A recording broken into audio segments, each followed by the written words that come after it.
decision. Enjoy with your mates, cause I'm on my way. You've made my decision. What did I do? What did I try to make you happy? Thought that I proved, thought that I you told me that you love me.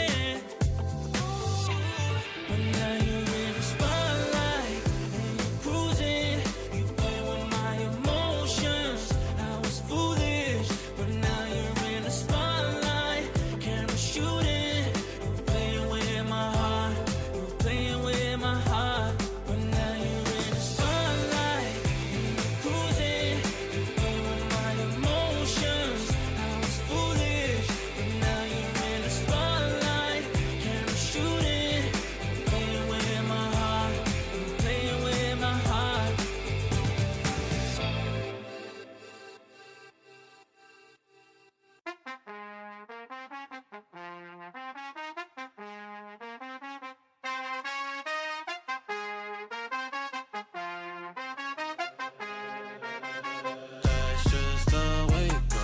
That's just the way it goes. That's just the way it goes. The way it goes. That's just the way it goes. That's just the way it goes. That's just the way it goes. The way it goes. That's just the ballin', spotting, ballin'. Phone was dry, but now everybody calling. Good at taking risks, yeah, I always go all in. Swear to God that I'm deaf to the talking. I can't hear it, see the finish line.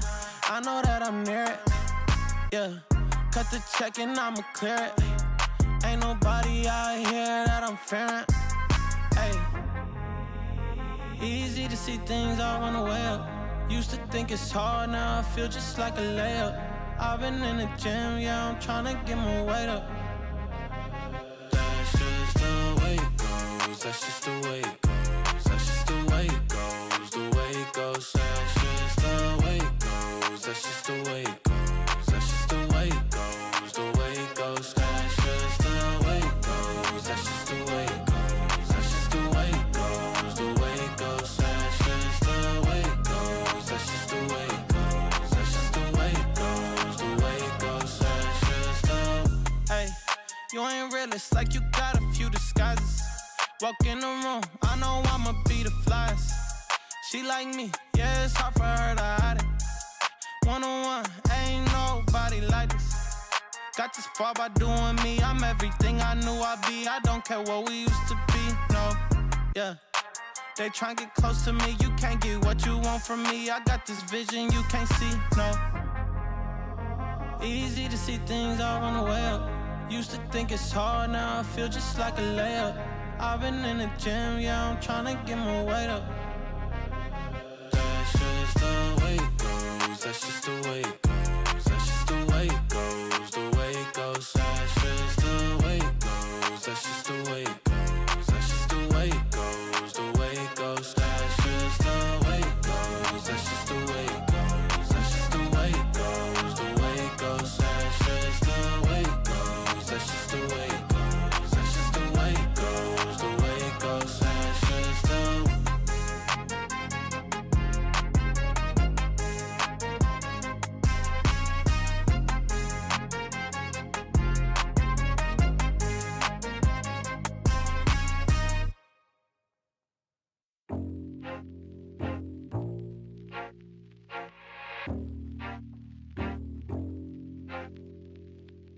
Dans le silence, je perds mon souffle, les ombres dansent. Autour de moi, les champs s'agitent, on me bouscule, je marche vite, je perds mes sens. Je rêve de partir. Et dans la lumière, les rêves d'hier nous emmènent au bout du monde. Brûle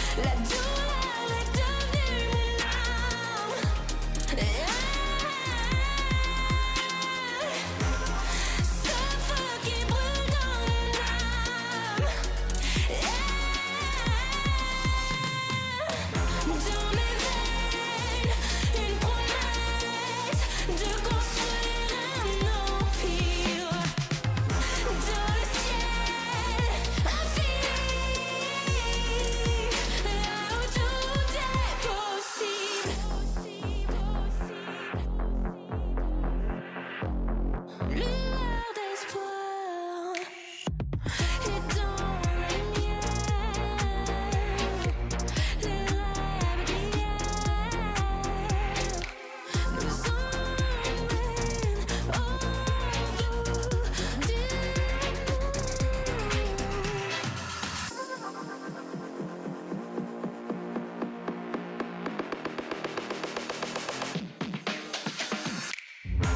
La douleur est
thinking about you? Are you thinking about me too?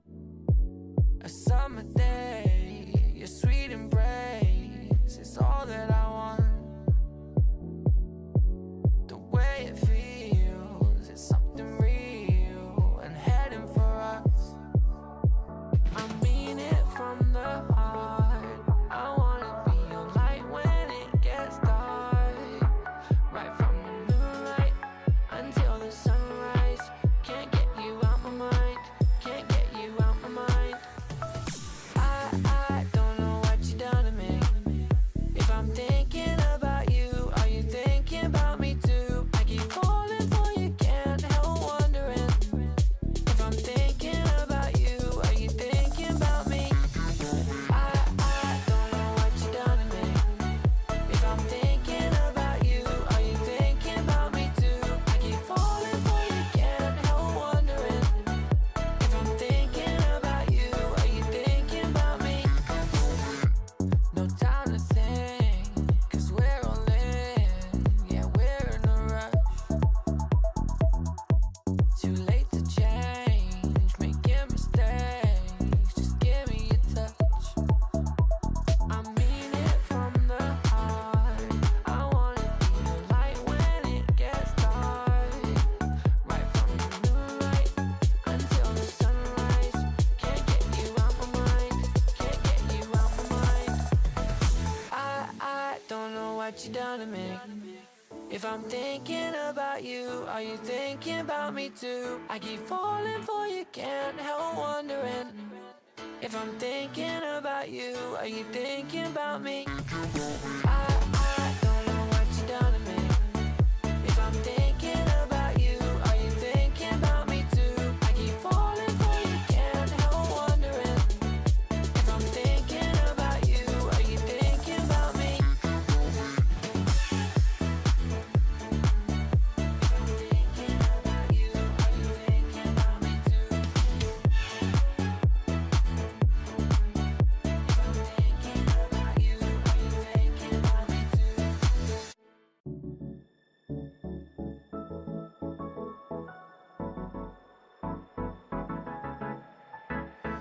Let's do something crazy. Get a bit wild today. 'Cause we don't do this every day and we deserve it. Life is so amazing. Nothing is in our way. Baby, let's fly away.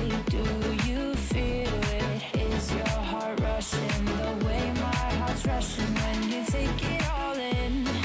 Baby, this is where we come alive. Do you feel it? Take the world by storm, just you and I. Can't believe it took so long to realize what makes us come alive. Oh, what makes us come alive? Let's break some rules. No, we don't always have to be good. Don't always have to do things that we should. We'll feed the fire. Let's see it through and let go of what's holding us back. Just light it up and we'll burn through the past and take it higher. Is your heart rushing the way my heart's rushing when you take it all in? Baby, this is where we come alive. Do you feel it? Take the world by storm, just you and I. You and I. Can't believe it took so long to realize. This is where we come alive. Do you feel it? Take the world by storm, just you and I. Can't believe it took so long to realize what makes us. This is where we come alive. Do you feel it? Take the world by storm, just you and I. Can't believe it took so long to realize what makes us come alive.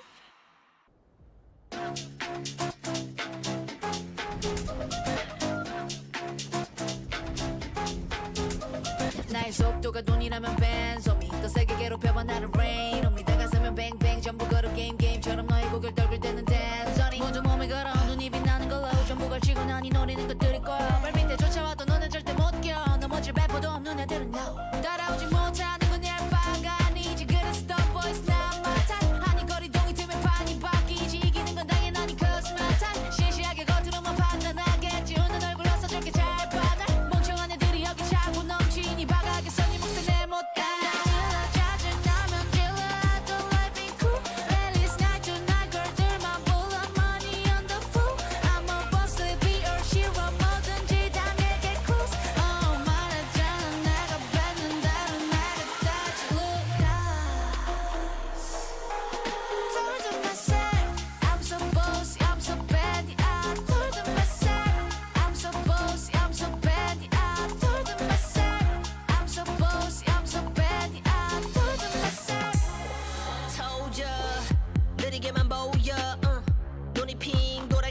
놈들을 한 곳으로 모여 Shall we ride body with a tool 그래서 이거 누가 대신에 money 댄 손을 private jet 여긴 닿을 수 없는 곳 올려놔 boss 하늘 위로 떨어지는 별을 느낄 like demons 자식 날고 기는 것들은 전부 천했지 왜처럼 증오들은 나의 밑거름 꽤나 좁아져도 눈의 시선은 어느새 풀려 숨죽여 Hey you better you turn when I pull up Can't slow me down down 나 끝이 없는 ride 멈출 수가 없잖아 안돼 소리로 망설임 없이 주사 위로 여전히 예상 못한 곳으로 향하지 like we to go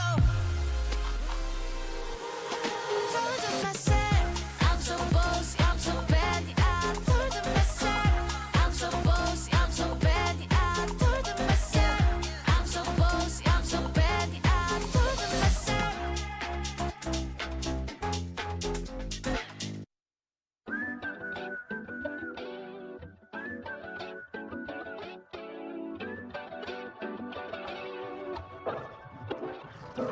I don't know where you've been sold, but I'd be insane not to play my role. Yeah, I know I can break a fall, the stakes are low. Just know that I got a hand that I can lend you, and it don't matter when, no, I'll protect you. Call on me, I'm here whenever. Those who greater than one, move father's bed. Just know that I got a hand that I can lend you, and it don't matter when, no, I'll protect you. Call on me, I'm here whenever. Those who greater than one, move father's bed.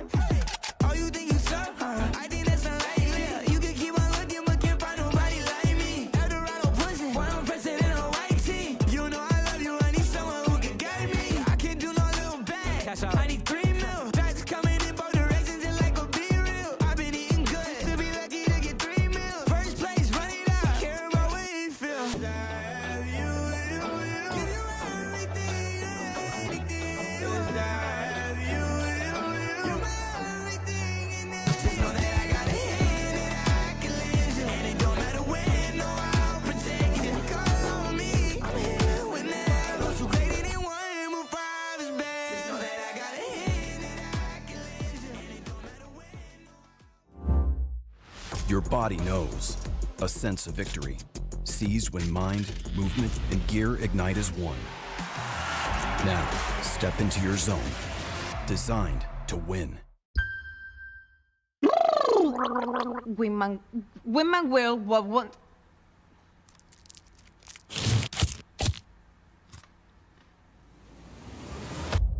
Have a break. Have a Kit Kat. Wingman World while wanting a well won't break. ¡Vamos!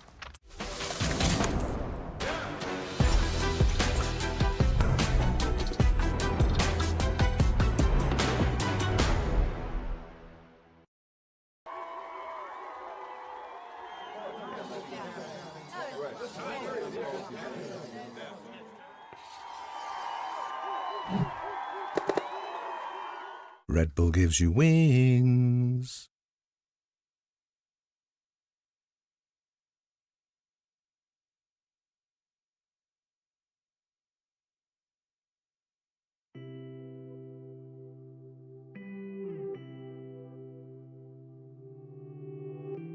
Walking down the only road that's available, the only person I see is everybody else but you. Try to get a one-way ticket, something's missing. I'm on my knees. Lord, please, Lord, save me. Come on, come here, come out and let me breathe. Oh, let me breathe now. Come on, come here, come out and let me breathe. Let me breathe.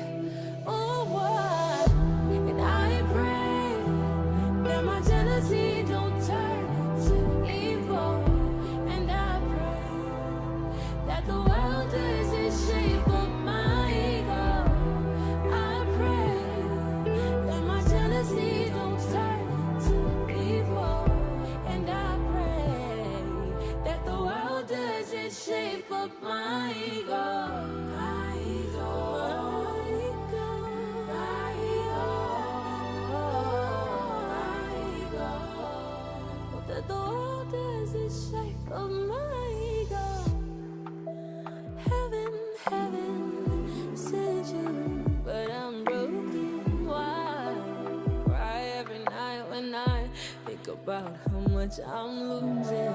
I put my life on it. I lost my life on it.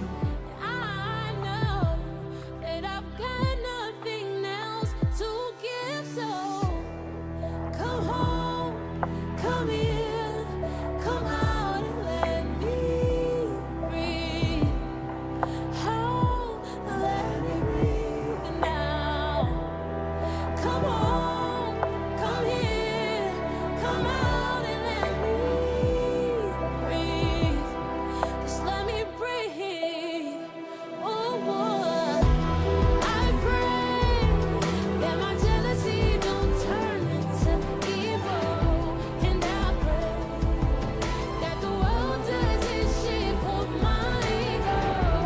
I pray that my jealousy don't turn into evil, and I pray that the world doesn't shape up my ego. I pray my ego, that the world doesn't shape up my ego. I pray,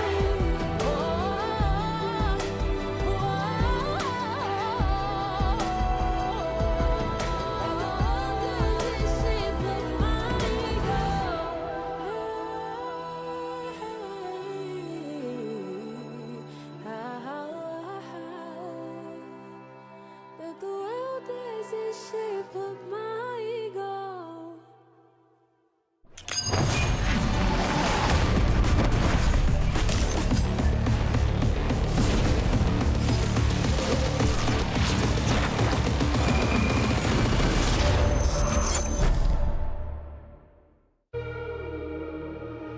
I'll take the shot. Still they say I'm the villain. I scream and nobody listens. Still they say I'm the villain. Too bad you can't take me down.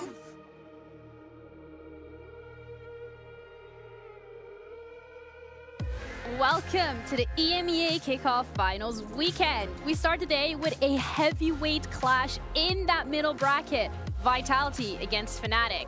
But the main event for today is going to be our upper final between Genomaids and BBL. So let's see which team will book their first flight to Santiago. I'm your host, Jeannie, joined with Kukuka and Billy.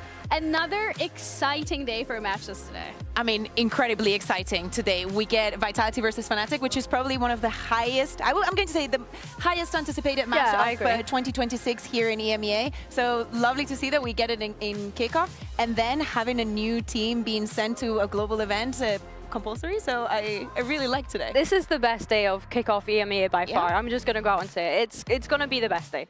You're going to have to say that tomorrow as well, and the day after. I'm just saying, we still got a final.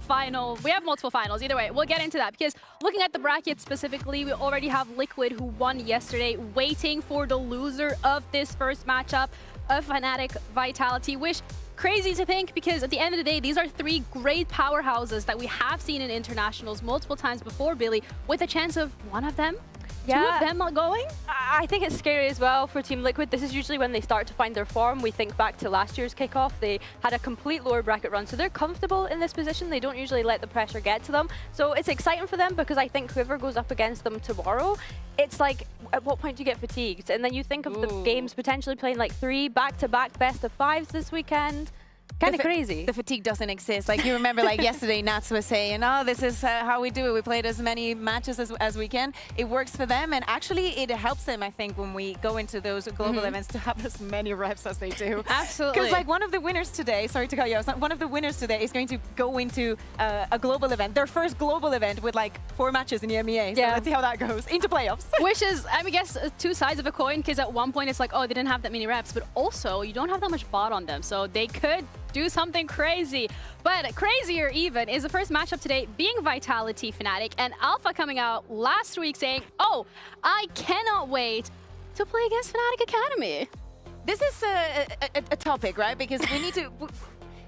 how does the arrow go exactly? Like, yes, it's players that have been in Fnatic now in Vitality, but is Fnatic Vitality's academy, or is Vitality Fnatic's retirement home? Because we're not only speaking about the players, we also see Scott also going back to PAL, the other one that got away. Yeah. Just getting back together. BBL boys.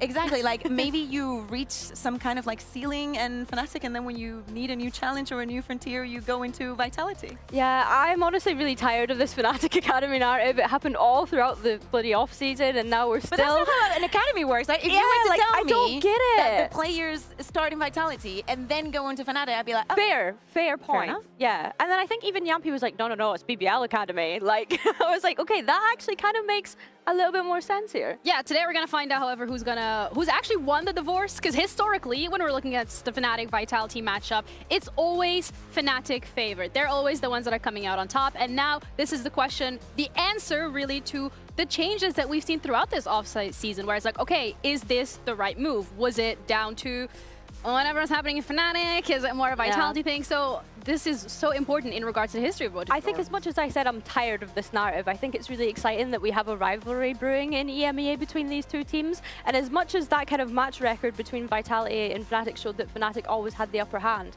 you have a BBL core here on this Vitality roster that were undefeated against Fnatic last year. So that's something that we need to keep in mind going into today. And every single, well, I say for the past couple of years, we've had this idea of, oh, Vitality has built a super team that actually does not deliver. And then there's a lot of changes of it here and then. But I think that getting this match so close, so early into the year, maybe it is the time that things are going to change and Vitality is going to get their first win against Fnatic, because of course you cannot forget that for the most part of EMEA, Fnatic have been the team to beat. Yeah, a lot on their shoulders, but also a lot of the components that made Fnatic such a force to be reckoned with is the players on that team. When we're looking at Durga, when we're looking at Kron, they have made that team as well the success that it has found, and now these pieces have been removed and moved onto another chessboard. Yeah, and I think that they're such important core players to the identity of Fnatic, not only in the way that we saw them in the server, but also getting those kills. It is so scary to go up against players of the names such as Chronicle, of course, and Dirge, that it doesn't matter exactly what position they're playing, you know that they're going to find the impact. Yeah, and I think as well that something that Kron had mentioned was Yampy's IGL, and how lucky is Yampy to be able to have these puzzle pieces to work as part of that project is amazing. But yeah, I think what Kron said is just so nice, having a very clear understanding of how that IGL role works, given that he spent so many years with Bolster, to now giving Yampy flowers like that in such a short space of time is really admirable. And it's also highlights. I think it's also mental. Yeah, but also like a testament when it comes to how Vitality has been gelling together as a team. A lot of the times when we're talking about these super team rosters, it's a matter of personalities clashing, because a lot of the times every single one of these players have already found those individual heights, and that comes with its own challenges. So to see that these players have the humility to be able to gel well together and play well together and just give each other the props that they deserve, it's a great thing to see. It's proof of character as well, right? Absolutely. Because Kron could have just said, oh yeah, Boaster is the best IGL that we have in the region, but you're in a new team, you cannot say that. You need to go out there and say, now I have an IGL that gives me this, and that, and I am super happy about it. I wanted to take a look at something that we saw in-game, because we've been talking about this now, double duelist, Yampy's playing, because Sayonara is not here and there, and I wanted to take a look at Abyss, because I think that we all saw that 13-0 that was amazing against Giant X, and when we're speaking about players gelling well together and all that, looking at the B splits that Vitality had on this map with such success, getting in the heads of Giant X, I think were super impressive. Yampy misses a clone at the beginning of this clip, and I think that is just so funny and also resembles the reps that he has on the agent. But they bait Giant X to look into mid a lot, and they spot a couple of the players, they get the stun, they stun one of the players. Dirge then decides to regroup with the rest of Vitality that is now walking on to B, and even though Yampy goes down, look at all the sprays that Vitality have gathered already onto the side. Easy kills for Profik, a different beast. Profik on this map, a complete different beast. And then that is an amazing round, right? Like, something can happen. This is like set rounds. But what happens in round 6 is they go with that conditioning and they show a different face of it. So of course, first you clear off mid, you try to push off the chamber, which in this case is now going to be playing on mid, and now you're going to give a different taste. Yes, you have already gathered that space. I think that at this point, Vitality go like, okay, what did they do? Like they show the stun, let's see if we have some pressure. So they freeze for a little bit here, trying to see a reaction, and then causing some noise. Instead from mid this time, we do it from main. And this calls also the moment of Giant X, or where do we look? There's a lot coming in from the front. And this time is Dedicate just walking in, perfect timing also here with the smokes, goes off.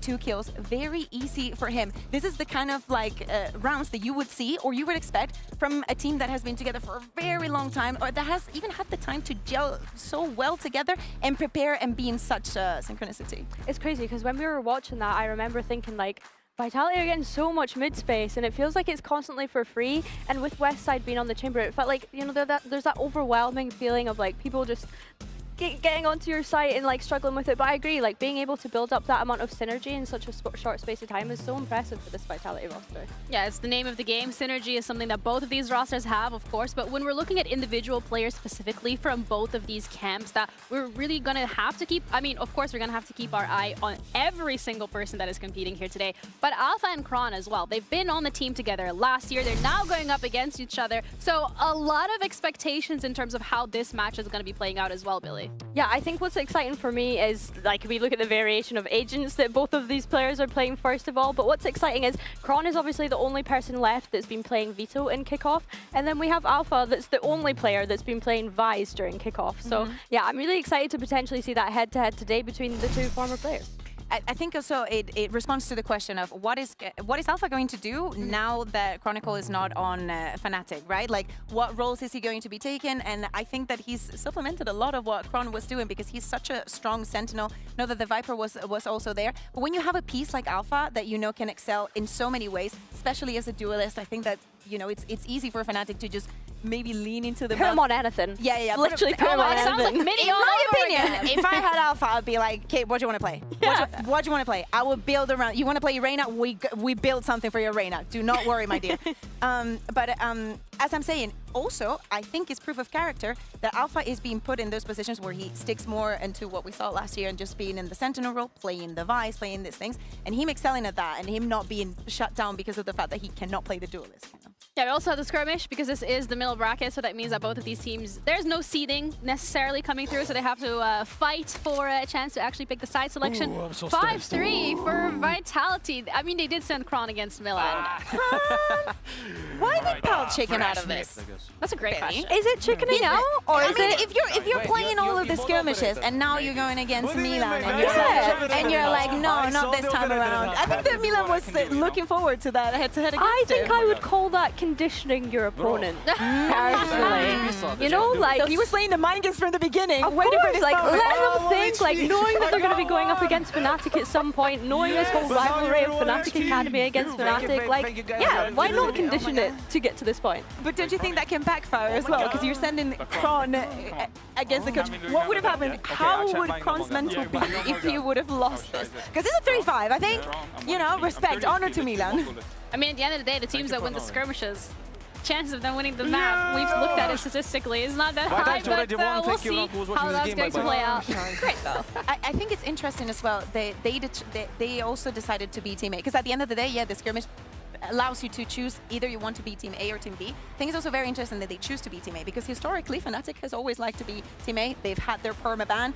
They like also choosing the side on that last map. I mean, last year not so much on the being so prominent on wanting to be Team A, but I think that also plays to the Pearl. How is it like forcing the other team to ban it or leave it open, making some decisions? So I like to think that it was just because they were thinking of the long run. Yeah, I think Pearl's a good point because obviously that's been Fnatic's insta-ban, and we saw Vitality ban it the past 2 weeks as well. So when we do get to that point of map veto, it is a question of who's going to let it float, who's going to be the first one to ban it, you know? Absolutely agree. I think that is a discussion for map vetoes, but I would really love right now to highlight the stakes at this point because yes, of course, they are in the middle bracket, but at the end of the day, you are going to drop to that lower bracket if you lose today. You are going up because like these two teams, as you already touched upon, Kakuka, they are just so coveted. So many people are just really want to see this. Dare I say, dying to see this matchup here today. But the loser goes to that lower bracket. If you win, you continue in this middle bracket, which is of course where you want to be. But then you have the other task as a BBL, as a Gentlemates, who you're going up against. So stakes-wise, this is huge for both of these teams. Not just to prove themselves and to prove the roster changes that they have done this offseason, but also to prove themselves internationally. Yeah, I think that for the side of Fnatic not having that much time to choose, I think that, you know, the way the Kron just disappeared and just having to look for someone. I think also both of these teams having lost to BBL. I don't know if they want to go up against BBL in the next one and get revenge, or just be like, I do not want to go against them again. Yeah, but both of them, at the end of the day, lost to the same team. I also think there is so many positives on the bracket and the kickoff that we have this year, like getting more reps, also having the chance of losing, bouncing back, learning from your loss, say, especially with the teams that are new or that have made changes, to see how you react to all of that. Having a couple of chances, absolutely amazing. But you need to prove something. You need to know. You need to prove that if you're going to Santiago, you're gonna be strong. Which is actually an interesting point to make, is if we're looking at the teams that have made changes or that are new, we're looking at them in the upper bracket, Billy. Yeah, like we've heard so many excuses from teams like this kickoff as well. Like, you know, we're just adapting to the new roster changes. We're just building synergy. Like, okay, explain our upper bracket finals. Explain our #1 EMEA seed going to Santiago. Like, some people do just hit the ground running, and, you know, respect to them for being able to do that. But I think when you're looking at Fnatic versus Vitality obviously have teams that already have that existing synergy. So although it was a dramatic roster change, it doesn't feel that dramatic in that sense. Fnatic only making one change, and this is a system that usually nurtures players, so it's really easy for players to come into it. We think Takrashis and Kayak joining last year and the success that they were able to find. I think the mix is also good and positive, because yes, there's like changes, not changes, but if you look at the BBL roster, there's people that have been together for a very, very long time, with the exception of one of the players, but they have, you know, double down on, we want to be together, we want to actually put this time into something long term. And then you can also find something like Mates, which is just pure entertainment. I think that there's different ways, and it has to do with the culture of each team. Yeah, the culture for both these teams is going to be put to the test today, but also the players of both of these rosters on the server. This middle bracket is important to continue both of their runs, so Vitality against Fnatic starts now. Smoke on my vision so hazy. Stress in the dark, you made me fall. Decisions in the past what made all these eyes on me, can't breathe. Gotta keep from falling. Fnatic. Keep falling. Take a risk, even though my just keeps hurting. I'm a criminal.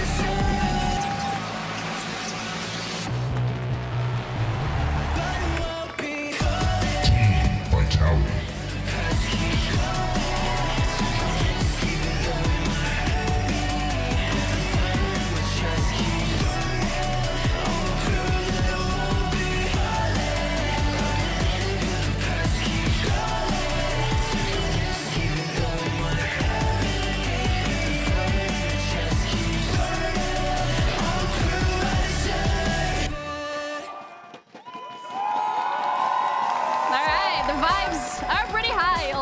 As we're looking to head into the matchup of Fnatic against Vitality. We briefly touched upon maps in regards to what we're expecting with the outcomes of the skirmish. So Billy, I'm gonna start with you, because at the end of the day, Fnatic has highlighted time and time again that they're a team that would really rely on VOD, so you'd expect them to play to that strike. Yeah, I mean, seeing that Pearl come through so late, I think is one of the big things for me. Both teams gonna instantly get rid of the teams that they know is their opponent's favored map so far throughout this kickoff. But seeing Vitality select into Abyss, it's been so long since we saw Fnatic play that in kickoff. I believe it was quite a dominant win against Foot, so intrigued to see why they feel so confident by that. Yeah, and I also wonder, like, Fnatic has decided to go into Bind. I believe we have not seen Vitality still on that map.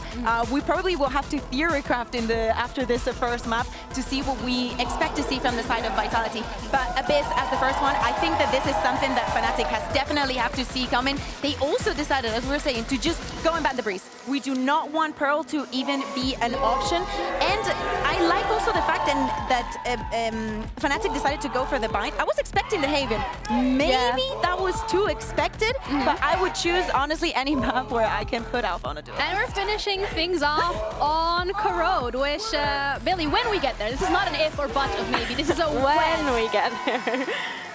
Yeah, I mean, I think for me the most interesting part of them playing Corrode is that Vitality got to choose the side start, right? Being able to start on that defense is really big for them when we look back at their previous matches. They've always had a lead being able to start on that defensive half. And of course, the first time that we saw Fnatic play Corrode, the attack wasn't there. They were able to fix it the second time they played, but yeah, fair play to them. Yeah, players also got comfy and fixed on their chairs for Razor today as well. But I want to go back to Abyss discussion because that's the first map that we're going to be looking at. We have seen the teams on these maps before, so more down to, are we expecting them to stick with the compositions that they're already playing, or do we think maybe we're going to see something crazy coming out from either side of these teams now that it's been locked in? I don't think it is the time either to make the changes. I think that they should be confident. Like, if there is some maps that are still here, like here and there, like you're not 100%, Abyss should not be one of them. And I would not consider this one to be one where I expect the teams to make changes. They have to double down because you can have weaker maps, but this is for both of the teams a map that has to be ready for Masters and has to be ready today.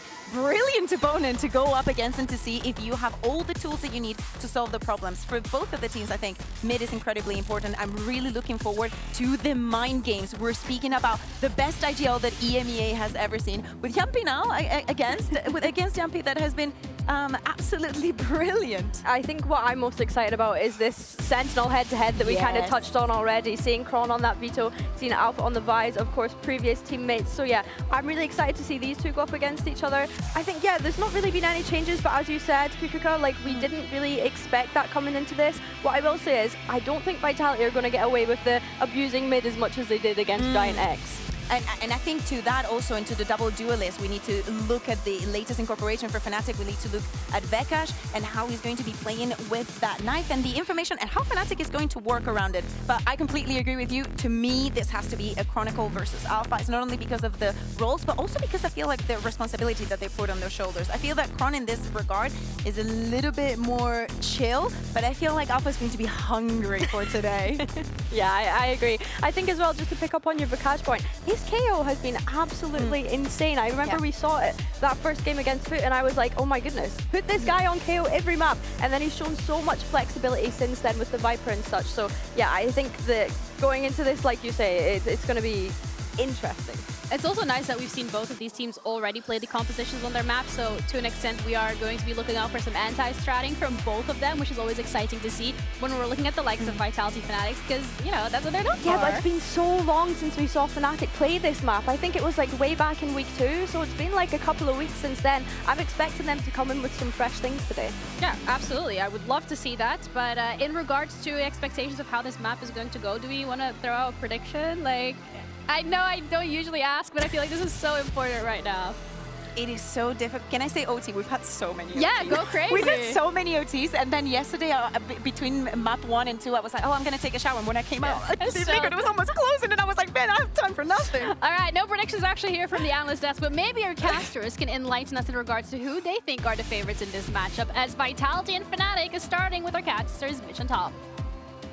Now, Vitality have never managed to best Fnatic, Tom, but now they've stolen a few pieces of the puzzle from the other side. Maybe they can finally get it done. The saying is, if you can't beat them, join them, not take them. Like, you've reversed the saying to try and get yourself that victory. Yes, it's been a one-sided affair with old rosters. Durka even had to try and beat his old team alone, but he's taken a friend, even taken an assistant coach with him.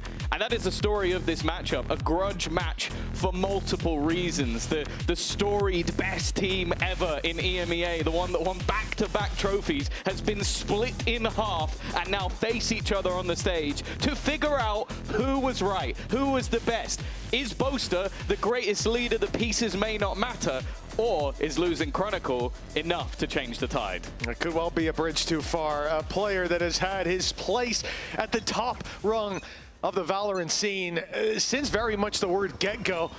And Vitality, they look to carry Chronicle, carry Durka to victory against their former squad. The first victory for Vitality in this matchup, if they find it. And this BO3, honestly, coming in, I think this is their best shot. It's the strongest Vitality have looked coming into one of these matchups. To start, though, it's a bloodbath all in favor of Alpha. Yeah, he has really been stepping up over the last couple of weeks. We talked about Vekash and his need to almost try and not even just fill the gap, but be a part of this new squad. But the man who has really been stepping up, really been taking over these games, has been Alpha, yeah. And what a start. Expecting the aggression, And with both of these teams previously playing the map, there is going to be almost a game of chess of who can pull off those aggressive swings, who can take that space. What I will say, though, is although it's a very big advantage early, the remaining two players are in the right place. Gonna fall back here. Still, I mean, this would be a sight hold to remember. They already know that one is here. Durka steps forward, gets out, Prophet with one, but so much more needs to be done. Those spams are doing damage. They can go back. Fnatic make it out. 30 seconds on the clock, and they can take this where they want. Still have Crashies close by to hear the steps as they rotate away. I'm not sure, though. They might have made it out of range. This rotate from Vitality gets them to the A site. Just ahead of Fnatic. Boaster could be in trouble. Yeah, there's no going back now. They like to run it late, but it'll be a little bit too late if anybody was able to disrupt.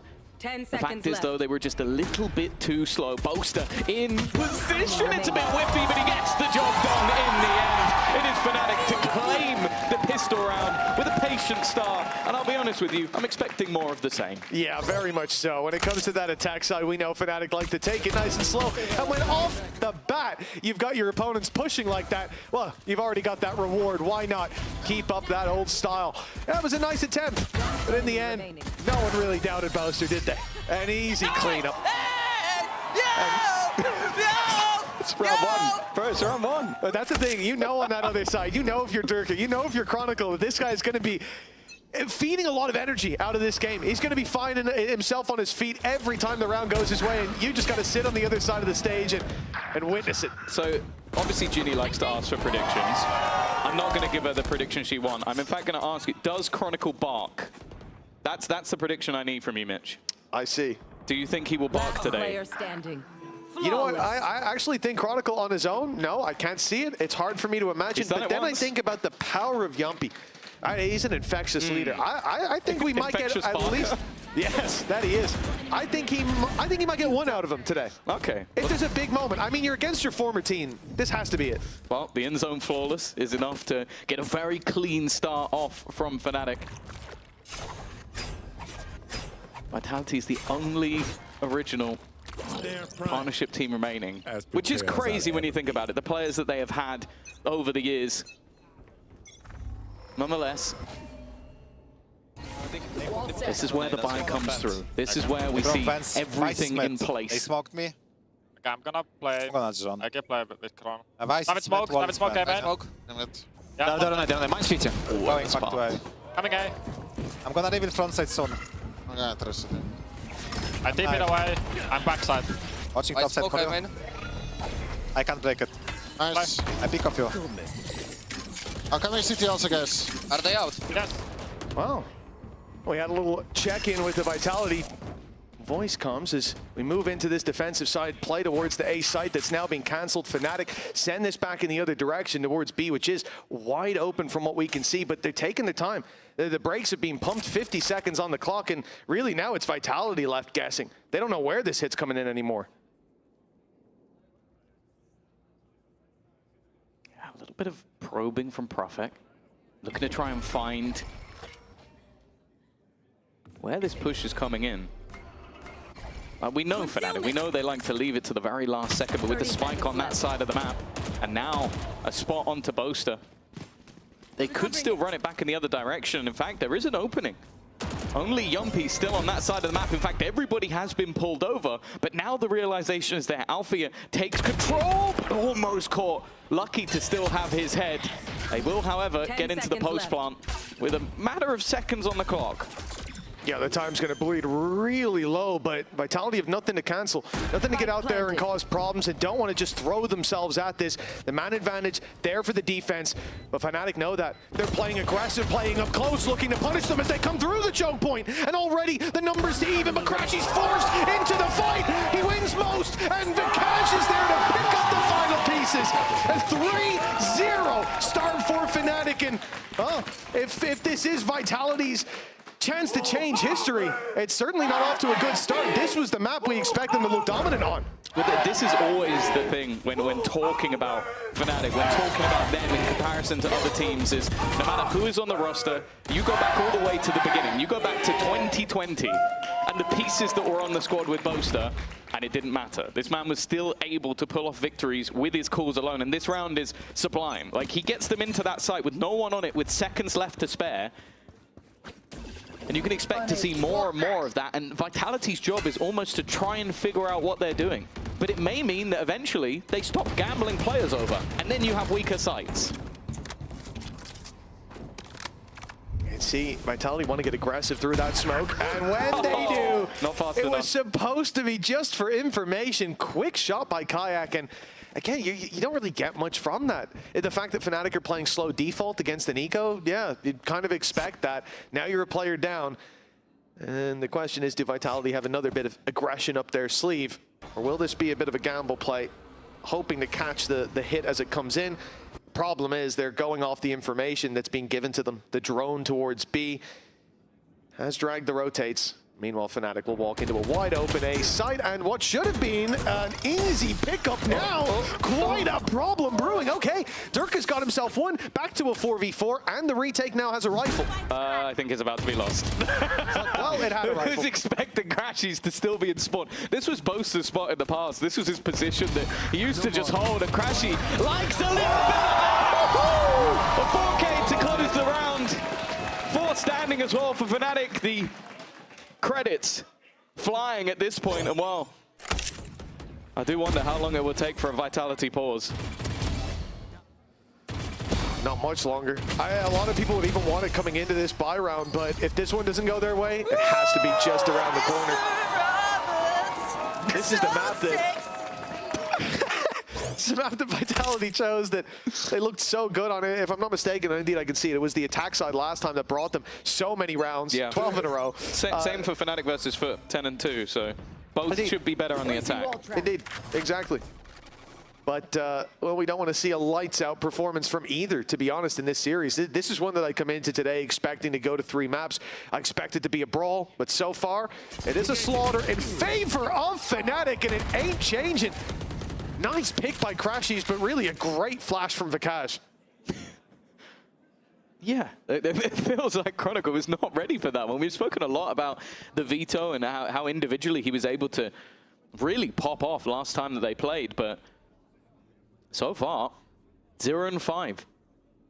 Up against his old team. We know that even though, of course, there's a battle to make it into the middle final, there will also be blood in the game for the ex-players and the players whose teammates have left.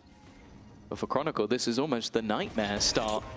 Durka, he's going to try and turn the tide already under serious pressure. The swing a little bit behind because of the slow. He's done fantastically well in this moment. And Durka coming alive is enough to grab Vitality their first round.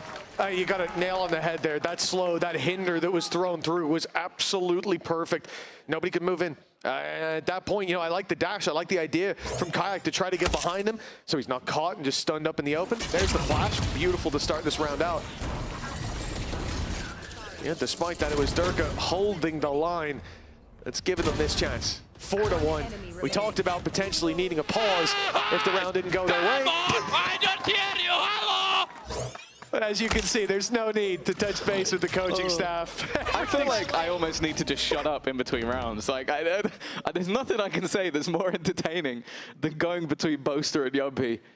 It's going to be a battle for the ages, and hopefully that's shown in the scoreboard as well. Of course, for Fnatic, no harm done in terms of finances just yet. Bladestorm online for Kayak, and after what was a lot of very aggressive starts to the early rounds from Vitality, they have sort of stemmed that a little bit. I think being caught off by the slow pace of how Fnatic like to play, they have also fallen back and gone, okay, you can walk around for a bit. We'll be waiting on the site. And waiting they will be. And the gate crush has been sent towards the A site, but you can still see Yumpy is close by. Durka, he's going in for the info, and that is a lot seen. They now know all the eggs could go in this basket. 45 seconds, still a chance for Fnatic to go back, and in fact, a lot of ulti's going to be committed to this immediately. Hunter's Fury from Crashies to try to counter back when Durka had put the slow through, but Durka's still standing on the side, has to be dealt with. It's Kayak to drop him. Now, foothold is gained by Fnatic, but yeah, Yumpy doesn't want to overstay his welcome. Equalizes the numbers, and takes that gate crash. The retake now the goal. A lot of ults very close to being online. A singular kill for Vekaj or Alpha. That's either abilities or weapons completely gone. On the other side of things, a Dimensional Drift, a Hunter's Fury that could just turn the tide. This first pick really feels like it might just be the deciding factor of the round, and it's, again, very, very passive from the side of Fnatic. They are happy to work off these post plants, work off the time utility, looking to be denied defusal. Wow, it's just going to be easy in the end. Never mind. Chronicle, he's woken up. First couple of kills onto the board, and Vitality, they've got 2 rounds. You know, going into that 3v3, I'm thinking, oh, there's no Hunter's Fury online anymore. It was used to entry, but to good effect, and it will be helpful, but they have so much time to play with here, and they're playing perfectly. So far back, so passive, not offering duels before that spike is touched. And yet, when push comes to shove, it is a staggering success for Vitality, for Chronicle. Good blind, come on! And of course, Yumpy on his feet, giving it right back. Fnatic's lead closed down to a 2-round gap, and their economy on its last legs. Again, still couple of ults to play with, but everything has been building up in the meantime for Vitality. Other than that convergence path, everything sits online. Yumpy will be able to deny the knife, and with his gate crash now expended, he is going to have to send another one just to have that early escape. Of course, still has his ult, so in reality, he could even stick around a little longer if he wanted to. Instead, though, Fnatic, again, just pushing, probing, spotting if anybody's got aggressive. But as said, Vitality have been quite happy to fall back, and with now Chronicle deep within the site, he's almost just sitting waiting for any form of execution where he can deny their utility, and if needed, even evolve, which he has. Yeah, change up could catch him off. Kron. We saw him go aggressive towards A main and find nothing. This smoke up's definitely going to make you think that that's what you're facing on the other side. The chance for Fnatic to just flash through as their own blooms. In fact, it's going to be the drone. No flash. Wide swing coming in. Vekaj just playing a risky game. Not punished just yet. The wall goes up, saving them from those first shots. And here's the flash, but Kron, of course, not blinded, gets himself a double, but the rest are still standing. Fnatic have made this into a 3v2, and they've got post plant. Yeah, they don't have main control, though. The quick rotation from Yumpy was available because of that Cosmic Divide. They are watching, or at least one was, and Crashy's almost used his teammate as bait. Now it's left to Profek, and he is not ready for Alpha yet. They came up against a lot in that round. Cosmic Divide, Evolution, and a Dimensional Drift, and it did not matter. Yeah, I mean, the fact that you go into that push with Chronicle standing his ground, finding that space around the back of the site. I mean, he almost got one there, but yeah, indeed, the entire plan to flash through falls apart.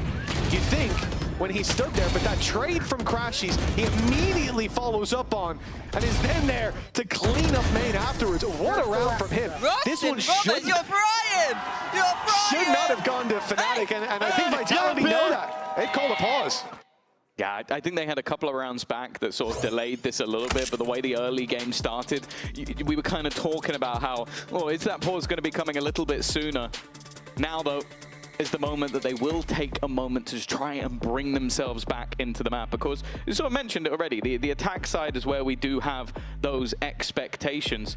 Of course, we can even talk about another one of those sort of changes we saw within the Fnatic roster last year, and it was obviously Scott, a man I feel like you're very close with. You are kind of close with any Irish person. I feel like that's just your thing. Shout out but Enzo. like, he was previously on BBL underneath, I believe, as maybe the assistant or the analyst, then went to Fnatic as assistant coach, and now has been stolen back by Power 4 Vitality, another piece of that Fnatic puzzle that has gone the other way. Although, as said, like from the growth we've seen from Fnatic, someone like Desmo coming in, I think has been a brilliant replacement, or as good as you could get, I'll be honest. Yeah, without a doubt. And it's hard to find someone with as much experience as Desmo as well to fill in, so they did very well there. For Vitality, 2 rounds on the board. The last one, a bit of an upset. A big play by Crashies, not his first in this series, and it probably won't be his last. Although if Vitality have something to say about it, it certainly will. Oh, the spams, well, they're actually going the way of Chronicle there to start, but they don't get too dangerous. Snare destroyed. With a minute 20 on the clock, the slow play from Fnatic not being met with any aggression on the other side. The Vitality very, very patient at the moment, despite the last round. Yeah, it has been very interesting though. I feel like the rounds where we've seen both teams sort of expend a large amount of ultimates have actually been the rounds that they've lost. We've seen those big individual plays turn on their head. And once again, it seems to be Vitality trying to figure out any information. The drone going through onto middle, but in the meantime, the attack side are already putting pressure into B and taking middle control at the same time. This is going under the noses of opponents, but they slow it back down. Almost sell this like before, okay, last time we did this, this was a ruse, it was a fake, now it's the real thing. Hunter's Fury sent in. Unfake not gonna find his mark, and Profec's gone down. This has become uncomfortable, but then Unfake lands. Kayak down, there's no need to jump the gun here for Durka. You can play that bit more passive, especially with Util guarding him, but wait for the rotations to come through. Again, I think this patience from Vitality has been there. You never see these guys looking for those individual fights, waiting for the teammate to back them up. The Cosmic Divide, oh, I like that. Divide is up, and immediately there's shock darts, there's nades going through, assuming they'll at least get the jump on the players on the other side. But when the dive comes in, oh, Vacaz cleans them up! Fnatic push up to 6, and guess who's on his feet again? No, he's got Vacaz with him now. He's getting him on his feet, and I like that. The protocol is just looking fantastic from Fnatic, like having that immediate setup of anti-flash, knowing that there's going to be utility coming through from the other side and just ready to pop straight out while his teammates sort of take the bait from deeper angles. Oh my goodness. Nice! 6-2. Another stellar attack side building for Fnatic, and well, if you were looking for answers from Vitality, this is probably not the round. Yeah, it shouldn't be. I think for Fnatic so far as well, with how they've been playing, I think, well, you heard it there in the comms as well. We've already talked about Vacaz's flash. I think it was Alpha's Rose that ended up catching them as they pushed out to site. And really, for this squad right now, it feels like everything's slotting into place. Although, as we said, this is the attack side. It's where we saw Vitality put up 12 rounds in a row. We saw Fnatic put up 10. We know that this is where both teams should thrive. And so for Vitality, you start to ask, how many rounds is enough? I mean, in the moment, it's looking clean, but they have only got the pistols. Let's not forget. Yeah, again, though, from the attack side.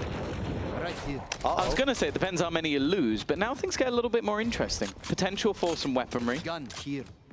Profec has at least been able to claim one, but the problem is the other side of the map has been completely taken. A plant already down, and from the Vitality side, it's like, okay, a full retake from this position, odds are very low, but holding on to a singular rifle when you can already buy next round, yeah, it almost seems like you might as well go for this. An Outlaw recovered as well. The chances for damage certainly quite high. We are getting towards the end of the half as well, so difficult for that to have impact. How many can they get is the question. Boaster, well, he's spotted both, and he's taking a shot for it. Vacaz is going to be stepping towards them as well. It gets to the point, honestly, as we one enemy remaining. Hit the kind of final few rounds, that even just taking those orbs, like for Unfake, he's 2 away. He's guaranteed by the end of the half that you'll have that Hunter's Fury back online. And that was one of the pieces that gave them a pick in one of the earlier pushes. Yeah, the problem is, most of the time, any orb you take is an orb gained by the opposition as well. So it's kind of like, I think Vacaz is now a couple away from 2 away having the null command. So it's all building back up. And thus far, I don't feel like the ults have actually been a massive turning point in this game. I feel like we had a couple of utility. Yeah, there's been a couple of like individual plays that came out from the Vitality side, the big play from Durka. But other than that, this really has been the Fnatic show, which, considering this is the map choice of Vitality, is a little bit damning. There we go, that utility sent through. We said how good it's been for Fnatic. Well, it's already been taken out of play. Chronicle immediately negates it, but it didn't look like they were looking to push on the back of it. I think that was a sacrifice. Let's get rid of that utility early, and now he's got to face our util. Yeah, we don't want to lose our drone. The drone's, if anything, the most valuable piece, so don't want to send that first. You still also don't want to go walking into the crosshair of Chronicle. Kayak gone. Site is going to be taken, though, and you mentioned it before. Crashies last time used that ult for the entry. And now they've evened things up. So in the post plant, that Hunter's Fury is going to be perfect. Oh, they've lost Boaster, and a bit of post plant goes with that. Hunter's Fury sent through, though. That was why. It was an aggressive stance instead. No, they don't want to deny the defuse. They don't want you anywhere near that spike. But still, Vitality press on. Yumpy and Unfake still drawing breath, but Crashies around the back, waits for contact from Alpha. This is going to be a deadly double swing, and Crashies deals death to the first, and Shirley has bought enough time. That clock so low already. Alpha just needs to play with his food, avoid being the early pick, and there it is. Ooh. Nicely done. Even with a sliver of health, the clock will decide this fight. And Fnatic pushed to 8. Extending that lead ever further. They're really going to be testing the bounds of how good that Vitality attack side will be, but also, again, like we've seen this from Alpha here, just left alone on an island at times. He's the one to get the first kill for Fnatic. He's the one to get the last as well. Like just being in that backline, being an irritation and a consistent backstab all the way through. Crawling. Bro, I was holding backside. Why are you not picking? Oh, he's throwing out some criticism. He's really feeling the pressure today, as you can see. Oh, yes, absolutely. Very stressed. Got to uphold their flawless record against Vitality, and yeah, people are guessing in the background. It could cause Boaster to lose a few hairs. Yeah. He's been quiet. From watching Boaster do vetoes in the past, there is no point trying to ever mind game him. It is a waste of time. This is again, same thing. Utility goes out, the cancel from Kron. It's going to run the clock down, but this time there's another layer to it. There's aggression coming through. Yumpy, big risk player to his left, but he gets out. The drone sees him on the scene of the crime, but just as quickly, he's on the backside. And the numbers thinning out for Fnatic. Sure, one for Boaster, great, but that mid-control, it might open the avenue to rotate back. They need so much more, and it's being held on the cross. It's an op looking and locking down the angle Boaster was looking across. That's the problem. You have so many backstabs that eventually your opponents are going to start looking, especially when they have an advantage. And for Vekash here, he's been great so far. This is asking a little bit too much. Now, they do have credits. It's not the end of the world if he was to lose his rifle. But for Vitality, it's an important piece, an important marker that, okay, maybe we still do have the great attack side, but we at least needed a few rounds to make sure we don't just lose to a pistol. Exactly, right? That little bit of extra wiggle room to play with. There it is, yeah, the flick over. You're being warned. And they might have spotted him, but the trade, impossible. It's just too quick getting out of there. And I love that as well. Like, we've seen this already. The willingness of Fnatic to go slow towards that site, bait your util, wait for it to go away, and then hit. So they say, okay, while they're waiting, I'm going to push in, take my pick, get out. Beautiful work from Yumpy, well executed. And a 8-4 still possible for Vitality. With the attack side we know is likely to be coming up, that's just fine. Well, very early knife thrown out, but it is just a bait. All 5 players, maybe for the first time in this entire map, all set up on one side of the map. And in fact, that's Yumpy now with no utility portal, not available to save him. And he's just going to have to try and retreat and fails. That's the whole site under the control of Fnatic. We talk about those pace changes, those blips from those slow rounds we love to see, or some do. And this change has made it so difficult for a break back, but that's a big Hunter's Fury. That's Alpha down. That is as well going to be when Vitality look to push into sight. That flash from Alpha has been so annoying, just holding it for the right moment. Now that's not an option, and they lose a bit of their ability to fight towards the back. That ult finds nobody. The stun, though, is good. Profek and Unfake all on the way through. Durka does his best to pick up the pieces, but it's in tatters on the floor. 9-3 for Fnatic. A solid opening half in this series. Oh, incredible stuff coming out from them. Crashies 16-6. And we are going to be off to a player feature with the man himself. Your body knows. A sense of victory. Seized when mind, movement, and gear ignite as one. Now, step into your zone. Designed to win. So the new iteration of Fnatic, I think people are actually sleeping on Vikaj, our newest player. I don't think he's getting rated as highly as he should. So I kind of like that we're being kind of underrated right now. And I think it's always fun to go into a season having to prove like yourself and all that. Like it's a new year, not a new team, but like a new player. But I think just as every new year comes, you always have to kind of prove yourself again. So I'm just excited to prove the same old Fnatic. Yeah, I think what definitely something we joke about is scaling. So I definitely think we're gonna be like ramping up or scaling as we call it. I think teams that start hot kind of usually like drop off, but I think like historically with Fnatic and especially Boaster, he's really scaling up as the year goes and as the season goes. So I think we're just kind of used to that, and I think it'll probably be the same as this year. So. The Odin, yeah, we definitely got abused by it at Champs. I think Brock used it to probably the highest potential it's ever been used. It hasn't been nerfed yet, although I do think like Riot has been making good changes with like the walls and stuff to not make them as wall bangable and stuff. But I definitely think there should be either a price increase or something should be changed, because yeah, it's been I think it's been a strong gun ever since the game's been out. Like I was using it on Ascent back in the day, so yeah, it's just always been a strong gun, and I think it probably could use a nerf. So goals going into Kickoff, historically we haven't been that good in Kickoff actually. I don't think we've ever, especially Fnatic, I don't think they've qualified for the first LAN, and I've never qualified for the first LAN of the year. They've never qualified for a Kickoff event, I've never qualified for a Kickoff event, so I think the simple answer is just qualifying for Chile, which is the first major LAN of the year. I think that's everyone's goal right now.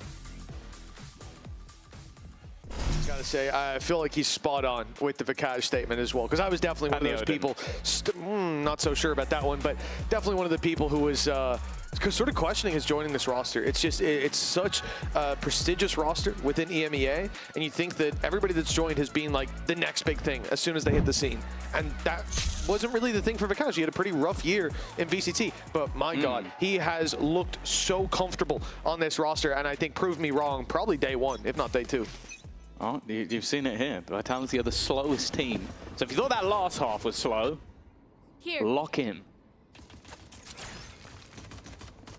130. It's looking pretty quick. I'm not gonna lie. Yeah, 130, and they've already made it all the way through mid, deep into the spawn, and it might be one of the quickest attack sides we see. Maybe just for the pistol, and to start, it's Fnatic with flying colors, finding themselves the advantage and the spike. Chronicle having to give up control fully.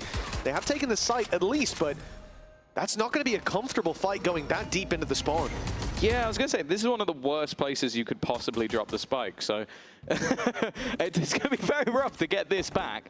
Alpha even watching in case anybody tries to take a wider angle. Smoke's in position. Star's back. Can Unfake steal it? Can he steal it? Yes, he can. He's managed to get the spike. Alpha's going to strike, though. Goes forward into position. It's a little bit awkward. Actually, Alpha has come out, I'd say, worse for wear. Chronicle does well, but yeah, back to a 2v3. Alpha very, very low, but so too is Prophet. This has to be a big performance from Unfake, and oh, he's caught down below.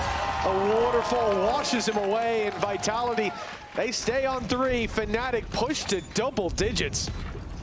Yeah, this is now where you really have to worry, because even if you believed in, like, okay, the attack side was impeccable versus GX, like they were pulling off crazy rounds that almost made things look easy, you're now far enough down that you're gambling on Fnatic not winning a round or two on their defense, which, I don't know, I'm not really in that camp at this stage.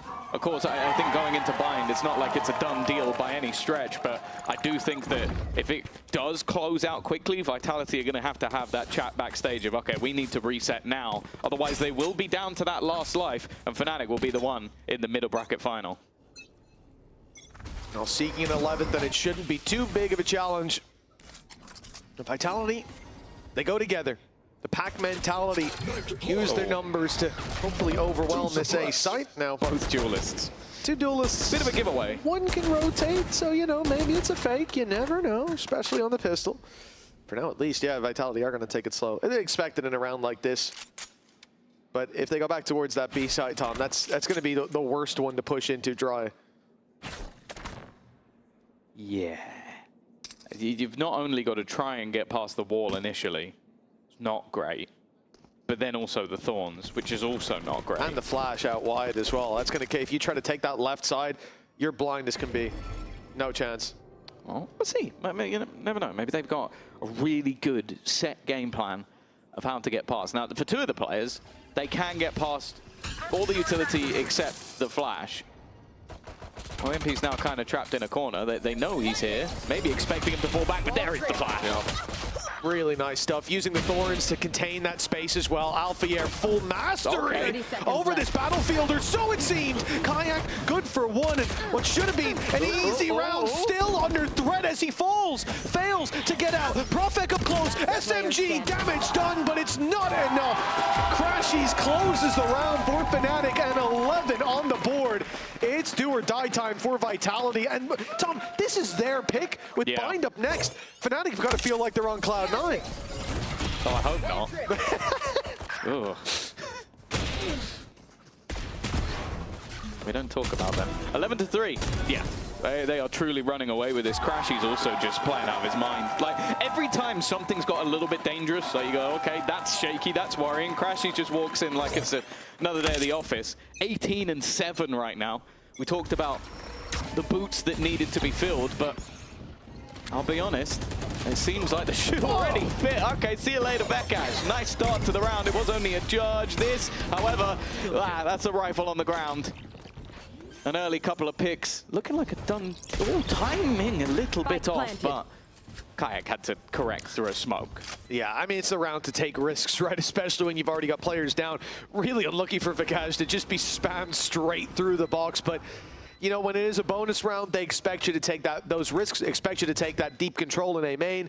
And when that smoke goes up, yeah, there's no chance they're not spamming it. 11-3, likely to turn to 4, but this is the round that Fnatic invest next to nothing in. I mean, you saw it. It was a bookie on Bekash when he was trying to get in that corner. When it comes to the next round, it should be a different story. But for now, this is the course correction we wanted to see from Vitality. We didn't want a close round. We didn't want too many players falling, and it has to look convincing, and at least for now it does. Chance for a little bit of damage. Alpha is going to be the last second peak, but it is being watched for.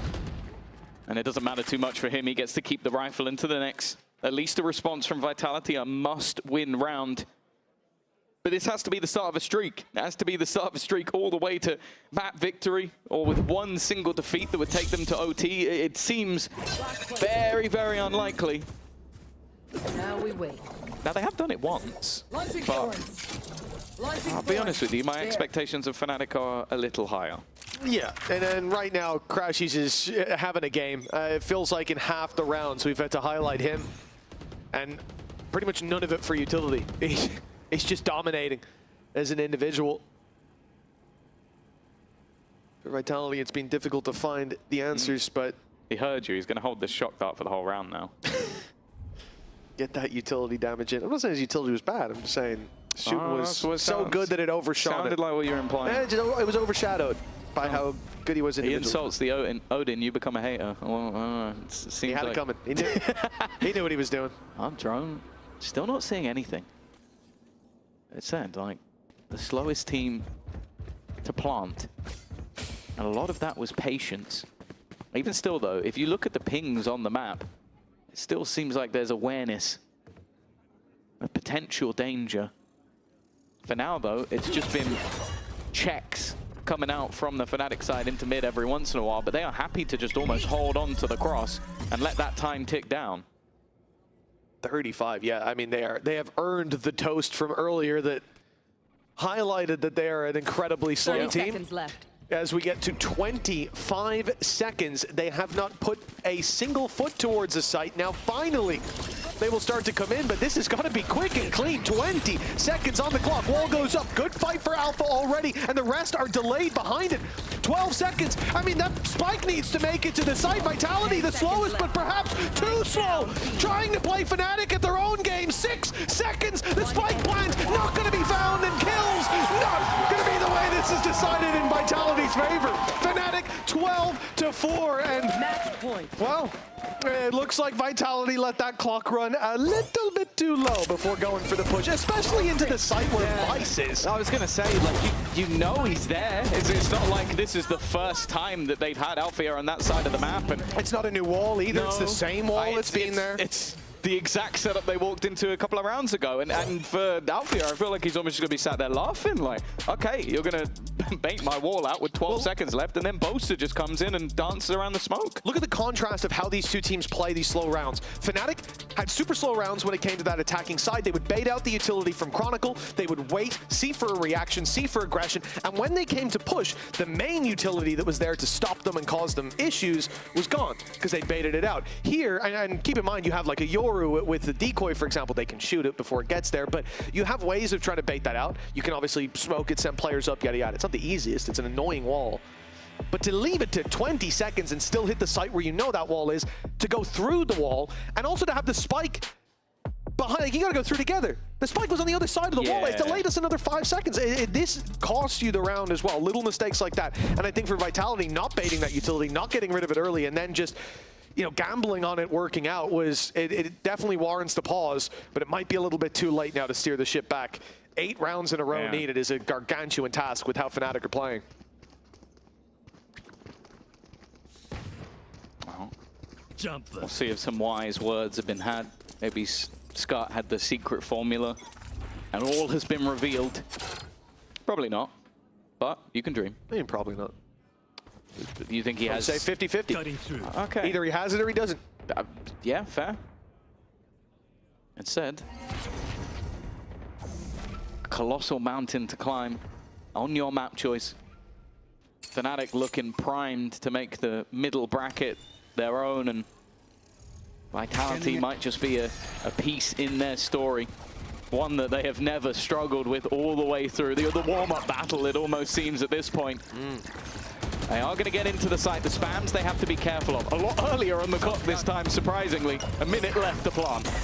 And an opening pick, and a second, and a third. Okay, well, that one should pretty much lock in a fifth for Vitality.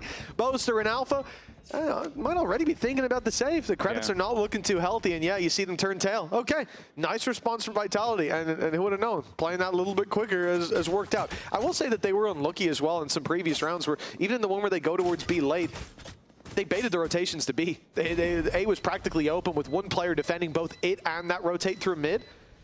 So they played the map right, but they just guessed wrong, and then playing into the Vice utility as well. Obviously, it was just, I think, a mistake from the get-go. Oh. A more direct approach. Maybe that's the call. Just keep things a little bit more simple. Go in for those A-side takes. Spend less time trying to outbrain your opponent, and maybe work on out aiming, and that worked in this round, but it's whether or not that is a quick fix, a hot fix, or whether something that will work for a streak of rounds in a row. Of course, I don't think anybody believes that this series is over, and of course you also have to bear in mind that Fnatic have been letting big leads slip. There's been a large part of their build-up in this event. With OT losses coming through, the close victories as well at the same time. And a lot of those coming from mass advantages. So we do still look at Fnatic, but this has kind of looked like a different beast today. It's not just been clutch rounds, it's not just been one player dragging them through, although Crashies has been very good. It has been controlled almost from start to finish. Flash. That's aggression from Kayak. They've stepped back from it. Now they won't be blinded when he rounds that corner, and that dash blocked by the box, but luckily he still makes it out. Vitality, a minute now on the clock. And a lot of ultimates to play with. The question here, is it going to be Durka or Unfake the combo? And it will, in fact, be Unfake sent through with one pulse. And the shots, well, it looks like they've dodged them all. And now the ground well slows them with Kayak doubling up. Fnatic, they've got barely anything put into this round, but somehow they're fighting back, beating Vitality into a pulp in those first fights, and now the playing field is more level. In fact, now tipped firmly into Fnatic's favor. Kayak jumping around, somehow saved by Boaster, and this is it. The map is done. Fnatic have destroyed Vitality on their own pick now. They've got Bind up next. Yeah, they've won it with a low buy round. They've closed it in a fashion that we sort of were mentioning, that there could have been those closer moments, but dear Lord, what a showing from them.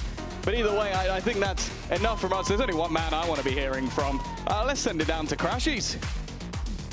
I need to get you, Austin. Crashies, congratulations first for this first map. Come here, come here.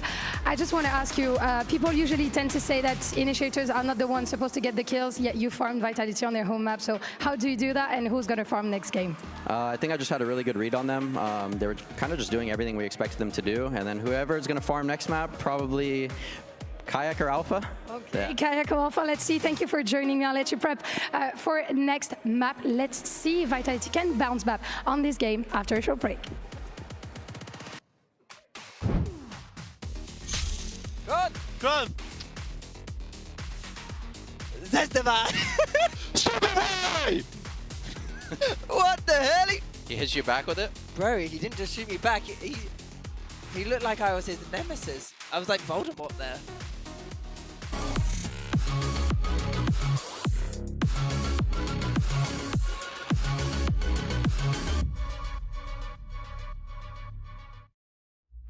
Your body knows. A sense of victory. Seized when mind, movement, and gear ignite as one. Now, step into your zone. Designed to win.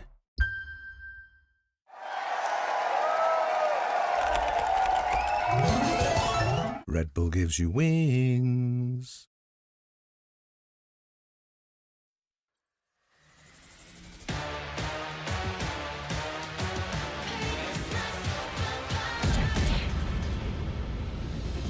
틱틱 문을 차고 있죠. 이건 데자부 이미 와본 걸까. 내 성공을 전부 담긴 그릇이 작아. I can't lose 점수 그건 의미 없는 숫자. 내 열의 top 10 거는 식당. 행걸로 채운 옷장 전부 대스탁. 상시주의 red dot 경고는 없어 better not. 난 사방에 다 뿌린지 마치 red hot.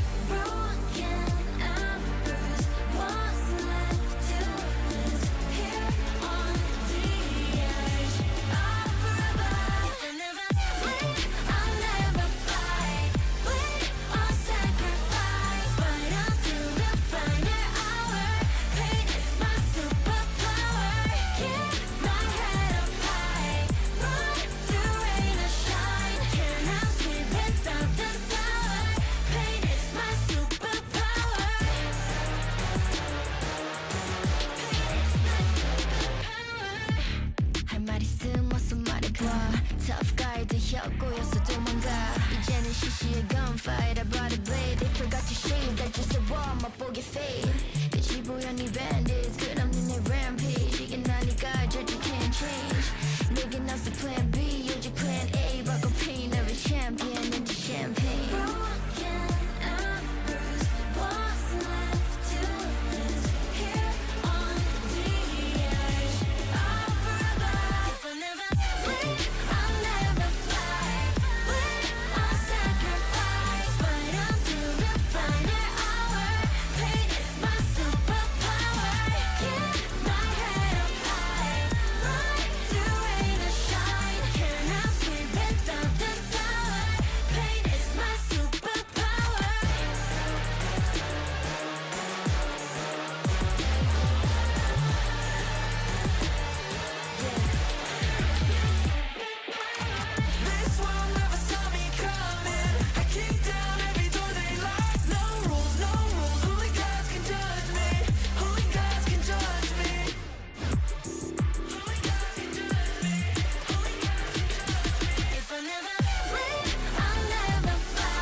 Pal, you usually step up to compete in the skirmish. Why was this one against Milan different? I mean, we all know that Kron is a far more talented player than me. And yeah, if we didn't want to beat our friends more than anybody else, then we'd probably have some issues with us. We always knew it was going to be a bit of fun, give Kron the chance to get one up against his own team, and go from there. Not much else to it. Nice! Hey! Yo! Hello! Nice! Come on! I don't hear you! Hello! Hello! Hey! Hey! EMP, sit down, brother. EMP, sit down, brother. Yampi! Yampi! Oh, Yampi! Yampi, you need to defuse the bomb! Yampi! Falling! Crawling! Yeah, come to my side, bro! Come on then! Come on then! Hey yo! Hey yo! Yo yo yo! Dang, like, that felt low-key personal. These reactions coming out from these players, but 13-5 is a great way for Fnatic to start things off on their opponent's map pick nonetheless. I mean, it was amazing to watch. Definitely, if you're in the audience, you're welcome, because the spectacle has been amazing, just going back at each other. But what a showing from Fnatic. I think that Crush has put it very well. I think that they really understood the intentions behind what Vitality was bringing, and they shut them down time and time again. Yeah, I mean, there was very few rounds where Chronicle was able to get activated in the very first start of it, and it was so difficult watching it because, like, he was just being shut down so quickly. Yeah. I felt on those first few rounds, and really struggled to kind of win any of those duels against, you know, his former teammates. So yeah, I think he definitely had a tough time. He was someone that we highlighted being the one to keep an eye on going into this map. Yeah, I felt a bit more like the mental games are really creeping in on this game specifically. But if anything, Fnatic were the ones that were absolutely chilling. Crashies also looked very comfortable both in the server and outside of it. I think that the rounds that Crashies had were absolutely amazing. All that momentum so early in the game that Fnatic were having, like even in this bonus round when he's good for so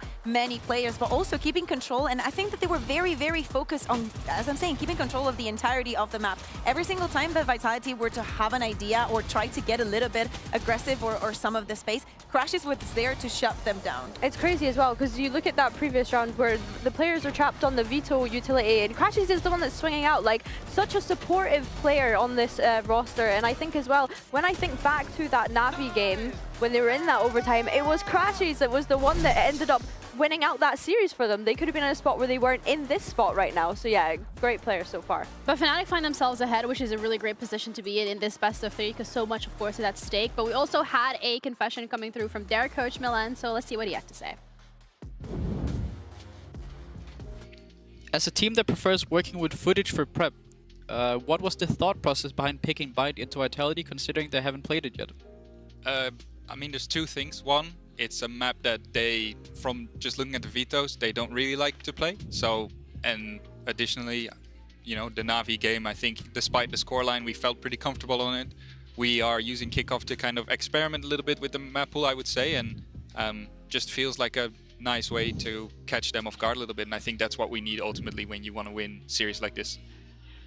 All right, a lot of insight there as well coming through from the coaches. I mean, so serious. Yeah, right? After the 13-5 and the vibes that we were seeing on the stage, they gotta stay locked in. But it's really important to highlight here what is at stake, because when we're looking at Vitality, they are one map away from dropping into that lower bracket, going up against Team Liquid. Which, when we're looking at this roster, at this super team, as people have coined it time and time again, that is a question mark in regards to their performance. Fnatic, they're one map away from making it to the final here in that middle bracket. So for them, winning this bind, picking it, I mean, it screams confidence to me. I think it's also something very important here. We were here and the Crashies was saying it's either going to be Kayak or Alpha. Alpha, 1000% the unsung hero of that first map, the utility, the thorns, the flashes. Every single time that those retakes were going to happen, that they were going onto the side, he was 100% locked in. Let's see what Vitality is doing with their comp. No double duelist here, Billy. The Sky, though, makes me kind of nervous. I think that any time that we've seen Unfake away from the Sova,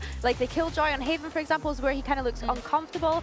I'm really concerned about potential team flashes. I know that sounds kind of harsh to say, but I think Yampi on the Tejo is really interesting. Kron on the Viper. Classic, to be honest, on Vine. Classic, and honestly, one of his best maps here on the Viper. Also, now that they're starting on the defense, just like on Abyss, especially when you have both the Tejo and the Sky, how aggressive are they going to be? How are they going to work with the utility? Unfake in some of those rounds in the previous map, using the drone and everything a little bit early, not leaving that for the retake. Like, there's some measuring here and there that has to change on the side of Vitality. And I agree with Coach Milan, like, how much were they expecting this to be the route? I think it was like 50-50 between the two, but I think that Fnatic learned a lot from how to deal with Bind and against Navi. Yeah, I think as well, like, it's good when we're thinking ahead about the global event as well, picking into a map even though it was so close against Navi the other day, having that confidence, as you said as well, Ginny. Yeah, I'm just really intrigued by this team Vitality composition and how they're actually going to be able to get the best out of it. I think working on the defense is going to be really, really key for them when you're thinking of those choke points, fighting for showers with this Tejo Sky kind of utility, and setting up some crunch plays in those areas. Yeah, if anything, this is Vitality's opportunity to prove themselves. Lose this and you drop to that lower bracket, win it, and we're going all the way to the decider. Everyone is looking forward to this matchup, but Fnatic are currently in the lead. Can they continue that on their own map pick? We're finding out with our casters, Mitch and Tom. Well, let's see if history is going to repeat itself here for Fnatic. A flawless record up against Vitality as an org. We're even talking outside of partnership, by the way. I mean, these guys do not lose to Vitality. And after that statement map 1 on Abyss, Tom, I don't think they're looking to see any changes to the history books here today. Yeah, it's kind of nuts. The stat was they're the only team that Fnatic have never lost to, which is madness when you think about the caliber of players we've seen on Vitality and the caliber of players we currently have on this version of Vitality. Strange team Vitality, though, aren't they? You see this here. Team A and Team B. Weird. Okay, sorry. But the assistant coach is handsome. So Team A being the first team that picks, but also it means you don't get to choose the last map. Most teams go for Team B. In fact, Vitality, the only team that want to start out first. They don't care if you get to choose the last map. They'll beat you on anything. Except Abyss, apparently, if it's you're also Fnatic. Interesting because then you ban first, right? So it means that, like, you give them a lot of choice. They then go, oh, well, I know that that's gone, so I get to choose. I can see why people would normally go in the other direction, but hey, each to their own. Having the first map choice might have been something they didn't want after how it went. It's not gone fantastically well. They do have this trap set up, though, ready and waiting. The trap has been sprung. Unfortunately, the guy that was meant to swing on it is dead. Yeah, and even then, what is Unfake supposed to do there? Flash and peek around the corner after the Yoru's TP'd back and the other players are far back on long playing anti-flash who swing you and kill you, and now it's a 5v3. I think it's the right call, flash and bail on out of there, but, you know, already a leg up for that attacking side, and the B site so passively defended. No salvos for Yumpy, like he can't even disrupt plant. This is going to be a hell of a hold, but I like this. Okay, if he's playing outside of the site, they are forced into a pretty tough retake, but having this little bit of extra map control that Yumpy's jumped up into and Hookah, that could change things. Yeah, but it's something they're well aware they do not have. Special delivery thrown out, but not going to delay them too much. Sight is under their control. It allows for a faster rotation at least, and it seems like they're already on the hunt, trying to kill off Bekash, but they will fail. In fact, he takes all three. What? They knew he was there, and even still, an in-zone flawless. Never put him on Jet again. Never, ever, ever again. He's so good on Viper, man. But, I mean, Viper is the reason that he's in this position on the map at the time he is. But they saw him running back towards short. The immediate turn from those players who TP'd, from Yumpy, who was previously playing the site. They say, okay, give him the site. They're singing, man. That's got to be an awful thing to look across the stage and see. Being shouted at. Yeah, way 100%. Worse. You just see him vibing, dancing. But this is the thing, yeah, for Vikash, the fact that he gets 3 when they turned their sights on him. They said, screw the site, we're killing that guy, and then we'll fight after. And they didn't even get close. Nice shot for Kayak, and he's out. Vitality can't do anything. Yeah, 21 HP left on Yumpy. That's unlucky. Wow. Something tells me they're probably going to go B on the Fnatic side. Oh, okay. Talk me through that. They've seen them all. Okay, I like that. That's about it, really. Actually, you are lying. They heard them. There was a Viper wall up. They heard them TP. They could have sent through a load of those clones they don't have. Yes, true. Got to be wary of that. Boombot actually decided to stand on its own 2 legs for once and make a louder noise through the TP. No, they know exactly where they are, and realistically for Vitality, you don't want to just give orbs over. You don't want to give over another to the Viper's Pit or the Orbital Strike. You go back years and years, and the same story is there, that Fnatic are post-plant rats. They always have been. They are the guy that you hate playing against in ranked, because every single one of their players has some form of disgusting lineup, except, and you know, Kayak could still have a lineup, just not in the way that you're thinking. And for now, he wants extra orbs, and will claim 2. Yeah, I mean, it's not the end of the world. Poor Crashies can't catch up with them in time. And 2-0 we go for Fnatic, 4 players left alive. And a solid start to this map as well. This is what we want to avoid if you're a Vitality fan. Hell, if you're just a Valorant fan, you don't want this to be a 2-0 blowout. And after that first map, we're definitely in that territory. I heard on the desk, Billy was saying, you know, maybe Unfake will be uncomfortable on that Sky. Pretty much, there's one agent we want to see him on. But when it comes to the Flash there, his play, can't criticize it. No faults just yet, but he did get shot through the smoke. Hopefully he has a bit of a lookier time in the next few rounds. And folks, you know what?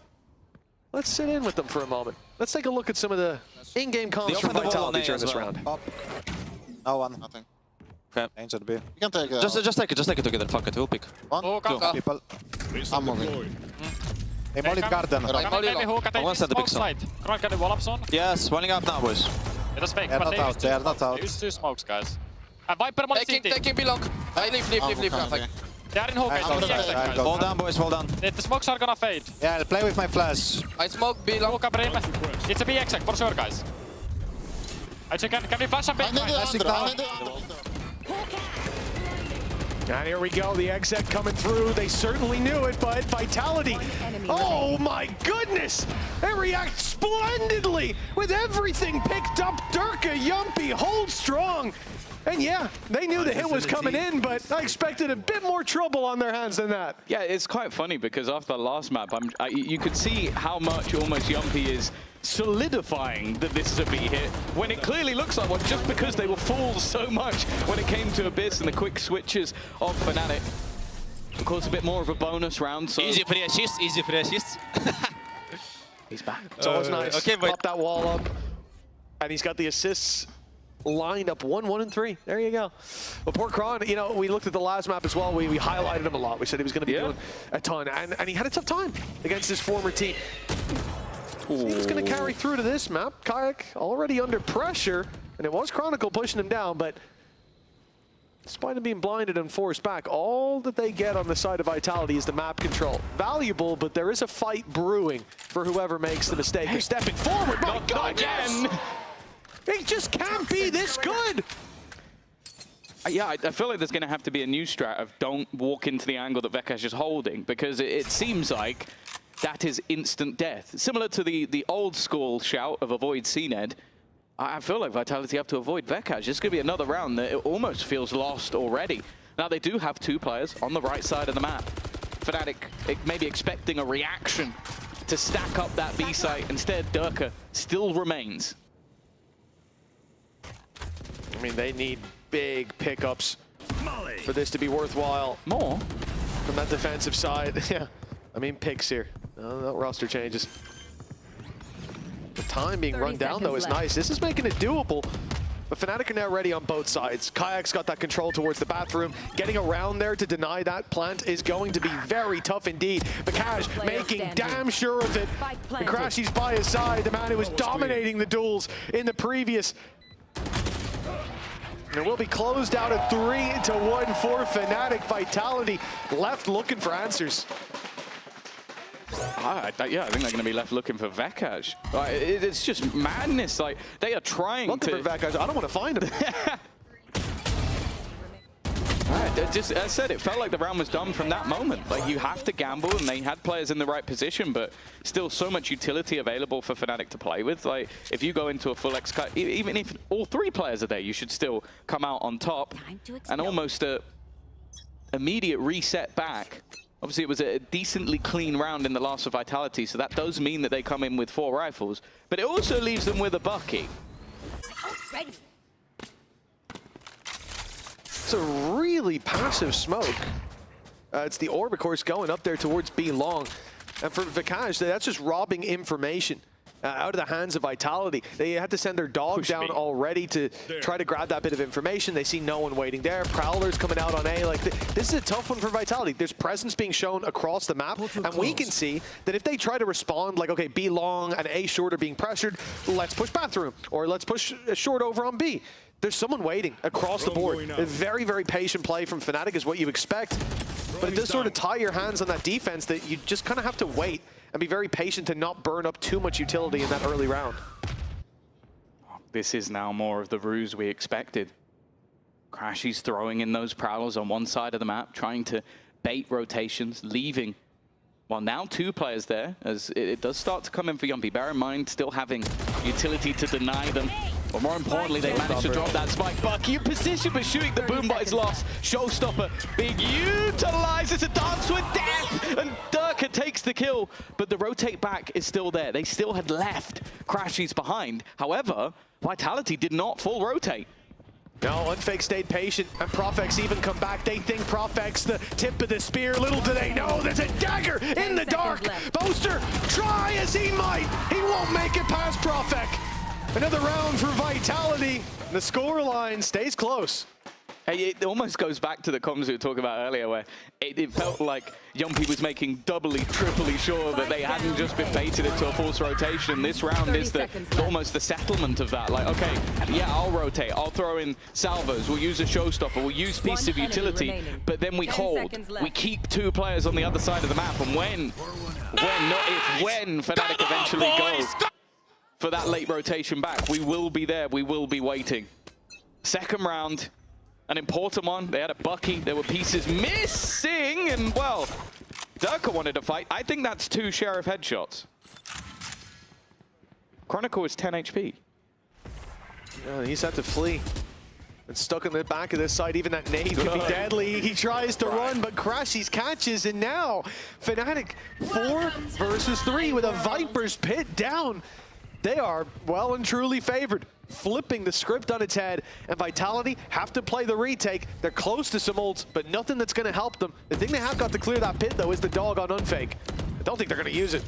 Oh yeah, Boaster has a molly available. If that gets him a kill, that's orbital strike, so they can't allow him to get a singular pick here. Crashies, bear in mind, desperately low, but good use of the C's will allow him to escape, and that's now a showstopper available for Alpha here. Those ultimates were close on the other side, but he may not even need it.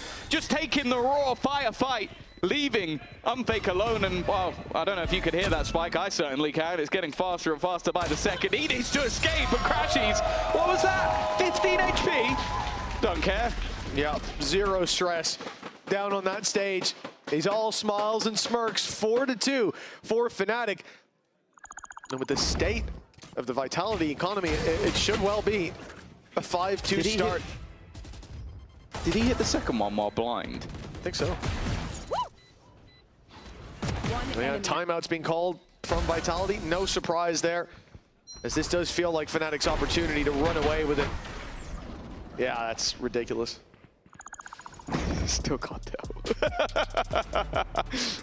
Even while slow mode, seeing what he see didn't seem to be enough, but 2 very high damage shots coming out of Kayak, and definitely feeling the pressure a bit now. On the last map, it came a little bit later. They were able to get some rounds on the board and felt like they were getting back into the game a bit, but the second they had a moment here on the Vitality side, Fnatic break back with a couple of weaker purchases and make it work. And with this being the map that would send Vitality in towards that lower bracket with an arch nemesis and Liquid waiting down there for Pal. These are the BBL squad of last year, had nightmares facing off against that Liquid team. Sure, they have already seen them falter earlier in the tournament, but it seems to be a different beast facing them later on. Speaking to Nats yesterday, he just said, yeah, we don't really like the easy road. We like to go all the way through. We like to play all the rounds, all the maps. They'd like to get into a final first time, because at least then, oh sorry, second time, at least then you do get a couple of chances.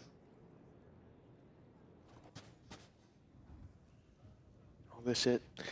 A timeout from Vitality, and it leads into a very low buy, but one that still has potential.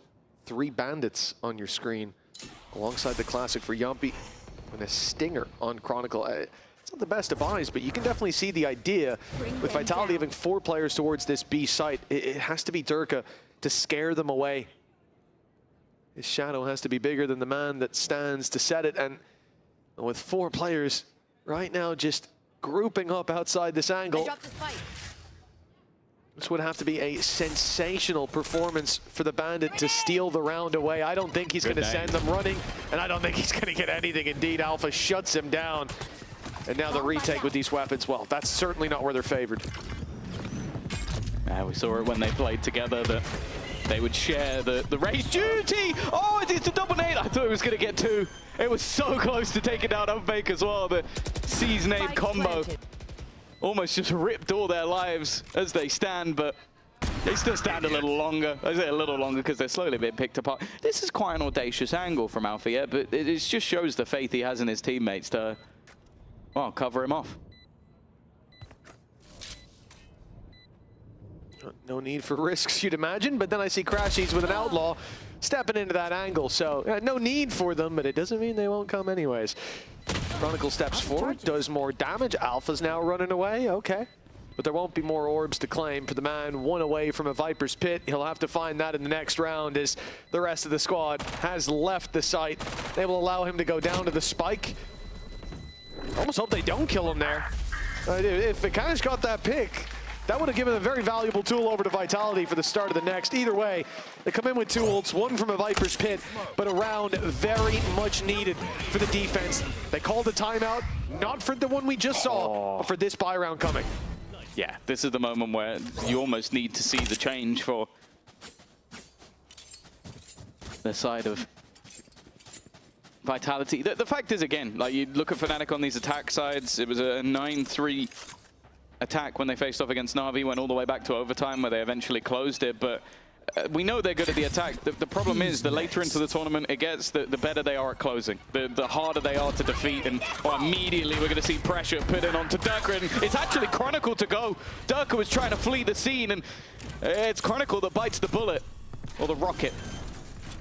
You don't want to bite a rocket. No, not when it's armed and flying towards you. For Chronicle, he's got the pit at least, but yeah, might not be the thing that recovers the round that they desperately need with his body on the cold, hard ground. Fnatic, 5 versus 4. All missiles away. They just have to hold the line. Great flash on backside. Orbital strike to buy time, and frankly, I don't know where Yumpy was going, but Profek, he set his sights on victory. And he's steaming towards it. A 4K already, and an ace denied, but a round's a round. A much-needed win from Vitality comes in unusual form. I'm completely baffled as to how they get back into the round. Like, look, in my head, in that moment, I'm thinking, okay, well, they have themselves the Armageddon. They can use that to clear an angle. And then I watch Yumpy try and run through the entirety of an orbital strike while completely blinded. Yeah, he's on the wrong end of it. And then this, just immediate 3 kills from Profek. Blink and you miss it, and somehow they're back in the round. But yeah, nice. Come on, David! That almost felt like a bit of a throw from the Fnatic side more than anything else. To be fair, seeing that from Profek's perspective, it was pretty I would say everyone there tried to trade. Yeah. Everyone there did the right thing. The guy's got the kill, I'll swing. You could just play passive and run time. Maybe the first domino shouldn't have fallen. But after that, just insane individual skill from Profek. And of all the times to land that, the Hail Mary play as the clock hits 0, and they landed a lifeline for Vitality. Unfake with the opening. Profek there to send them into the lead with a 4v3. And now no need to play aggressive anymore. Yeah, they've got 2 ults that can literally counter this plant completely. So there's not really any need to get over aggressive in this moment. Nightfall going to be utilized, and they're a little bit worried that they're going to be pushed. Instead of holding the ults in hand, they had to switch it up, and that's allowed for the plant to come through. As I said, I thought that was an easy moment for them. Still, though, they are in play. This is That's it. They want to use it for the retake. Great flash. And Kayak and Alpha both find those picks, and now trouble brewing for Vitality. They make it to the site, but the setup from Fnatic is so patient as they wait. Flash primed and ready. Diffuser blinded, but he hasn't come off the defuse. Unreal! Balls of steel from Chronicle. But it gets them the round. Vitality 2 in a row that Fnatic have got to be salty to see slip. If there's any man on that stage that Chronicle has full faith in, it's the one he won 2 trophies with. Trusted him to hold the line. I love the re-aggression from Fnatic. It was fantastic in that moment to get them back into the round. But yeah, as you said, just the gall of Chronicle to stick that all the way through. And after a 5-2 deficit, 2 rounds that you could argue there were good opportunities for Fnatic in. They're now going to take a pause of their own. The round before, a good opportunity is a huge understatement. They never should have lost that. Off time alone, and keep in mind, it did get a pick, but that orbital strike was online and used to slow the push back in. I mean, off time, off utility, there's almost no way to lose that round, but they took the audacious approach. They tried to play aggressive. They tried to hammer home that victory, and Vitality have taken that little bit of greed, little overstep. They've used it to catch right back up. A timeout from Fnatic. The lead is still theirs, but the economy, we're running out of credits, and we're running out of time as Vitality are now biting at their heels. Yeah, the worry as well is all of those ults are now gone. They expended pretty much all of them in the last couple of rounds to make sure that they got those over the line, and then they didn't. Whereas on the other side of things, hey, I expected Prophet to use that over to strike quite a few times in that round, but never ended up happening. Worst team in 4v5 situations. That's not the Fnatic that we know. 23.5% as well, like you'd expect it obviously to be sub 50, but that 40 mark is usually what we're aiming for. Yeah, I did say they were the best statistically in post plants, but they've just lost 2 back-to-back, so maybe the stats aren't everything. Oh, TP behind in the bat play, but it's a little risky as Crashies stood that little bit further back. Kayak was taking point. Crashies cleaning up as the wraparound came in, and now Alpha on the other side of the map completely clears this B site.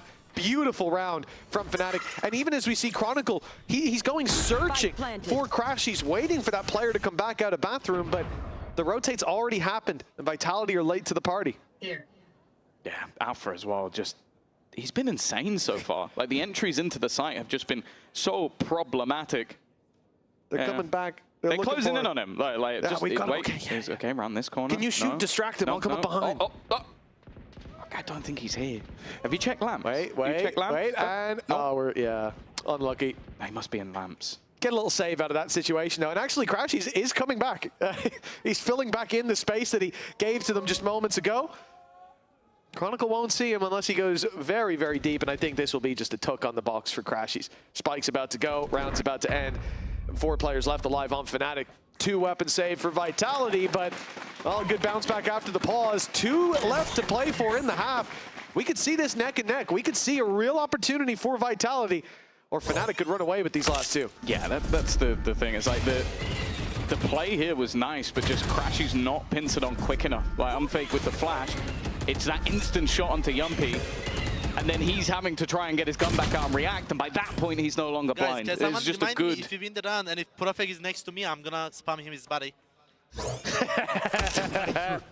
The real tactics that we need to discuss. I'd love to see it. Well, Durka onto the operator. Still credits in the bank for Vitality in this round, but the next one would leave them in a little bit more trouble. And the reason we didn't see Crashies hunting in the last was they didn't have too much to spare. They've now built up those credits a little bit more, so an opportunity. And that's where Durka hits his shot. An opener, but this was not the play. Kayak is almost the lurk on the other side. The rest are looking to hit B. Prophet gets sent back by the Prowler, and Alpha's waiting. A mistake as the wall goes up just a moment too late. And that second, split second as it was, gives Fnatic what they need. Pick, numbers equal, and the B site under threat. Utility sent through, won't delay as long as they'd hope. Boaster's safe to get that plant in the corner, and now it will be the retake that is put to the test. But once the smokes go down, that's Durka's opportunity. Op in hand, coming out from elbow, and it looked for a second like Boaster was going to give him the chance, give him the fight. They sit passive now. Oh, flash in. Bekash still holding on that corner. No ults, and Alfie has still been sat up top. Looking to try and go a little further, but it's Durka once again. The trade's back looking decent, putting it into a 2 versus 2, but the swing out from Bekash leaves it onto one. Showstopper, a chance for Durka, needs to find his prey, and it's missed the mark. Not got deep enough. He will hit the shot eventually. But is there going to be enough time? I think he's just about got this one. Yeah, he gets there in the end. 3.5 on it. Vitality finding their 5th with 1 round left to play for in the half, and it comes down to an ultimate, a 1v1, and a big play out of Durka. But it was enough. The op, and it found the pick early on, but here the opportunity given to it by Alpha re-aggressing. I thought this ended it though. Yeah. From Vikash, really nice play, waiting for his opponent to push and then wide swinging, catching him off guard, but Durka with a 4K cleans it up. And again, a much needed round gets Vitality to 5. Neck and neck at half, still possible. And it all comes down to this. Yeah, they've had a few moments now to get the blood pumping out. But yet, see you later. Spammed out immediately by Chronicle. And honestly, that's been the danger man. He's been the problem to try and fight against thus far. An unorthodox plant for Crash. He's just about going to survive. Fade back into the decay. But it's definitely not the norm in terms of plant positions. Time ticking for Vitality, but the advantage there to play with. Orbital Strike clears a lot of nasty corners, but Vikash has again stepped up to the plate. A Viper's Pit available, but no chance to use it. It keeps going from up top, but the defuse already made it to half. Problems as now they need to swing, they need to stop it, and Profek stands and waits, taking every battle. Vitality goes 6-6, blow to blow with Fnatic in the first half. And insanely close back and forth, and so much more to come. Make sure you join us after the break. Women will what want.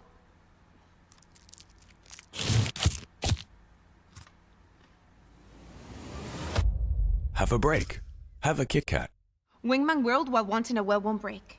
Vamos! First impressions of coming to this team is incredible. I can see why these individuals have been successful before, why they are part of this team.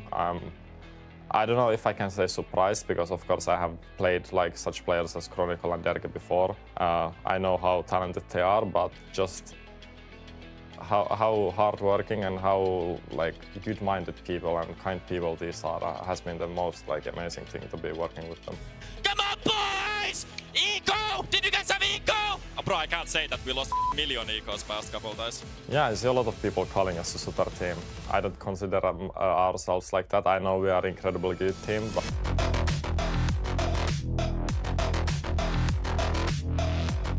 yeah, a lot of eyes are for sure on us, because a lot of people want us to not succeed because for whatever reason. And yeah, I'm just gonna be excited. I think that gives me even more power to prove people wrong, because a lot of people are wanting us to fail. What I will bring to the 2026 roster, comparing to previous years, I think you'll get a lot of energy, a lot of fun moments for sure. Jumpy, start calling better! Let's fucking go now! Finnair Airlines to Sunset, gonna have a little bit of turbulence. My Twitter name is fishandships.com, and you can follow this guy over Baked here. potato. Baked potato with beans and eggs and sausage for breakfast. Yeah. A lot of excitement to the games and never giving up attitude, that's for sure.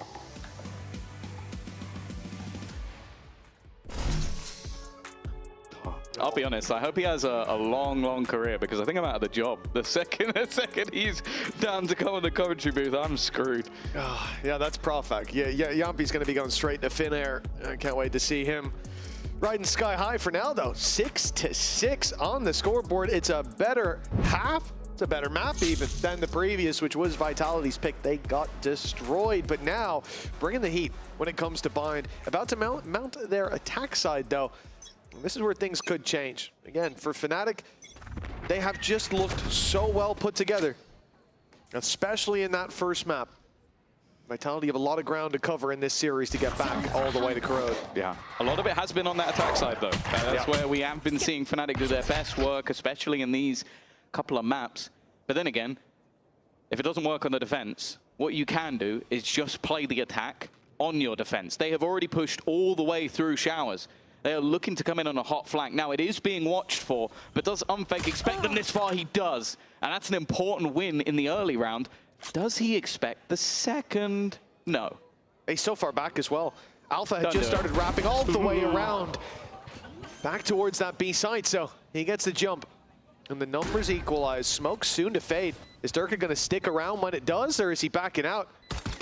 Yeah, they're spamming through already, suspecting him to be here. I'm surprised. Still got Nate. He's still up so close, and yeah, okay, Nate's going to be thrown in. He backs off. Chronicle takes poster, and now the only problem is the fact that they can't be wrapped on. They still don't know where Alpha's gotten to or when he's going to strike. Durka, though, up close, keeps this favored. Vikash pulling it back. Alpha's now by his side, and they can make it to this spike, but the time is so desperately low. And with Salvo still to play with, that should seal the deal in favor of Vitality. A big pick, though, that could turn it into Fnatic's favor. Alpha got ahead of the problem. Realized another salvo could come, so he threw himself right into the mix, and my goodness, they've got a pistol as a result. That one looked dead in the water. Yeah, for sure. Again, so many moments that you look at from the Vitality perspective, like the opening, okay, sure, it goes back in the other direction. The early aggression that they managed to have up close to slow them down even further, and then still hold on to that utility, but Alpha, yeah. And that has been the case throughout this map so far. Him and Vekash have been flying. Correct me if I'm wrong, though. Yampi still had a salvo. If he pulled one down there off time, he would have won. But instead goes for the fight with his teammate. Maybe a little mistake. Maybe I misread, but I'm fairly certain he had two and sent one. Either way, for Vitality, a pistol that doesn't land in their favor. Fnatic now have a chance to run. All right, Alpha. All right. I thought maybe he'd at least give it a bullet or two to relax, to reset the spray, but no, okay, beautiful transfer, good damage done, and already dealing with a lot of the problems that Vitality could bring to the table here. Profex on 6 HP. Oh, timing. No ground. Oh, never mind. All right. Just about got far enough around the corner. Getting anywhere near Kayak with this gun in hand is going to be very difficult. Not a lot to play with, of course, for Vitality, but one enemy remaining. It does feel like they could have been the ones with the weaponry in this round, and now Vekash on the hunt, looking for Unfake, and it will be the end zone flawless. As good as it gets on that defensive second round for Fnatic. Yeah, it's a real thorn in the side as well. Again, looking back at that pistol, the fact that Alpha's able to have so much impact, not just with the flank kill to start, but then that late play, the double that kept them alive. This one, I mean, it's not much to say about it. It's an eco, and it goes the way ecos normally do. Some nice flashy shots, but digesting this for Vitality, it's got to be tough. Difficult pill to swallow indeed, that they're now trailing by 2, but the rifles come out. Thing is, in terms of the buy for Fnatic, it's not that bad. Spectre, if you haven't played this patch, you know, you might think that's a big weakness, but not anymore. It's in a pretty good state right now. And the rifles and the Outlaw to back it up. Fnatic won't pull many punches when it comes to this round. Ooh, yeah, I'm just looking at Alpha here. How far does he go, or is he just waiting out the smoke? His teammate under serious pressure, so him winning a fight on the edge of the smoke could be everything. And, well, he's played Chronicle at his own game. A double molly trade, and well, there you go. Yampi finally realized the Chronicle's like, what are you shooting at me for? He's taken down Alpha here. Oh, that was a decision as well. Look at the toxins on Vikash. He's got the 80 as we swap back to him. That means that the call was there. Drop the wall, let me get 2. And instead, the wall going down crumbles the play. Fnatic, still they can make this costly. Remember, they came in with weaknesses, and there's one. Unfake. A little lost in the sauce in the close corner. Spotted, dealt with, damage done to Yampi already. Get the round win, unlikely, but how costly can it be? Left to 2 already. Crashies with a chance to bleed their bank dry. The time already gone, but now with Crashies falling, at least 2 will survive for Vitality. I feel like we're cutting to Chronicles Cam. I don't know what I've just seen him do on the camera, but it was very interesting. It must have been hilarious from his point of view, though. Just have your own teammate turn around and start shooting at you, and yeah, I don't know what's gone on there. There you go, just the spin around.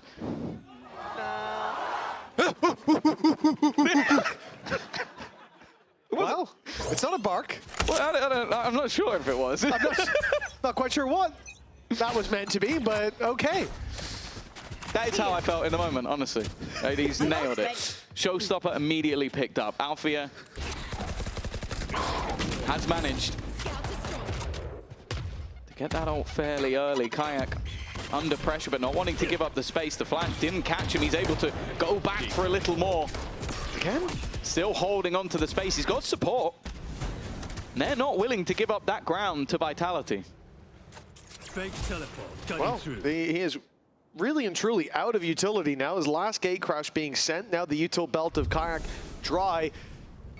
And it looks like he wants to go and just take that bit of information. Spots that they're still outside B, but immediate rotate. Kayak's going to the A site. It is the right call, but I thought seeing them there might make them think it was a pump fake, that they were coming in late, but instead, numbers are still going to be here. Opening pick, but one more man to deal with, and they don't know about Crashies either. This could be a big problem. A snake in the grass, but those shots a little too high. Yeah, he's lost his life to unfake at the same time. Boaster already tagged a little low. They still have Showstopper. Maybe Kayak needs to do it all. Oh, Profek down to just 7 HP. But the fact that he lives might be enough to question using that ultimate. Last player standing. Now surely for Alpha, he can get Profek super low, but looking the right way is going to be the problem. Okay, it's not going to be the problem. That was a headshot as well, so screw his HP. Dragging one more into a fight. Yumpy's down halfway, will be achieved. And a showstopper in the back pocket if he wants it. But a guessing game of Warriors! Alpha, yeah! Another big round! And they're all on their feet this time. A standing ovation for the Red Bull clutch. Oh my God, he's having a game 22-7. But what is this? I firmly believe this was impossible for anyone else. Like, just to even have the goal to go for it, he almost lost his life immediately, not looking the right way.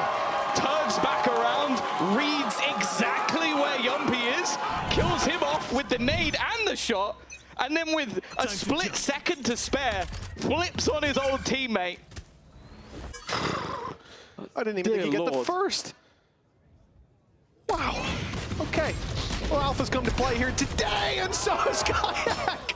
I mean, those are pistols, no shields, but it's still, it's gotta feel like you're being beaten into the dust for Vitality. 10-7 down and finding yourself in that position in this manner. You were about to challenge Fnatic for the lead, about to put it neck and neck, about to push their economy out of the realms of feasibility for a buy, and then Alpha stands up like that, stands tall, and then here you get shut down by the initial fight. Yeah, well, we saw earlier that they're not great at 4v5s. Maybe they're just much better at 1v5s. Or there's somewhere in there that the stat alludes, because in these clutch moments, I fear that it doesn't matter who's alive for Fnatic, they can still turn it around. The Vitality asking an awful lot. 30 seconds, 3 players with pistols, no ultimates online, and Alfia's standing in their way. I can't think of anyone worse. He'll take 2 for his troubles, and for Profek, he's walking into death.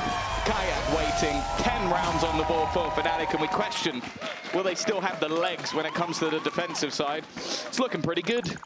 Yeah. The fact that Alfia won the 1v3 without using Showstopper means it's available coming into this round. Dimensional drift for Kayak as well, man. Fnatic looked like they were in danger. The red lights started to blink, but they sent their hero out. 24-8 for Alfia, and a timeout called. Vitality being pushed to the limit. And today, Tom, they haven't stood up to what's on the other side of the stage. They've not been able to weather the blows coming out of that Fnatic side. No, on map 1 we saw crashes. On map 2, Vekaj started the game off. Unfortunately for him, he has been eclipsed by a man who can eclipse anyone. He's an MVP of international tournaments, a man that can take over at any moment. Of course, you look at the damage per round, and he was number 3. Of course, this is kickoff before today. Maybe after today, he might be number 1. Of course, the ones up there against him are actually playing in our second game, LaRock, and of course, Lovers Rock, the double duelist from BBL.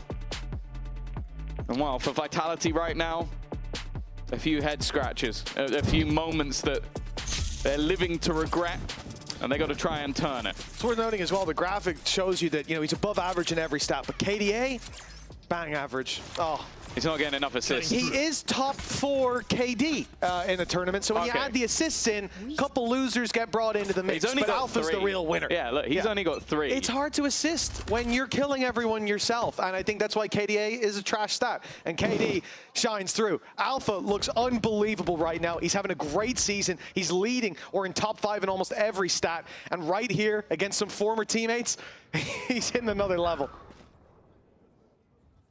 Oh. For Vitality, that's both pauses gone. That was a last chance until OT to check in with the coaches. Kayak on the operator. It's a missed shot and not really an opportunity for Durka to pounce. In fact, though, Kayak is not worried about trying to keep this control. They're still going to commit the boombot on the other side, but he waits. He takes the shot anyway, looking for a little more. Kayak! Well, he did it versus the Eco. He's doing it versus the buy. Pause. What pause? Only Chronicle stands. And this was meant to be the turning point. We spoke about 1vx scenarios. 1v5 needed. Yeah, that's the problem with it. You take that little break, but nothing changes when we come back. Fnatic double digits. It's going to turn into 11, and for Vitality running out of time. You know, this is, it's almost karma coming back to bite them again. I think for the folks that didn't quite catch it earlier on, we have the skirmish now where we decide who's going to be that team A, who's going to be team B. Vitality won that, Two players sent forward, well, 2 people, 2 representatives sent forward. And yeah, Vitality did win, which must mean Pal did a lot better than all the other skirmishes, because he's been competing in all of them so far, right? They sent their coach. It was great that Fnatic did the same. Yeah. Unless you watched it, and Chronicle was there. Yeah. And Milan did manage to get a few rounds, to be fair to him. He did. Very good against the long-range judge. Yeah, when Chronicle was jumping over with the judge. But hey, I think it was Ginny saying it yesterday, the team that wins the skirmish, more often than not, loses the game. So, evidently, well, he should have sent Pal. Yeah. Man, that stat is... it's going to get a little more convincing, perhaps, in a couple of rounds. See, coming into this, right, you've got that full economy invested. Vitality left with a couple hundred credits between them, 1,000 or so.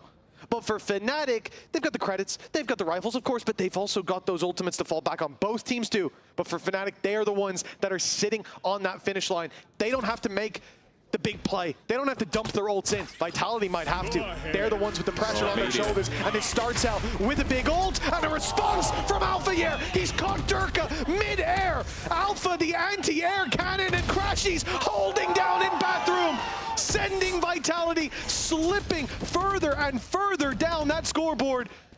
The round not done yet, but I wouldn't even be surprised if Vitality saved at this point. It's kind of a screwed if you do, screwed if you don't sort of scenario. You give them 12. As said, earlier in the tournament, when they were playing against like a Foot or someone that maybe you consider a bit of a weaker opponent, Fnatic took their foot off the gas. I can tell you for free, it's not going to be happening in this series, even though Alpha get an uncharacteristic whiff.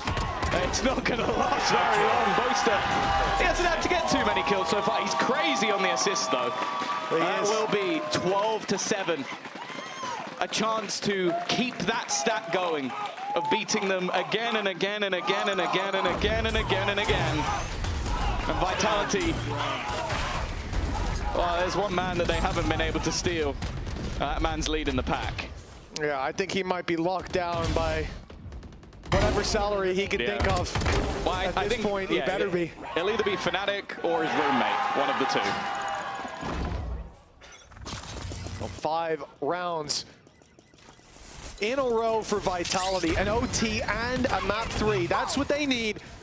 Durka's turn. To rewrite history, to defeat Fnatic for the first time in Valorant's history. We often talk about partnership because they were scrappy days in the olden days, but no.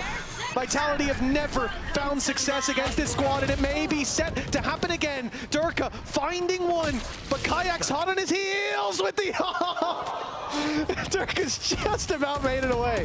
Viper's pit in play. Orbital strike used to try and force them out of lamp. Sunfake getting ready to pop out on the other side, and he will manage to deal a death blow. He's being spammed out though by Vekash. His second kill of the round. Time though has been ticking for a while, and as you said, they are throwing everything at this, all the tools in their wheelhouse. Vekash has managed to find Chronicle. That's now the defusal halfway done. They actually have a little bit of time. It has to be someone a little bit healthier. Boaster is gonna go down, and now unfortunately, there is nobody left standing. The Red Bull clutch will come through, but as said, Vitality had to throw the lot. Oh yeah, oh they very much did. It is the old Revenge of the Sith. They threw the kitchen sink at him. Desperate times and desperate measures, but measuring their success from this point forward is the key. If a healthier player did that, they might have lost. It doesn't would have been very close. It would have been very close. For sure. Yeah. 4 rounds in it, but those ultis expanded on both sides. He's looking too good. Wouldn't you be? 4 rounds now. Ultis are dry. It comes down to round play. Yumpy has a classic. I'm missing something. Why does Yumpy have a where's the gun? It's dropped somewhere? Navera? Is that you? 2.1k on Durka. Why does Yumpy have... What are we doing here? Like, I've seen bundle promotion, but this takes it to a next level. Timing is going to be everything. Like, the worst thing is they won't even know the second player is there. That one's for free, and now a nasty surprise for Chronicle. So many gaps being left in the behind of Vitality. And well, those are going to sting in the morning, I'll tell you that. Oh, Crashies with another. Down A. This is now Vitality on their last legs, but they won't crumble. Not if Durka has something to say about it. 50 seconds. Alpha on the other side, dominated in so many fights. He gives the chance, and Durka takes it. A 1v1. Crashies, the man leading the charge in the last map. And now he stands against the man who used to wave this very same banner with 35 seconds and the spike under his control. A C's still to play with, and post-plant he could even have a reveal. No pressure for Crashies, and he plays it cool. Down goes Durka, down goes Vitality. In a landslide victory, Fnatic, they add another win to the tally. Vitality fall to Fnatic, as they always do. Yeah, we've talked about this squad maybe sometimes needing that second life. They don't always do it through the upper bracket. Sometimes they slip. Well, it seems like that's the case again. The middle bracket has been their home, be it in OT victories or dominant ones versus what we expected to be the sort of showstopper, the banger of the day. I'll be honest, Vitality on the other side fell a little bit flat. Althea, where it was predicted by Crashies, either him or Kayak would take over the game.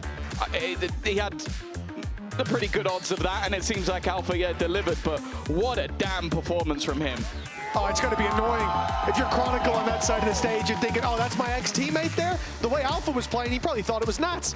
He was behind them almost, like half the rounds it felt like. He was finding that spacing, and that usually comes in a different form when you talk about the Rays. Normally you're breaking through, not breaking behind. But for Alpha, 28-11. That guy's there as well. We had a beautiful start from Crashies. This is a Fnatic that looks locked in. Yeah, this is, and also you then have to talk about the other side of it. Facing off against Liquid, it's going to be another grudge match, and for Fnatic, they have to wait just a little bit longer to find the opponent they will face in a best of 5. Potentially a chance on revenge on BBL, or maybe they'll be making some new mates, but nonetheless, I would not want to be the squad that faces off against them next, because this is Fnatic in title-winning form. Milan may not have found victory in the skirmish, but his boys did on the server. Success for Fnatic and a chance to make it to Santiago. 2 chances, in fact, locked in for them now. That's got to feel like a bit of weight off the shoulders, as they really do. They never do feel like international events if we don't have Fnatic there. Down on the stage, though, we're standing by with good old Alfier, the star of the show, for a post-match interview. Fnatic are not done yet as they take Vitality down, and the Turkish Prince of Fnatic joined me. Alpha, congratulations, first of all, for this huge victory. I'm quoting your words on broadcast last week. You said you wanted to play against Fnatic Academy. You got what you wanted. You played against Vitality. You beat them. So I want to know how it feels, you know, beating your former teammates. Isn't there a little feel of guilt maybe here because you played insane, you had clutch against Chronicles and stuff? How does that feel? I mean, I don't feel guilty because it's a competition game. Right. I felt sad during the game because I love Kron so much because we were really good teammates in the past. Yeah. So when we are playing against them, I felt a bit sad, but end of the day, just competition game. Nothing but love, but not on the server, right? Is that correct? And I know you had a good game today, but you know, I want to know who is your true MVP. You know, in your heart, who made you the proudest today on stage in your team? I think I will say Bekash. Yes, a little shout out to the French guy. Love that. Because his energy was really good today, and on second map he was also playing like a beast. So I'm happy that we signed him, I guess. So. Yeah, very happy to have gotten him, of course. He's a French pride. And I'm curious also to have your opinion on a, let's say, game-related question. You know, the game changed to have a bit less utility-based game and feel like shooting matters more. But in a team like Fnatic, where we know how team play, you know, matters a lot and stuff, where do you put the emphasis on? What matters the most? Shooting, experience, team play? What is it for you like? I think we are the team, we have too much experience, but everyone thinks that our aim is not best, but I don't personally. I don't. But I think our aim is also really good because we have a 30-year-old Crashes that he drops MVP on first map, so I think we're just good aimers as well. Yes, experience and aim go together for sure. And my last question is about next match. BBL and Gentlemates are going to be taking the stage. So do we have a Turkish bias here, or do you think that Gentlemates can take the win? I mean, I wish BBL is going to win. I wish BBL is going to win. Yeah. So, yeah, Gentlemates, I guess. Oh, you're going for Gentlemates? No, I'm going for BBL. Oh, you're rooting They're for my BBL. brothers. Let's see then if Alpha was right on his prediction. Thank you so much for joining me. Reportaj için teşekkürler. And let's see if indeed BBL can take the win after a short break.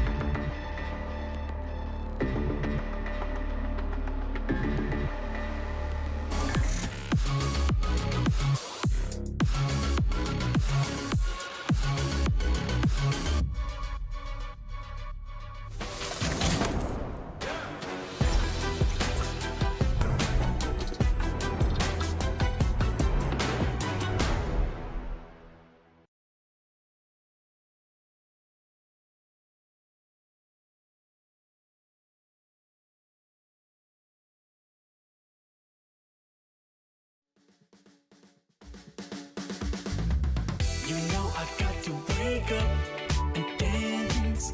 You know I got to get up and dance. When I'm in the backyard, dance, dance. When I'm in the graveyard, we dance. When I go back to sleep, I dance. In the realm of dreams, I dance.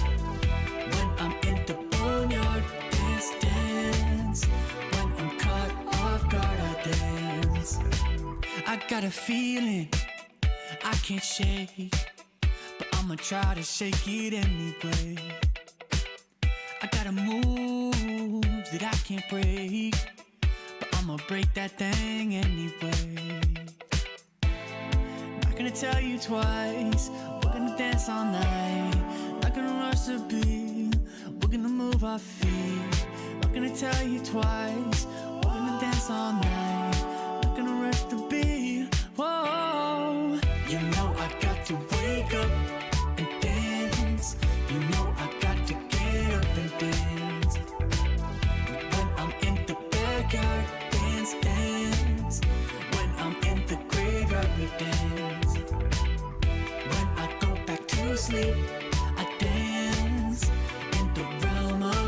dreams I dance. When I'm in the boneyard, dance, dance. When I'm caught off guard, I dance. Feet on the ceiling, feeling great. Don't tell your mama we shaking, babe. Break the rules and do your thing. Bring your shoes, yeah, bring your date. Not gonna tell you twice, we're gonna dance all night. Not gonna rush the beat, we're gonna move our feet. Not gonna tell you twice, we're gonna dance all night. Not gonna rush the beat, yeah. You know I got to wake up and dance. You know I got to get up and dance. When I'm in the backyard, dance, dance. When I'm in the graveyard, we dance. When I go back to sleep, I dance. In the realm of dreams, I dance.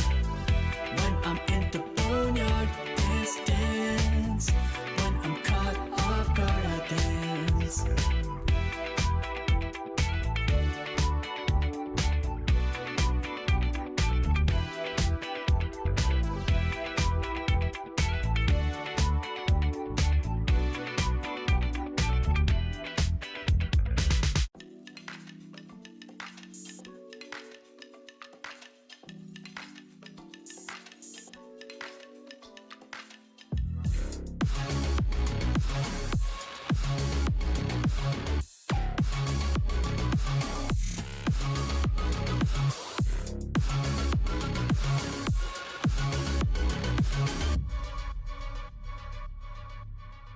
Winning this event, being a champion, it's the beginning of this journey, like it's our purpose.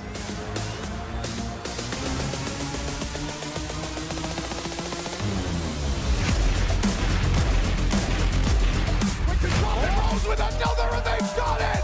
They have climbed their way back, and this time they are not letting go of their dreams of ascension. I think we are at the level of tier 1 as a team.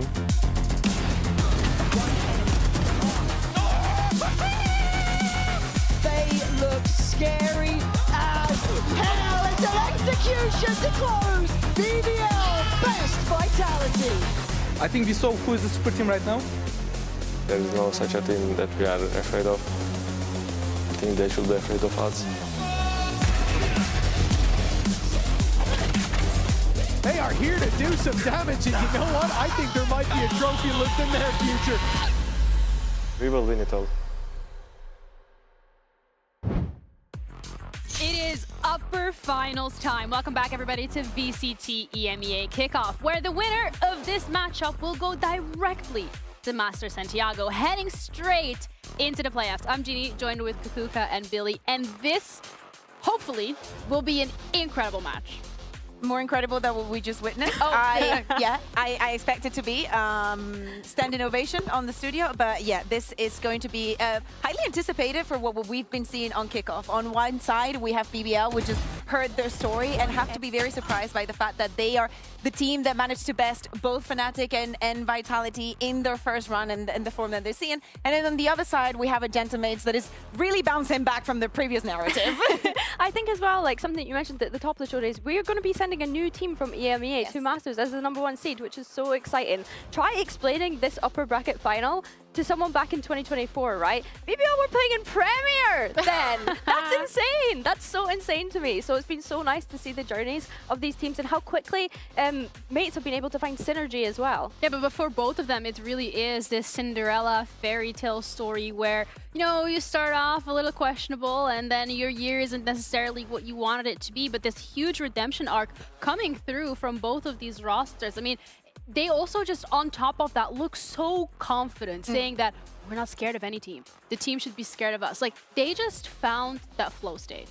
I feel like you have to, especially if you have players like Starkso on one side and then you have that incredible double duelist on the other. They do not care. And I like the fact that it's different stories. We have the new kids on the block that have been grinding the game and literally just step by step, took every step that you need. That story that Valorant is trying to sell of like, if you want to compete, you can do it. Just gather up with your friends, form a team, grind the game, and you will make make it here. From their bedrooms, like, yeah, Exactly. it's crazy. I think as well, to speak about BBL as an org, like, we were glazing them so hard last year, being able to get a top 4 spot for the first time ever in the org's like history in VCT, and now that we could be sending them to their very first global event. Of course, Mates as well finding themselves back in the league, like, it's crazy. Let's not forget that Mates was an Ascension team once upon a time, and the BBL roster was an Ascension roster. It was crazy to say because, as you're saying, maybe last year with all the changes in this new phase of BBL that we were seeing with for the first time they went international, we really thought that it was like their best shot, and they were so close, so damn close. But with the roster that they have this year, we knew that this was a long time coming, and it's good to see that they have this kind of performances and the redemption arcs for each and one of the players in Mates. Absolutely love them. Incredible. And also it feels like a discussion that we've had continuously, Billy, here has been around the meta and how it's changed and how it has been playing in favor for some teams, and others it kind of took them a little bit longer to catch up. But it feels like when we're looking at BBL, when we're looking at the identity that they were able to bring from Ascension all the way back here to in VCT EMEA, it has really worked out for them. Yeah, I mean, they've been running that double duelist and Cypher for majority of their maps, if not all. And I think that the kind of changes that we've seen from Cypher recently is you're not really setting up for kill trips, right? The way that Kevin is playing it is for more passive information, especially with the changes that we've had to initiating utility recently. It's been working really well for them. On the other side, we have Mates, who has been running this double controller double duelist. I love this because it kind of destroys the narrative of if you do not adapt to the meta and you don't evolve with it, you're doomed. No, you can still play these things. And I think that actually Giant X made a very good point last year, and to just play to your strengths. It doesn't matter that it's like not what everybody else is doing, if you can still find a way to make it work. As you're saying, we have a BBL that plays the Cypher and the Soba in every single map that we've been seeing, and the double duelist. And what a double duelist. And then we have on the other side, the same idea of Glyph permanently being on the Astra, also permanently being on that double duelist, and just flowing around in the map a little bit different. You know, like that, they bring in the spice to it. It's a very clear identity from both teams, and it's like you say, they're both playing to their strengths, and that's ultimately what's been able to get them this far. They're not really having to take inspiration from anyone else throughout Kickoff. They're not having to figure out their journey throughout Kickoff, which we've seen from so many teams in EMEA throughout this Kickoff. It's very clear. Yeah, and also the thing that I wanted to say, we see Mini, who it's always a highlight, like rebuilding around him was such a good idea.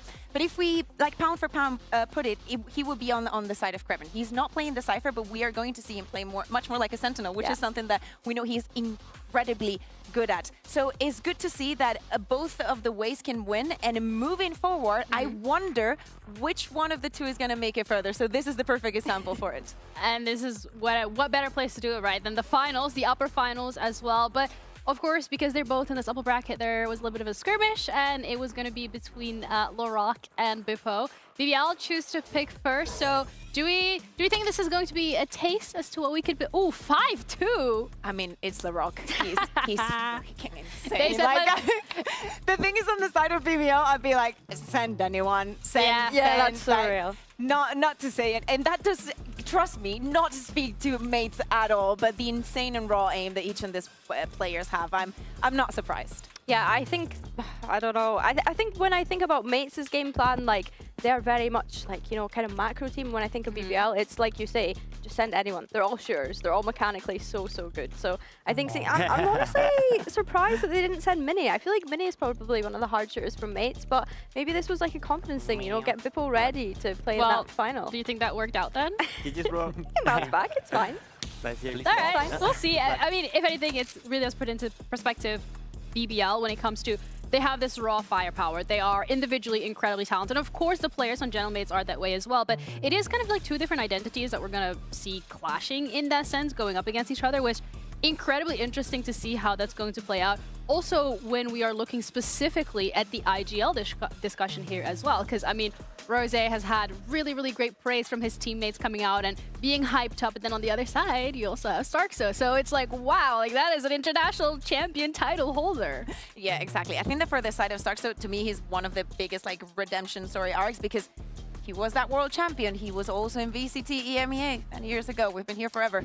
And but the form that we are seeing him now, it's I think that the confidence was something that he never lacked in that sense. But we we tend to see players of good caliber not mixing well with some others. So it's good to see that maybe taking in the IGL role with this kind of mix, in this kind of meta, suits him so well. And on the other side, it's just as brilliant to see Rose. And he has to get a lot of plays, because all that we're seeing about the double duelists, and trust me, we are going to see a lot of it in this best of 5, also has to do with good leadership. Yeah, 100%. I think as well, to touch on the IGL chat before I discuss these double duelists, you have Rose, who finally kind of deserves his flowers. He's been so amazing at the role, and someone that was criticized quite heavily, I kind of want to say, in his time in Tier 2. I think when they were able to ascend, people were kind of like, oh, are we still going to actually keep Rose? But like, he is like the leader of this family, you know, and his performance individually has actually improved since coming into VCT if you compare it to his Challengers performance, which is kind of crazy to say. You know, he's really stepped up to this league. And to touch on Starks though as well, relatively new to this IGL role, right? He kind of got forced into it back in his Challengers time right before Stage 2.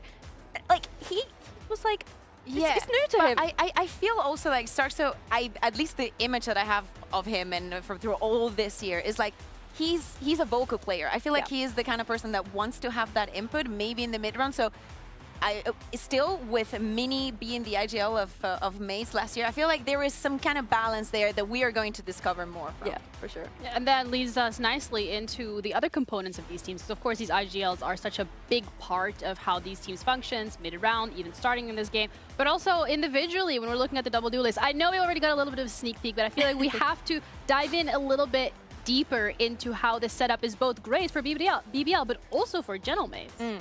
I've said it 3,000 times. Martin is the best hero that we have. I know that we have, seriously, many good duelists here in EMEA, but I like to say that Lover's Rock is making a case for himself, sometimes outshined, surprisingly, by LaRock. Like, it is so difficult because on one side, you have, as I'm saying, Martin, absolute brilliant, best hero, now reunited with people. Him flexing, I think that is going to be an amazing tool for the rest of the year, but you just cannot look over the things that LaRock and Lover's Rock have done to some of the best players in EMEA. Like, I remember seeing a LaRock of 1 versus 5 against Vitality, and I was like, how is this happening? And it is.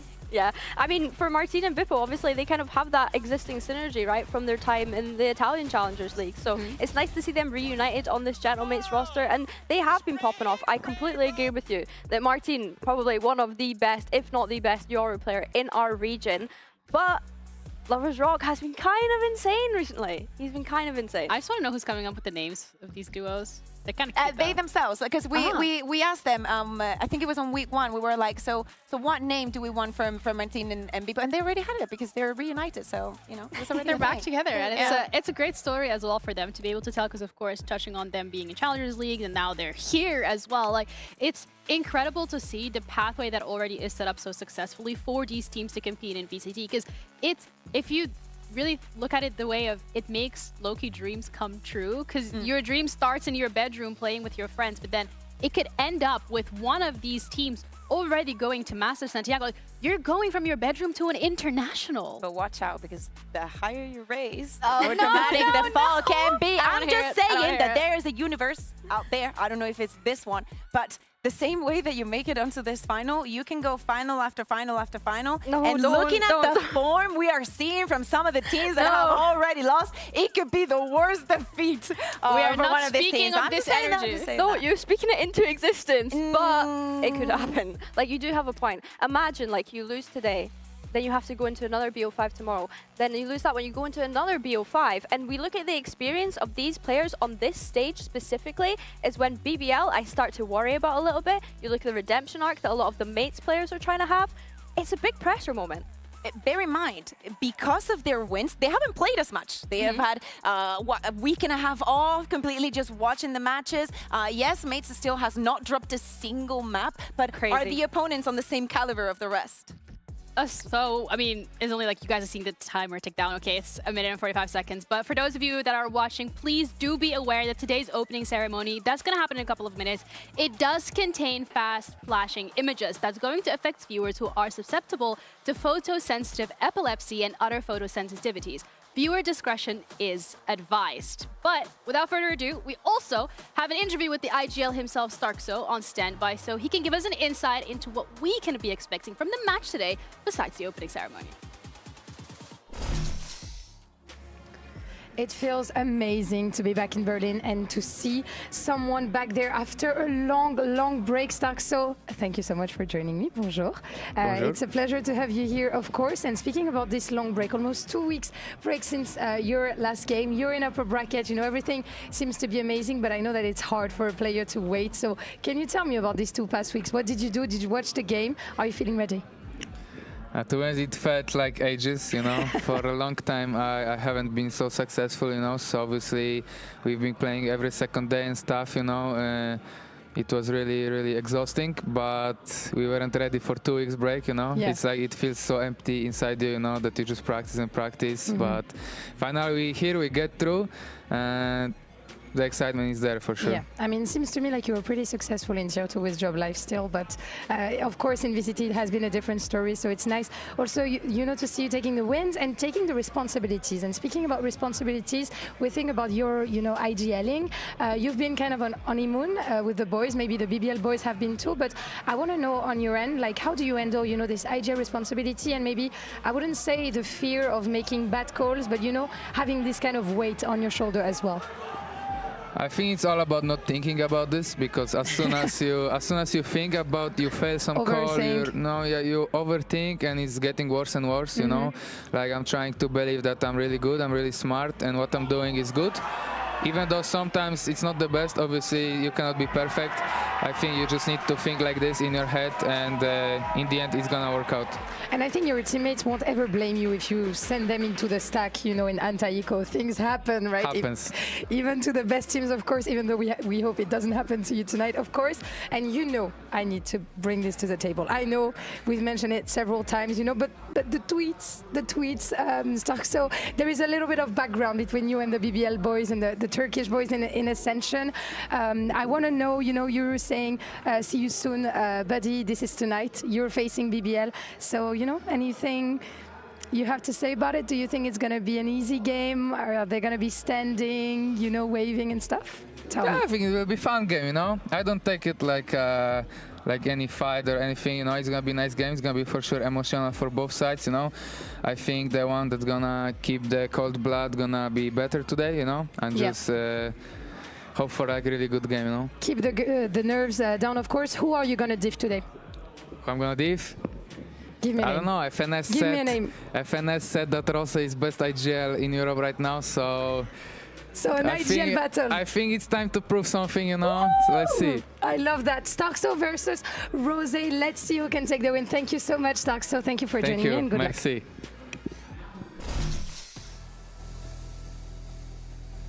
All the way back in 2023, Gentamates became the first team to ever ascend to VCT EMEA. But ever since then, that has been the org's biggest achievement in Valorant.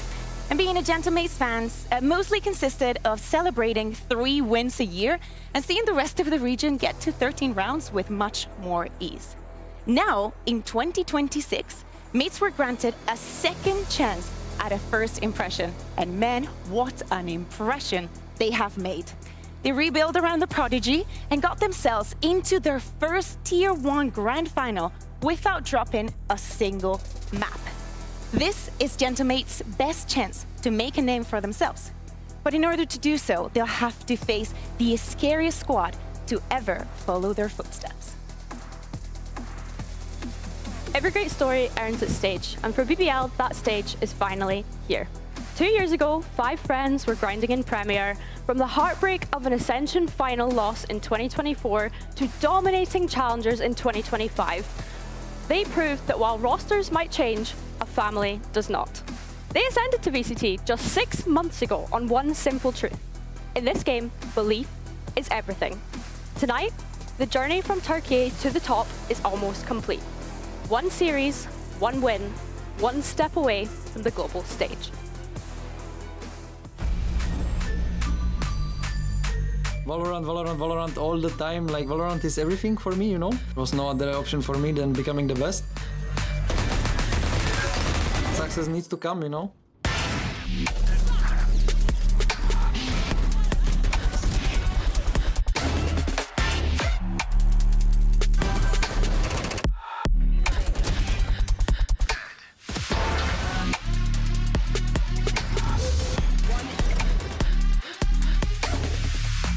debate the super team Vitality, one of the best teams in the world, Fnatic.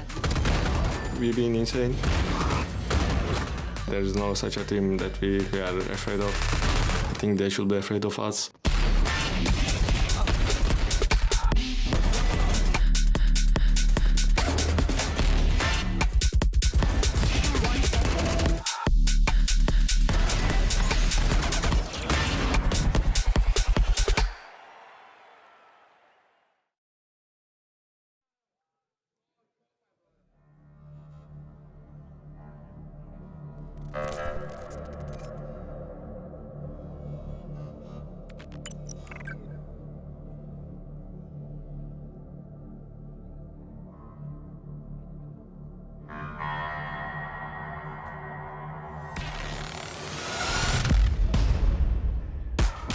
Two teams stand above the rest. One will rise, while one must fall. In the battle for EMEA. BBL started their journey in Premier and now just one match away from Masters. While mates went from never closing to never conceding. Rebuilt brick by brick, but one piece remained unchanged. Welcome the one that remained. It's Mini!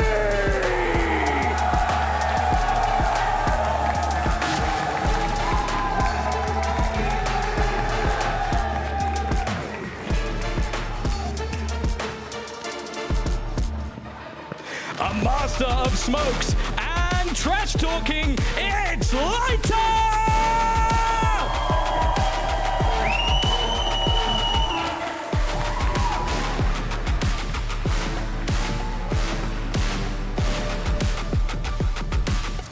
He conquered Kickoff in 24, and he's back to do it again. This time with some new mates. Welcome, Martin!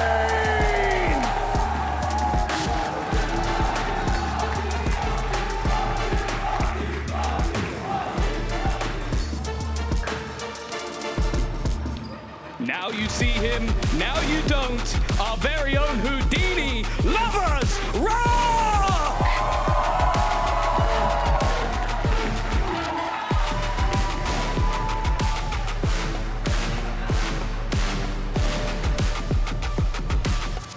A chef to this kitchen, but he's only serving up beef. It's Starzo!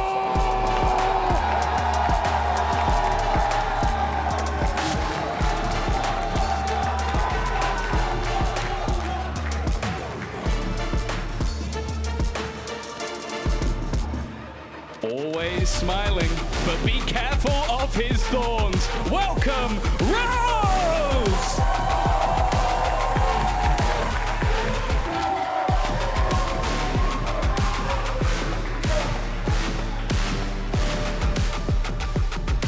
Well, you might see the writing on the wall, but this man is impossible to read. Goal!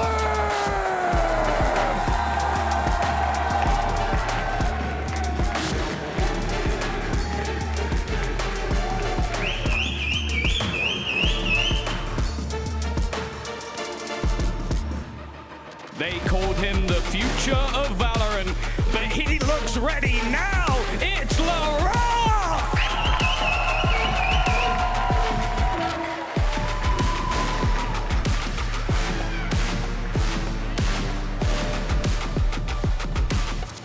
Well, his last mate doesn't find the space. He makes it. Welcome, BBL!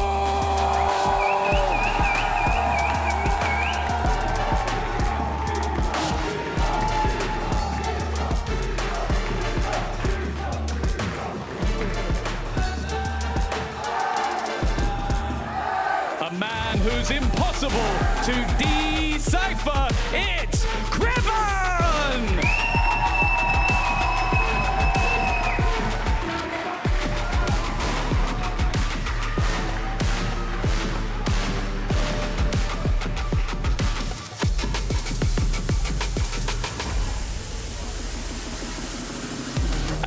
And with the coaches Paco and Key, the stage is set. Let the battle begin.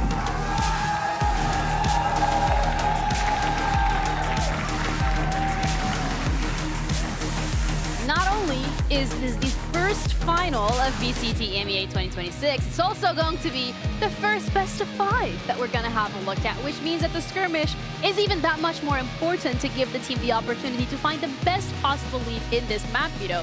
Starting things off with Haven.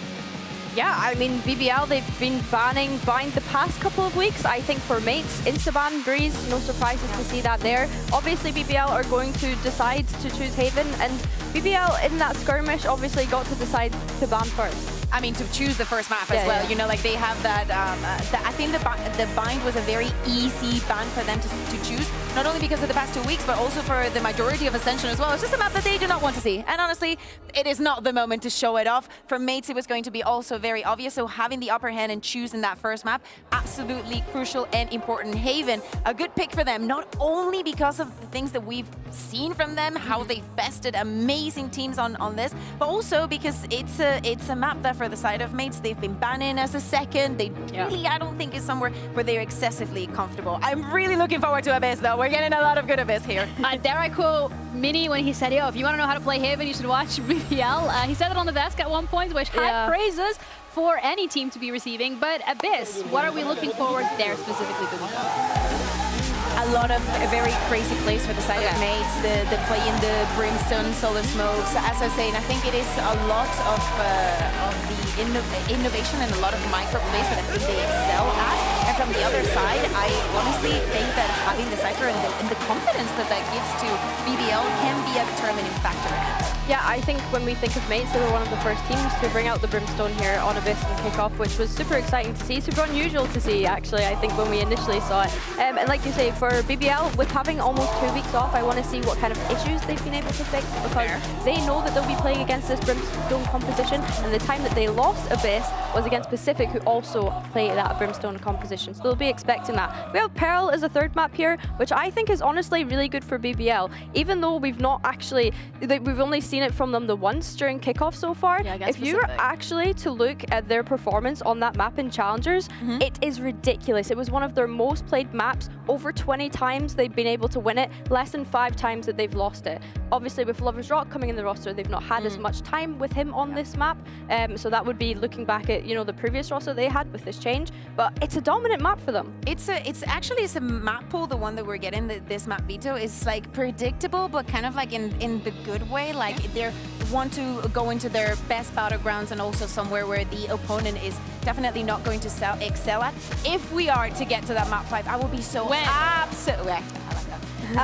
When we get to that map 5, that is when I think things are going to get incredibly exciting, like Corrode being that last one. If it was not Bind, it was going to be Corrode, the ban coming in from the side of BBL, so another map that we have not seen from me. So it also makes sense that it is that 5th map, so anything could happen. Of course, we're far, far away from that happening. I mean, both of these teams have found themselves in this position by playing only a handful of games. So even when it comes to maps and what we've seen from them, it's not that much that you can really go back and count on. But first things first, we're going to have to look at the Agent Select here on Haven. We've seen this from BBL, and it's been an absolute masterclass. So in regards to whether or not we're going to be expecting any changes, it's already answered. The Neon and the Yoru coming through as usual. It's almost the same. Like it's just Glyph that is permanently on that Astra. He's been having incredible impact. Like seriously, his utility is very, very good. And as I was saying, Mini had not been playing on the Cypher, but he's back now. It doesn't matter. He is an absolute brilliant Sentinel, and we know it. It was only a matter of time.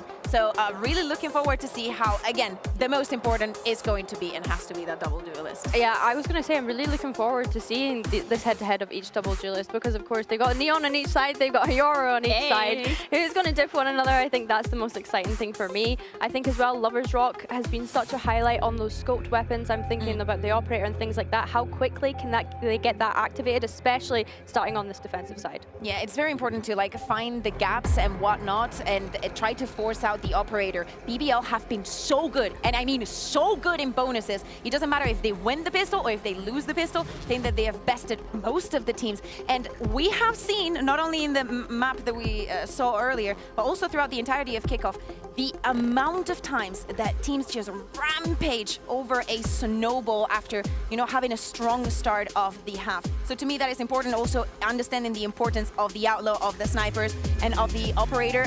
For both of the teams, I would say, one to abuse it and the other one to counter it. Yeah, definitely. I think mates, they're going to have to really figure out how to deal with that very early on, because we've seen Lovers Rock be a nuisance with it throughout this. And I think BBL are a roster that when you give them even an inch of confidence, they will run a mile with it. And this is a marathon, so you want to be as conservative as possible with your energy, but you also want to give yourself the best start possible. And BBL are looking to give themselves that on their map, Big Haven. But we're ready to head into our first map of the first finals here at VCT Kickoff EMEA. Gentlemates against BBL with our casters, Pansy and Hypoc. We will do our best for you to kind of put, I guess, the spotlight on the two teams that a lot of people did not think would be in this position. Me included, the start of this, if you told me Gentlemates up against BBL... I'd have sent you home. Yeah, I probably would have been taken home at that point. Call yeah. it off. Wrap it up. But I think both of us have been thoroughly impressed by the journey here. I think mostly we had our eyes towards BBL, right? The story that everyone can get behind. Yeah, the journey, one thing, again, to beat out Fnatic and Vitality to get here, but it's the story behind this, how hard they've worked to get here. And on the other side, Gentlemates, a team that, again, in terms of the name in VCT, and one of the most insane redemption arcs to come through, get through comfortably to this final now to face off against BBL. Yeah, and redemption is such a great word for it too. I think that we've seen some of these players historically, right, having to reprove themselves, fight back to a stage like this. And BBL starting out on the defending side, Gentlemates on the attack. Similar looks and similar starts already. Pressure and pace is the name of the game. Going to be an exchange here towards Sai. Rose actually opting to stick around, so Gentlemates, meanwhile, will try and pressure towards Lovers Rock here. Yeah, gonna get that first contact. Needs to not get overwhelmed. Does have support, but look at the damage being taken. Glyph already gonna drop the first body. But the battle breaks down. Rock breaks up where he left off. This guy is the real deal. Bippo, it's so far away. He was kind of starting that fake towards the A side, really trying to cause those rotations. But fast work from BBL has got them on the right side of the map and got LaRock online early. Heads up to still have people in position. Revan obviously tagged up, but only down to 70. LaRock actually at the same HP. But a huge task ahead of Bippo here. Spike obviously firmly in control of BBL here for the pistol. Has to find this first one cleanly and won't. Spotted now on the swing. Just brutal to open up Haven here. A 1-0 start and something potentially indicative of how Gentlemates want to play here in terms of pulling rotations, applying a ton of pressure early on, but BBL don't look phased initially. Well, they can match him step for step, right? You've got the Yori, They're you've got the happy to Neon. play like this, yeah. You guys are suck, brother! Hey, look, do you remember, Starzo was giving it, right? Over in Ascension, he was giving it large. If he was feeling better, if things had aligned, hopefully he's feeling good today. No excuses, right? But for BBL, they're going to sit there and obviously lap that They up. welcome that sort of challenge. All right, simple stuff this round though, Mike. No investment, just classics. Greven actually going to find the spam onto Martine here. I must wait a moment. Man advantage for BBL once more. Actually just picking up freebies here. It's straight farm, isn't it? And again, you're looking at Alts, who's made the biggest progress. Obviously, LaRock. So if he can keep that going, that'd be fantastic going into that buy round if they can build even further, potentially. About halfway to getting that through. But with Starzo and Bippo still around, they'll take their time here. Opportunity's not really calling, if I'm honest. I mean, Rose is backed away from A, but lack of information on that side. Obviously, Starzo and Bippo have to try and make a decision. Spike noted now in mid. Just Bippo left. Potentially going towards an AWP here, but has been taken already. Rose will happily pick up. And already the body shooting starts. I love it. I'm so down for it. Because this was one of the exciting things for some of the teams coming up from Ascension and kind of playing around their market. They were fiery, man. You saw it with BBL, you saw it a little bit with Gentlemates as well to a degree, some of these players.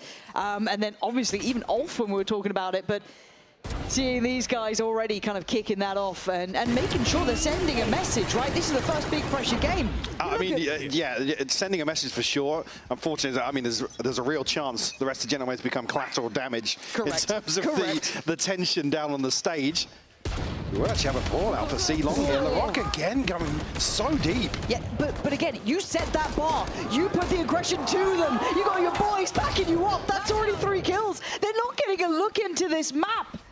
And the round's all but over. The first 20 seconds here, Martin and Starzo now left. The 2v5 situation. The bonus conversion, yeah, on the cards. Lovers Rock already repositioning here. And both full shields, so we'll take two. And he's going to get them both. They're absolutely on it. Seeing the other player too, so this is great information. Now we look at experience. Obviously it feels light when it comes to these two teams, but there is with Gentlemates, far more so. Those three players, you could argue, have a lot more stability, understanding, also pluriplayed in far more best of fives than BBL would have. So again, for now, Martin, going to get one. That's Kreven down, but this is a bonus round for BBL, so they're happy to play into this. Yeah, these are consolations until we get down to maybe two, but 30 seconds not much time left on the clock now to try and find a recovery. Headshot onto Lovers Rock, but Martin also takes a tag. They're trying to play a little safe off the flash, but the bounce off the wall is still going to connect it. 10 HP is rough. Oh man, he's surrounded. This is getting a little sketchy. 13 seconds. Let's see if he can even get... Oh, that's one way to do it. There we go. Shock dart done. 3-0, barely dropping bodies. The tone is here, Mike, right? And it's aggression, it's no respect, it's in your face. Lorok's 5-0. He was straight down C-Long. I don't think BBL are going to back away from any of these sorts of early engagements. So maybe an opportunity for Gentlemates to set the precedent in the pistol round, but again, stripped away from them. Already looking really comfortable down on the stage. Yeah, Loiter up at 4-0 as well. Going to be some pistols invested here. Lovers Rock going forward once more. On baiting off just the tap. This is so sick to watch. This is the synergy that you love seeing with this side. Small ideas and it's working wonders. Another body drop for Larok, and you're right, it is only pistols, but the tone and the tempo stays the same. It's this almost overwhelming amount of pressure. Nice shot from Martin. Really the only one to be maybe having an impact so far. 2 kills to the name, but could create some space off this. Get a plant through here at least. Drone will come from heaven. Spike planted. Rose will spot at least here. Larok looking to make some early pressure back onto site here, but Martin with a double! There he is! But Starzo's going to have to pick up the pace. 2 on the retreat. There's no falling away from them. They'll hunt you down. Credit where it's due. Martin put in a shift that round. Certainly putting some numbers up already, but doesn't amount to anything. He's already here. A little bit consideration there, actually, on the reaction cam. Rose just keeping the troops in check. I love that, though. Just on the tap of the orb. One enemy. I'm not even sure where Martin got that from. We saw it off camera on the previous, but...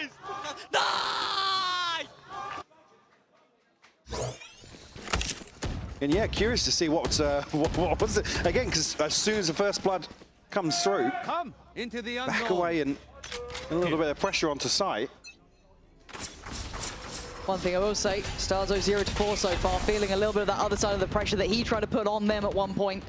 Needs to get that ball rolling now, right? A delayed beginning, so the conversion of the bonus. They're back on the buy here. They have an ult with Martin to play with. Starzo's 2 away. Wow. 2 away from Glyph as well. Issue being Lovers Rock, an operator here for this buy round. The Rock trying to go forwards once more. The stun's going to be brilliant. They don't stop, man. They've been finally denied, finally slowed down, but there is layers. Rose actually going to deny following this up. Beepo's tagged as well. Good read. Does get outdone, though. Beepo does take him down. Sight now maybe under pressure. This is the first fight back from Gentlemates. Loiter getting a little lost in the sauce, but the paranoia is fantastic. Good fought from Martin. Good trade. Sight's there. 2 players spotted going in towards Hell. What if they're going to be able to get out of this? Starzo with the plant. Kreven up towards heaven. No one being able to be seen falling back yet. They've got a good idea. Can't land the shot. Great double swing. Now Kreven has to go into a 1v3. Not going to happen. Martin at the helm for Gentlemates. Another 3K for Martin. Trying to drag Gentlemates online here on map 1. Again, good indicator. They're not backing away from these sort of fast, pacey hits. Able to isolate this first blood as well. Where Stun was huge. Larok just has absolutely no business. Again, the stun looked great, but the response brilliant from Gentlemates. Yeah, Beepo's stun just coming in, setting them up to deal with that aggression. Fantastic.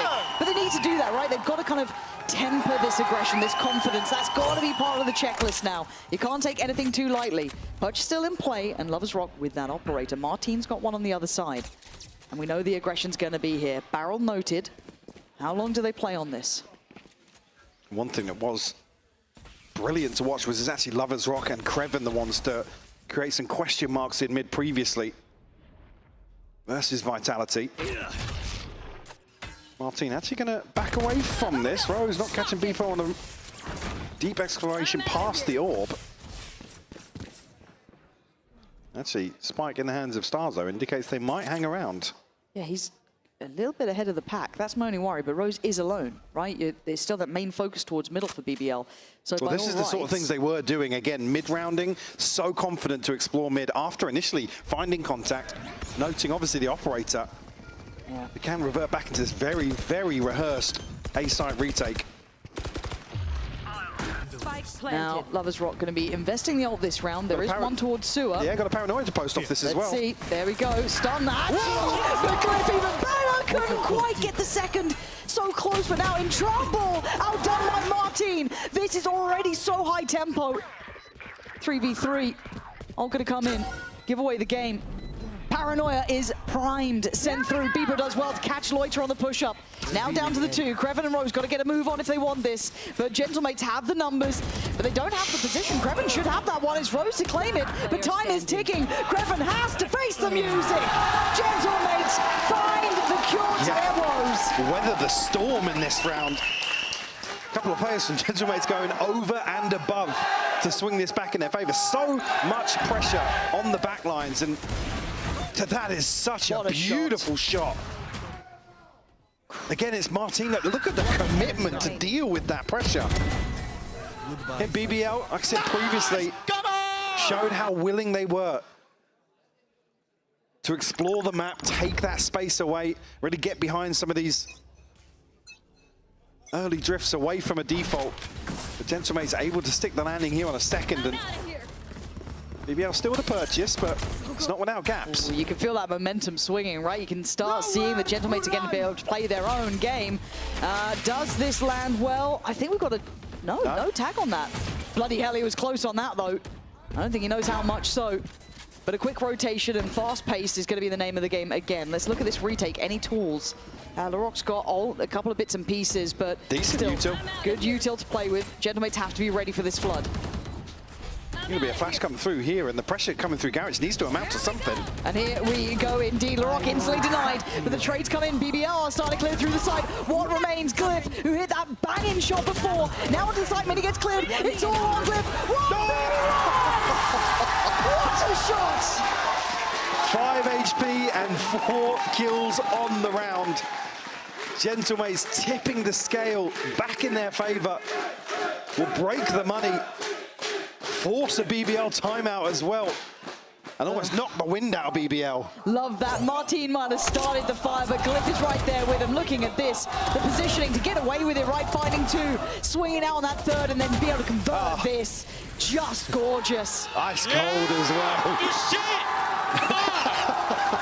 Love that. Standing up to the challenge. And this is great, though, because we see the best then brought out of BBL, because I feel like a couple of teams have maybe capitulated under that tempo and pressure, right? Not understanding how to deal with it. And you can't deny the teams they've dealt with. Vitality, Fnatic, I mean, they've taken on the big dogs to get here. They've really kind of encompassed that nothing to lose sort of mentality. Correct. It's like, guys, why would we be scared? Why would we not come here and do what... you know, how we like to play the game and ultimately rely on that confidence. Obviously, just talking about Glyph previously, again, somebody for me that probably feels like the unsung hero, but Absolutely. Already we're seeing examples in Haven so far where he's just so reliable in these situations to find a kill or two and potentially put Gentlemates in a position now to tie things up.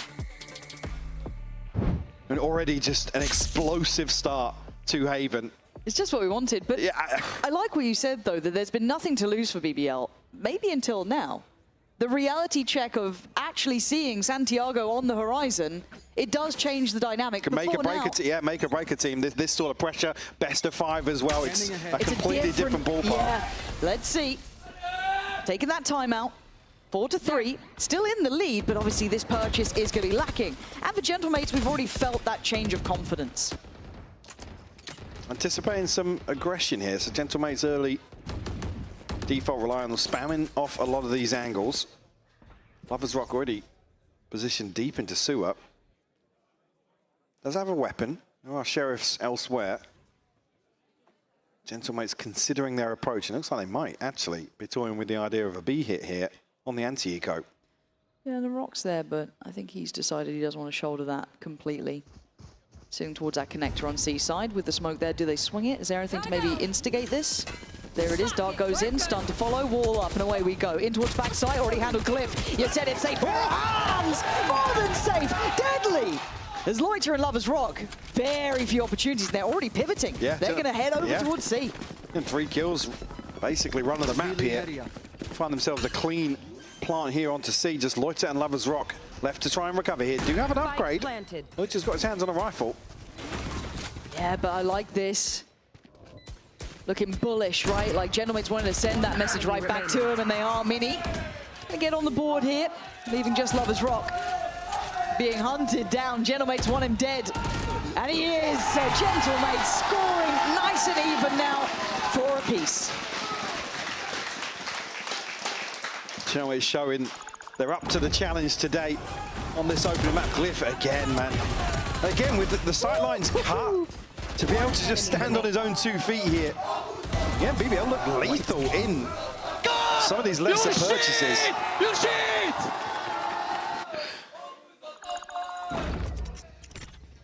Now with obviously something to get up and shout across the stage. One of the tests that ultimately every new team has to go through. In terms of that stage dynamic, can BBL find this is a response here after 4 unanswered? Oh, this fake's going to be interesting because it might catch the man in middle, but Gentlemates, yeah, coming out on top. Perfectly made plans here, reading it excessively well. Craven, lovely shots, going to keep it within touching distance, but it's still a 2v3. The Rock and Rose having to maybe navigate something that could be impossible. Spikes could be on site pretty soon. Yeah, question marks though of everybody slipping through to back site. Stars are already disconnecting. That's going to be heard, though. It's going to be heard and done for. Gentlemates are in control. That feint towards C, that read on middle. They've got BBL's number. Absolutely. Craven, previously a player that's been able to anchor from this garage position, just isolated here. And no real bailout. The mid-exploration amounts to nothing. Martin actually finding a kill at exactly the same time towards backside on C. When they receive this mid-pressure. Nice! Come on! Lovely little set piece behind the divide here. Gentlemates still starting to innovate a little bit with some of these set pieces. And easy to miss some of that in terms of this pace, but again, broken by here from BBL. Already stacking players towards a beautiful read on what's about to happen. What can Lover's Rock get done? And nothing, Martin. How did he get 2 there? Bebo trying to take back sight. Might be his. It is Loiter.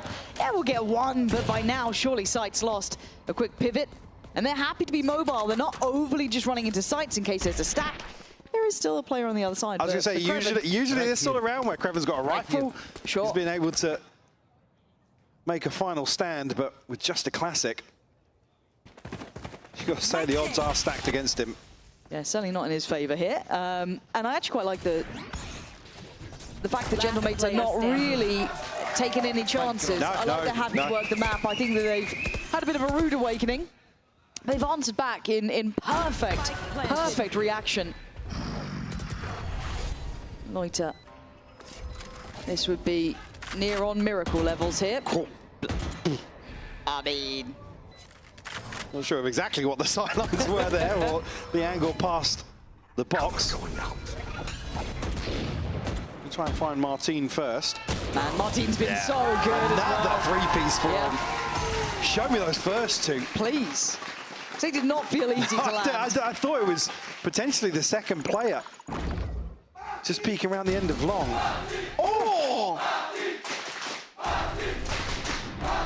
Again, the timing on the peaks as well. You see it in slow-mo here, how the synergy of BBL is, yeah.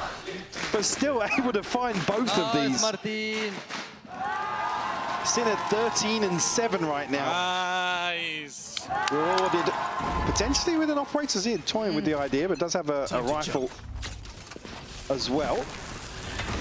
Beepo stunned up here. Lovers Rock nearly on that angle so quickly. Ready to pop out of this mid smoke here. Cover going out. Yeah. Loiter. Waiting with the paranoia. Be Rose to be rewarded, but he's actually backed. But they all just walk through, jumping on the smoke there, just hoping maybe get a chance on it, but the aggression never ending apparently. Unrelenting as Beepo goes for a fight, maybe a bit too far. Getting a bit ahead of yourself there. They continue. This feels a bit too much for me.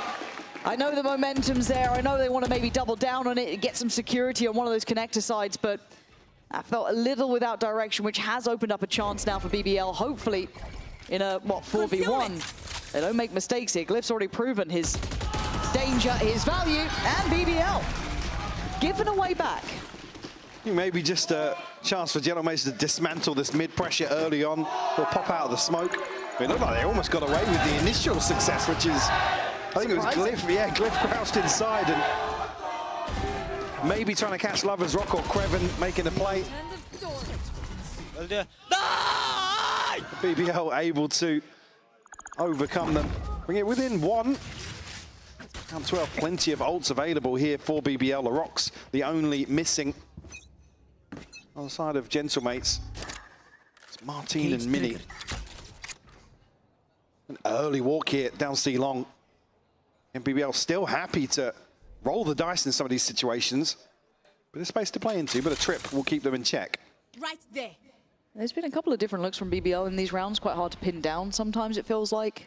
We've seen mid-walks, we've seen stacks towards con side, we've seen a lot of different pressure points, but for now, Gentlemates do have access towards the B site. There's a lot of ults on the other side, though, so that's something to look out for. Does Rose maybe invest? No, he's getting instantly pressured. They want to try and pounce towards the connector side. Not a bad shout, but Beepo couldn't get away with it. So again, left out to dry, basically, at that point, but they do get the plant down. Still Hunter's Fury here for Rose as well. Starzo desperately trying to put some util in. Actually, here comes the ult from Rose. Yeah, trying to clear close, trying to clear deep. Going to be set up by that ult coming out from Lovers Rock, but they're losing out on bodies. Going to drop Mini, but now down Glyph and Martin, who've been great. Two heavy hitters. But they don't know! They don't know! They can't stop the defuse!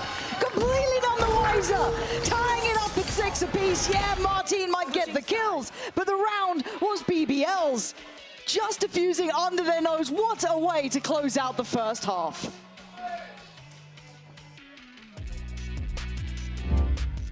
Your body knows. A sense of victory. Seized when mind, movement, and gear ignite as one.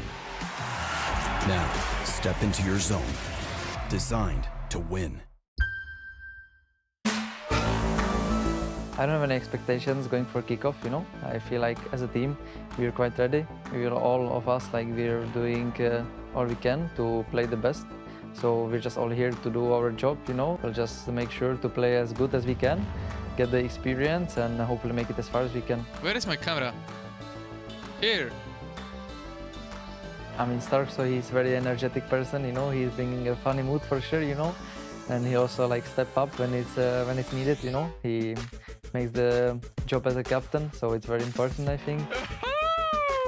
And yeah, the others, I think overall we're kind of like kind of funny team. Like a lot of us are like a little bit extrovert, you know, so we like to talk a lot, especially me and Stark. So yeah, for sure there's gonna be some funny clips coming.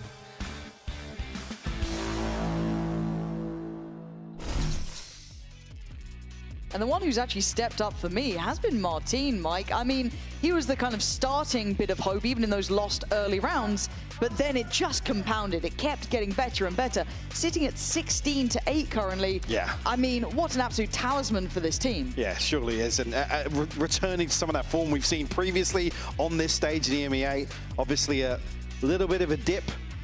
Yeah. Certainly finding his feet here for Gentlemates and being happy to be the front man, and especially in this head-to-head versus Lovers Rock, who's really just made waves in the region so quickly. Again, coming out the first half, all tied up at 6 apiece is I mean, a crazy spectacle considering how both teams want to approach this series. We were just talking then in halftime about it.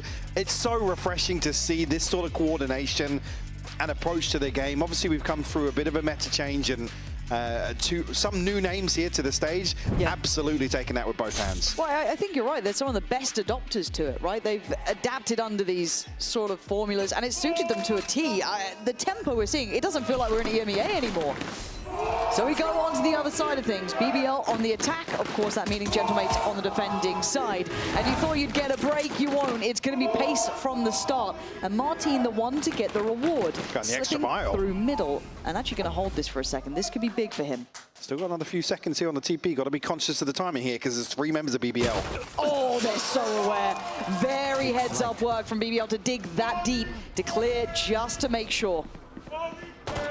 Drone from Rose will come through, potentially going to reveal the setup here, but Mini a little bit disconnected. It's Beepo on site.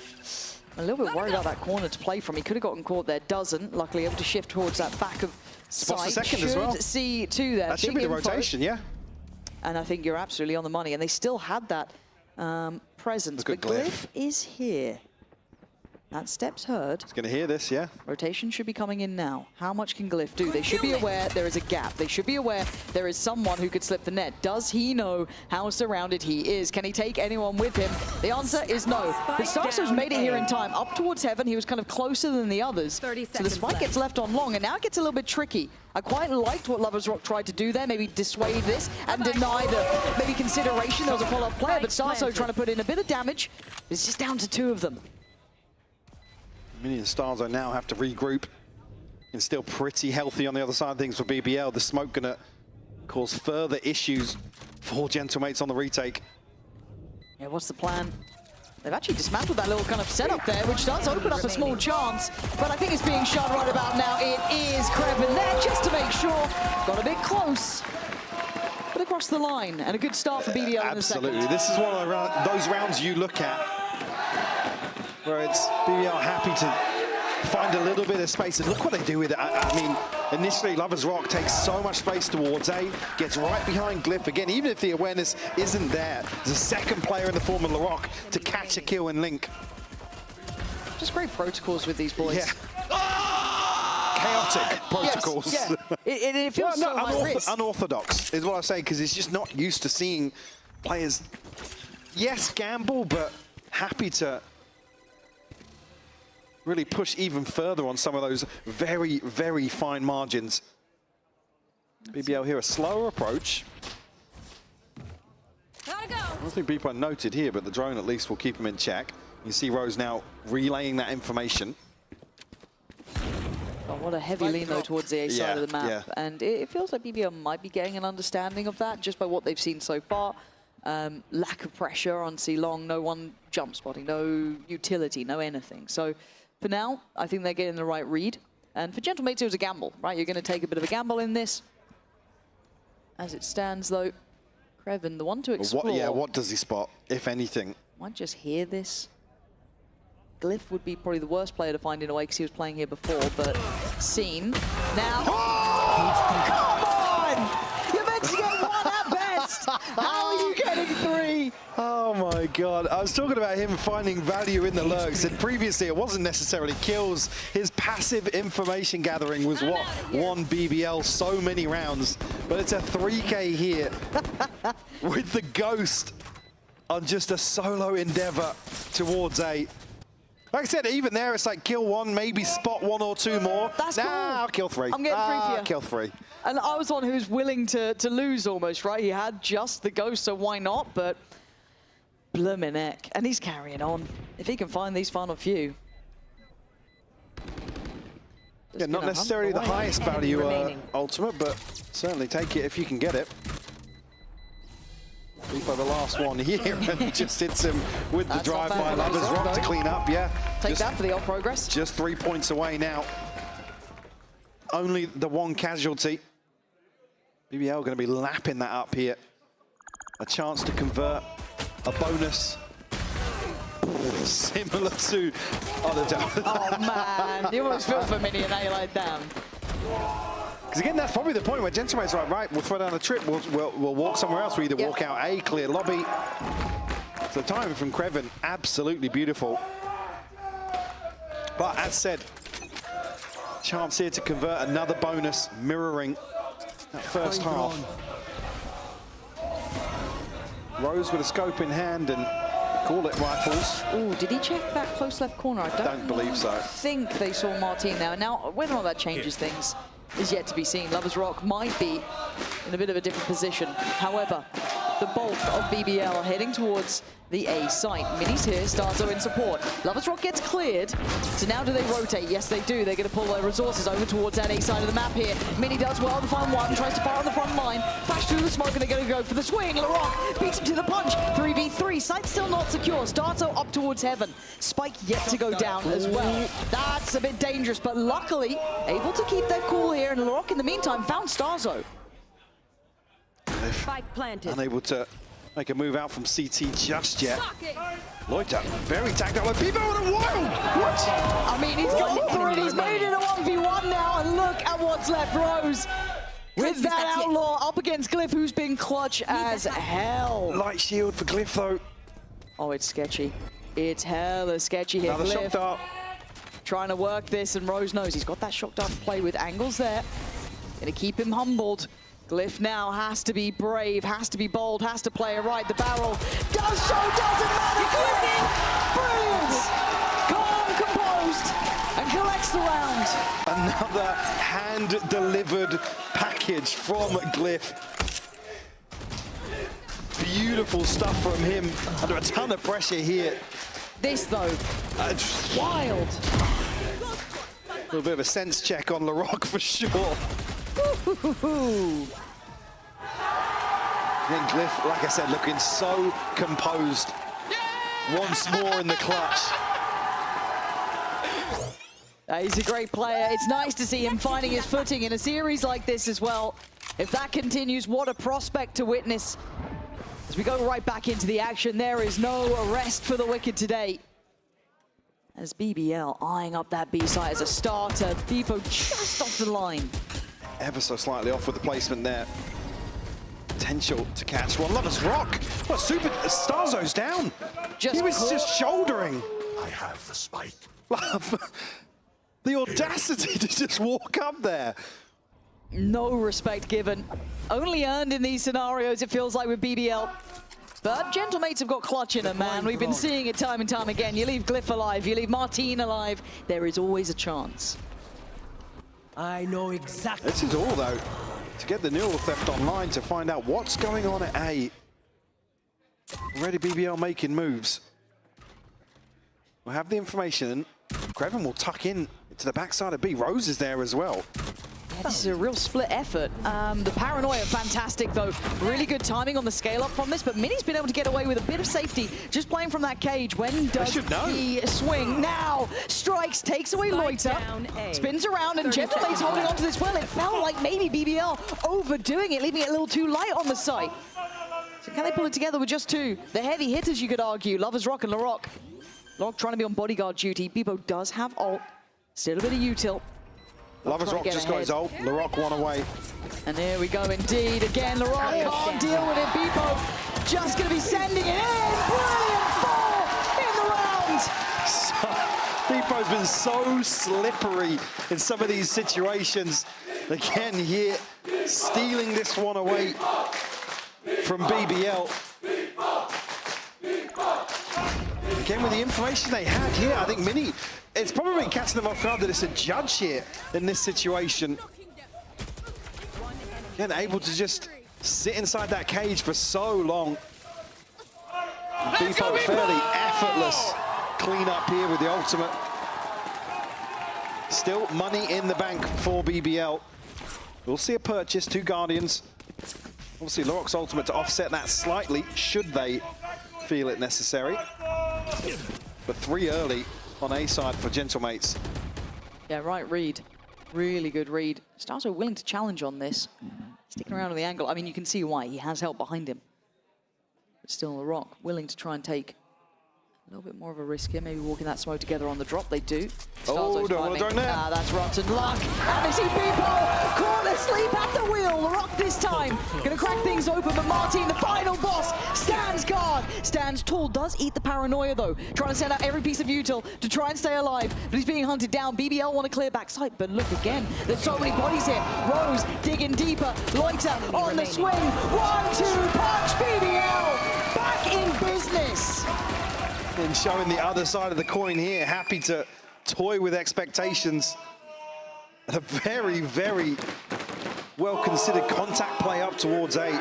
You see Starzo's just totally off in terms of the timing. And like I said, the expectations that BBL are going to be making massive waves towards sight.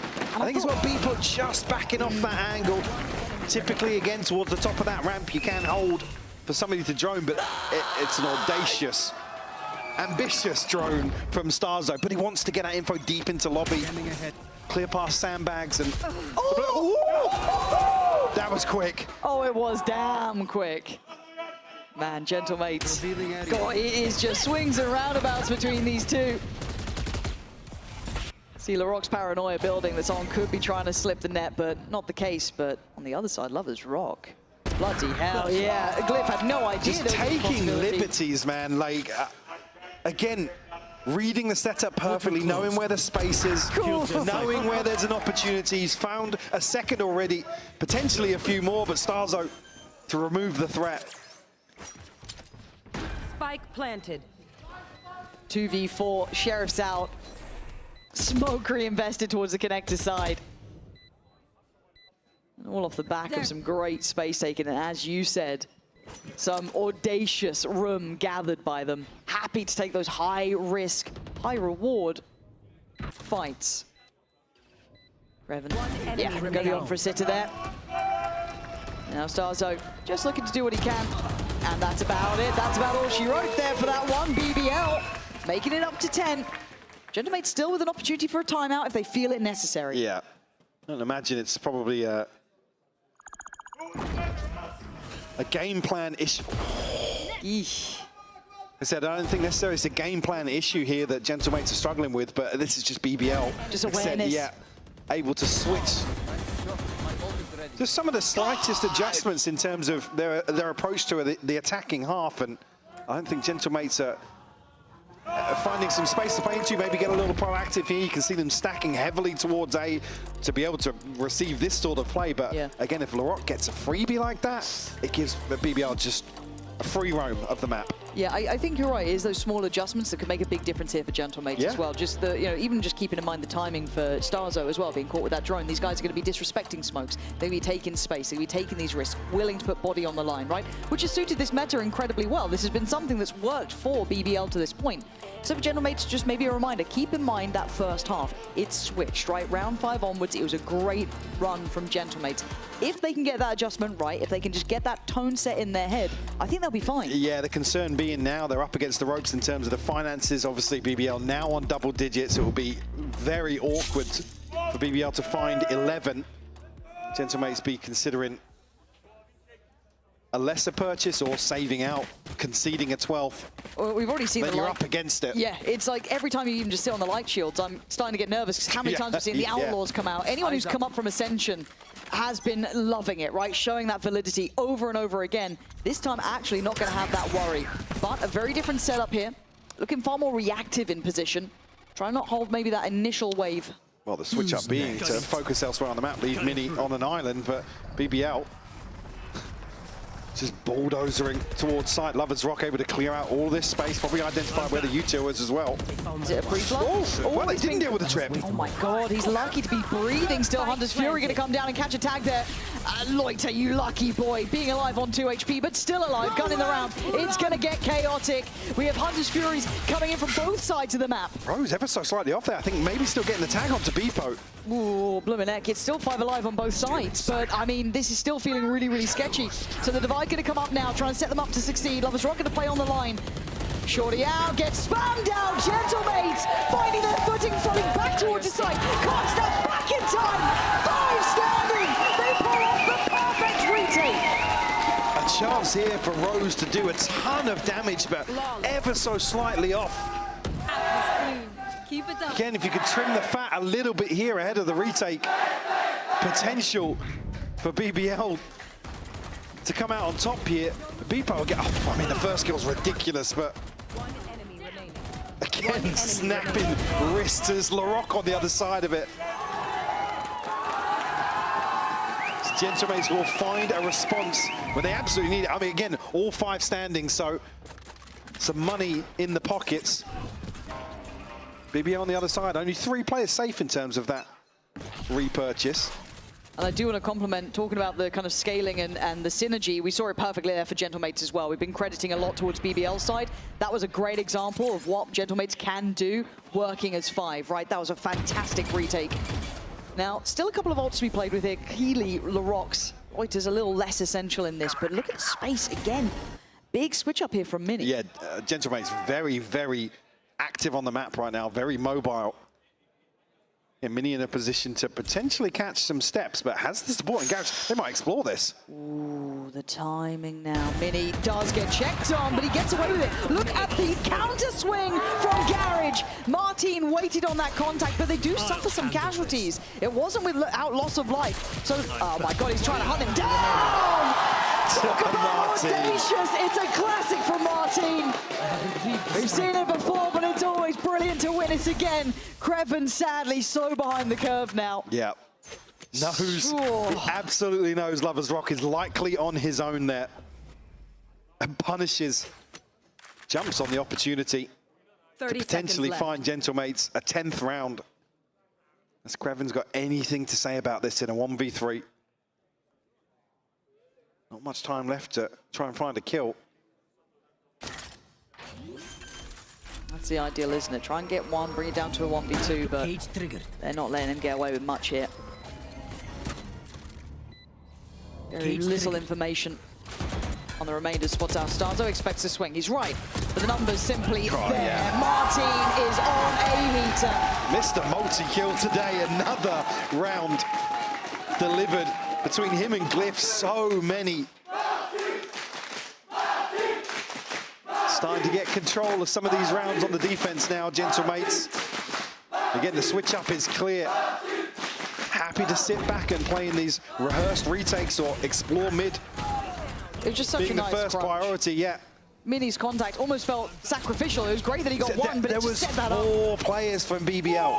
I think 3 of them swing to the right on the window. And the timing, again, the stars align perfectly for Gentlemates in terms of when those 2 players get into Garage. Timeout called here for BBL. Now asking them to be the ones to adapt.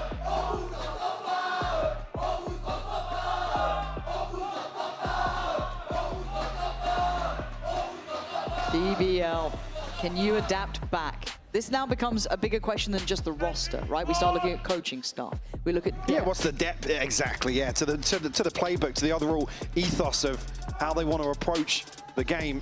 And again, for BBL, we've seen certain examples of Rose calling, again, like a player well beyond his years. Absolutely. I don't even look at him as really someone to be instigating this. I want to see someone from, being able to see a bit more holistically, ethos-wise, bigger picture. As to how they want to adapt to this. I mean, even today being the first time we've probably seen Rose kind of lay down the law a little bit in terms of cleaning things up. Again, on a round they won, certainly would be interesting to understand the dynamic there in some of these timeouts. We'll see what the response is here for BBL. Got to say, though, what a mad map 1 we're getting. This is a sick That's what you wanted from already. this, that you would call a grudge match. Yeah, absolutely. It's bloody brilliant. Now, what is the plan from BBL? They still have a buy here. It is to be lacking with Kreven, but that's fine. They can maybe make their way around it. But again, LaRock's going to find Glyph. Mini on the case, going to try and buy some time. You can feel that pressure building. He's on a bit of an island, but he's going to try and isolate a fight on Loiter. Paranoia, a little late to the party, but he's still alive. Mini is somehow Houdini. How is he alive? Nobody came through to swear out the Paranoia. Was there something else happening in Garage there to keep them at bay? Kreven has found, fails on the jump, but the TP going to come through all the way into spawn. Beepo posted deep here. This is a huge moment for Beepo. He's been great in a couple of rounds, but this one could mean everything. You can see that Paranoia in the back of his mind. And he's been punished, going between in literally a rock and a hard place. He goes down for it. And even a body shoot mid-round in a 4v3, that's mad. Starkzo, though, can you punish this? That insolence walks middle on this one, and it's a great read.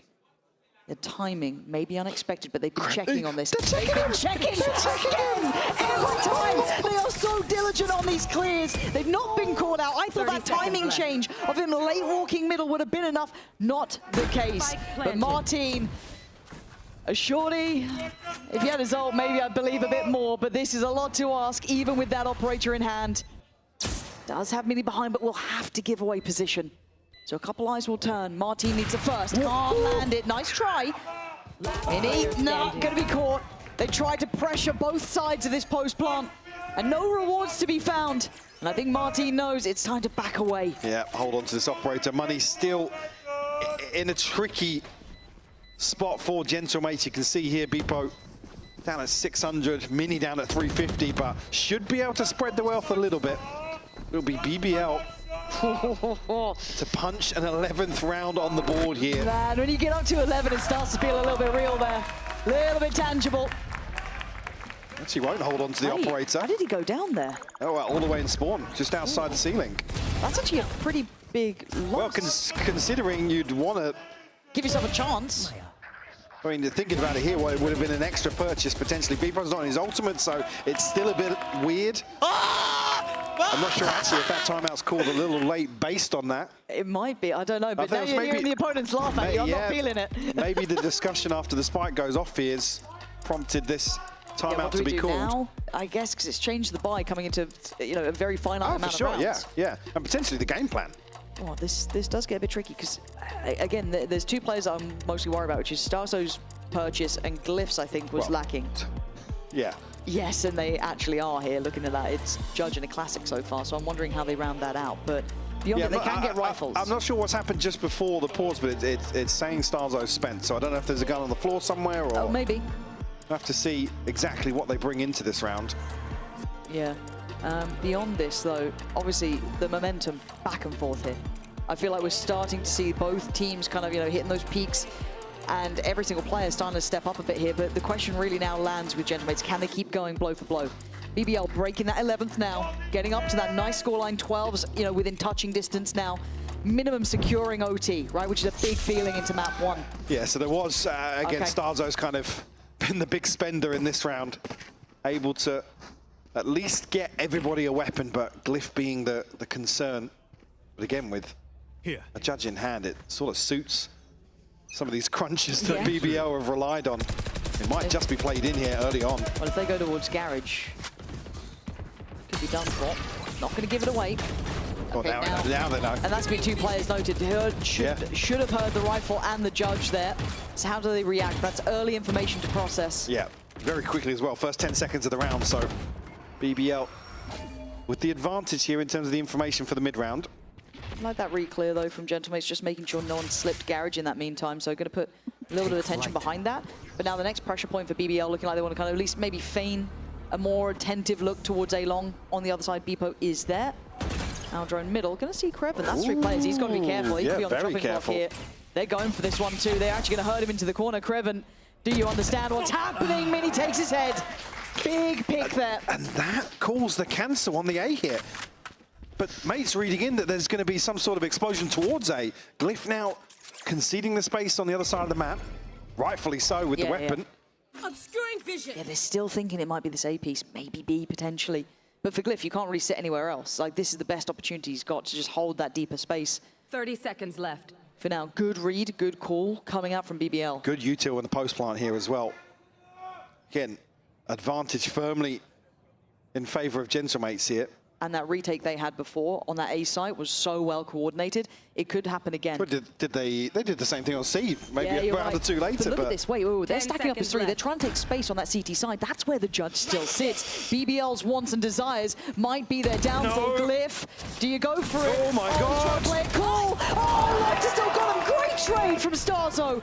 Keeping them at the man advantage, not letting it slip away yet. Fast pace through CT. They want that pressure and they want it now. Beepo goes forward. They've cleared back sight. It's from Garage. It's from Long. They still have Rose sitting down on that deep side of things. Trying to deny this defuse. Can't be done yet. Loiter on 2. Looking for potentially a third here. Defuse has started. Starzo isn't stopping yet, but neither is Loiter. Starzo, defuse comes in. It took nearly an ace to deny that. 11-11. Still shock darts to play off, and Rose just under a ton of pressure, but Loiter nearly cleaning up with an ace. I want to see that from Starzo's POV, because that looked quick to get off. It looked like it was one of those situations like, full faith in my teammates. They've got me. Oh. Stealing a round away to tie it up. 11 apiece. Still issues in terms of the finances here for Gentlemates. BBL back on a purchase, Rose being the only real gap in that. They're trying to feign this massive B pressure, right? It's only one. Starzo goes hunting. Mini's going to find him. Lorik's gone down. It feels a bit desperate, but can they maybe stick the landing on the C site? They're flooding early. Gentlemates, that may be too early, but no! Glyph on a great trade. Now Lovers Rock under pressure. Garage not under control. There's problems. BBL falling apart at the seams here. Lovers Rock and Rose, the last two alive. They've got the plant, but they do not have the numbers. Rose, that's audacious. Rose, gonna catch Starzo asleep. Can he get back in time to support Lovers Rock? Already down so low. Rose putting in a shift here, doing what he can, but a 1v2. 34 HP as well. This would be monumental. Oh, he got a shot! And a headshot given out to Martin, it looked like. The 1v1 here, Lovers Rock down so low, but Martin has been absolutely lethal. 12, round on the line, Martin! Gets it done in time! There's no easy task in any of these rounds. Coming right down to the wire here. But it's Mates to find map point first. Another clutch from Martin as well. Oh, he has been monstrous this game, hasn't he? Again, you're concerned in terms of the way that Laroc falls, but again, BBL still get the second objective, which is he clears space, they take sight, but Gentlemate's just able to find a couple of kills that I don't think BBL are even expecting. They're waiting for them to stack up as 4, potentially 5, outside the site. Credit to Starzo in that regard in creating so much pressure from Garage. Again, Rose, the response is insane. Yeah. I mean, what a map this has been so far. 12 claimed by Gentlemates. Hard 4-4-12. One of the only teams to deal with BBL's ability to be so explosive. And now the calm before this storm. Nothing found here on the Garage exploration. Mates considering maybe exploring mid once more. Yeah, with a trip inside B, maybe no full commitment behind that. I'm looking at the minimap, that's just like the most lethal crossfire. Yeah, don't go B. So I think on the back of some contact here towards A, maybe 2 of these players going to drift out into mid. Martin, I don't believe, has a TP set up anywhere right now. Shock dart.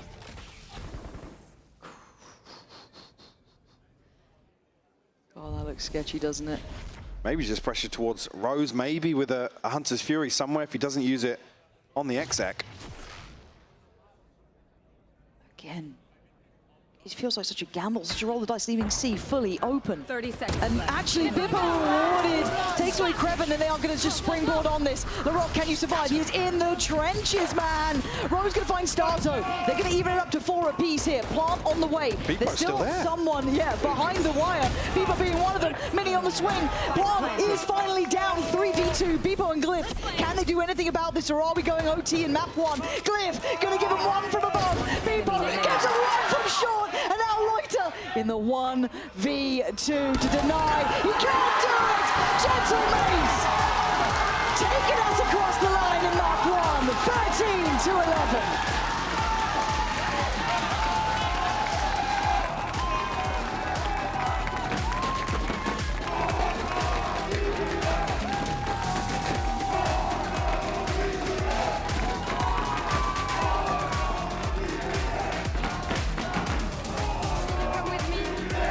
Mini.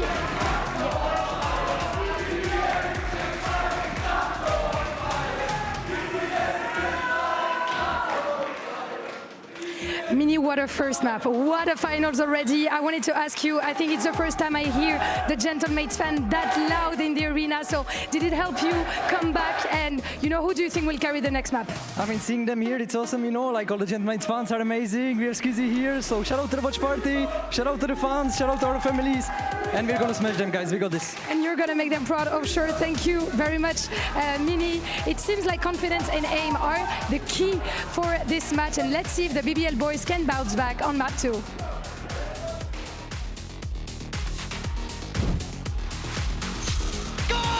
You shit! You shit! Yeah! You shit! Nice! Come on! 6-7 여러분! Let's go people! Let's go! Come on!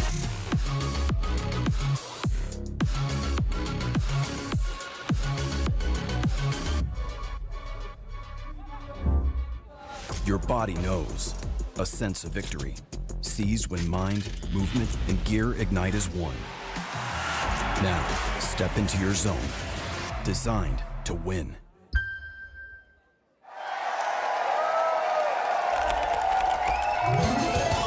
Red Bull gives you wings. Yeah. Let me get a punch. Let me get a punch. Let you feel the punch. Let me get a punch. What a hoop, don't sleep, oh yeah, yeah. What a hoop, don't sleep, oh yeah, yeah. What a hoop, don't sleep, oh yeah, yeah. What a hoop, don't sleep, don't punch me. Don't keep getting me pissed before I make you bleed. Pray for your rest in peace. It's the only piece that you need, even a punch. This is the purge. Everybody please your perk. Your perk, I'ma kick these people with my kitty pound. Play with the wrong gal pound. Put when they put get my pop on out. Pop on now, yeah, I'm a kite ying my pound, pound, pound, pound. Pack it out, back it out. กูสร้างมึงภาพลับ yo how about now bruh จบบ้านนี้ไม่ต้องรอถึงหูพวกกูจัดมึงจุก now out out Pick a pepper, pick a pack of peppers. People like me pick a pack of bricks for a week per day per minute. Rapper like me ทำพวกมึง panic บอกกูเป็นผู้หญิงมีผลต่อ proof ไม่ควรได้ price เข้าใจมึง lose อะไรไม่รู้พร้อมพวกขี้แพ้มาพายกูพูดไปก็ไร point เขาต่อยสักชุดดีกว่าว่าพวก What a hoop, don't sleep, oh yeah yeah. What a hoop, don't sleep, oh yeah yeah. What a hoop, don't sleep, oh yeah yeah. What a hoop, don't sleep, don't punch me.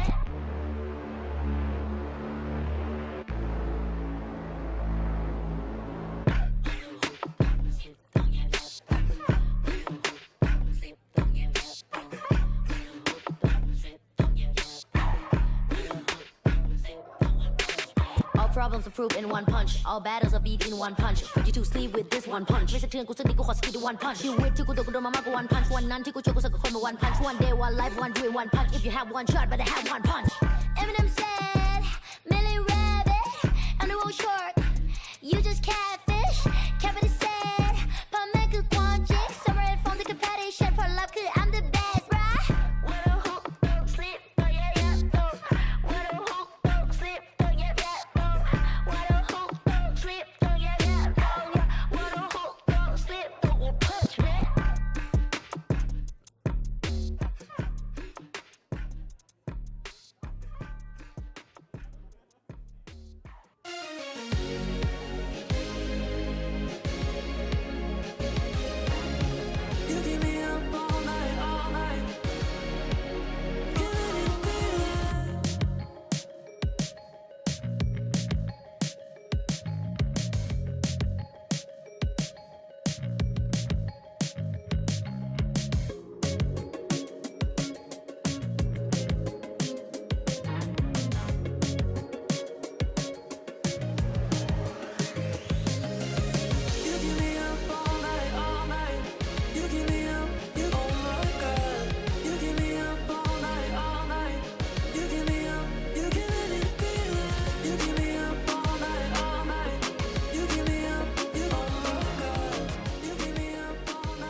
this is a marathon. Being the first best of 5, we see in VCT this 2026, and your first best of 5 as a roster. Did you prepare any differently for this longer game day?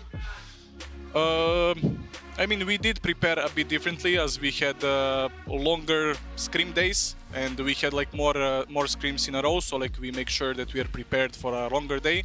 So yeah, that was the biggest change to make sure that we have a good energy management for this best of 5. So yeah, small adjustments. Thank you guys so much for the insight. A little bit of energy management from the side of Gentlemates, which seems to have very much worked in their favor as they beat BBL on Haven, which we time and time again were saying, whoa, that's crazy to be going there, but still worked out. I am so surprised, seriously. Like, I felt that this was probably Mate's best opportunity to make it to that global stage. But the fact that BBL won both pistols, the fact that in the first half they also managed to convert the bonus, the way that Mates bounced back, the way, like every single thing about BBL screamed that they could win this, that they had this in the bag, the awareness that they had while covering the map, the fakes that they were sending, and still Mates come out on top. What an splendid showing that we had from them. Yeah, I think I want to shout out Bipple, because that's not really someone that we spoke about, right? We were so high on like this Yoru head-to-head, but actually the Neon utility, I think, was something that was super, super apparent, especially from the side of Gentlemates. And almost coming back to that Yoru point as well, the Yoru head-to-head, like, for Lover's Rock, it wasn't there. And honestly, like, he was doing great on the scope weapons, like I mentioned, to keep an eye out for. But Martin diffed him, like, big time diffed him. I think he went like 7-1 against him. It was kind of crazy. I mean, in general, it felt like the Martin show. He was absolutely switched on in that flow state and really able to be that spearhead for Gentlemates when it came to getting onto sites, when it came to even clearing up some of these post plants later on. It was so enjoyable to watch the push and pull. We saw so many rounds where BBL wanted to be extra aggressive. I also think that some of the things that probably Kundi told them in those timeouts was, do not be scared. They want to fight, and you have to fight back. The fights that they were having onto A. Yes, Martin was absolutely brilliant, and so was Lover's Rock. The players and Mates were so in sync. You're mentioning the stunts from the Neon, also coming in from Glyph, that is seriously having an amazing kickoff, and he keeps only getting better and better. But if we think about the entirety of this best of 5, we need to keep highlighting the fact that even though BBL lost this map, the form that we're seeing from the duelists is the one that we want to see. For sure, and I think to come back to the BO5 point, like the experience that BBL has in best of 5s, they should be able to pick themselves back up and be able to bounce forward when we look ahead. But for them to lose out Haven is still like, it's kind of blown my mind a little bit. They've been dominant on that map for so long. I think the last time they've lost it would have been back in the Turkish League, like stage 3 or something. So like, it's crazy now that they've gotten to this point. It's been clearly their best map. In kickoff as well, so it's like, oh, you need to... Yeah, or Breeze, but that's banned, so... Yeah, or Breeze. If you look at it as well from the map veto perspective, it wasn't banned out from Gentlemates, so if anything, this was an expectation from their side of things that they were going to play, and we even heard it from the coach. They had a lot of time to prepare, they had a really long period off, a lot of scrims coming through, so yes, of course, it is surprising that they lose it, but it is not that crazy. However, moving forward, it is Abyss, and Kuguka, this is Gentlemates' pick, which means that they're already in the driver's seat, and they're going even further. Yeah, and now, as we can see, BBL is going to be starting on the defense.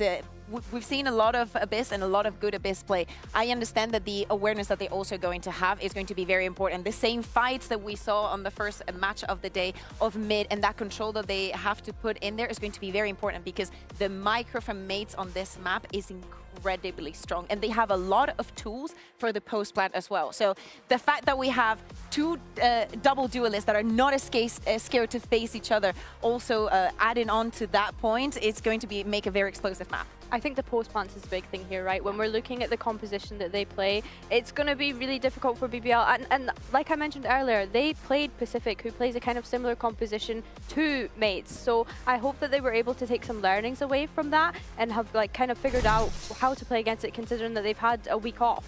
Yeah, but also just the matter of resetting here, because both of these teams, of course, have a lot of energy and adrenaline going through them right now after this first map. So being able to just sit back, not necessarily relax, but mentally reset of like, okay, we did lose our map pick, and with Gentlemates, we won this first one. You want to stay consistent. You don't want to burn out too quickly, especially because of the duration of this being a best of 5 as well. Yeah, I think that it's very important also to re-highlight the fact that we were mentioning the snipers, the operators, especially on Abyss.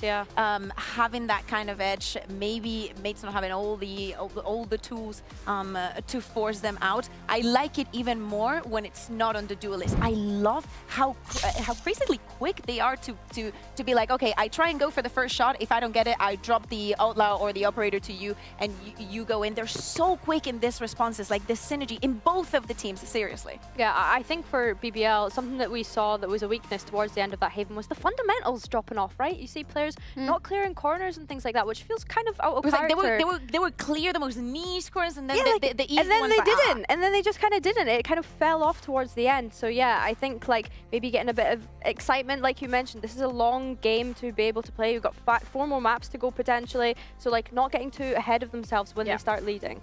I want to see the same mind games for the side of BBL. I honestly think that the macro there on Haven was 100% there. The way that they were inserting players and touching a little bit here and then going there, that's the way to play Haven. And they were doing a brilliant, brilliant job. As I said, even winning both pistols wasn't enough for them, but I do not think that that is going to weigh on them too much. Yeah, it's also just a matter of now that you've had that time to kind of go back with the team, with the coach, and have a longer discussion when it comes to not dropping the ball when you are in the lead, not letting these smaller mistakes, Billy, in the grand scheme of things kind of add up and just cost you a map here. Yeah, I mean, like I said, they've got plenty of BO5 experience. There's no reason why they wouldn't be able to bounce back. I think Abyss, I already mentioned, they have experience playing against a composition similar to this. But I want to go back to this double duelist because I think it is probably going to be the theme throughout the series for these two teams today. We get to see another mirror matchup, or at least that's what we're expecting, unless either team has decided to change anything with the week that they've had off. The Waylay and the Yoru going up against each other. Can you imagine the BBL changed the comp? It's like something completely different. Off, yeah, they had and as we were saying, Haven was almost compulsory. Abyss is as well. If you think about removing the bind, most likely you can read onto Mate's plan. To me, I like to see the confidence coming in from both. Absolutely necessary, and I think that the support is more important. Rose is delivering exactly what we expected of him as well. Yeah, and then we have the Asian composition as well. Nothing too crazy. We only do see the Yoru coming through as well as the Waylay, so double duelist. It stays in the game. Double duelist, double controller, as I'm saying, for mates, they have a lot of tools to go for that postman, but they're not scared to go even more aggressive.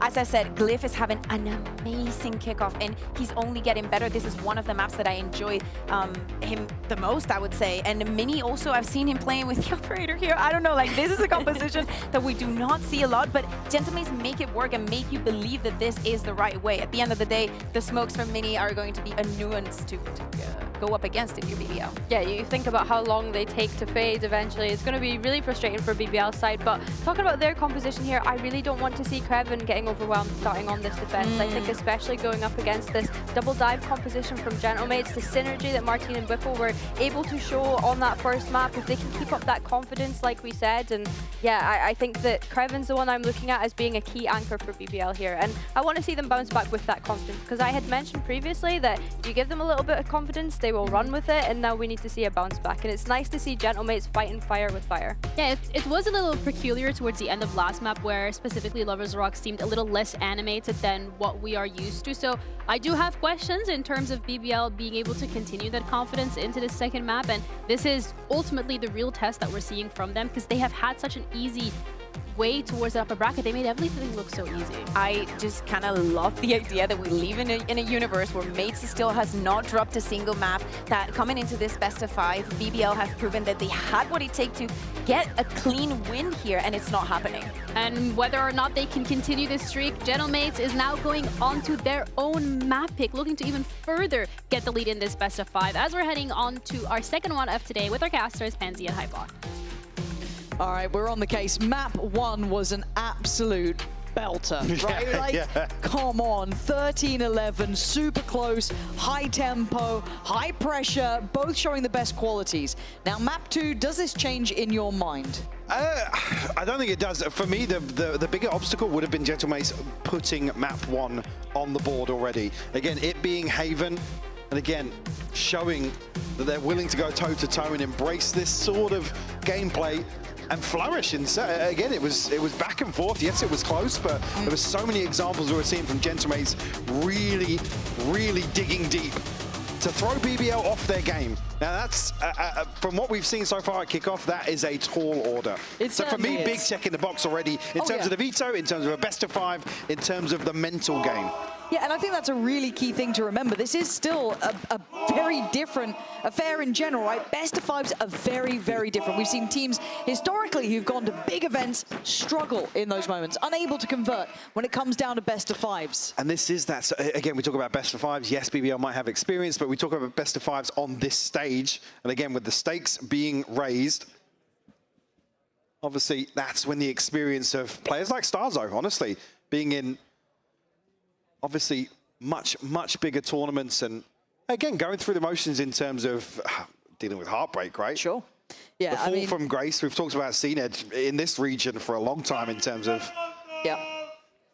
We do have a little bit of a delay. Once we have an update for you, wouldn't be a Pampok best of 5 without at least one. Oh, yeah, to even have an OT. There's the music. There's the music. Where's the stage?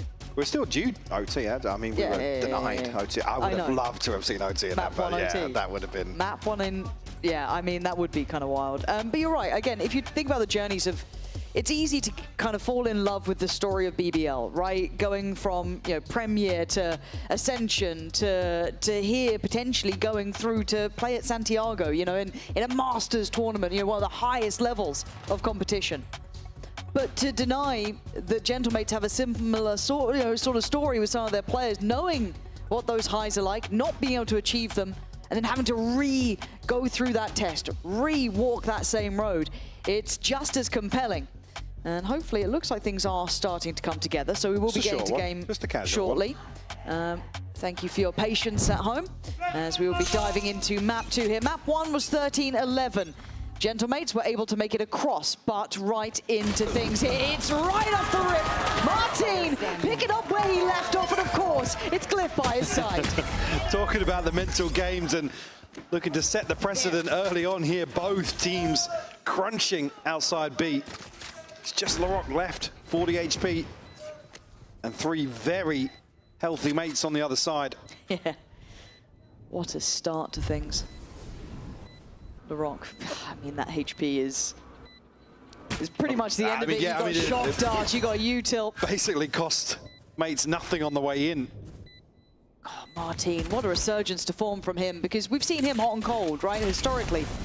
And Another fall from look grace. At this. Yeah, exactly, and that's kind of the story here, is it's redemption for Gentlemates. LaRock trying to at least put in some work here, but again, you look at what's remaining, the angles are very favorable, and it will be Gentlemates with a pistol. We'll strike first here in map 2. And whether or not BBL will continue with this sort of approach. Again, just a little late on the paranoia, maybe a chance to find the 2, but again, it's so well considered by Gentlemates on the other side. Yeah, Martin welcoming that sort of pistol round. It's got him feeling the game right away, right? It's instantly back to sort of comfort in a weird way towards the top end of things, and great to see Glyph right beside him too. Explosive map 1 for both of them. In terms of multi-kills, in terms of clutches. Creven trying to put a very deep camera there. Doesn't actually commit, I don't think. We'll opt for one into window here. Mates anticipating aggression once more, but won't spot anything, at least at the start of the round. BBL already making moves here, maybe to explore outside A. No, calling the cancel on that as well. And I guess bigger picture, if we're looking at this while this round plays out, for me, we haven't seen what BBL look like when they have to kind of play from a deficit too. We've seen them only really suffer 1 map loss on Abyss against Pacific, and then they were able to convert after that. But beyond that point, they've always kind of been the underdog, the one with nothing to lose, the one that kind of maybe catches people off guard as well, maybe just, you know, caught somewhere not respecting them enough. This time around, Gentlemates are very aware of them. They've had to see this team in several forms. They've, you know, dealt with them in various aspects. So it won't be the same sort of affair. So it'll be very interesting to see how that develops throughout this. So we do start seeing the round coming to a point here. Now the issue is they are going to the site that has the majority of players. Hot flash ready, swing comes in, but it's handled. Beepo's there, Martin's there, it's looking clean, and it is Loiter last one alive, and he was over towards A. We'll just give this one up. Off here. Fall to his death at in-zone flawless for Gentlemates. We got the extra orb as well off the plant. Good progress already for a couple of players. Martin just 1 point away. Starzo already halfway to the Hunter's Fury. Again, Martin's being one of the key tools if they can get it here in the bonus. See BBL converting one in the first half of Haven. A very commanding start from Gentlemates. Wins. No real pressure just yet in the opening 2 rounds. Kreven, this is really risky, man. The timing, where this feels really off here. They're about to get crunched on, and they look kind of caught in between decisions. Gentlemates are at the door. They've already made pretty good progress towards site, and look how little space BB have to work with. Already chunked up, chipped down, but what a dart! Delivered, giving them a kill towards Martin, but Glyph answers back. Beebo's still on the site. He's controlling some space, but the spike isn't committed. Able to disconnect a little bit. Loiter trying to catch Beepo on transition away, but Mate's looking like they want to commit here. Yeah, re-hitting on this feels a little bit bold. It feels a little bit maybe misread, but maybe I'm wrong, maybe not. BBL were set in perfect position for that. Feels like a bit of a mistake made. And surprised that BBL were able to get away with the positioning they had there on site. I thought they were dead to rights. I mean, that cage felt like it lasted an eternity for Kreven. Eventually dealt with and getting forced into a very uncomfortable position. Unfortunately, I think Mate's thinking with the initial investment of util, they're still fancied their odds in terms of the commitment towards B. Glyph in the clutch once more, 1v3. Get the plant, an opportunity to reset, but not much else to work with, but finds a headshot to Rose. Untradeable. Drifting, yeah. Yeah, that's a bit of a problem. 7 bullets, though, isn't much. 2 bodies to find, and it is the big boys up against you. Glyph, though, going to time it well. Isolates another! My word. LaRock's down at 65 HP as well. Almost finding a bonus conversion here. But BBL will find the response. Come out, Rose, obviously. Well, crack of the whip early on in Haven. Oh, bloody brilliant there. Yeah, I think with the investment here, in terms of the timing of when they get up to site and they actually invest some of this utility, it's maybe too big a gap to wait to explore elsewhere on the map. You're walking into question marks elsewhere. Do we have, a couple of ults here. This could be quite interesting if they decide they need to use them. Well, Stars are just 2 points away. Glyphs. Yeah, you're right. That could be a big triple threat potentially. High setup here for Loiter. Going to be forced off by the Owl drone, and it's Pacey, right? Going to depend on these ults invested. Beepo going to do what he can. Good tag indeed. Loiter down on 30 here. Paranoia still going to do what he can, but the cover he played from is perfect. Martin putting on a masterclass. So comfortable on the Yoru now. He has a little pocket to play from here. Rose looking to walk this smoke, but it will expire here. He actually catches the planter. Yeah, but just drifts a little too far ahead. Gonna see a couple more, but Lover's Rock can't swing in time. Gentlemate's playing really posted up in that post plant almost, right? Site control was theirs. That's 4 alive, and LaRock's options are 0. Maybe just going to use this time to discuss, diagnose what's gone wrong here initially. Again, Martin, like I said, just runs rampant from that pocket created behind the divide. BBL just left scrambling on site. It's great to see Gentlemates coming in with this sort of pace as well. We saw map 1 being kind of iconic with BBL to a degree, right? We know how aggressive they can be. Gentlemates are doing exactly the same thing. Direct, heavy hits. They've been playing, again, sort of their identity has been around this very structured, fundamental and clean Valorant. But here, obviously, it's a very different test, sorry, in terms of applying that sort of logic to a team like BBL. Unfortunately, BBL not seeing the same sort of resistance you'd like to see in some of these situations. There it was. Completely caught off guard. Kreven seemed I mean, he had a lot on his plate, to be fair. The site was under pressure, but that's kind of the beauty of this comp as well. That pressure point that can mount is very hard to isolate where you need to be looking at the right time. Not again. Oh no, that's a lot of hang time. Pretenders paused. Pretenders paused. That's tough. The synergy's way off. It's way off. It's way off. We're going to have to check in on the halftime with that. For now, though, one rifle on LaRock. Obviously, he's the one who survived from that previous round. Everything else is going to be pretty much classics. That's it. So for now, Mate should be able to be looking at maybe a fourth here, which would be such a brilliant buffer to start with. Oh, 3 hits. Keep on coming. Starzo drifted up here. Martin's found LaRock elsewhere. Starzo gone. He's rewarded for the spray. Shouldn't have too many issues from this point onwards. I really like, oh, again, these darts are great, but they just can't do much with them, right? The reveals have been fantastic. But Gentlemates just crossing the T's, dotting the I's. Again, just even catching LaRock there, able to find that. Cool. But I like how they're using kind of Beepo and Martin, this kind of 1-2 approach, the layering really hard to deal with it in zone. Flawless there. Gentlemates looking spot on. Yeah. Need a 3K counter for Martin as well. Another one found in the Santiago. Some ults starting to come online now for BBL, so certainly opportunity to find a way back into this half early on. Poster, they're gonna show us. Posty! 65! Sure about the copywriting on that, but... Yeah, Fnatic's lawyers will be having words, and potentially JK Rowling as well.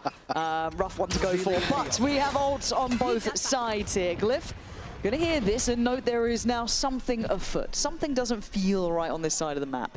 But in the meantime, Mates are exploring towards A. First time we're really seeing them kind of have a glance to this side of the map. It's Glyph, though, tucked in. Mates will pick up the pace, slightly off on the placement here with LaRock. Up on the railing. But do they expect Mini? I'm kind of curious if they... No, I don't think they did at all. Mini with a quick beheading towards LaRock. But Loiter's managed to slip through as well, so there's a bit of a weird trade out of space. Where Mini's off to. Mini, where you off to, bro?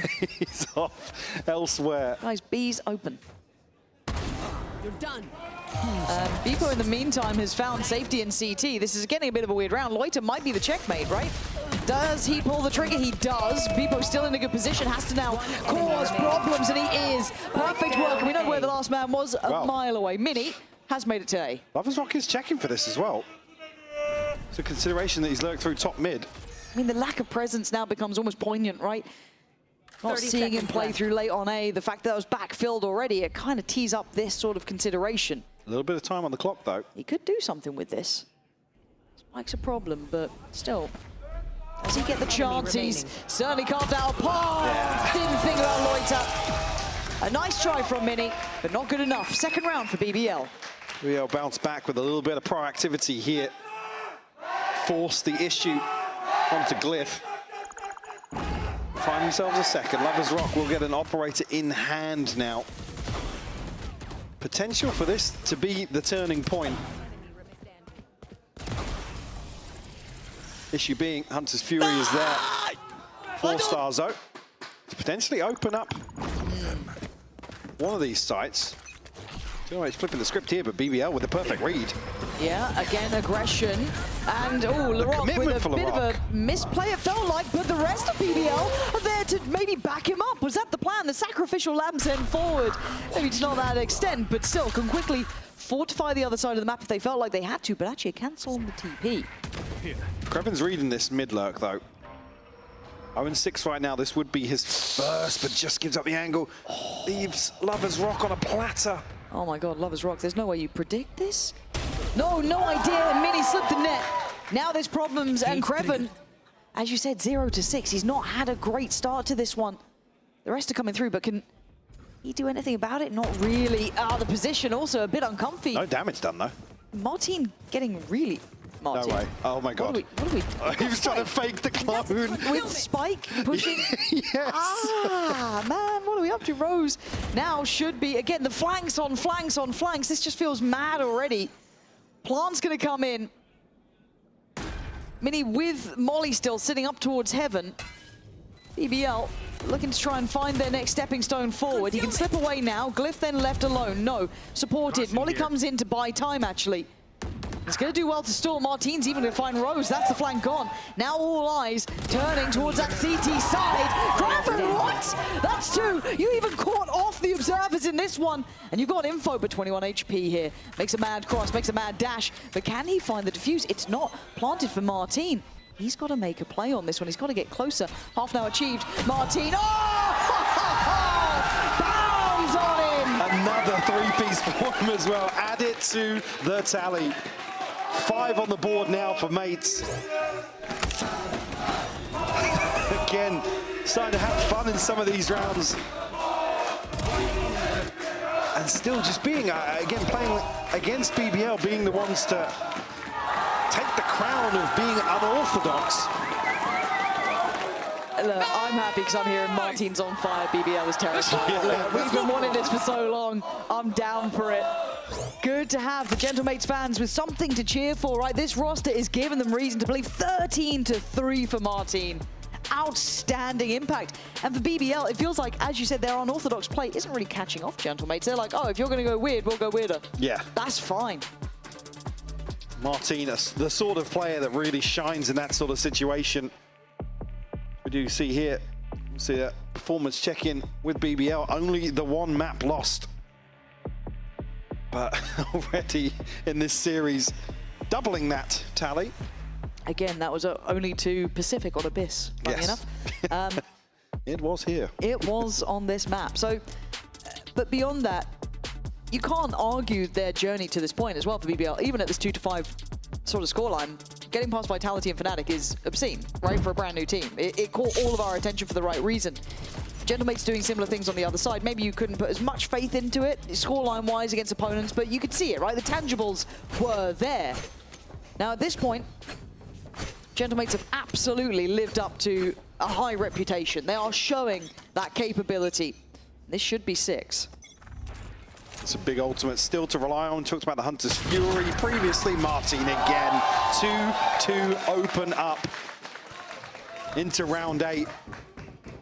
Feeling like it might be another 3K for him.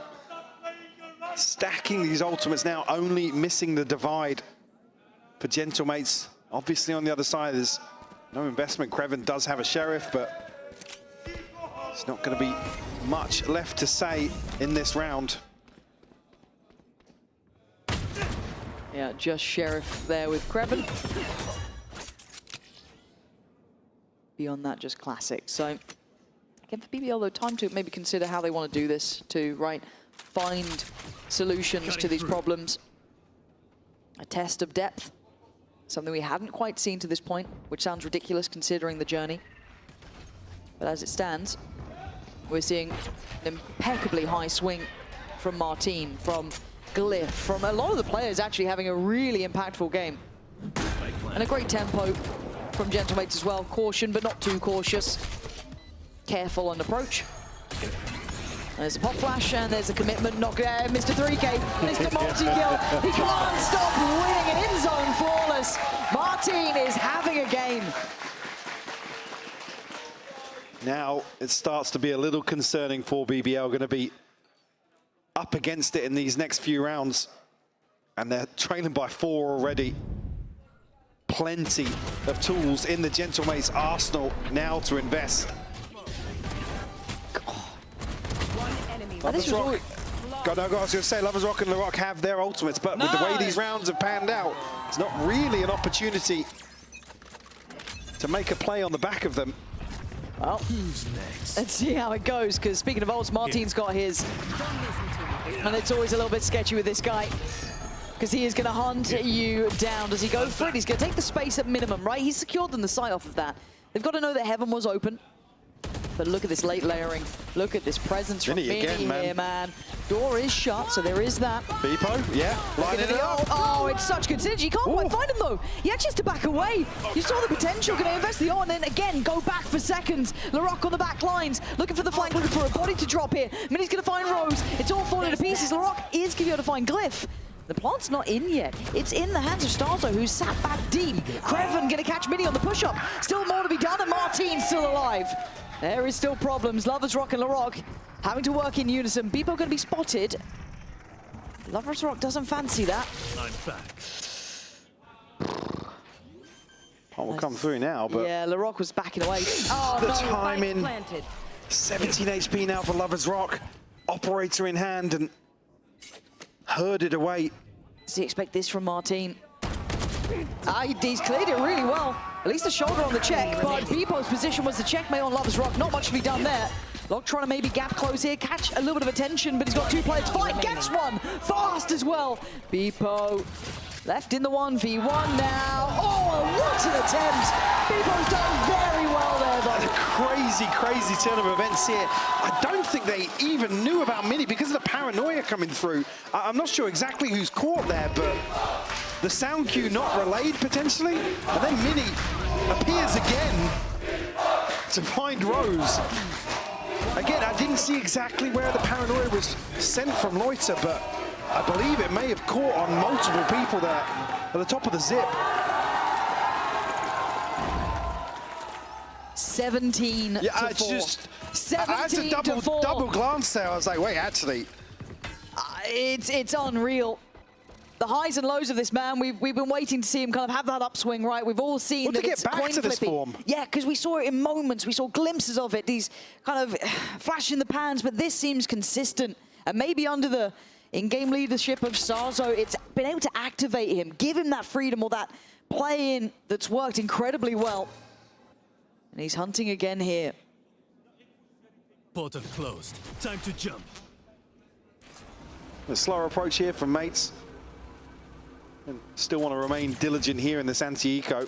The Rock actually does have a Guardian, so still a chance to make something happen. Sheriffs elsewhere other than Rose. Again, BBL. You're not seeing the same sort of approach in these sort of rounds where they'd be happy to roll the dice. Yep. Try and make something happen. I think now you can probably agree with the sentiment that BBL are feeling a little rattled. 30 seconds left. Yeah. Let's see if they can bring this back together. I mean, 5 to 7 could be manageable. But the way Martin's playing, I just don't see it happening. This guy is just so confident and for the right reasons. Oh, he's just unstoppable.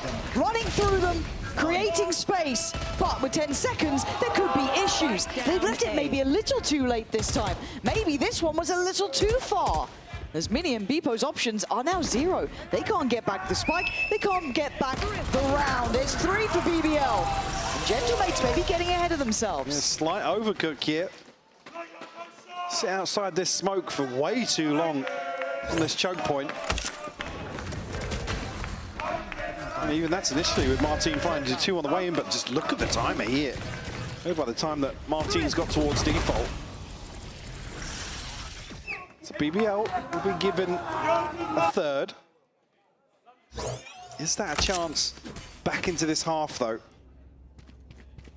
Lover's Rock up in hand once more. No ultimates for Mates. Only LaRock's on BBL side. Again, no commitment to the spike here. Mates looking to potentially sniff out his sort of proactivity.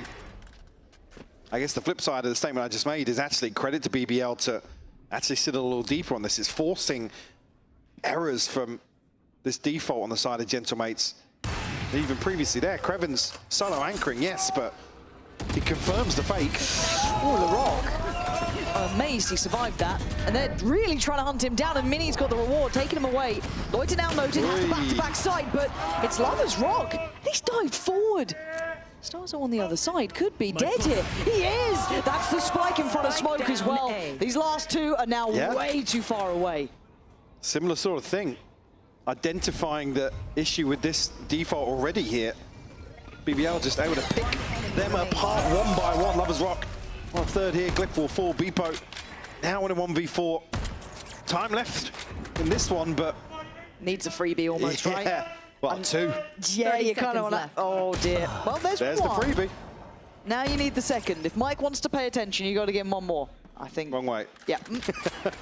I think this one's done for, but And I think you're right, because we haven't, to be fair, I haven't looked at BBL under the lens of their problem solving, because normally they're so tempo-based, aggression-based, it doesn't even get that far, 10 right? seconds But left. here they've found a bit of a way to work the timing against Gentlemates. Now, this feels like a second round where it's fallen to a similar, I don't say issue, but outcome. So 3 remaining this time, and BBL starting to make that scoreline look a little bit more convincing that we might have a map here. Gentlemates were vastly in control. Now a little bit of a turn of events. It is only 4, but up to 5, it could be something. See if BBL now, well, actually the catch on Mini. Again, I think at the chaos there, Starzone maybe not catching the reposition or the drop.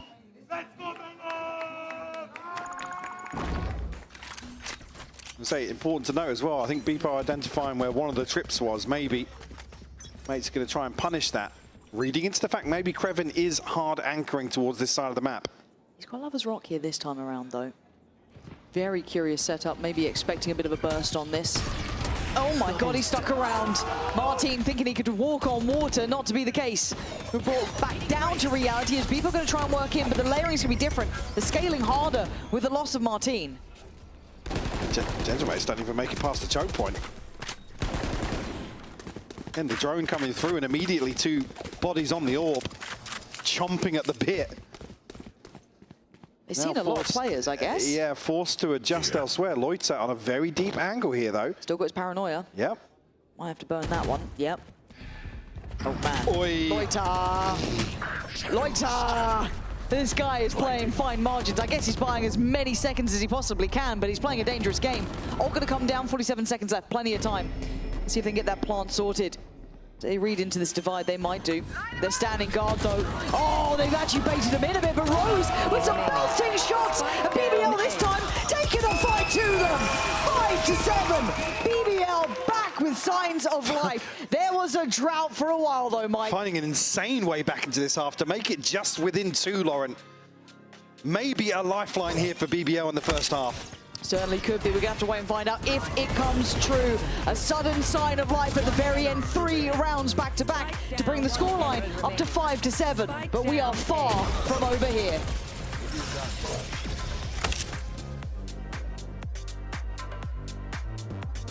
Success always comes with even bigger support, and let's see who I got with me at the arena. Celine, Lover's Rock girlfriend, is with me. Berlin Oostgelden.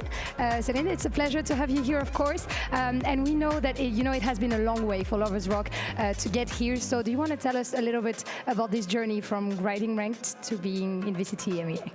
Yeah, well, I've been there from the start, basically, for him, and he's always been referred to as a ranked player, but now he's here, and I'm still here to support him through the way.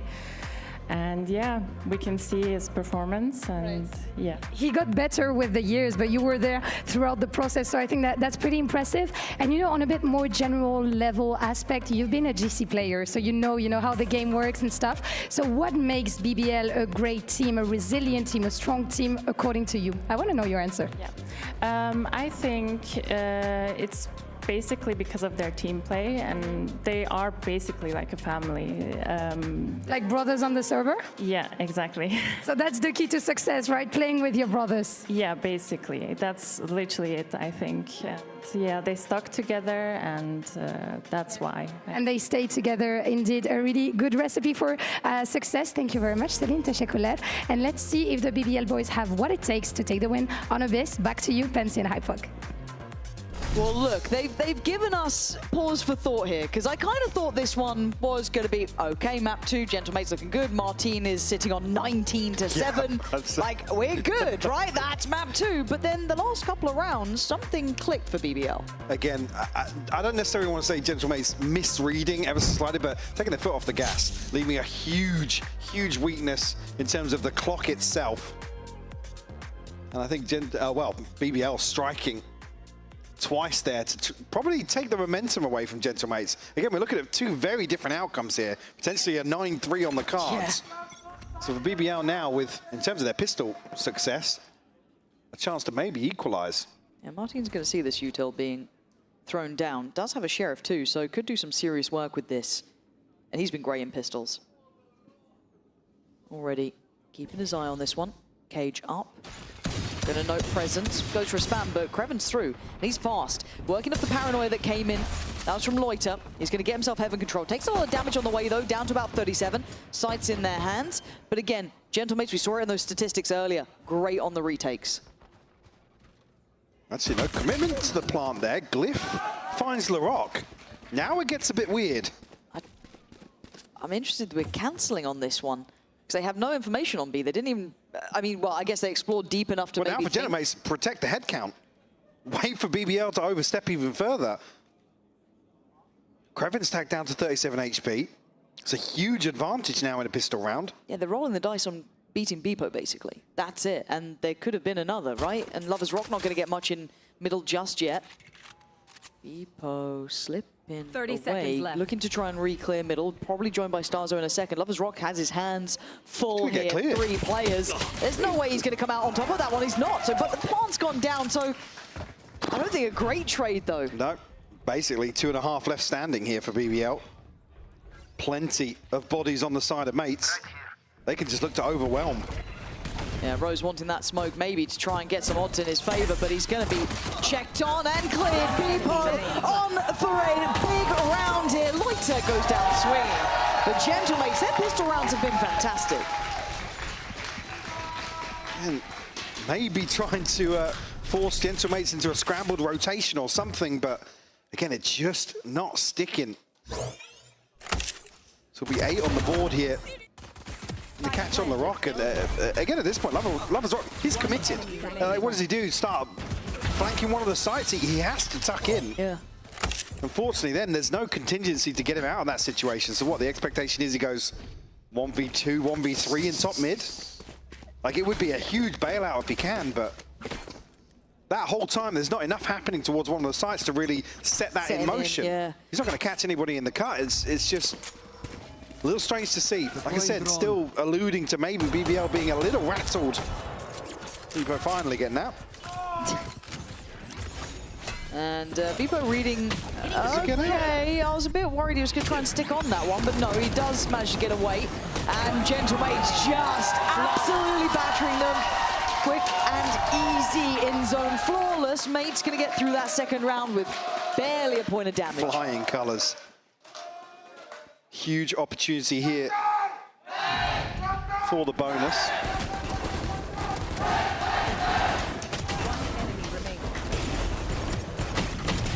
See. Martina 21 and 8. It's Beepo going to be the closest to an early ultimate here, but unlikely to see it in the bonus. Revealing area. The flip side, not much in terms of progress at all on the side of BBL. Even here, gaps in the purchase. Lover's Rock bringing a Guardian in here.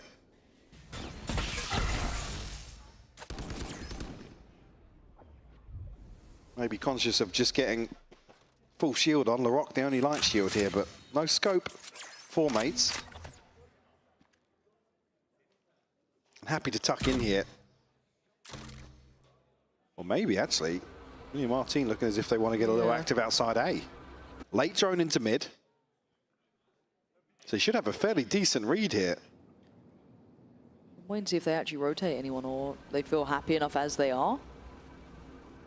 It's the first sign of committed utility, but not going to spot anyone. So again, going in a little blind here. Beepo's still happily committed towards site. Now gets a bit isolated, sure, but BBL would have to be on a swivel to clear this comfortably. Let's see how Beepo does in this. He's got 5 players here. They're full contact up. He comes out swinging, but the utility just a bit too delayed. Almost unfortunate, but the fact they were fully just shift walking up contact, they couldn't do much about it. Now Kreven can run away with the space. The spike doesn't get planted here. Where are we going? What are we doing?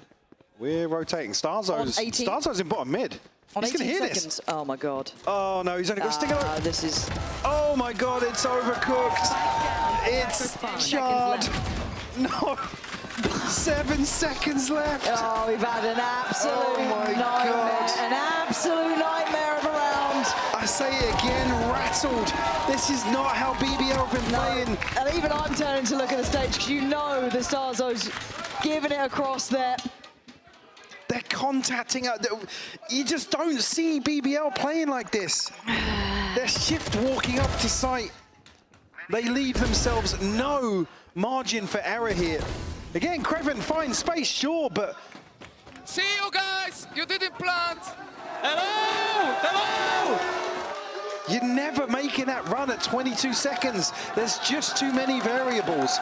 Too many unknowns, mistakes, and that is why we're seeing a timeout. Even if Starzo doesn't get that kill, I don't think he plants.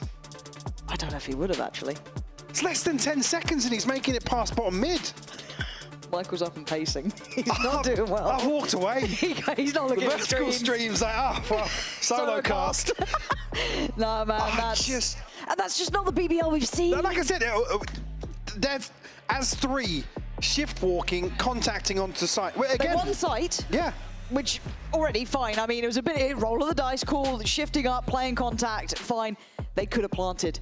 Got a bit nervy, felt a bit weird, wanting to work off of blind information halfway across the map. Seeing the way that Rose has called in some of these very, very high-pressure scenarios, it's so scary to see that level of, I keep coming back to the same word, rattle. They just look completely out of sorts. We talked about potentially seeing a different BBL playing from behind, not being in control, and higher stakes. Higher stakes, and I think we're starting to see potentially some of those issues rearing its head.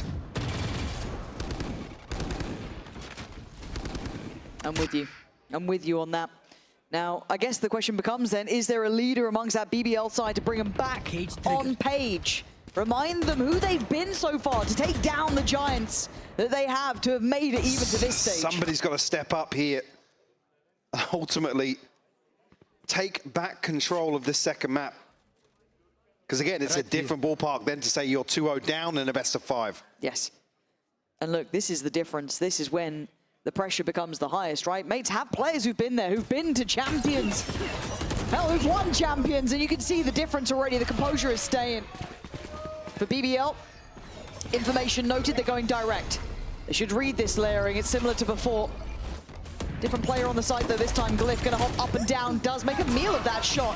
So Lover's Rock rewarded. Now Plant should be up next. Martin's behind the smoke. Oh, Martin's been caught, hold on. Plant's still not in yet, Plant's still not down. Just about going down now, but it's only Mini in a 1v4. When they go back to the basics, when they play simple, when they play together, they play as the 5 that we know they can be. There's still danger there.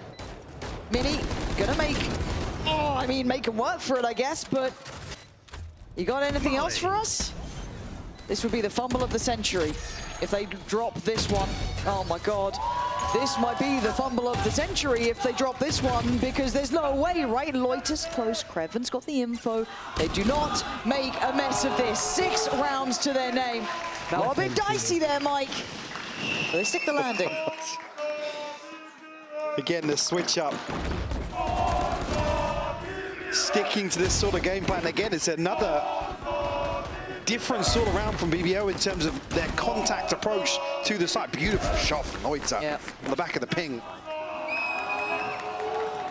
It'll be Mates now to probably let that one breathe a little bit.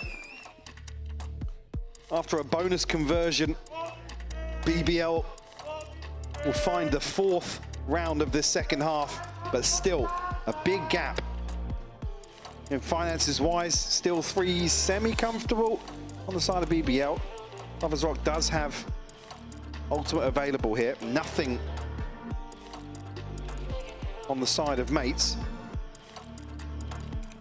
I've got to say, I'm just very concerned to see BBL kind of straying away from some of the things that have just looked magical for this roster. Oh, they're key win conditions, things that put them on our radar, that made us pay attention to this squad. We've seen underdogs before, but we'd never see them come out like this.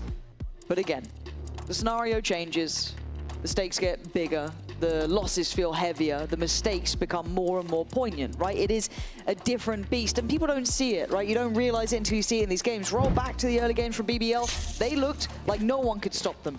They were running through teams they had no right to do it to. They face the Gentlemates, who've done a great run so far, and they look like a different team. If they can get back together, they can get things rolling, it's game back on. For now, Gentlemates have shown experience matters. Big performers from some of the big players. Now, Beepo taking a walk in middle with Martin. That's Kreven probably dead here. 3, 2, 1. He is absolutely put to bed, asleep, just unaware. Tucked in. Now, a 5v4. Kiss on the forehead there at that point, man. Like, what's going on here? Lovers Rock gonna have to go nuclear, or one of them's got to step up to the test. It is messy though. LaRock thriving in the chaos. A little reminder of who they once were. Doubling down, gets the information, looks towards heaven. Glyph's there. Still, don't think Beepo and Starzo and Glyph are gonna go down without a fight. Much pacier here from BBL, but now backs against the wall. So Rose delivers, though Starzo will fall. Okay, but Beepo's still breathing. Can he make something happen? Oh, the timing here is big from Rose. I like what he tried, did a bit of damage. Kind of, you know, fighting on the way down, I guess, but the 3 players remaining, I think they're safe. Give this up. Okay, that's 7. BBL able to get back on track in terms of their approach to round 17. We'll find a conversion. Get Rose's Hunter's Fury out of the equation. On the other side, Beepo, the only one available here for mates.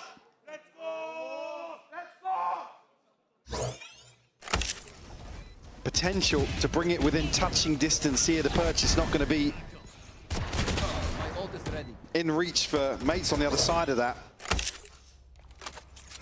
Again, we're talking about who's going to step up here. A couple members of BBL now digging into the back lines. Not allowing mates to sit back and concede this space for free, essentially. Standing ahead.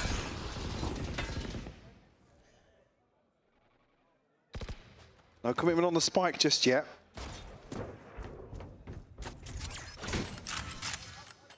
So Martin tasked with handling mid. Lovers Rock on a scope, trying to make moves towards him. Kreven trying to keep his attention here. A lot of time burnt up already, though. They don't continue. I thought he might have tried to work a little further. Maybe trying to be a little bit more evasive with these kind of repetitive B hits. Maybe trying to set a little different start to the round. Take flight. Not really creating many question marks, though. Starzo the one to fall. Yeah, they're actually exactly making something of this, but there's 3 players on this side, but Glyph on his own. Kind of playing ahead of the smoke there. Yeah. Kind of surprised that he went down on this, but 38 seconds. I'm keeping my eye on the time. And the spike. Kreven elsewhere, going to find Mini. Well, this time around, got the TP to be able to capitalize on that. Still 5 standing here for BBL in the post. Beepo and Martin unlikely to see an attempt made here. We'll just hold on to what they've got. Yeah, I think this is kind of time for mates to also get their ducks in order, because as much as we've been critical of BBL, because it's apparent, right? It's clear that they looked very different initially to how they were before. For me, though, I do want to see if mates can also reignite something. Keep in mind, the first half was, I don't want to say gifted, it wasn't. It was hard fought for, but Martin was having a worldy game, right? So it takes away some of maybe the issues as well. It kind of removes some of that extra layering. If BBL's course corrected, mates need to as well. Now, they've been held on this 10th for a second here. This will be 8 for BBL. That scoreline is closing in. Certainly is.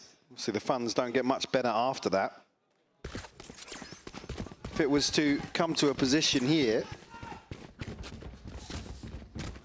then obviously them relying on BBL again being the ones to make some sort of adjustment.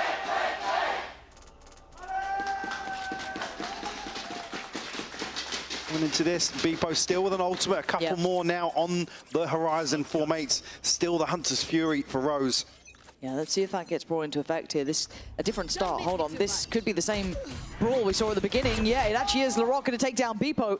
This is now getting sketchy. It's the remix. Hopefully that gets fixed here.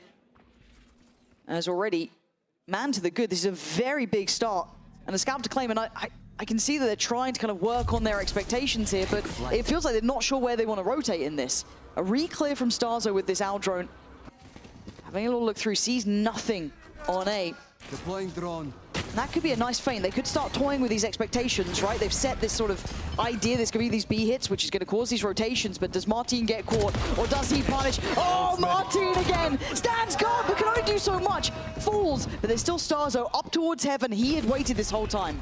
Still a decent util here to make something happen. Gonna try and get something off the reveal, but he spammed through. Lover's not gonna find it. How did he get that? I mean, I guess luck will strike sometimes, but I like what they're doing here, BBL. They're starting to kind of play around with those B hits and then adjusting towards the A. Very late here. Glyph now.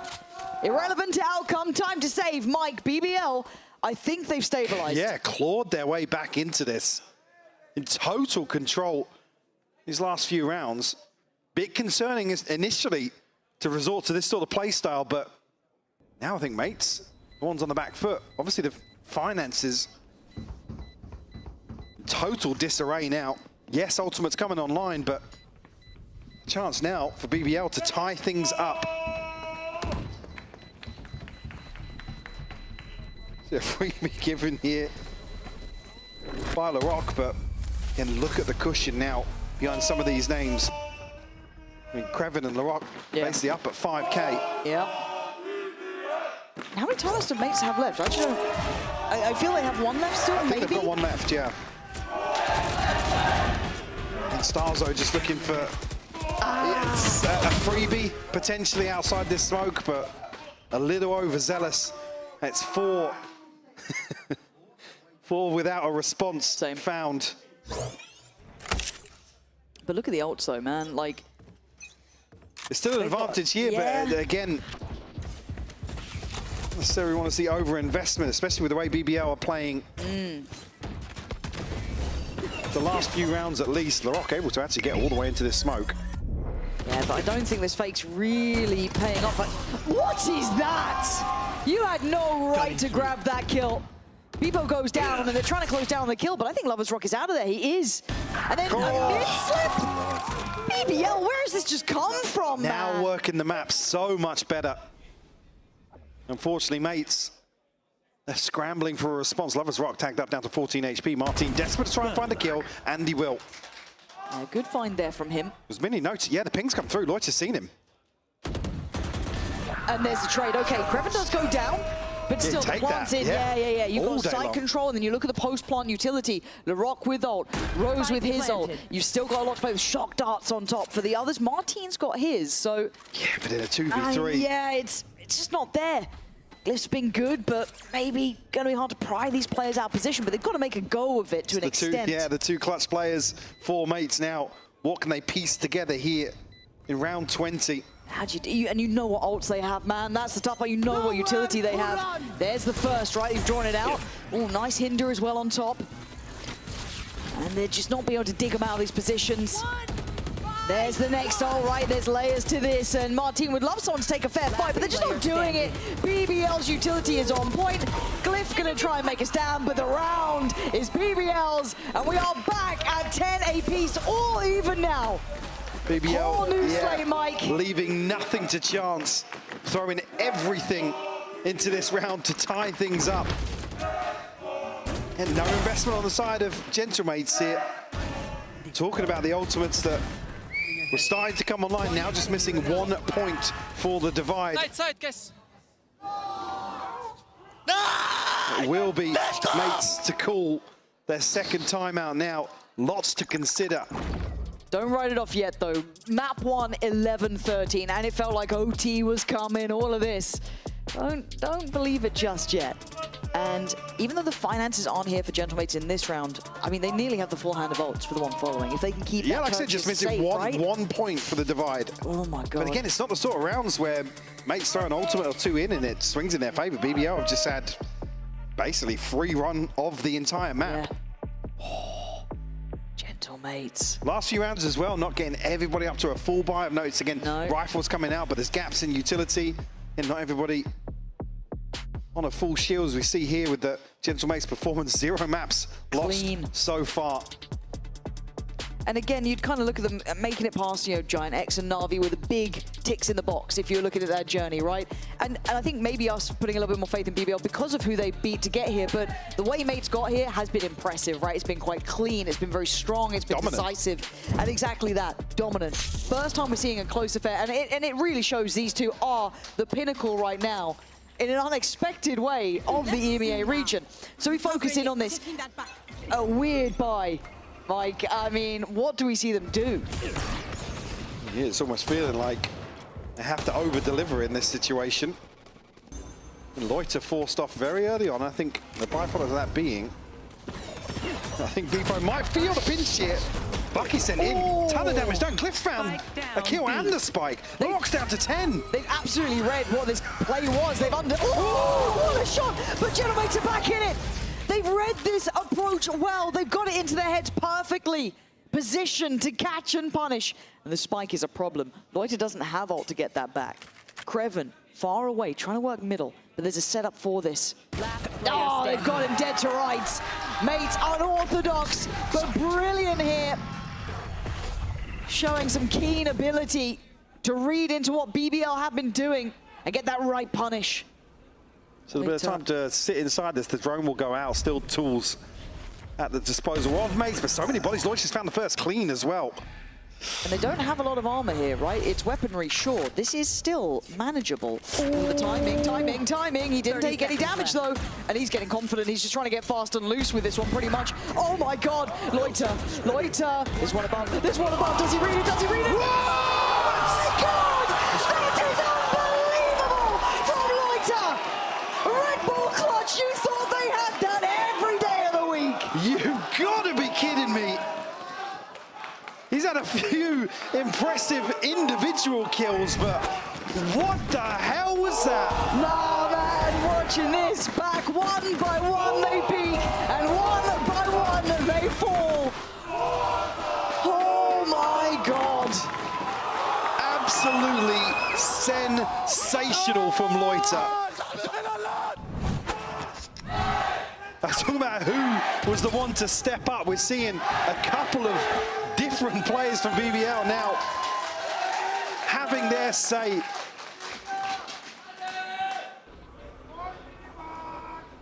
Now asking for a response in the buy round here from Mates after they, I gotta say, a fumble. The lesser purchase teed up for success in the previous.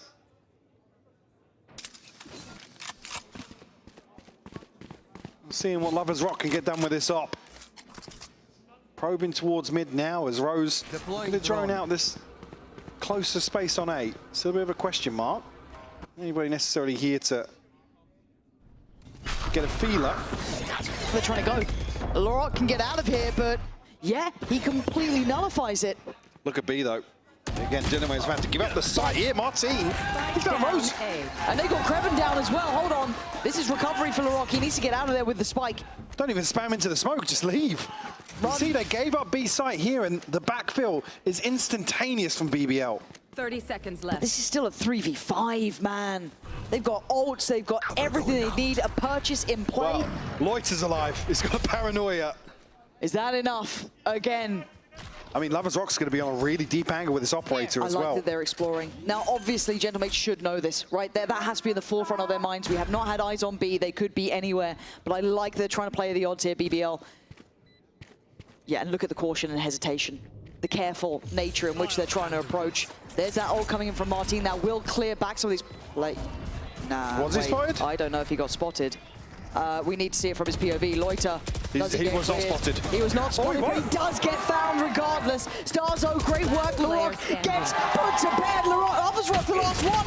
Can't land the shot. Gentlemates, get on the same page finally. Finding number 11. Oh, they're up. All five standing and in zone flawless here for Gentlemates.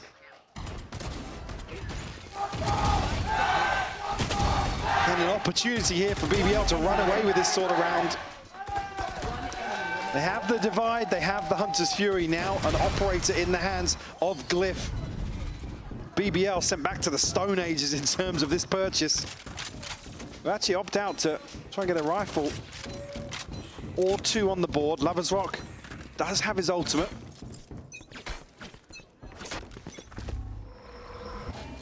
It's just the 2 rifles to make a go of things here in round 23. Another map right down to the wire between these 2 teams. Of course it is. Of course it is. Lovers Rock going fact-finding. Cutting through. Not what he needs out of it.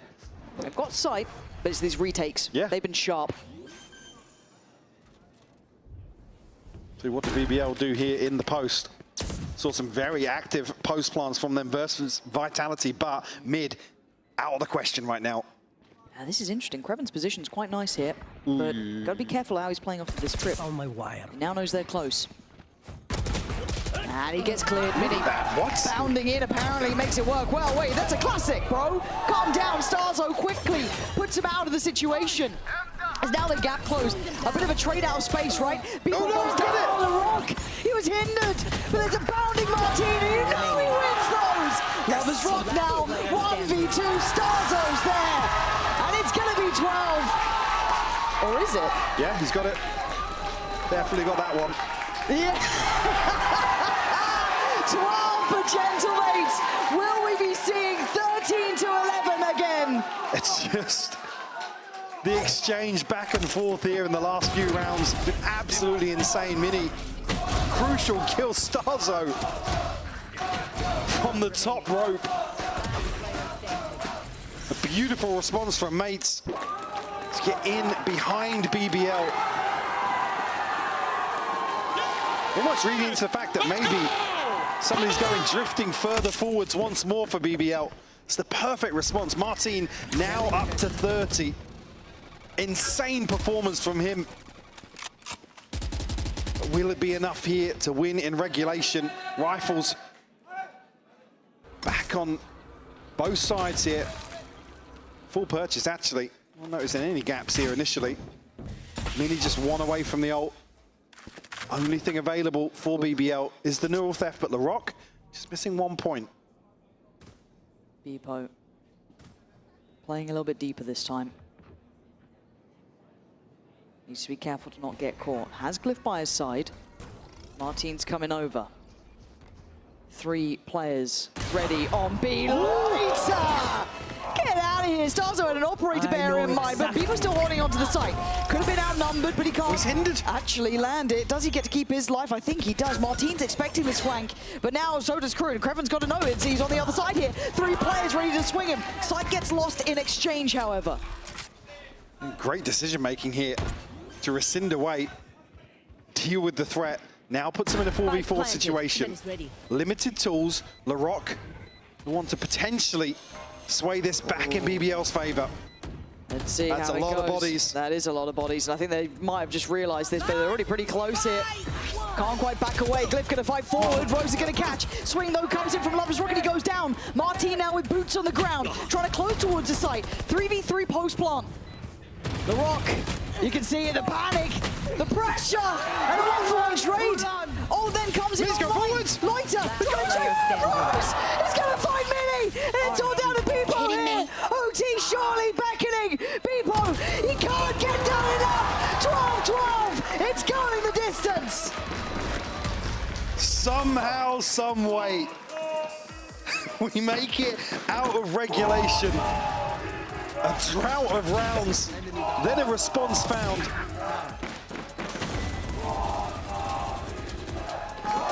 Just so little separating these teams. Yeah! You guys, keep talking!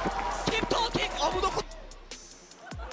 Now a little bit of energy in response from the BBL side of the stage. And a full reset here. Roles reversed. Mates back on the attack here for the first round of overtime. Safety's off.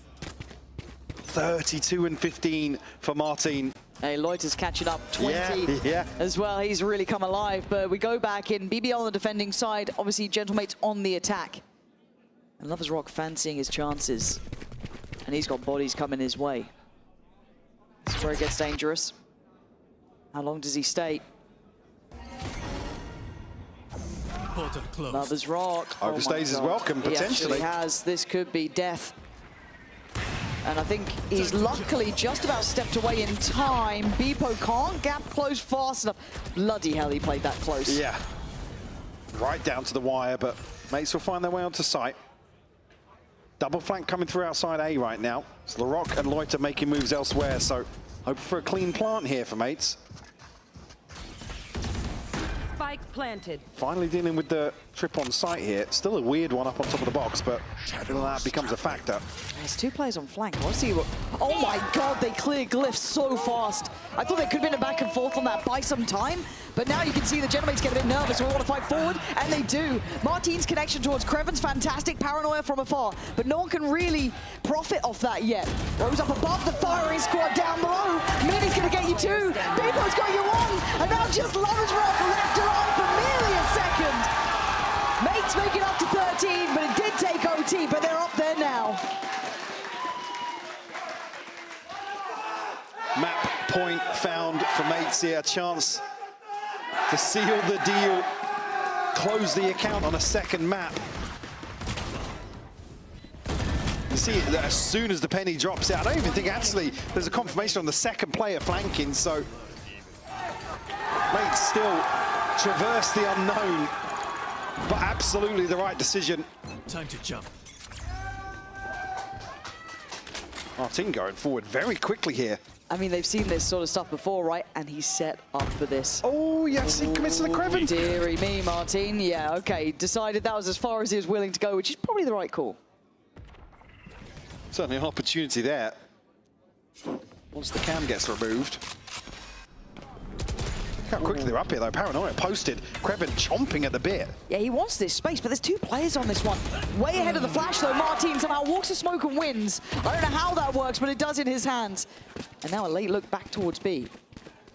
Well, Glyph put in a corner once more. Does have Beepo, but a little bit disconnected. His eyes are trained on mid. I think Glyph looking to get a little bit fruity inside these smokes potentially. Yeah, trying to play to it, man. He's not backing away, and you can see why. Goes down swinging so far, can only take 1. Loiter does well. Keeps us within check. 3v3, plant coming in, time on their side. But the retakes have been great from Gentlemates. A really strong aspect in their game plan. But can they pry these players out of position? LaRock, not the first time he's been there, gets found fast. And now there's problems galore. Rose trying to set something up here. Little dart up above. Loiter waiting to be the one here, but Starzo vulnerable. Starzo, where was the call? Where was the help on that? He was left alone, left to rot. And now down to the 2v2. Mini wants in on the site. Both of them stuck here. I don't know if they've heard this. They're splitting it. They're splitting angles. But the timing, it wasn't quite right. They can't really gap close at the same time. Martin, too far away. The spacing on that, Mike, was a mistake. They could have really just cornered him in there. I think splitting here, ultimately their demise, and Ken Martin's signature move here. Round the corner with the shorty. Rose able to split the distance.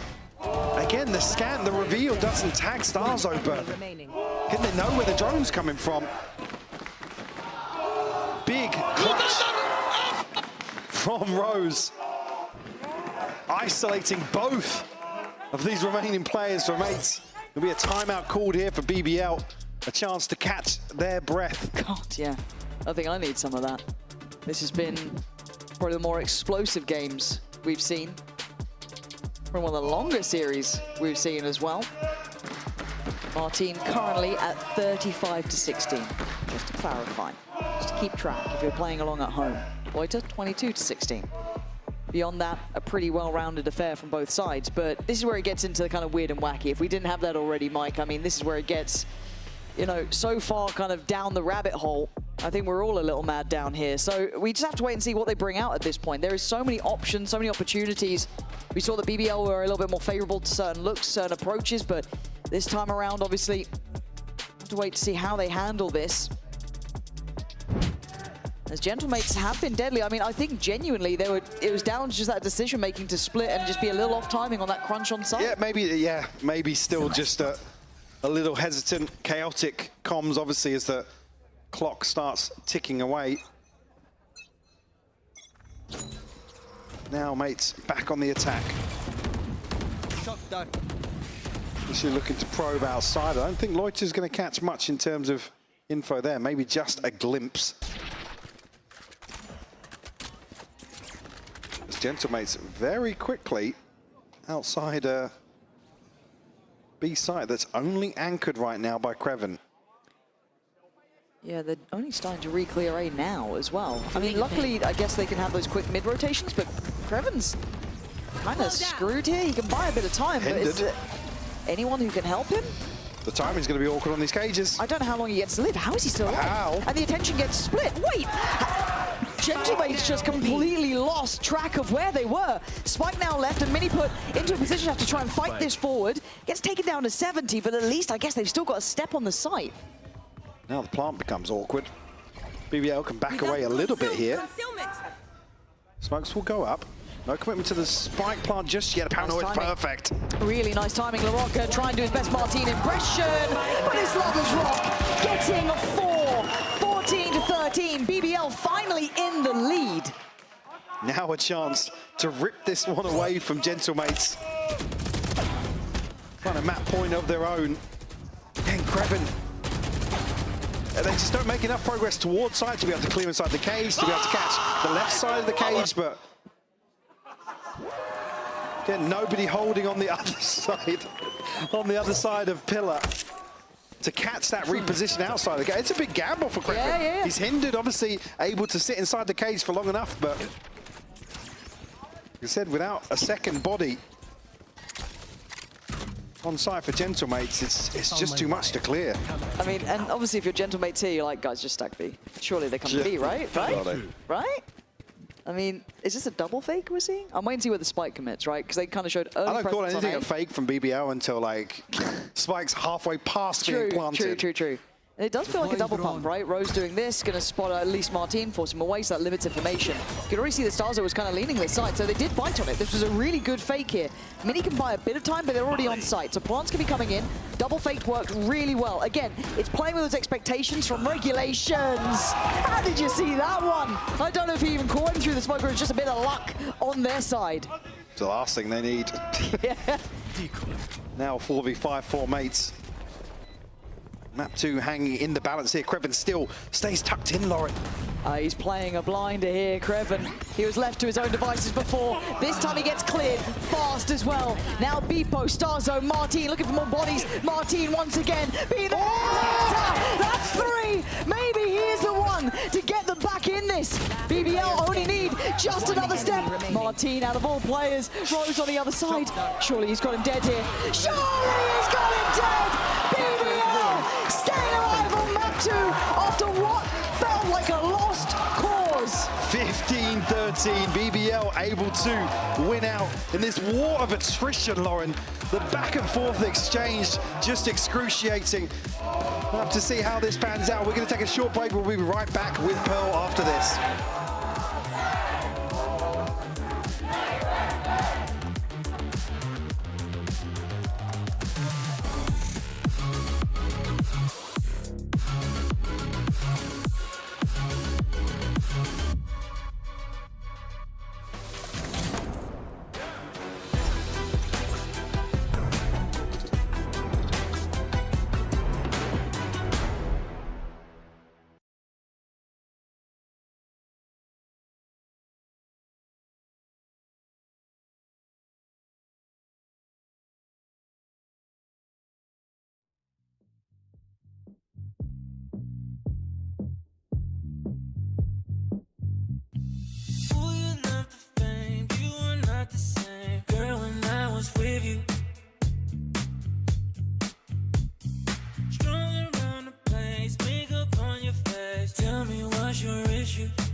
I do? What did I try to make you happy?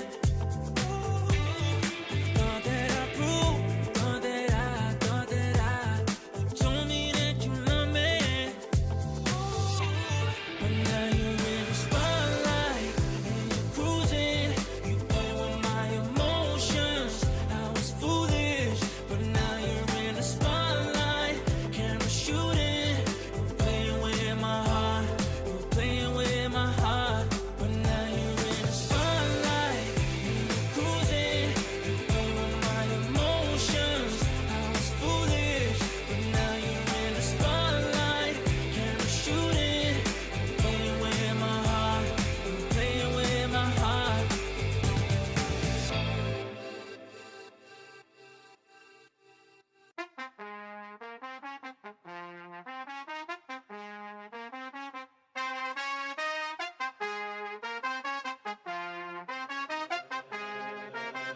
That's just the way it goes. That's just the way it goes. That's just the way it goes. The way it goes. That's just the way it goes. That's just the way it goes. That's just the way it goes. The way it goes. That's just the ballin', spotting, ballin'. Phone was dry, but now everybody calling. Good at taking risks, yeah, I always go all in. Swear to God that I'm deaf to the talking. I can't hear it. See the finish line. I know that I'm near it. Yeah. Cut the check and I'ma clear it. Ain't nobody.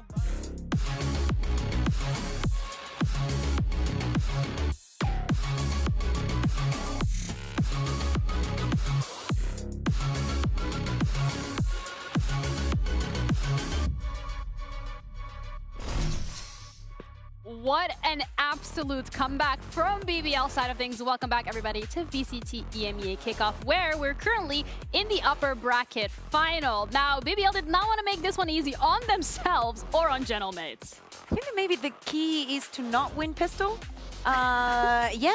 Two pistols of mates, as you're saying. What a comeback for the side of BBL. It definitely did not start easy for them, but I think that there was a lot of non-forced mistakes on the side of mates on their defense that took them to this place. And we also saw players like Lover's Rock that started up a little bit shaky, but found the pace the moment that they started getting a couple kills. Yeah, as soon as they got into that overtime as well, I think especially he was able to have a couple of multi-frags in there to help them pull the map over the line. And yeah, BBL really being able to fight back in this series so far by being able to win out Gentlemate's map pick. Yeah, fighting on the server, but also kind of off it. Something we touched upon going into this, Kikuka, was the fact that we were looking for confidence. We wanted to see BBL come back with confidence, and I feel like eventually, at some point, they managed to find it.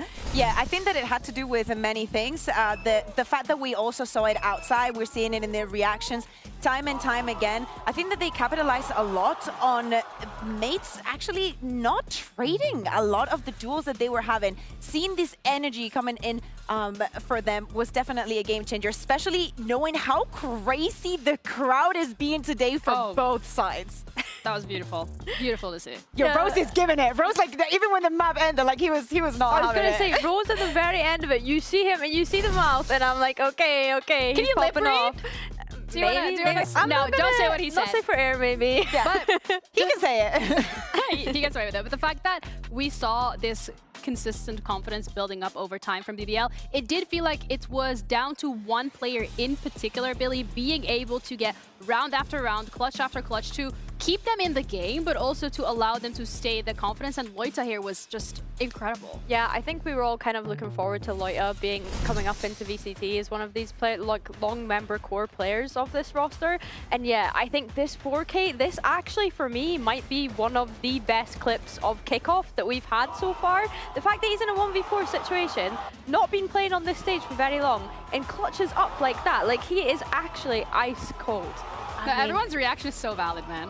I mean, absolutely, because it's not a 4K, it's a 1v4. Like, you're in a situation that is already difficult, they're already, like, the score is so tight, giving a little bit of an advantage to mates could have been the difference. Yeah. We could have not made it to overtime, and this could have been a 2-0. And watch out, because this kind of losses are the ones that are more difficult to bounce back from. But crazy performance from him, and I think that that also gave them a lot of momentum to close the match. Absolutely, and that's exactly what they needed to be able to get into things. But it did feel like when we were starting things off, we were kind of been taken on a journey, Kakuka, with Mini, getting his steps in. We were forced to follow him around. What's going on?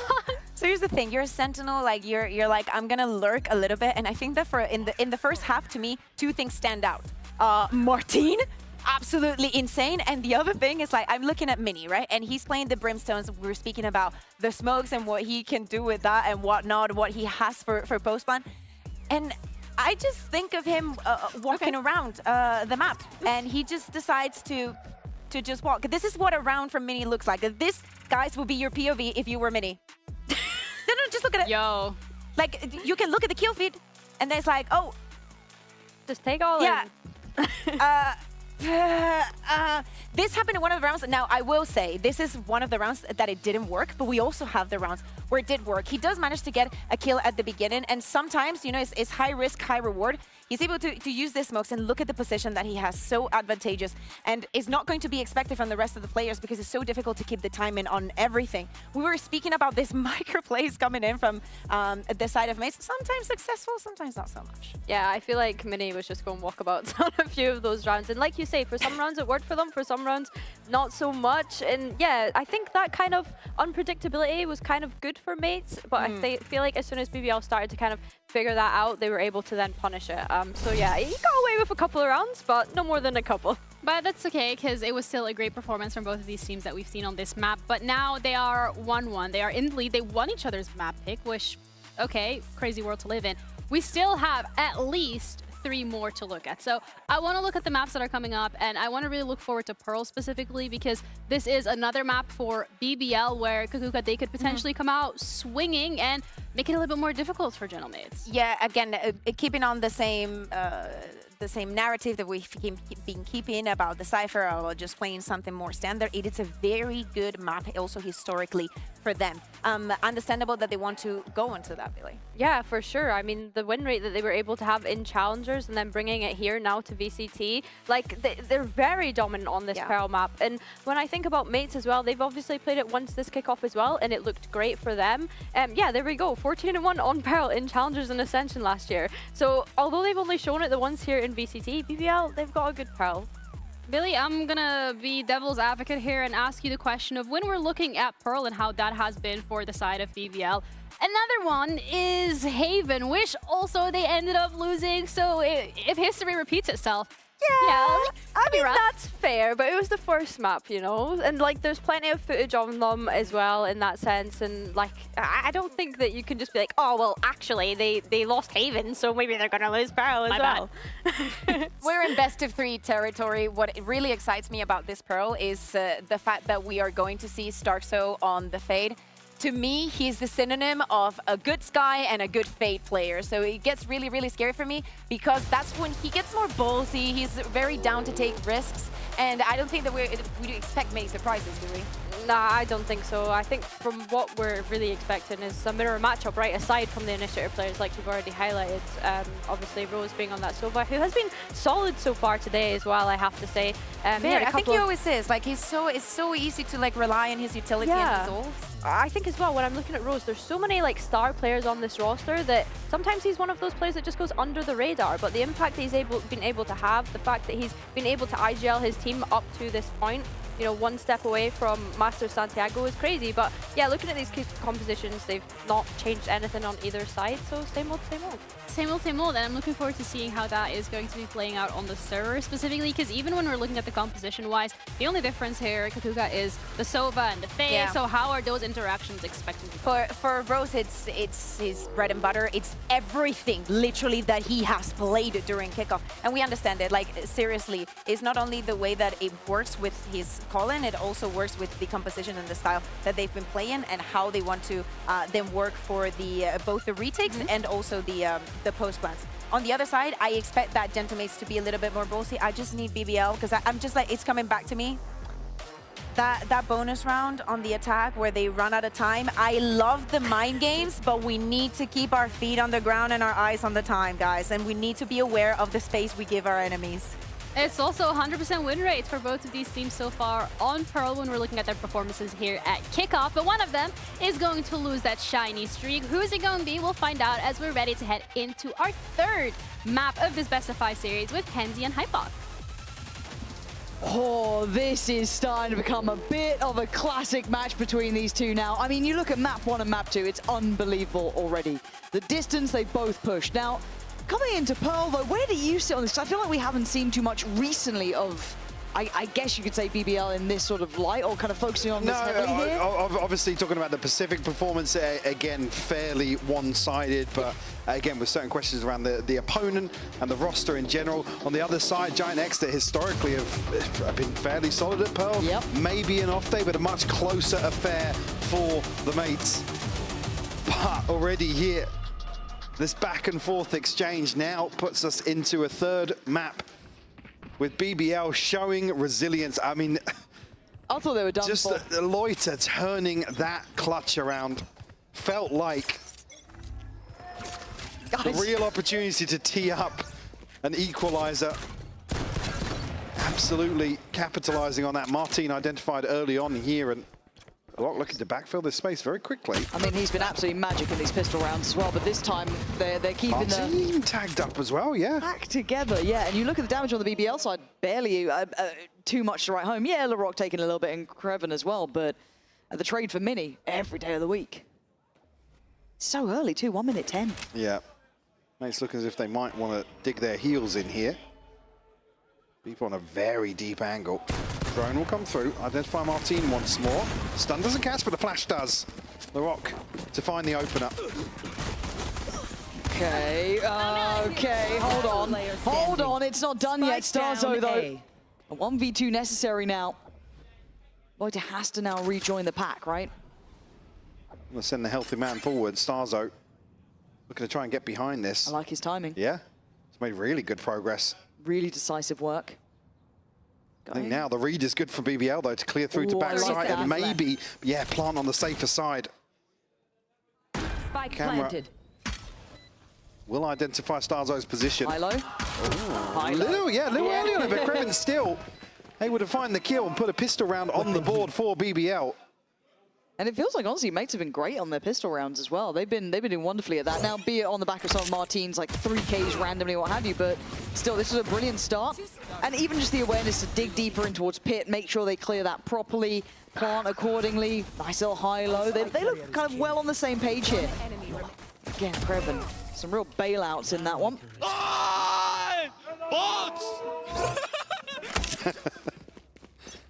Still seeing good energy from BBL. Initially some concerns for me back on Haven, thinking about Rose obviously laying down the law, but got to be feeling themselves after this. And actually, a bit of aggression here from mates. Loiter going to be kept in check. Run. Yeah. Yeah, time to back away. They've got utility kind of deep to catch if they do follow that push up. So he'll know that he's somewhat safe, and the rest of them can kind of get the call out that they're coming around the more traditional rotation route. Got to be a bit cautious on site because we know that there's a player there. They don't, but they want to be just a little bit careful. Oh my word. I mean, that's barely got to be a pixel. Mini with a little bit of an opportunity to swing, but sadly didn't get the connection he would have wanted. So starts to cop a lot of damage, might be left in no man's land. Able to back away. Lover's Rock is farming up here. Gonna get caught out, but the last three gonna make it very hard to find any further impact. Keeping it pretty clean though. Only Lover's Rock to full. Rose will find Starzo. Now revert back and Loiter to clean things up. Glyph down, second on the board for BBL. Only the pistol maintained here, but not necessarily going to impact the purchase too much here on the side of BBL. Obviously, mates will have rifles in hand here for round 3. See a lot more shown on Martin's side there. Or Lover's Rock side, I should say, of Martin. Nice! Let's go! BBL get themselves back in the driving seat. Early on Pearl. The pressure towards doors once more. Martin, not necessarily any solid info here. Initially just looking to wait this TP out. The Beautiful set piece here. Actually, all the way into the backlines. Lovers Rock. He's found Beepo as well. Yeah, he's done really well to find stability in what felt like chaos, but the plant should be next on the cards. Now they've got some security on site. A bit of a flash to force Glyph off the angle. Spike planted. You're looking at the others now behind the curve. For the retake, yeah, you got a little bit of util on Starzo, but hard to make that even work deeper towards long. So, again, as soon as you have Loiter still alive, Rose with shock darts, does get tough. They're going to need a big bailout from someone. And that's going to help matters. Glyph's done well to remove Kreven, but Lovers Rock still here. Mini looks like he's aware of the chance. Seen a barrel, seen a... How are you getting two there? I mean, the gods are on their side, it feels like.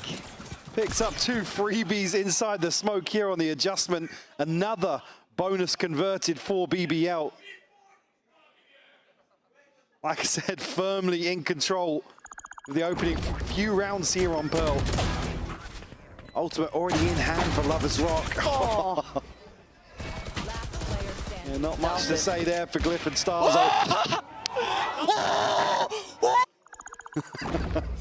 A couple of confidence builders here early on for BBL. I said it looked so rattled in some of the rounds on Abyss. But completely thrown off their game. In my mind, the fact that, as you were rightly saying, they looked rattled. The way they were playing was out of sorts. But to problem solve that, to come out of that and then be able to deliver again, that's got to be such a, I don't know, a tonic to all of their problems, right? It gets you feeling like, okay, no, we're back in this. We absolutely can do this. And it's translated here with the confidence already. Now, obviously for Mates, we've seen them handle that on map 1. Hell, BBL came out swinging on that. And we saw the fight back, right? A lot on the shoulders of Martin. He's been so key, integral in this. See this round a lot harder to make that happen. And BBL toying with pace now. Wide open B site here. Sheriff's in hand for Mates, but wrong place, wrong time for them. Starzo actually revealing his position here. Lovers Rock will pounce on the opportunity, calling the cancel towards B. Maybe just too many question marks for them. Hello. My camera is destroyed. 30 seconds left. So again, will still result in a safe plant here. Clock running down, and Gentlemate's forced to at least consider somebody slipped the net towards B, but now find themselves in a 3v5. And again, this guy, you give him an inch, he's going to take a mile, right? Look how far he's willing to prod here. If he goes any further, it becomes a little bit too much, I think, and happy on the 3, can reposition, and basically give them clear-cut round. I think Glyph or Martin really going to be able to pin down anybody in terms of a consolation. I don't think you can go down to Spike at this point, unless they go past Lovers Rock. And he was willing to go for it. Another 4K. Yeah. And Martin gets the brilliant opportunity of dying to a Spike. That's kind of the best you're going to get here. Even if you're given the luxury. Hello. Hello. You can't toy with him like that after he was nearly on for like, what, it felt like a 40 in map 2. BBL, good scoreline here. See what the ult progress is like for Mates on the receiving end of 4 rounds against them. I mean, decent progress actually across the board, other than, oh no, actually, I mean, yeah, the worst being 2 points away. Out of BBL, obviously, Lovers Rock taking the lion's share of progress. But do still have the Hunter's Fury for Rose. And Larocque not too far away either. But need to see a response here from the Mates. Might be a little bit of aggression outside A here. A furious exchange. Starzo comes out on top. Yeah, but they're going to go rip the ult right off the back of this. Maybe trying to capture connection. Bippo is in trouble. Starzo still trying to play, I guess, in a little bit of an unorthodox position, spray in, but he's got a Vandal. It's going to be noted. Loiter takes him out of the equation instantaneously. Trying to take front side, and they've got it. Now it's going to get chaotic. Again, Bippo just trying to play on the back here, but there's so many angles to worry about. Stability not in question until then. Bippo doing bits for the side. Gentlemates up to the challenge this time. And Lovers Rock, I think, desperately trying to flash over the top here, but not sure what exactly happened there. Bippo just tucked in comfortably behind sight. And the one to initially take damage from the Hunter's Fury is the one to find a ton of damage here to clean up. 3 on the round for him. 3 ultimates in hand now for Gentlemates, just missing Martine and Mini.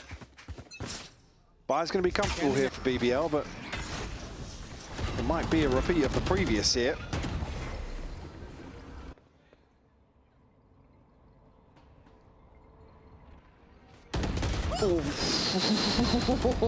Gifting out headshots here, man. Beepo. Oh, man, he's hunting him down. How the hell have you gone away from that loiter? Don't you dare. Okay. Yeah, a little pre-fire on that one. Beepo just from afar taking down Lovers Rock as well. BBL left with nearly 3. Blink and you miss it, above a minute. Already suffering so many casualties. Reading as if the stack is towards, well, I guess the majority of BBL's default is now back towards A, but Rose was looking to backfill mid there. All 5 members for Gentlemates now happy to stack up. Again, with this trip that Creven's currently sat behind, that will probably be the indicator. Again, with no information here, you'd almost expect him to have dealt with this earlier, but doesn't want to pull the rotation too early on. And they're still not going. They're still not going on it, yeah. I mean, surely now. You can see even BBL kind of being like, surely someone's here to shoulder this, yeah. Pressure. Now, this is not the first time we'll see BBL dig a bit deeper, right? This is very, very common for them. Creven trying to get up towards heaven. I like that. Makes it a little bit trickier. Yeah, even BBL maybe scratching their heads a bit, going, where the hell are they? Okay, coming back in. Oh, Mini with a freebie. Do they read 2 though? Neurotheft goes in. But he's ahead of it, playing early now. The Rocket invest the Oi, trying to absolutely go nuclear. Rose has got one. He's got one. It's a 2v2. Hold on. This is not secure. This is not safe. This was a 3v5. I mean, hell, make it a 2v5 at that point. Martine trying to play a little offside, but Martine going for the save. BBL, you had no right to be getting that round. Oh, Gentlemates, you'll be kicking yourself for that one. Again, the right decision, you could argue here, but it's Creven to make use of that space up towards heaven. Larocque as well, just lets the whole rip. Rose as well, in the meantime here, delivers onto Glyph. One enemy. A tragic turn of events there for Gentlemates. And it's number 5 on the board after a confident approach in terms of early, obviously converting that damage. Credit to Beepo in that regard, but spirals out of control for them and a broken buy now. To follow that up for Gentlemates, just a Guardian for Martine. Can't quite deal with the drone inside the smoke, so we'll at least still be given some information to act upon. Getting ready to go, gap closing. And it feels like Gentlemates are so willing to invest on this A side. Heavy stacks it, and it's fine, I guess, in this round, right? You've got lighter weapons, take a bit more of a gamble, but BBL's rotations have been good. It's something that, even in that round, I was quite surprised that they were so patient on breaking those trips and kind of building up together. Oh, man! They don't need help like this! Lovers Rock, 12-5. Did he see Martine score and then aim for that? I mean, this guy is gunning. I think Mini did spot here with the cam, so at least some understanding of what's going on elsewhere, but they've kind of peeled away from 8. You can see already now. Starzo. Starzo left. Not got that one at all. 30 seconds left. Not sure if you noted Glyph there. That's the only part of the equation that's missing. Maybe a consideration towards Pit, but potential pitfall if they do fumble it. They don't. Larocque's got that safe as houses and Mini. Okay, that's an upgrade. But you got 4 more? Yeah. Have you? No. No. Where's the timeout, man? Give me hoping to see an early check-in with the coaching staff here, because they're being run rings around. This was meant to be one of the strongholds, right? When we talk about the maps, the desk was alluding to it. Both of these teams seeming that this is quite a favorable one for them. And don't get me wrong, it can happen that BBL's approach may just be a little bit easier to play up against Gentlemates' hold, but even with that in mind, I'm a little bit surprised to see it this stark. Mini still looking for a consolation. They're being toyed with once more. We'll find Rose. Down to 20 HP now. Lovers Rock to clean up with a third. The concern being, I believe, versus Pacific, BBL went like 10-2 on the defensive side, so already posting big numbers like this. That's why you want to see an early timeout here to maybe address some of these issues. I believe we will see just that. Ahead of round 8. God, they've got ults to sit on too, right? Like, they've got everything going for them. Lovers Rock nearly back on. He sat his ult actually for a few rounds the first time, but lots to consider here for Starzo and the rest of the mates. Something's funny in the other booth. But do you see a solution in mind? I mean, is it try and take some more dedicated space? It feels like you have to fight for it, though, well, right? I feel like with some of the situations we're seeing, it's just a total misread from General Mates. Again, this trip is so deep towards B that they're not really getting that information early on enough, and it's not really even a confirmation. Like I said, BBL on that push towards B, they were still expecting somebody to be there, at least passively anchoring. Not necessarily looking for kills, but certainly here, if mates want to adjust anything, for me, it would be to stack an extra body elsewhere. 4 towards one side and one kind of floating mid. Sure. But not really even holding towards doors. It's just so risky because we know what BBL like to do with space. You give them a free plant. Look what they did in Heaven. Yeah, that's their bread and butter sort of post plant.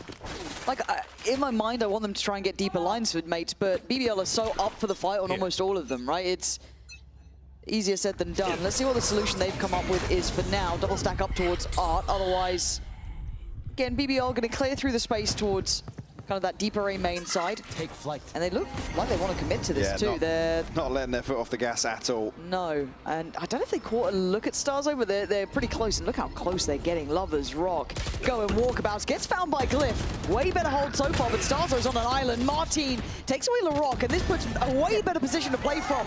Giving up a little bit of space, but then fighting back for it on that contact. Way, way better, mates. This is a good read here. Revan, not gonna be allowed much play. Nice from Starzo. Big round from the leader of Gentlemates. Coming out that timeout, we'll post a second here. And maybe a chance to string something together. Still 3 ultimates to play with for BBL, but again, not necessarily something that even. Looks like it had an impact in this sort of round. Starzo just allowed to exist in a position we saw Beepo really run away with previously. Second on the board now, and actually, the buy's not going to be there. We'll get a Guardian in the hands of Rose, but key ultimates here being the Divide and the Hunter's Fury. And if you think that was enough to deny the aggression, you're wrong. They're still going to fight out for that A main approach. Keep that at least in the pocket. Rose can then post up on this, and then they kind of fall away, right? They're going through their protocol list here. Maybe trying to identify any aggression. It's not really been the case. It's Martin holding a pretty passive line, actually, with the operator, not willing to go beyond double doors. Portal closed. They're maybe considering a bit of middle, but that's a 3-play stack towards Art. That's a lot of bodies. Bring them down. If this Prowler is going to connect, it does.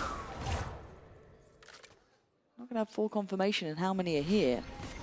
But they fancy a go, and Beepo's on the other side and springs the trap. But Lovers Rock handles him well. Starzo now in between the stun. Comes out well. Does really well to even get one there, and Glyph doing the dodge. This now allows Mini to play it forward. Timing is going to be there. Gap closes. Can't do any more with that, and you've got to look towards Lovers Rock taking all that B space. Can he get any further here? Does have his ultimate to play with. A deeper trip this time around, so earlier information for Gentlemates, but still a gap in rotation here. Martin's reading this really well. It's all about timing, 30 isn't it? 30 seconds left. What's the goer on this one? Mini gonna be under pressure. Rose got the timing on Martin, but Mini wins out on the site. Here we go, Mini. Can you turn it on here? Turn it on time! He does! And Rose's position's known earlier. He can play up towards long now, buy a bit of time. Rose gonna go in head first. Mini's done brilliantly. The adjustment on the trip. Good solutions found on the fly. Ken Rose takes this peak in double doors at the perfect time when contact finally comes through on site. There's a confirmation on Mini. He goes huge to bail out Gentlemates here. Fantastic kill onto Lovers Rock, then following up. Even tagged up, revealed. They can't pin him down. And he's had his work cut out, man. I mean, he's been the solo man on that B site. Difficult work for him. How quickly can they read this adjustment, though? A deeper trip would be dreamy to deal with earlier, but their finances left certainly wanting. Yeah, Bucky and some Sheriffs to try and make a go of things here in round 10. Still ahead by 3. Certainly here you want to see mates get themselves into a position where they can buy out for the rest of the round. Sorry, the rest of the half. Yeah. It's looking like it might be the case. I got the spike. Spike dropped. And plenty of ults still to rely on. Certainly with the upper hand in this ult cycle. Definitely a step heard there coming through, Art. Yes. Stars are way close enough to hear this.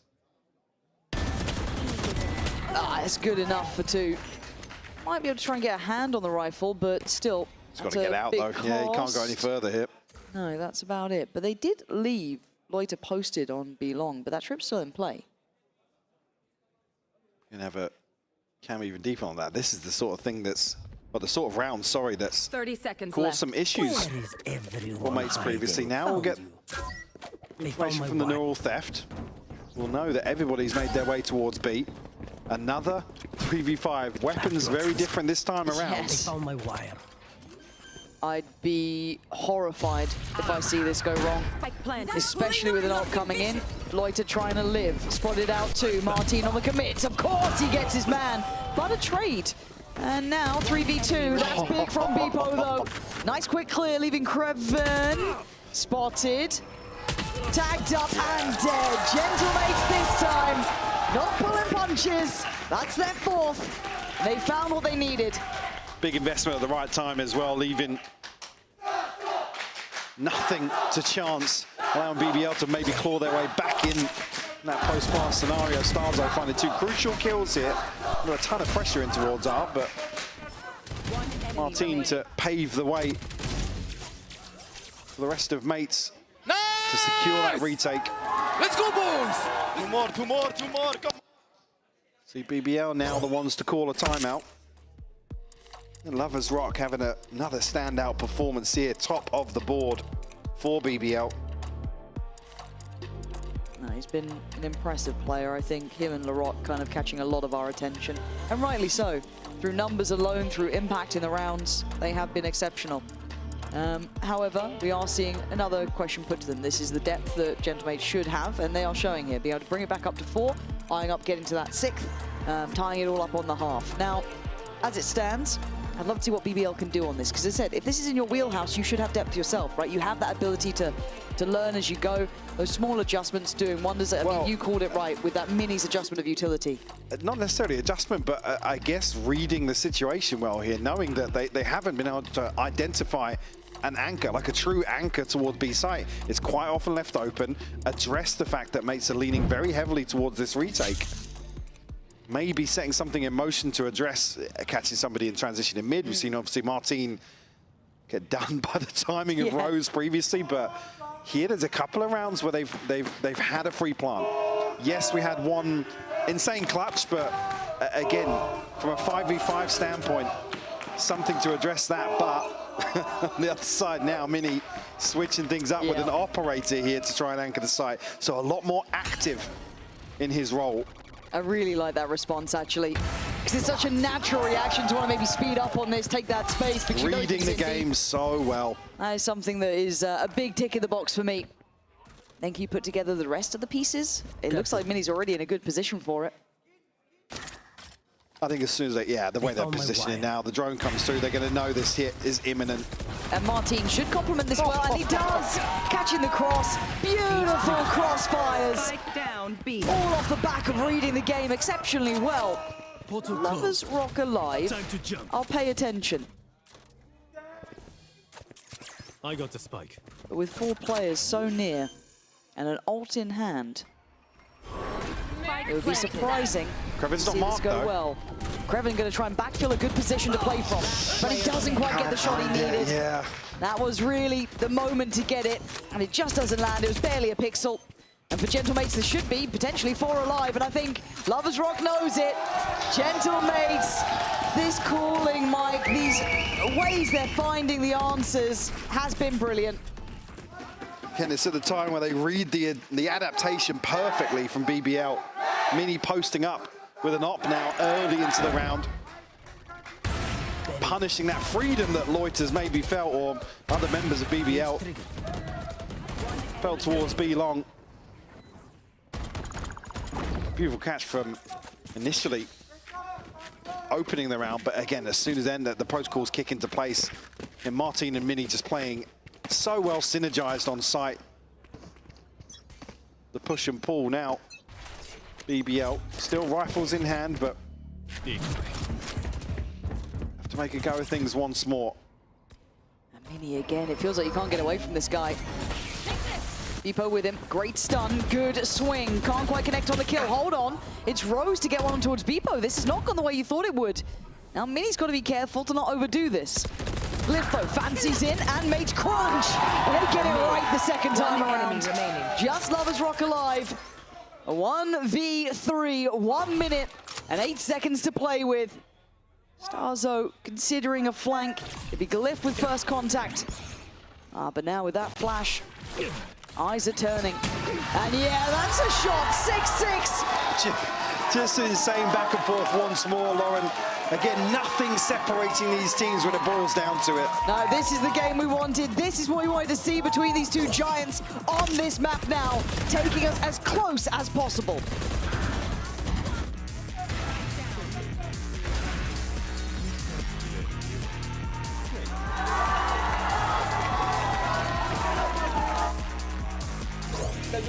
And once again, the French bias is stealing the spotlight. I am here with the Gentlemates Kings, Squeezy and Beyaz. Guys, I have a first question for you. Where is Brooks?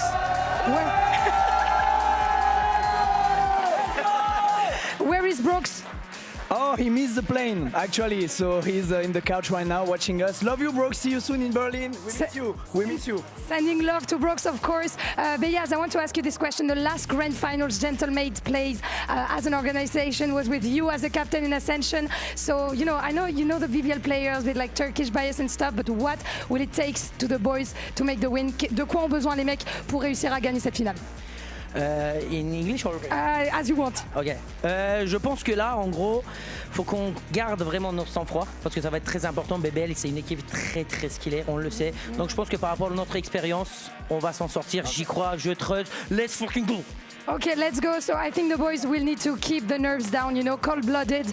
This was a really good answer, by the way, from Beyaz, but I trust the process. I think they can take the win. And Squeezy, turning to you now, it seemed like Pearl, you know, is a bit of a hard match on this one after you lost the Abyss, of course. But what makes this roster so special for you? And give me 2 reasons why you guys deserve to be in Santiago. Because they work so much, more than the other teams, I think.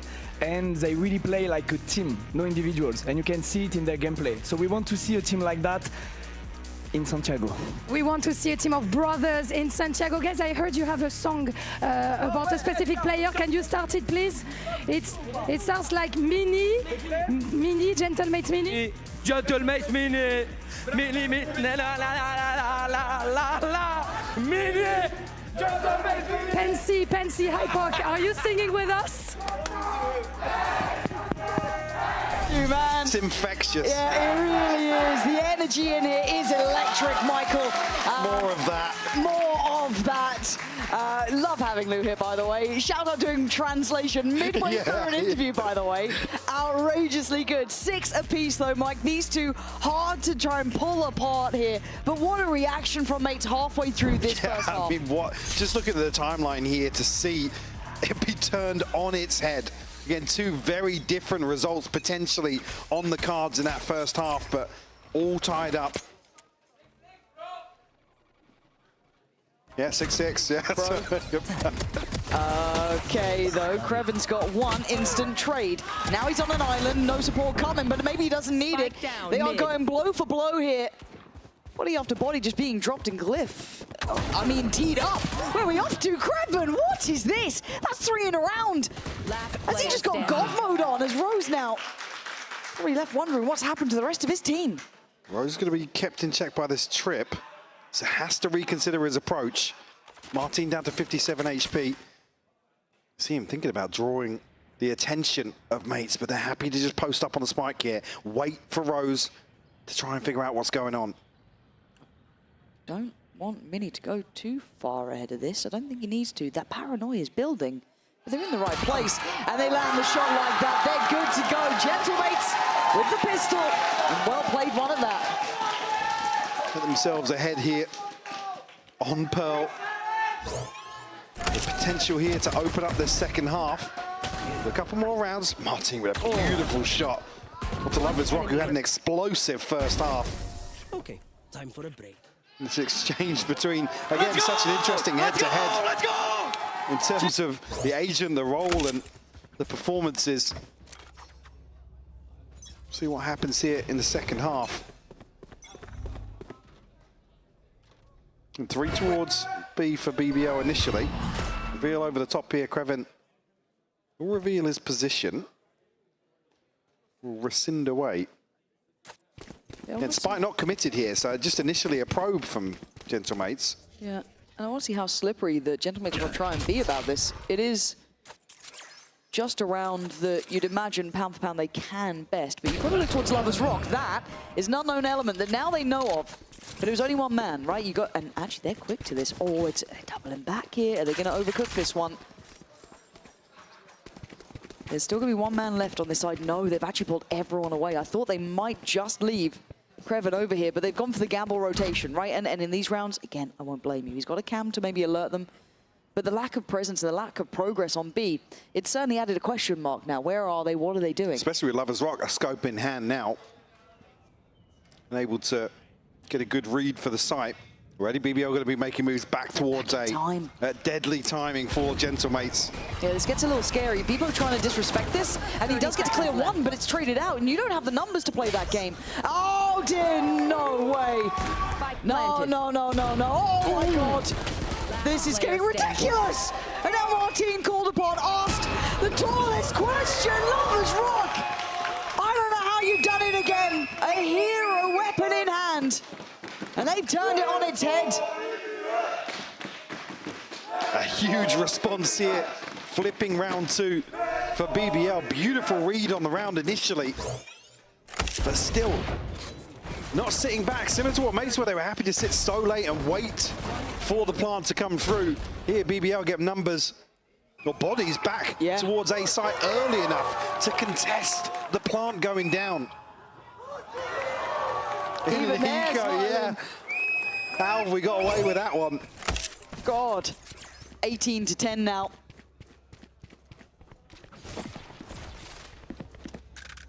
Cutting through. Money not looking so great here for the mates. They're trying to get at least Mini maybe able to do something, but LaRock in a good position. Potentially hear some of this, but on the other side, I'm pretty sure it's going to be Krevin again. With it all to do. Players filtering through here, that's a lot seen. Doesn't want to take the fight on it. They give up just enough space here.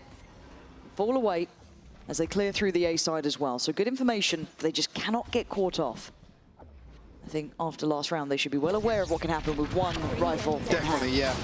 We know the threat that can follow here. Krevin actually, in the first few, Lloyd's going to be under a ton of pressure. Yeah, he is. This is now getting a bit sketchy, right? This is a little bit of a shade of the last round, but kept in hand so far.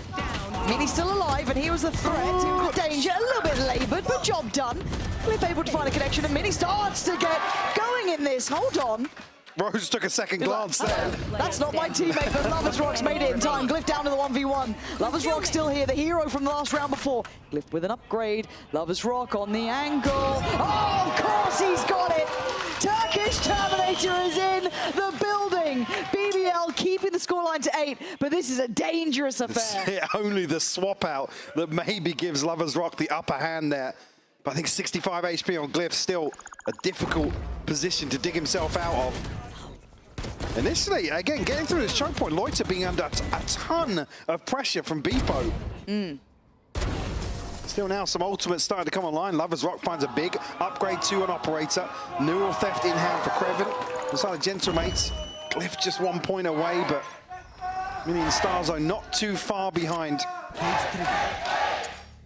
No. So looking at the finances, Mini will be obviously that little bit of a out of the cycle, I guess. Yeah, yeah. But that's fine again. Still able to. You've seen what we can do with the Sheriff previously. Lovers Rock.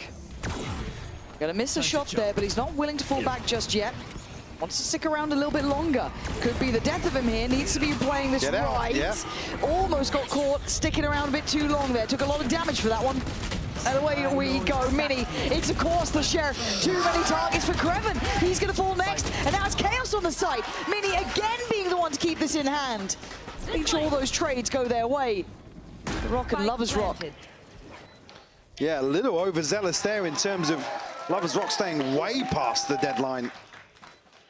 Able to get away with his life and the operator for sure, but again, just puts them into such an awkward position in terms of finding a kill ahead of the plant coming through and ahead of sight falling as well. See on the back of this, mates will get the divide, as noted previously. Martin making good progress as well. I think the buy behind this, obviously, going to be there or thereabouts with LaRock. Bringing 2,400 out of this. It's still an opportunity for BBL to stabilize, potentially. There will be mates to tie things up here. The way this game has gone, though, no real surprises in that fact, is it? No. All even at 8 apiece. Well, even if somebody wins 3 or 4 in a row, it's Doesn't matter, usually apparently. responded by 3 or 4 in a row. Hard to split apart these two. And you're right, the buy is still very much there. Yeah, a couple of light shields, but no one in a position. Yeah, not going to matter really with mates sitting back on full rifles anyway now. This time he fancies staying on this, but we can see where the vast majority of Gentlemates are lining up. So it kind of swings into the hands of LaRock. I'll find you. Horn should do enough to dissuade this. So they can't go aggressive on this angle. It does win them that early A main space. Immediately BBL look towards Art here. Maybe even to explore a little deeper towards mid. Lovers Rock. I like that. Ton of information to act upon here. We have seen late rotations, but I'm happy they're trying to implement some of this kind of more aggressive space taking, right? Build around it a bit. They're going to know about this as well, because actually Kreven placing a deep trip in towards Art. Then they've probably heard it, so they're going to try and catch it. The Prowler doesn't, so they have to go and deal with them themselves. Yeah, a little bit awkward now, actually. Might need to be, I don't say completely exposed, but they might put a little bit of their life on the line here. And again, that deep line is continuing to stay. The divide goes in, they play in front of this. BBL want the fight, they want the battle. And they're going to get it right now. Kreven going to find one, the trade comes in. Rose next in line. They are holding this A main space. They are not falling away from this. Martin and Mini, the last two to try and make this one still work. They have some safety in front of the divide, but that's going to be removed pretty damn soon. Yeah, got to worry about Lovers Rock now. Unnoted so far. Mini down to 33 HP. Spammable here, but nobody on the angle just yet. Going to wait for Lovers Rock to make moves. But again, you always don't want them to go too far, but with 20 seconds, they can't go to now way out of the plant. Yeah, now they've got a nice surround on the site. This would need an outplay, an over-delivery. And Martin just left dead in the sights. Mini, 33 HP is not going to be enough for this one. 6 seconds to go. Decides to try and keep the rifle if he can. And I've got to give credit there to BBL. The fact they were willing to play in front of that divide. I've got to give credit to Rose. Tanking the stun, then walking inside the smoke on the back of the first kill coming through. Heads up play from him. Again, he's not got many options, but picks the riskier of all of them. But rewarded. Kreven finding a crucial kill as well, and it's this right here. Rose slipping inside, but then maintains control so that they can't really get downstairs comfortably. Beautiful stuff. Under pressure from BBL once more. To again find a response. The purchase there or thereabouts, but Glyph on a bucky. So we've got this set up here for Lovers Rock to try and bait out a peek. Has he got help? Yeah, okay, Loiter's still around. Flashed off though, has to fall away. This puts Loiter in the crosshairs. Doesn't get to keep his life. Martin is out. He jumped over the top of that. He's still going. Kreven gonna answer back though. Deny the springboard forward. Deep. Hunter's Fury gonna find connection on towards Beepo. But Kreven's still on the site, hunting them down, patrolling, prowling, still dropping bodies. How is he alive for so long? Oh, it's a mess. Beepo the one to draw it right back as Lovers Rock. Left way behind the curve now. And that operator becomes the poison chalice you want to keep. What the hell just happened on that side? Again, it looked like Gentlemates were going to struggle massively once they got to site. But somehow, now, comes down to a 3v1. Obviously, Lovers Rock already hightailing elsewhere.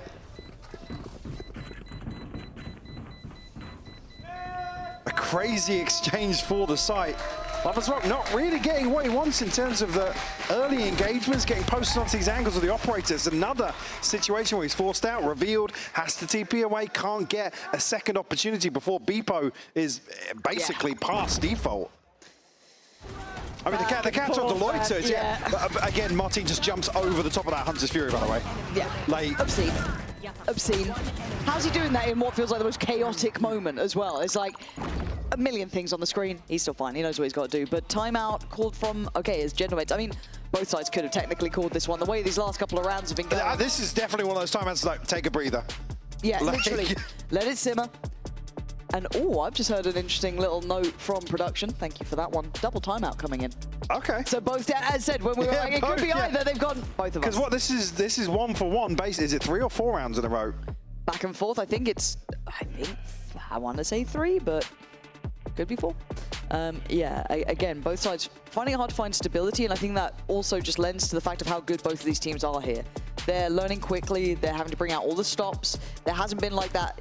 I mean, it's everything you'd want from this matchup. Yeah, 100%. Obviously, the stakes being raised here, and again, both teams' journey to get to this point. And what's at stake in terms of booking the first ticket to Santiago? And I would love to see the odds on anyone thinking either of these teams would be in this game. It's another pick 'em check moment. Literally, literally. Because I think it's a fair assessment that none of us would have seen it. I need timestamps.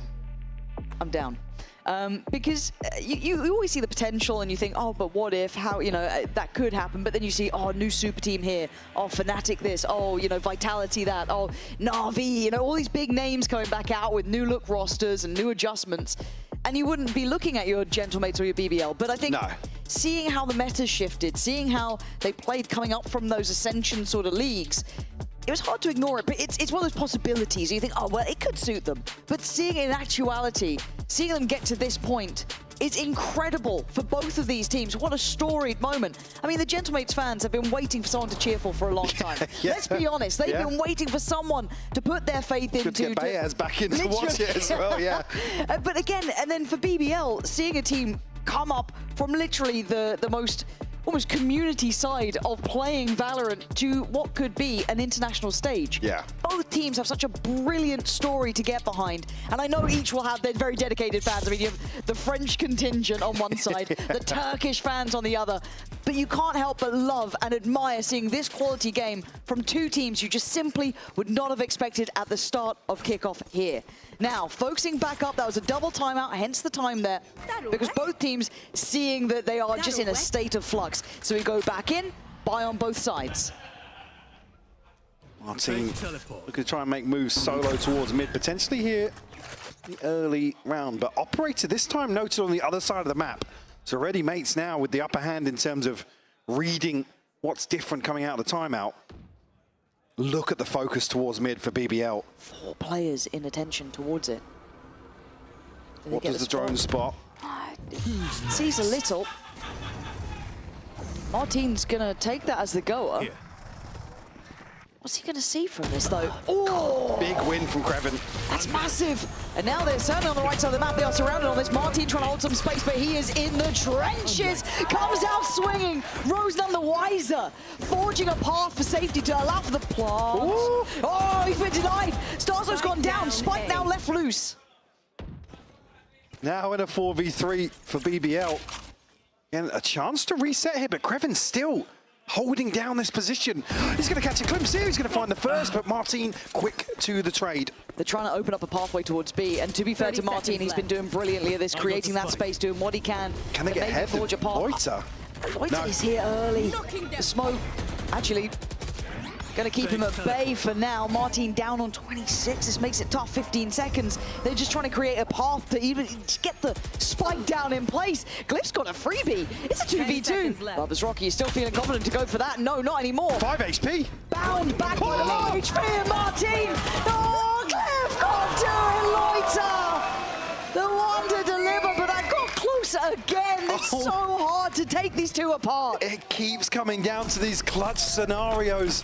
Loiter delivers another for BBL.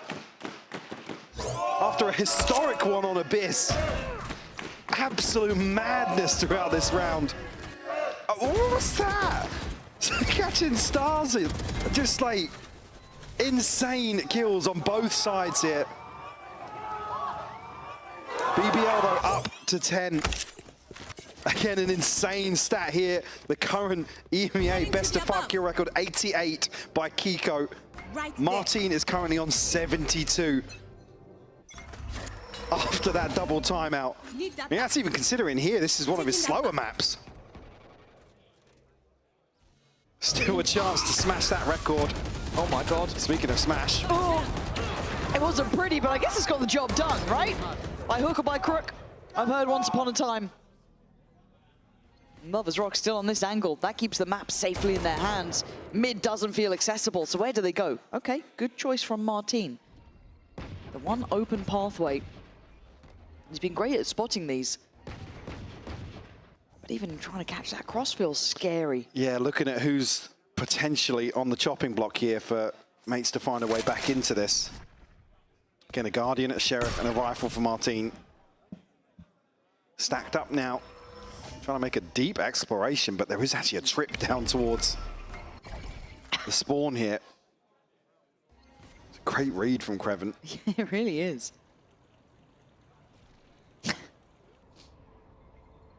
And the issue being Lovers Rock is so deep that they don't need to challenge site at all. Because they're all in here. 30 seconds left. Dart, certainly helpful, but not necessarily essential. It's done well for Rose, and there it is, that layering aspect. And Mini's options become near on zero at this point. And he's been marvelous too, 17 to 13. Actually really finding his footing here, but he couldn't quite get the kill either, which makes it tougher. And he knows Lovers Rock is there, right? It's every corner, every position. Utilities in, BBL are up to 11 now. 4 standing, a bit of stability, which is rare in this sort of game. You'll have to see how the buy settles here, but it might just be a do or die round here for General Mates in terms of what's left in the kitty. Insane crunch towards double doors here, and like you said, scrappy, but gets the job done. Beepo and Mini with ultimates to bring in here. Martin 2 away. Glyph just 1 point off the divide, but on the other side, BBL, plenty of tools of their own. Might be a bit of a pace change towards B here for Gentle Mates. And Loiter, not going to see as much as maybe you'd like, but he's certainly going to hear what's coming down that long side of things. Creven in support, big impact from him. But again, vision just almost non-existent here. Look at it. You can't see a thing. And yet he's still happy to tuck himself in here. Big clear from him. Look at the progress towards Art, though. This is all a ruse. Or at least a contingency in place here with Mini and Glyph. But still question marks behind that ace site. Martin sticking around. How long does he want to stay here? Because they want to re-clear, right? This is a re-clear of space. I'm pissed. Just maybe heard that. I mean, yeah, he may have heard it, but still. Oh, you can see the back and forth in spawn. Still not certainly sold on where they end.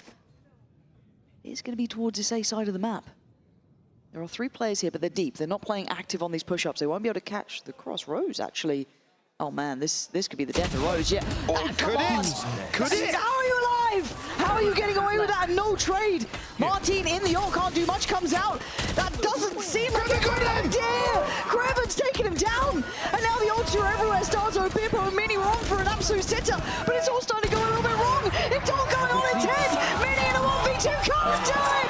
BBL, no matter the odds, keeping up. I just can't believe some of these rounds. Absolute insanity, Lauren. Again, when it looks like mates have put themselves in the winning position. Such fine margins. Rose, the adjustment is beautiful. Martin, the one time he's not got a shorty. And it's a classic to shut that down. And that will absolutely break the bank of Gentle Mates. Map point now for BBL. Oh, and there's going to be a brawl again. Of course it is. The Rock trying to stand tall on this one and hold that line. Gets out. Does get to fall away as well. They're getting away with murder. Yeah, daylight robbery. Divide available for Loiter. Rose unfortunately falling before you get the Hunter's Fury here. So nothing else to work with.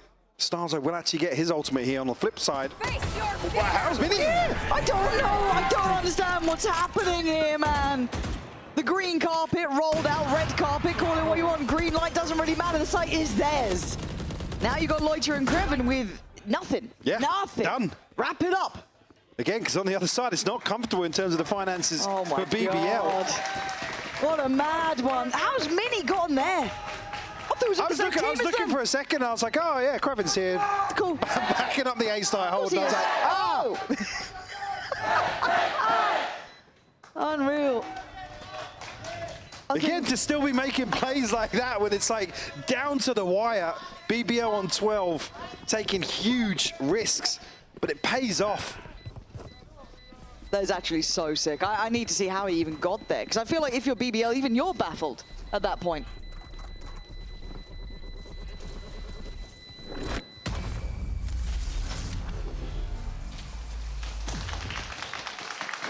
$10 to 12. In my head, I was already thinking, God, this would have been probably the most one-sided result we've had so far. Nah, of course not. Okay, so finances. Still not in a brilliant position. You're seeing it here, and they're considering the buy as well. Not overly investing, it looks like. Trying to be quite frugal about the purchase. Going to round it out with a bucky, a stinger, and a shorty. I was going to say, BBL have to keep this buy in check, just because of the potential here of mates then swinging the pendulum back in their favor. But I have to add, Mike, they've also won with less. They've won with much less. Martin, operator denied vision. And there's support on this. Ooh, deep owl drone as well. This does feel a bit uncomfortable. He's going to take the ticket out of there. Hunter's Fury, man. They're doubling down on this. Road's going to get a tag. And he's going to get the kill. Mini's out of there.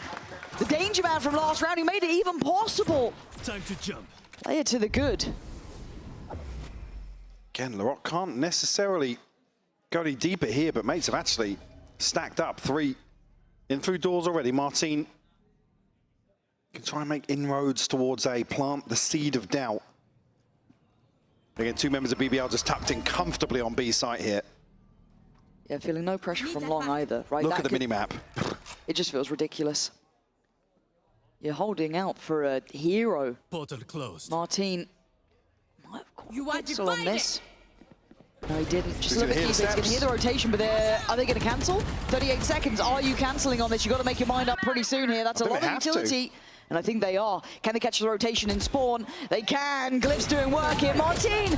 Oh! Bailed out by the shorty again. Now he's got one. And now he's on the deep line as well. Rotation not comfortable. Flick shot missed. Plant's going to be in though.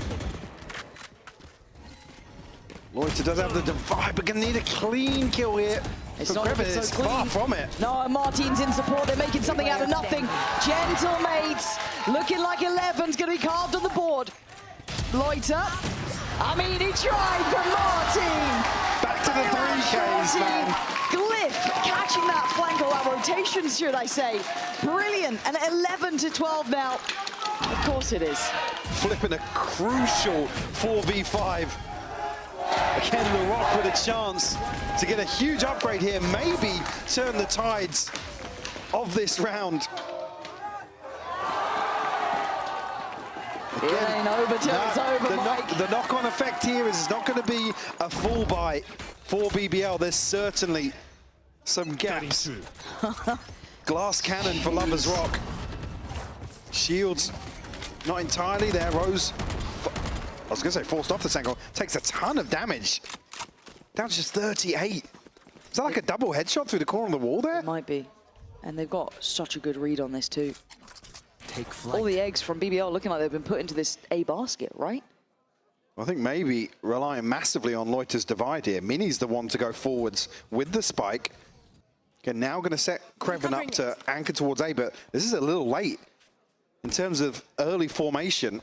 Does Loiter try and jump spot this? I feel like the temptation's going to be there, right? Yeah, there it is, but it feels like they're already too close. I don't know if he even gets to live at this point. Does he get out? He's thinking twice about it. Yeah, go. Okay, now what do we have? Site secured. No flank. No, it's all in here from BBL.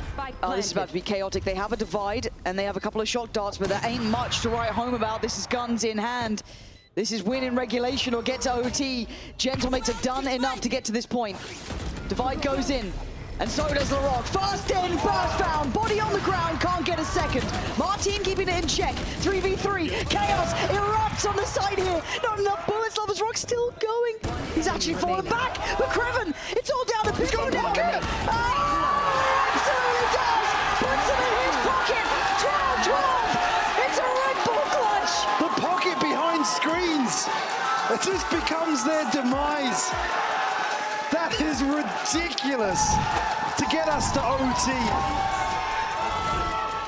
Again, here they spot him initially. I think maybe misreading ever so slightly, but Lovers Rock left scrambling to find out where he is.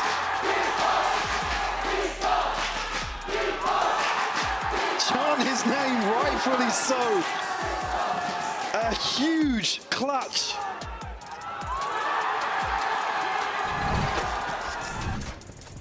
That is absolutely wild. 12-12, welcome to overtime here. Pearl was meant to be a banger, and it is. BBL back on the attack. Gentlemates on the defense, and they are taking an aggressive start on B-Long. Mate's definitely going to be feeling themselves now. Oh, God, yeah. Certainly with the upper hand initially here. Outside of regulation, BBL stacked up heavily towards Art. Mini, right utility in the right place here to at least catch a glimpse. Very nice. How quickly can mates make moves elsewhere, though? Because they're pretty far away, aren't they, at this point? Yeah, I mean, they're deep down B-Long, but BBL just very hesitant. They found my cage. Okay, it's a goer. I mean, they kind of expected this, right? Mates put Mini in a very passive, safe position. It'd be hard for them to explore deeper towards Pit because of the setup, right? This is what it's kind of tailored to be, to buy a couple of precious seconds. And Mini has over-delivered. Going to take away LaRock. He was only meant to be really holding space, but he held it well. Making sure he didn't give up Pit. Even the springboard for the retake. Glyph noted here. Again, both trips dealt with now on the flank, so BBL have to make a decision and make it fast. Yeah, this heavy emphasis through Art does allow for a crossfire to be made towards main. This could still be really hard to break through here, but with Martin hitting shots like that, it looks like it's spot on. Moiter, Lovers Rock, Rose, someone's going to take him off this defuse, and no one's going to be able to do it until now. Another tap on the spike, but still this is getting so deadly, so dangerous. Lovers Rock can't do it all. Gentlemates taking the lead in overtime. Fighting hard to get back in control and finally around to the good. At just the right time. I mean, LaRock just showing a kneecap inside the smoke. Gives Mini an opportunity to give mates the upper hand. And they absolutely run away with this in the post.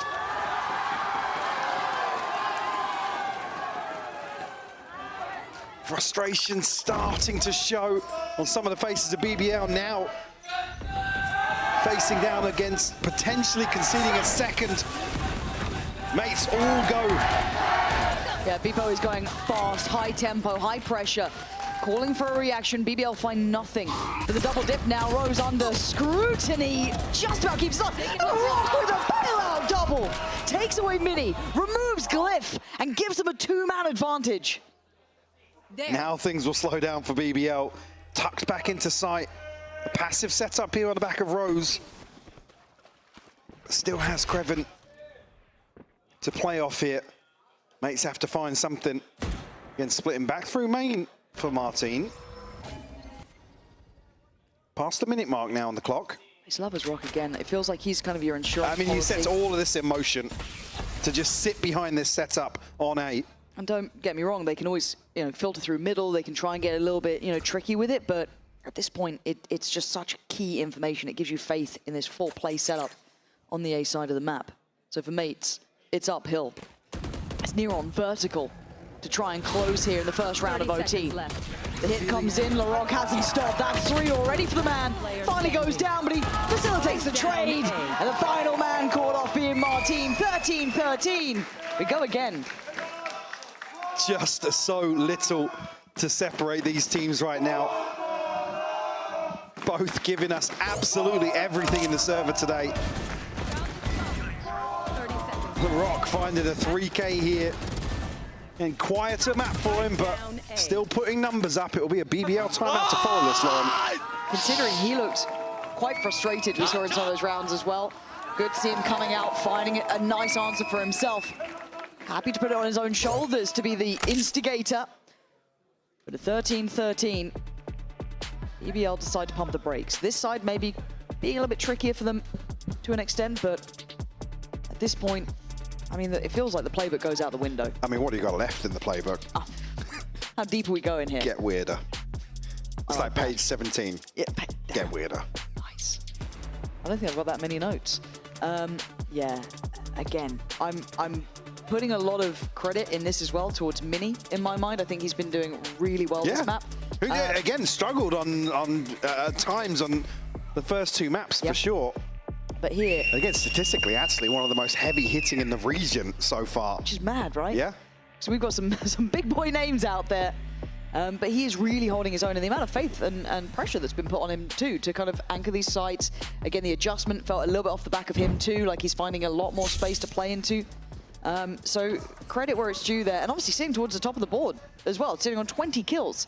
So certainly no slouch in that regard either, so very impressive work. However, job's not done. 13-13, we go again. Ahead. Early dart here. Clear out anything towards pillar on B. No springboard off the back of that, just to clear any potential drift forwards. Again, it's going to be Mini starting around with Glyph in close proximity, but no pressure coming their way just yet. Double stack towards Art as well elsewhere. Spike not committed for BBL. But no information outside A. So Starzo still in control in that aspect. Yeah, first real attempt at, I guess, contested space is going to be towards Art, where they actually have Martin. Keeps his cool on the first, the stun isolating the players behind, so they couldn't even really get around that corner. Gets Martin on a deep angle as well. He can post up now towards mid. Yeah, that's scary. Missed shot. It looks Glass pretty cannon good. as well. You can see them trying to lean into it. Maybe there was a setup behind that, behind the box, not to beat, but they clear it and they force him further back. Already though, good read from Gentlemates to expect something on the other side of the map. Glyph still posted up here. It was Mini to make moves towards A. Already 2 more sent this direction. BBL going to have a massive problem in this final 30 seconds of this round. 30 seconds left. And they can't really pivot from this. No. This is commitment. This is what it's got to be. You thought you might have had the easier side of the map. I don't think that's the case at all. Far from it. Looking at the mini-map, it's going to be a mess, but towards the back lines, LaRock goes forward. Glyph uncleared, could be an issue. Light is going to find Mini. Rose on the follow-up, 13 seconds. Bebo still on the back of the side. He's got support there as well. Martin on the swing. 9 seconds to go for the plant. And Martin can't deny that. Plant's in. Oh, but what a shot. Great trade. Back and forth. Bebo caught. It's on Starzo, 1v2. And look at the post plant here. 1 right, 1 left. Held up by the tag from the cam. Looking for a fair fight. Just passed away from it. That was Creven. Laying back of U-Haul. Lovers Rock waiting on long. BBL eyeing up, taking the advantage here. Tap on the spike. That should have been a player seen. Now where's the swing? He's done good damage. 2 HP. Someone else needs to take this fight. Someone needs to get involved here, and they have. There it is, the killing blow to put BBL up to 14. Timing could have been so weird if Starzo sticks that. The fact he gets Lovers Rock down to just 2 HP as well. I think you even see there Creven thinking, dude, you're 2 HP, you gotta check that for me, like. Huge kill onto Beepo. We mates to call a timeout now as BBL take the lead.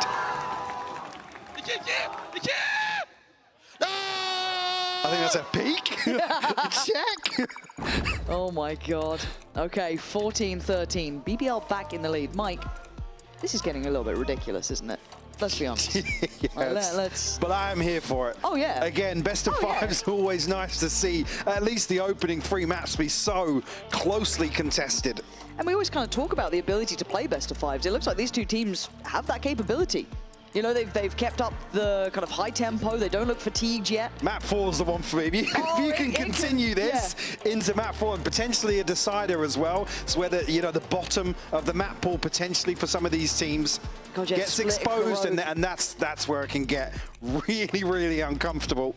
Again, if you can still operate at this sort of tempo, with this sort of composure, like I said, for me, map 4 will be the true test especially now that we get a second overtime. And of course it's going to be split in map 4. That's... Can we not just switch that? Just like split the cider. I mean, it's always the best. It's always the best. Everyone knows. If I ever remove split from the map pool, There's I people that riot. say otherwise. Like, They're just uncultured people. That's what I'm saying. Otherwise. Correct.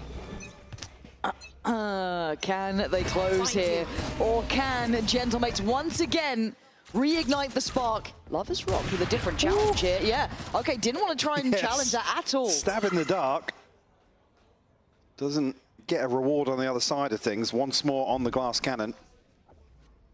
Gentlemates a slower approach here now with lots to consider. Looks like Art might be the focal point for them. Again, Krevin's got it set up on the right side of the map. Relying now more heavily on Lovers Rock to control B, which has been the go-to in some of those regulation rounds. Where's the TP going to be sent out? It's now sent out. Lovers Rock has found Glyph. Hold on, that's he's through going double doors. Yeah. I mean, that keeps you pretty present on this side of the map. Maybe a little bit of consideration. These kill trips could go crazy here. Especially if Beepo slides in the way he has been. Yep, this could be set up just for him, really. They're going to have to dig deep to even find them at this point. Here we go. Oh my God, Beepo. Yeah, you're okay. Oh, you're more than okay for a second. Gentlemates, how are you doing this? How are you doing this? I don't understand it. Every time it looks like BBL are right there.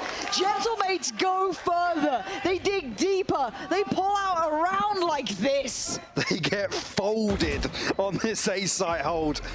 Absolutely ridiculous from Gentlemates. Getting the bait off the clone. Beepo backfills the space behind the trip. Leaving now Loiter in a 1v4. Seen one before. I'm not sure about this one. I think I'm with you. It feels like 14-14 is fated. It absolutely is. Game is nowhere near over yet. God, Gentlemates pulling that out of the hat right then. Come on. Absolute scenes. BBL, again, they've made the right read. Yes. They played the map so well. It's another 4v5 that Gentlemates are able to flip back in their favor. Yeah. Aging significantly in the coaching booth for BBL. Back in, rolls reversed once more, switch of sides. All tied up. Gentlemates now looking to explore forwards. LaRock actually taking a little bit of space here. Might be caught out in no man's land. Reveal comes through. Rose the one to find Martine in that. Starzo's fallen as well. I'm sorry. Every time I've seen something that good should go like one way, it's flipped on its head. How are they walking away with 5 alive? How? With barely any damage. I mean, LaRock, look, like I said, LaRock was in no man's land. He looked dead, man. There was no way he was meant to live through that. But apparently they find Starzo. They find Martine. The other 3, what are you meant to do about this? Okay, I guess I'll potter on back towards A. Cool. Figure out a 5v3. That's bloody wild. Still positioned safely in towards spawn, but again with lots of opportunity here. Plenty of time left as well. Still 45 seconds left on the clock, so they can clear out these closer positions outside A. Mates have 3 people in the right place and still have Minis site set up to rely on. Now. Look how deep Loiter's managed to get. They could just fake now, yeah. The fact that Loiter's just waltzed onto site now, Rose is zero resistance. Absolutely lapping that up. Yeah, Kreven going to continue to try and sell this, right? This is his job. Don't worry about that. Well, let's deal with some of the Uto. Yep. That's enough. The fact that they spot Kreven now, the penny's dropped. 13 seconds, Plant should be there. Nothing to deny that. Mini's gotten close. 10 seconds left. I would lose my mind if this turns to Gentlemates' side, but I feel like I'm seeing stranger things. Let's just don't speak yet. Let's just if I just speak, see what I am happens. in big trouble apparently. So, Mini. I don't know how this game goes. It keeps going outside of the expectation. Kreven trying to play with him, right? By that time, be a nuisance on the cross. Beepo's done well to at least get the trade, but they don't have the numbers to just trade in effectively. Glyph. All the time. Yeah, you're right. Time is a huge factor as well. They haven't really cleared U-Haul yet. Actually, good start. And the trade's there, but it leaves it down in a 1v2. 40 HP. And the time, Mike, the time. 19 seconds. Not enough HP. Not enough time. BBL back in the lead. Nobody can get a steady footing at all here. Absolutely neck and neck. Again, what a catch from Rose, who, by the way, is just calling some absolutely sublime rounds. It might not feel like it because the scoreline's so close, but in terms of this head-to-head between Rose and Starzo and what we're seeing on the mini-map time and time again. He's doing a stellar job. Like I said, Rose calling well beyond his years. But don't write it off. Don't think mates are done. They are very much still in this. Lovers Rock, can you stop it now? Cage drops, body spotted, can't quite find Martine. Takes on towards the second angle. The Rock's still there. Starzo trying to tee them up here. They're hitting this. Yeah, it looked like they were. I was going to say, yeah, it looked as if people was going to get right inside that smoke. They've pulled almost all players, but they have no progress elsewhere. There's no one creeping towards A. There's no one pressuring elsewhere. It's just a, I guess, a double pump at this point. Well, with less utility, BBL haven't moved. I guess there's no cause to. You need something to sell you on the idea that they've cancelled. Mini's now making his way outside. I This like confirmation could be huge. The fact is Bebo as well. He's baited in. Loiter's going to find it. Another 4v5 for mates. That's got to make you smile, though, if you're BBL, right? That's all worked in your favor. Loiter gets to play up close and personal on screens. They're left looking for options. What do they have here? Mini trying to give them something. Cam dealt with that much more rotation, but Martine. Hold on. Lovers Rock still here, though. They're still on this. They're still waiting. Spike's here, 25 seconds. They got to go. Lovers Rock sees one, sees two. He's taken away one from the equation. Down to 3 players. Rose on the site, swing from LaRock. This might be it. This might be all she wrote. Mini and Glyph, though, still fighting back. 13 seconds. I don't know if they have time for this. It's going to be a miracle, and it might be happening. Creven, 1v2, takes away one. Oh, he gets a second. BBL, take him across the line at 16-14. Creven, what a round.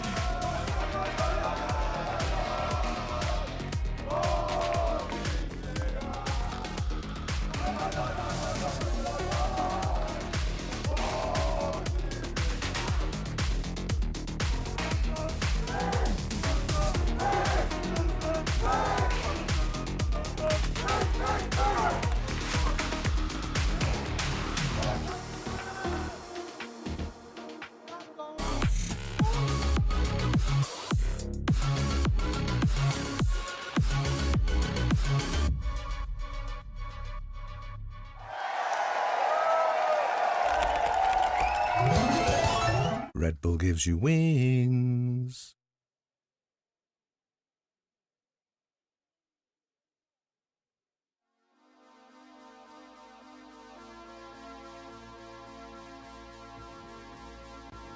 Because I wanted this so bad, and it makes me mad that you're not the one tonight. Like bubbles in the skies above, somewhere in the clouds is my shining light.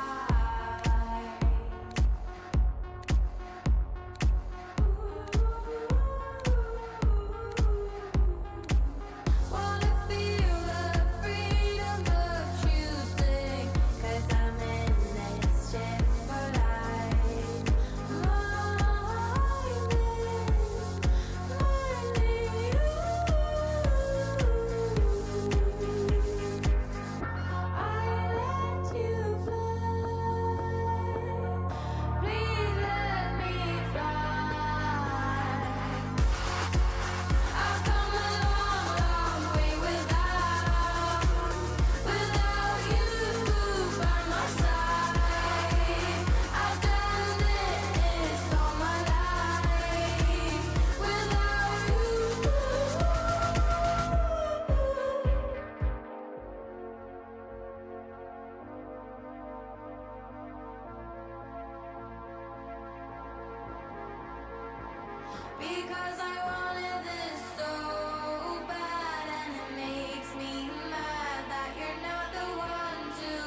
BBL find themselves even further in the lead, securing the third map of the series. What an insane series that we're looking at. Overtime after overtime after overtime.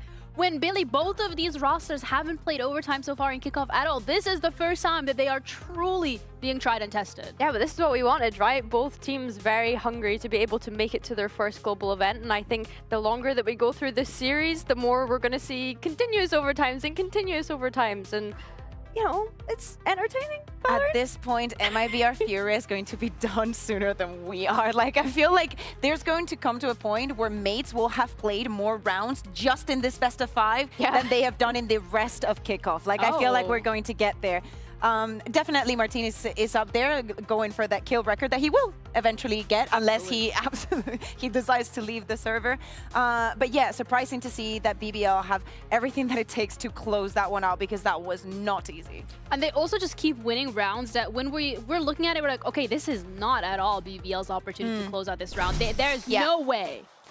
First we have this 2v5. Like, do you remember when I was saying, like, oh, there's a lot of mistakes on mates that are not being forced? I love this kind of plays when it comes from the side of BBL. They decide to take Heaven here to clear if there was anybody there. And also the way that they play it from here. Where do we start? Do we start with Starksos using his ult here? Like, this is when it comes to 2v5.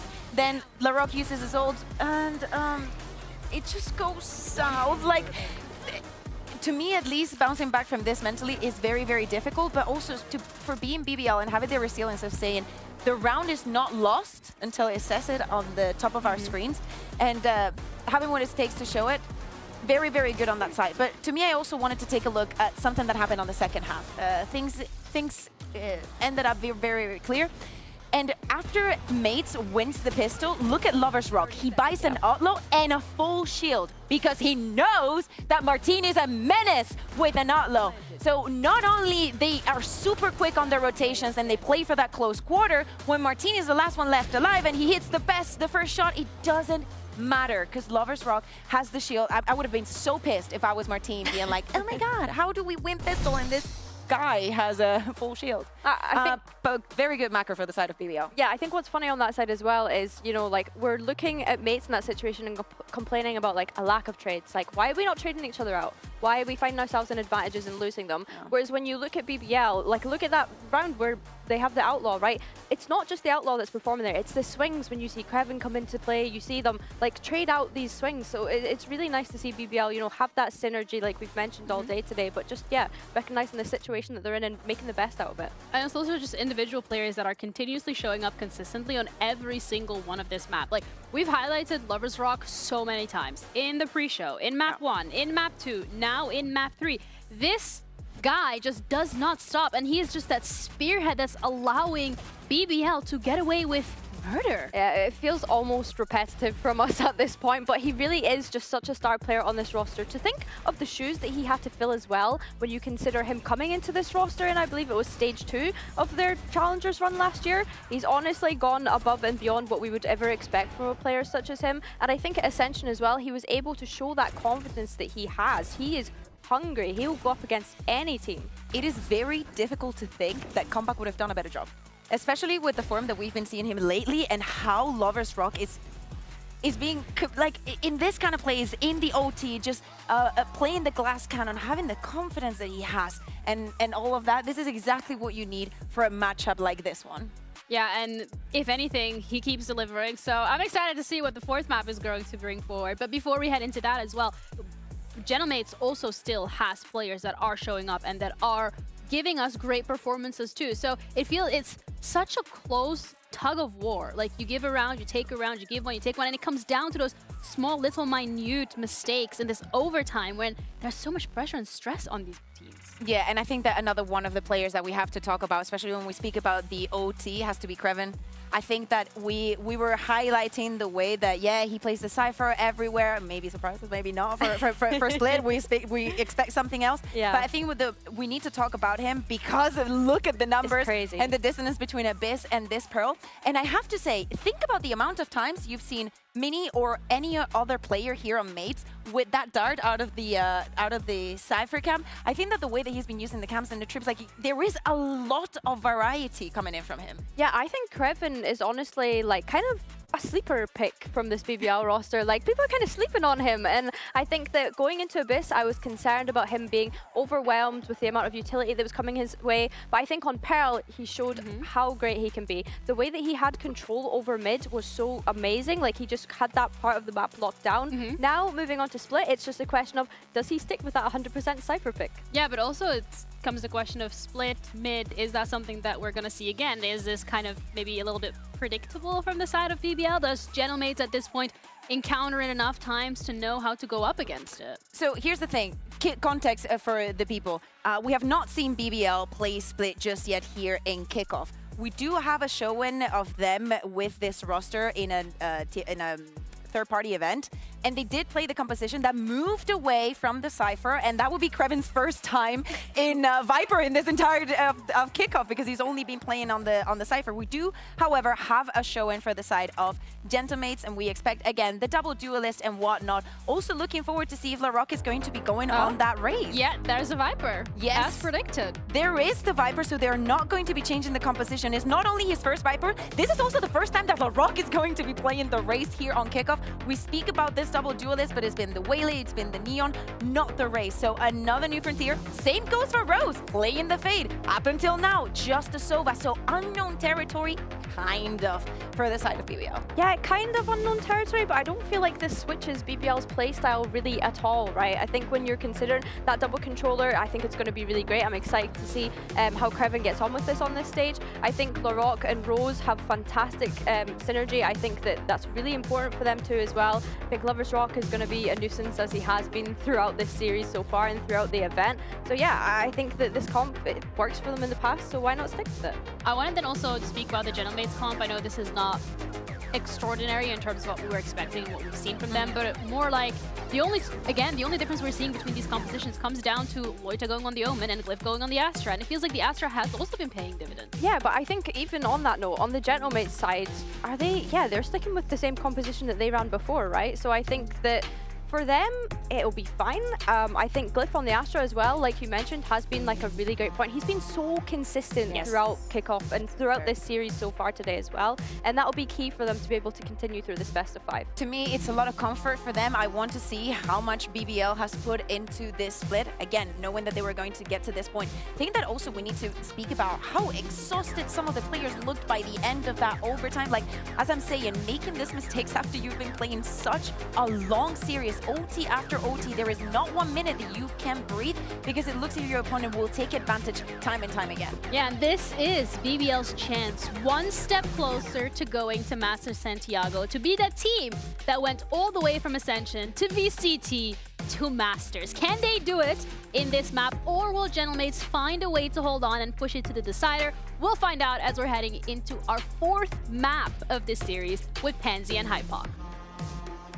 Yeah, I mean, it's all on the line now, isn't it, Mike? It's Split. It's not the last map, though. Now, does that change things for you? Because Split, normally, if it's last map, it's always like a mad one. Split Decider is always a different beast for sure. That's true. I think what we were talking about earlier on, difference being, I think Mate's obviously showing Split already, but we get to the point in the map pool now where there has to be questions, right? Yes. It's just how weird do we get? How the BBL try to maybe pull the Uno reverse, pull something, an ace up the sleeve here to convert. Obviously, composition-wise, I don't think there's anything that's too surprising. Only difference being, I think Loita being obviously on the Omen instead of the Astra in comparison really sets things in motion. A little more opportunity to be a little more proactive here. I'd say initially here, Mate's just looking to immediately push into B. Yeah, and Loita instantly forced off it. I mean, they've taken so much damage trying to hold this from Pillar. TP'd into the paint shell as well. Yeah, but again, Mate's taking a little bit of a pause for thought to kind of scale through, which might be the right plan, but a nice pop flash, but it's met with sheer force and resistance. LaRock, though, One enemy maybe a cut above the rest here, leaving Mini in a 1v2. He's got good time on this. Wrap around the Pillar. Doesn't quite know about Rose, though. Now should.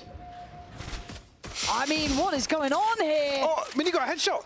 I mean, Rose is down to nothing, 41 HP. It's going to take so little. Mini gives them the Red Bull clutch, figuring out the 1v2 and getting the ball rolling for Gentlemates. Just catching a headshot through the box onto Rose. I just don't think Rose needed that Prowler then, man.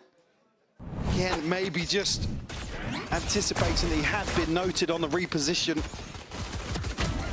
Whereas again, we can see Midi had no idea. I think initially, Rose looks up towards heaven. Expecting to get a shot in the back of the head as well.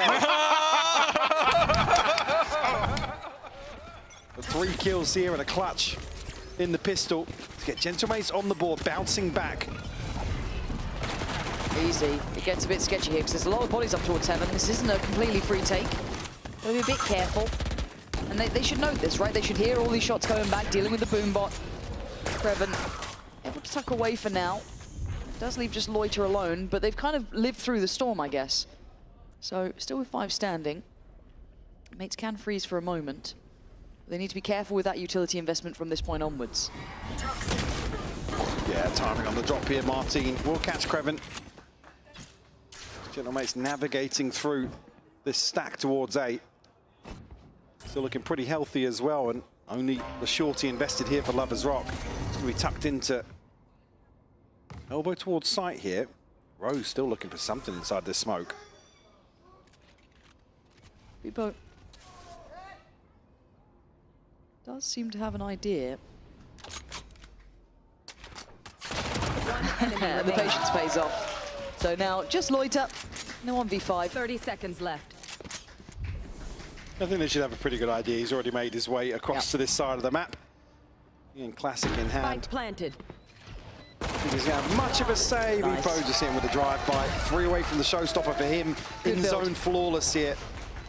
4 mates in round 2. And considering that was a stack, I'm actually quite impressed they came away with that flawlessly. There was a little bit of threat towards heaven. Nice pause, nice kind of freeze up there for a moment, letting it simmer. One enemy remaining. Certainly does, and pays off for them. Again, in terms of taking control of the mind games as well, the pressure that's starting to compound now the further into this best of 5 we go. Time to jump.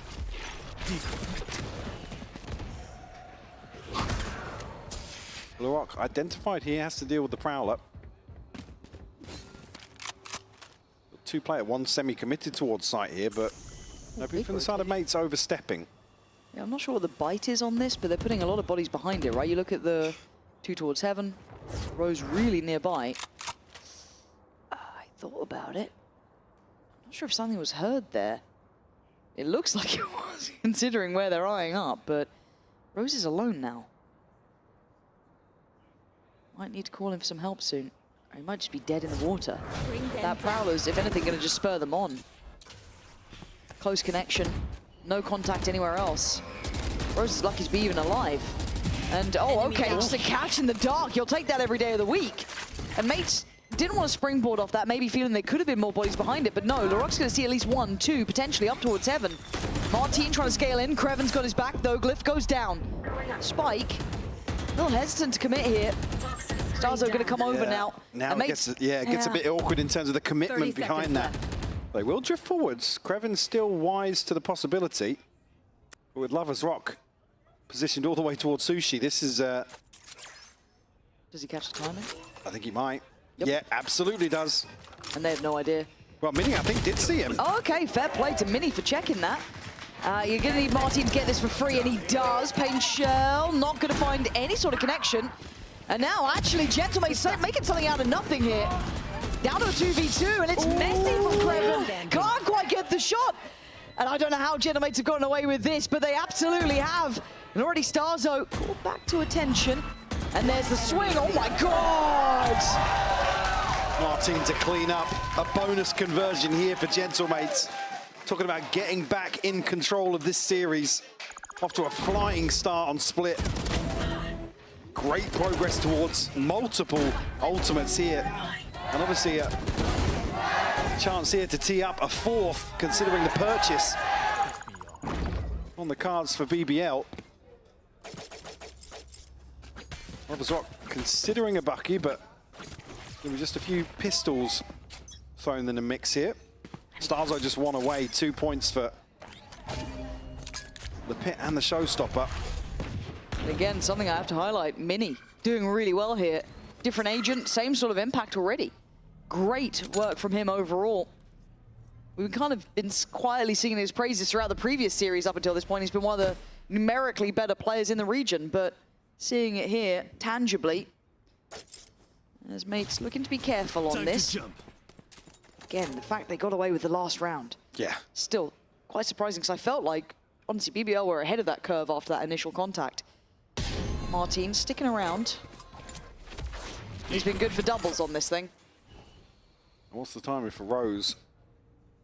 Look like on the other side, the Prowler sent through here. Should be confirmation. Loiter beheading Martin.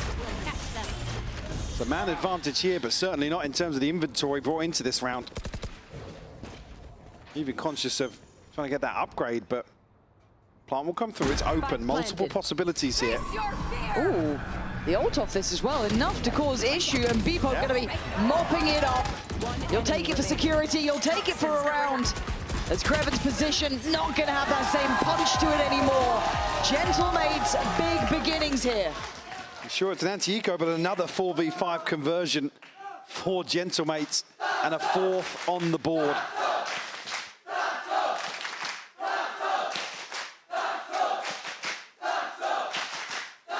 The crowd digging deep now to get behind Gentlemates. Again, send the ultimate in here for Starzo. I'm fine with it, considering the threat we've seen in some of these anti-ecos so far in this series. Absolutely. I think the more important thing is for Gentlemates to regain composure, get themselves back on track and in control. Don't allow BBL to get scrappy once more. So I feel like there's been hints of that, right? Like bits and pieces where it's felt a little bit on edge, but... Yeah, but the highlight for me has been mates forcing BBL to think their way out of situations, as opposed to frag their way out of situations. That's where I think they've succeeded. BBL obviously been up to the challenge as well, certainly. I mean, 2-1 ahead here in the series, but that's certainly where it's got a little more dicey, where we see the clock deciding rounds and people massively out of position, considering last 25-second cross-map rotations. They're certainly here now, trailing by 4, asking big questions of these rookies. And ultimately, what's left in the tank? Well, because we the low-hanging fruit in a best of 5 for sure, but it's certainly the headline for me. Oh yeah, the fatigue is going to start hitting in, even if you're a map to the good. There's only so many ways you can put it, but it is indeed a factor. It's a skill set that takes a lot of time, and as you also highlighted, we're on the lower end normally of the map pool. We start getting down into the depths of things. So again, the playbook may not be as well written, but a buy here. I think Laroc feeling better of playing through that. Rock actually gets himself onto a deep line. Won't note the reposition or the progress made by Mini. They're actually focusing back towards main here. Mini's going to catch the sound cue here. Rose is going to have no clue. Yeah, even if they just posture up on B, Sitter. Yeah, Mini is on a tear, man. This guy is looking good right now. The only one that can, I guess, deny this? Lovers Rock. Rotation. It's vintage from Starzo. Finding 2 in rotation. And I don't think that position in the end from Lovers Rock will make a drop of difference. Mini doing magic, Starzo working middle. Portal closed. And I think you're right, the manipulation on the map, outthinking them, outworking them here. Not even allowing them to have that say in the matter. Lovers Rock just forced to hold on to this. Again, hasn't really had a chance to stamp his authority in these opening 5 rounds. Gentlemates certainly not letting up just yet. Will be number 5 on the board for them for sure. Showstopper in hand. Martin just 1 point away. Again, on the hunt here actually, Beepo. I was way further forward than I thought he was when I last looked at the map, but they can remove this operator. Would be nice. They're looking to pinch. Beepo at least the clearance through to main. The catch is there. Yeah. They know about it now. Oh, and Starzo's taking it out of his hands. Lovely in-zone, flawless, man. Absolutely insane from Starzo, by the way. Like, just... The second? Yeah. Come on. I mean, the positioning was everything. The fact he actually got around them. Oh. That is wild. Yeah. Lovely, lovely stuff. Again, Mini's lurks, Mini's positionings, his timings have been a perpetual problem. They need to address this. They can't be having someone be able to slip through heaven like that, catch him backpedaling away. It is a obvious flaw in the system. Now, how do they solve it? And again, I'd have to go back and look at the timeout, but they're both focused towards main. Trying to get Lovers Rock on a deeper angle. The Rock going to open this one up. Martin will fall. But again, just looking at what they know early on. Be careful there about that peek through mid. Beepo catches it, happy to take the space now.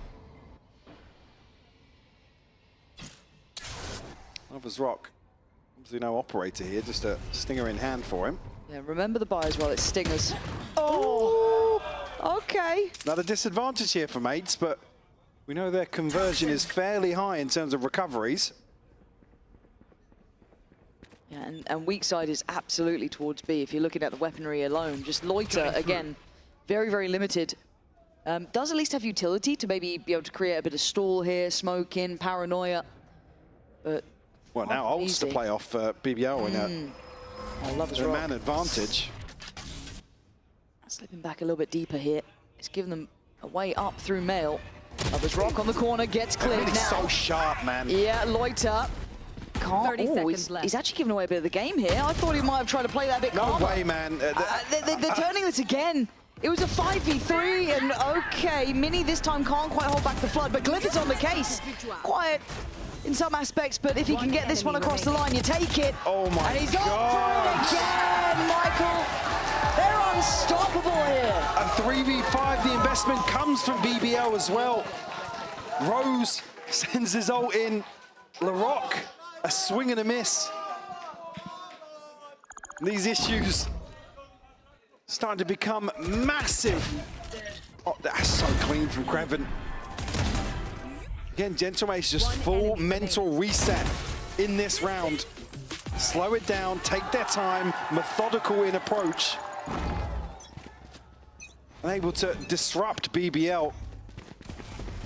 And gotta say as well, Lovers Rock not having the biggest impact yet, struggling to find that similar sort of form and a missed shot.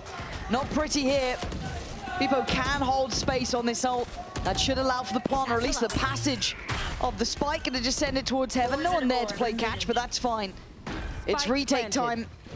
And you missed those two big ults from the last round. Would have been lovely to have. There goes one of them from the mate side. Martin still shouldered up on CT. Holds the line well. Can't quite deal with the players on pillar though. Rose is creating a little bit of an avenue forward. But look at that mid pressure. Look at this flank coming in. Mini gets caught out. There is a second layer. You just don't. But how much can Glyph do? It's a 1v4. And it's messy on the first. A fight back, Mike. But that took a lot. Somehow, some way, BBL weather the storm here in round 7. Get themselves there first. Wouldn't surprise me to just see a timeout called here to catch a breath, maybe. Massive play from Rose. Brazen drop from heaven. And Glyph, who's looked pretty sharp elsewhere, can't clean this one up. Onto LaRock to give him a fighting chance. But that's just one. Time to jump. And it felt like it took everything. Yeah, just in case you didn't know. Gonna soak that. No one there in support. And they take ramp off the back, so the exchange of space is there, but mates not necessarily committing. Look at the spike peeling away. And actually, Beepo gonna be filtering off this as well, just leaving Martin for now. He's got a way out of this, obviously. And it pings towards mid, so LaRock considering this. A belt full of utility here. Kreven delivered previously from Vents. Oh, you can see the slight consideration that someone might have slipped through again. Just that little turn back towards Vents, but no, Kreven able to refocus. Oh, he can't quite have, oh my God, he's tanking. Oh my God, he's getting outside this. Do they still check on this? Surely not. But how long does he wait? Oh my God, maybe just a second too long. Starzo the awareness. The penny dropping somehow. Rose out down, Pipo comes flying in. And the A site's available again. Divide on top. Do you fight in front or do you fall back? You take the fight. Lovers Rock denies the scale up from Starzo. Spike still coming their way towards A. Loiter looking to have a glance through. He's playing back pillar here. Pop flash in, and it's just Mini and Glyph. Yeah, the smoke's gonna go. I was gonna say, well, I don't know, Gentlemates were gonna make a play outside of that smoke, but the reveal comes and BBL granted a second. Got a little bit weird there in the mid round, but certainly thought Gentlemates were gonna be the ones to try and make a play towards backside. But it felt like at the loss of Kreven, that round was starting to really tilt in favor to Mates there. I feel like every time we start seeing something go one way, it just flips on its head over and over. We do see Martin break the best of 5 kill record set by Kiko. A big name to take the title away. Poison orb emitting. Again, still another map to see potentially.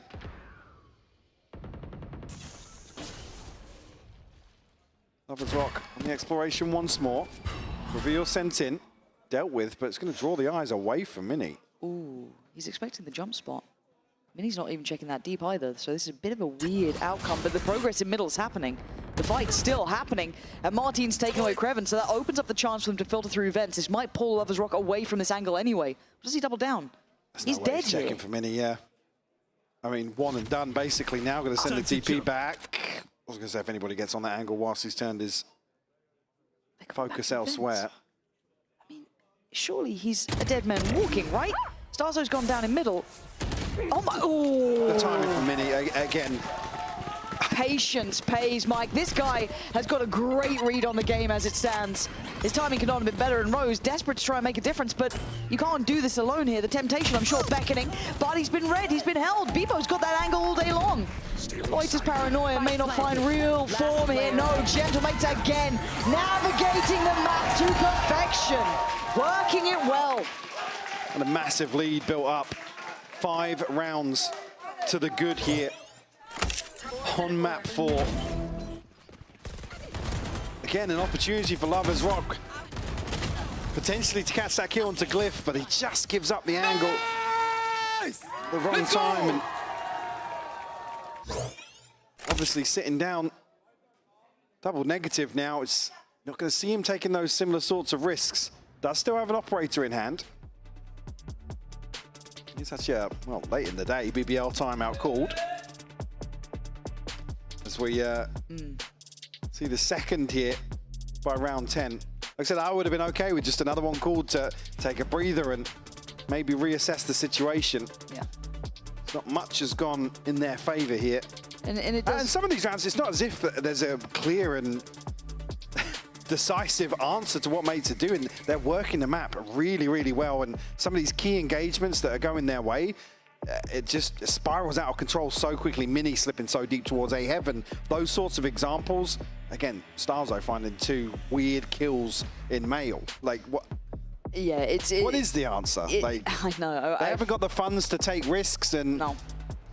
It's incredibly tough, and again, you even kind of compliment Lovers Rock for trying to take deeper lines on towards A then, right? But then you've got Mini sat waiting for what feels like an entire round, and it you're plays dead. into their hands. It's an overall really well-made plan from Mate, but also just a lot of things going right for them. And the mid-rounding seems good. The space-taking seems good. The manipulation of rotations is good. It just feels like Mates are a bit better here. Look, we said it. Deeper into the map pool, you start seeing some of those inconsistencies. This is a Gentlemate's choice technically by the veto. We go again. An aggression wanted to be the answer. A 3-play walk down middle. And a 1-3-1 for the defending side. But they find nothing initially. The read is there though, with Starzo on guard. And filtering 2 players back across towards A, so maybe trying to make moves elsewhere. Lovers Rock will switch up here for the operator. Going to be noted on the drop and isolated easily Martin to claim that one. Man, it looks too simple. Gentlemates are getting such great reads. It feels like they've really kept Lovers Rock under their thumb in this. He's not been able to get the ball rolling with that operator. We see it on the deep lines on A. He's struggled twice now on towards B. He's not had much play in middle either. They've really shut that down. Maybe just part of the protocol list that has sat very, very well. And again, they're keeping slippery, right? They're being really tough to pin down. Now, maybe BBL able to see this, though, and a commitment, but an awkward engage. And Laroc now left very uncomfortable, it feels like. Might get his ult, but they're going to hightail it out of there. 30 seconds, they still have a good shot towards B. Going to potentially take B on the back of that. Griffin actually to slow things down with a snake bite. 20 seconds left now. It's bought time for rotation for Rose. He's gone for the operator, man. I don't know about this. And a swing in, felt desperate. It feels like we're seeing 5 individuals and then a whole team. It feels very, very different here. And Laroc, you've been marvelous, but this one is well out of reach. Gentlemates are a cut above on this map, to my mind, by every metric. Again, it's not as if BBL really have made poor decisions here. They switch up the operator, stack towards the other side, initially look as if they're going to explore mid. You could argue maybe a deeper commitment there could have net some sort of result, but Mini now on the hunt. Laroc down at 11 HP and will be found.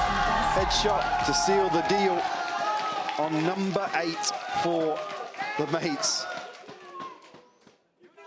And Ults-wise, having to check in, Laroc and Lovers Rock both with theirs, but again, they're not playing proactively enough to really make use of them. And I feel like we haven't seen a big ult from them either, really. There's not been something that gives you that big I mean, ult. previously it was the eco, right? It was where they invested massively when they were 5v3.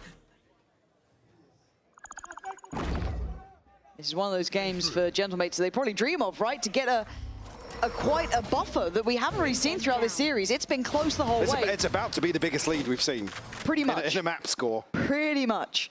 Now, whether or not BBL can still bring it back, I don't know. But the way that Gentlemates are playing, I have to say they are so much better prepared here. I feel like they are really comfortable here in comparison. I mean, BBL look as if they're lacking answers, right? There's no contingency plans for some of these situations. Glyph finally catching Krevin one of these shoulders in mid.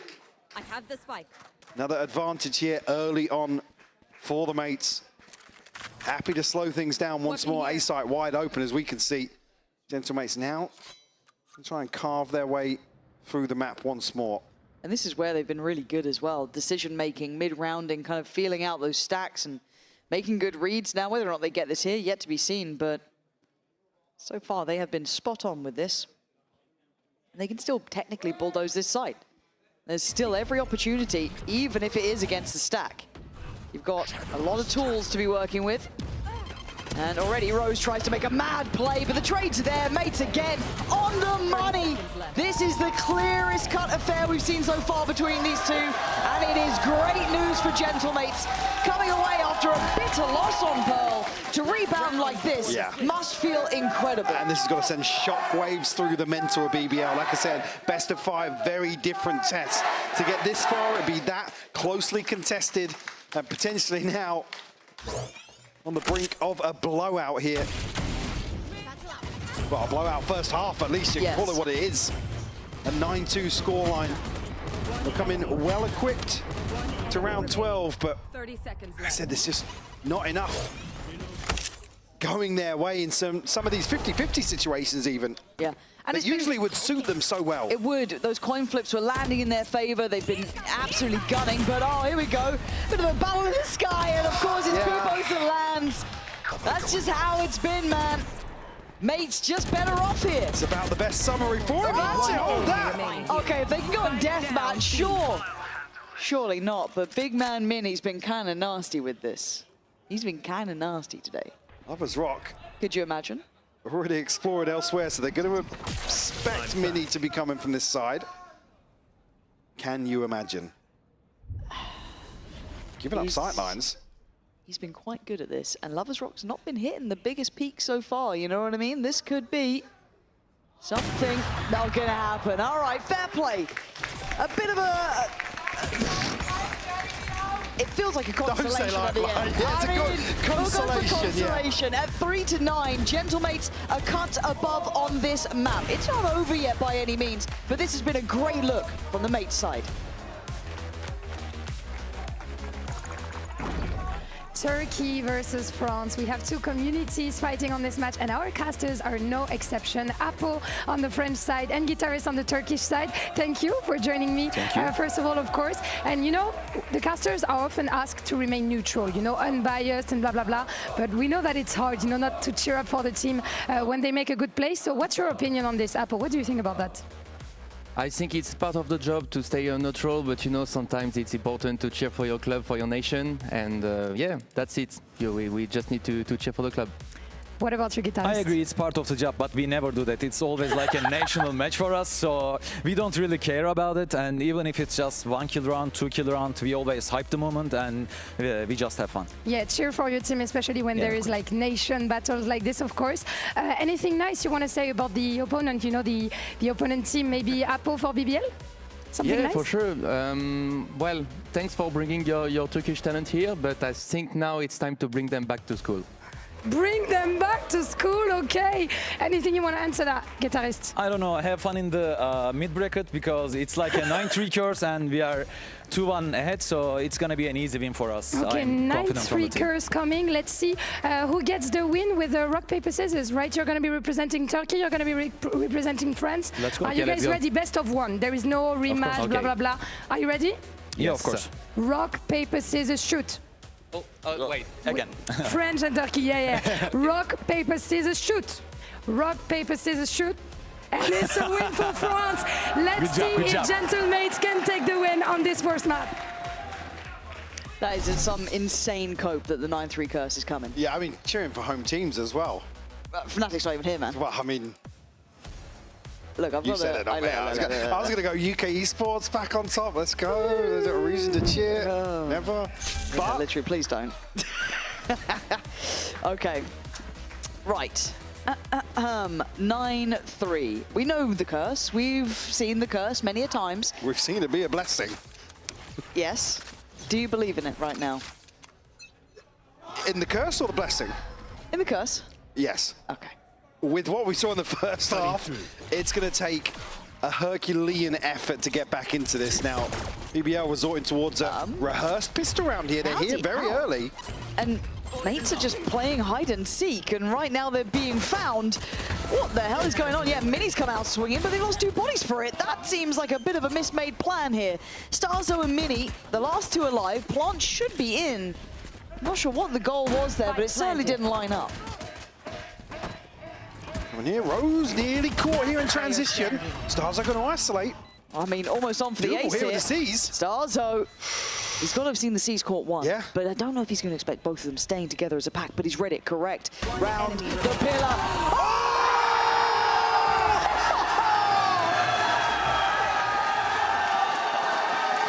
Absolute magic from Starzo here. Again, just played to perfection. You can't even be mad on the other side. What a mad round. The Red Bull clutch here to kick off the second half. It's just so well played. I just see here, did he catch the second string on the tether potentially, but...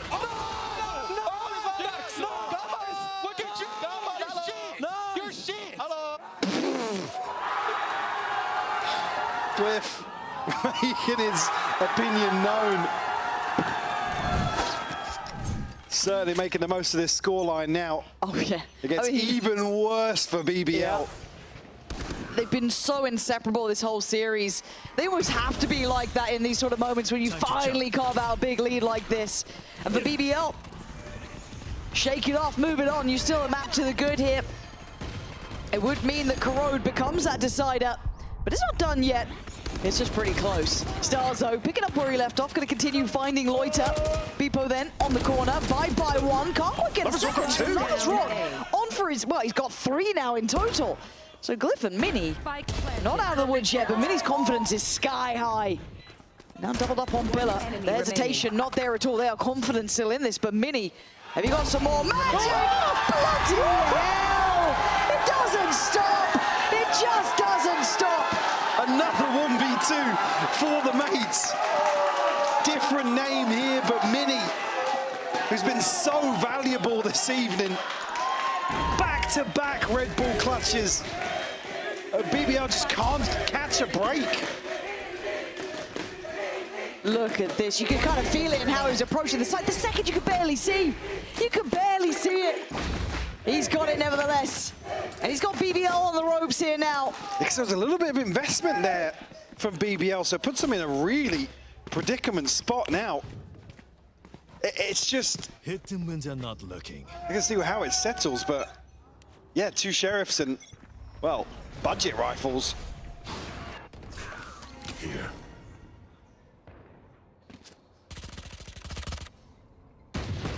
No initial probe sent out here from BBL, just looking for the orb. We'll get them the showstopper. Whoa. Just about. Yeah, all the way on 59. Starzo just swinging the wall. Of course he is. Yeah. On the back of the orb being taken elsewhere, removes the lurk. Nah, they've been feeling this game. They've got that perfect read on it. That's confidence. It is. You can see it in everything they do here. And that's got to set them up for now. What is going to be the final map in the series? Look, the comeback, I love the idea, but the reality feels very different. Gentlemates have elevated 12 rounds, surely going to be put on the board here. Partner fight back. Maybe still some life for them yet, but Lloyd to the last one alive. And it doesn't get any easier from this point forward. 3 bodies to drop. And just that sheriff. And they are on this one done. 12 rounds for mates. Only 3 for BBL. Winds of change here, Mike. Confidence at an all-time high. And one more round will take us the furthest we could have gone.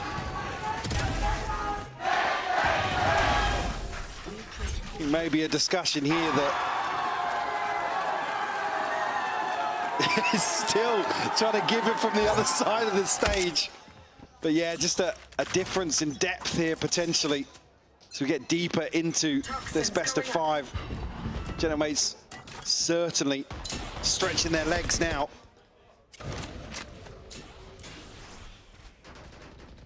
BBL back in on another broken buy to try and force another few rounds here on split. They're looking for Krevin again. They've marked their man. Yeah, they certainly have. Krevin. Ooh. Okay. Kept in check. Starzo now. Nice. Do they expect a third? Oh, Starzo. Good desk pop. Don't think you can blame it on these scenarios, but desk pop nonetheless. Little just warning shots. Yeah. Just let them know. Zoning. It's just a puff of the chest. This will be... there will be 4 for BBL. How sure? Very. Very. Now that I see where Mini is. Yeah. I mean, he's not up to any naughtiness. It's fine. Yeah, Krevin delivers here where almost tailor-made to remove him. Yeah. And open up basically many opportunities for the mates. I do want to ask you something, actually, because we've got a little bit of a second here. Do you believe it's easier to bounce back from a quicker loss like this than a close loss? Oh, absolutely, yeah. Absolutely. So you'd rather, if you were in BBL shoes, have this loss? I don't know. It's quite hard. Because then obviously, Gentlemates going to have that confidence with them of like, yeah, smashed it on split, coming into final map. Where does your mind sit on this? Always tough when you see maps be as closely contested as they have been 3 in a row. Yeah, if you see kind of one that's the anomaly, but the fact that both teams have been happy to go basically blow for blow in some of these maps the whole way through now. This one's certainly easy to just go, guys, look towards Crowd. Yeah. Again, how much do you invest in terms of energy, in terms of the psyche, I guess, overall, in reading into this loss? Now, maybe another 2 or 3 rounds. Okay, guys, right, that's a lock back in sort of thing. Again, every team is different, but I think certainly what's to call from the outside, looking at what is potentially a gap in the deeper map pool here, internally you've got to be saying, guys, we were expecting this was possible when we saw this veto, or even possible when we know we're playing a best of 5. But Gentlemates very, very well equipped here on split. Oh, God, yeah. They've come out looking pretty comfortable on this map. And you can see why Starzo's just walked with the Ghost, man. He's taking down Lover's Rock. And Mini's up for a bit of a battle in middle. He's making it look doable too. Oh my good God. They want him sent home already, but he's still got another map to go, but they are putting in a real attention call here that it's a 4v2 in a round with a very limited buy, and Starzo's timing could be just outrageous again. Krevin silent on the drop. It's nice. Oh, it's okay, it's okay. I don't feel like it's okay. Martin waiting. Not been the biggest map of his performances yet, but still could be job done here, really. And they're trying to get a little bit tricky. Martin's taking away Loiter, one away now. Spike. And Krevin's got to face the music on this. He's got problems left, right, and center. 30 seconds. Corrode surely coming up next. Gentlemates have done enough to take us all the way. Corode to decide the fate of these two teams here and now. Only one can go to Santiago today. And Corode will decide which one it will be.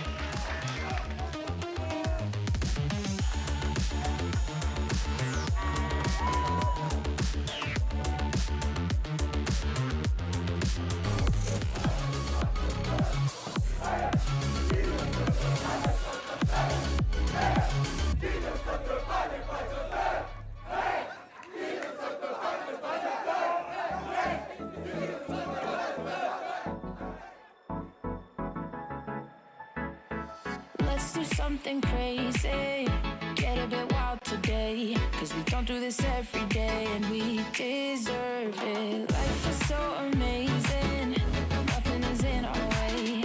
Baby, let's fly away. Do you feel it? Is your heart rushing the way my heart's rushing when you take it all in?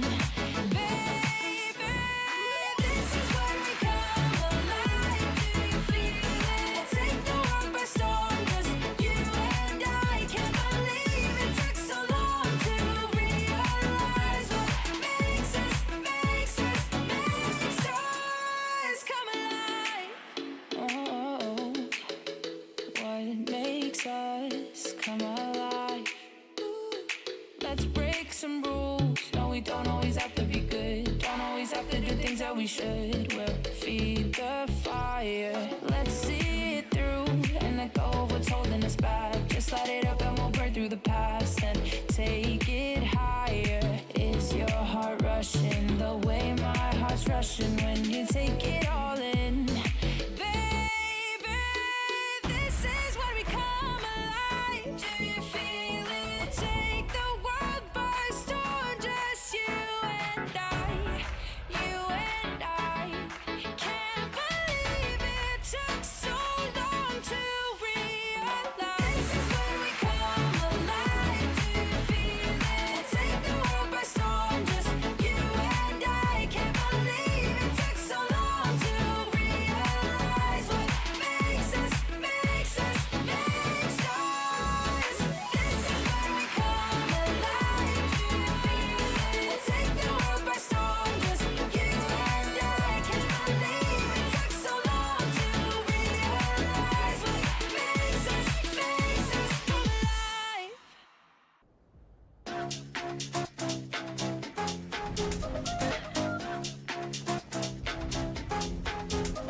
나의 속도가 돈이라면 벤소미 더 세게 괴롭혀봐 나를 rain on me 다가서면 뱅뱅 전부 걸어 게임처럼 너의 고개를 떨굴 때는 댄서니 모두 몸에 걸어 눈이 빛나는 걸로 전부 걸치고 난이 노리는 것들일 거야 발밑에 쫓아와도 너는 절대 못 껴 넘어질 배포도 없는 애들은 no 따라오지 못하는 건 얄바가 아니지 그래서 the boys not my type 아니 거리동이 틈에 판이 바뀌지 이기는 건 당연하니 cause my type 시시하게 겉으로만 판단하겠지 웃는 얼굴로서 저렇게 잘 봐 날 멍청한 애들이 여기 차고 넘치니 바가게 선이 목숨 내못다 짜증나면 질러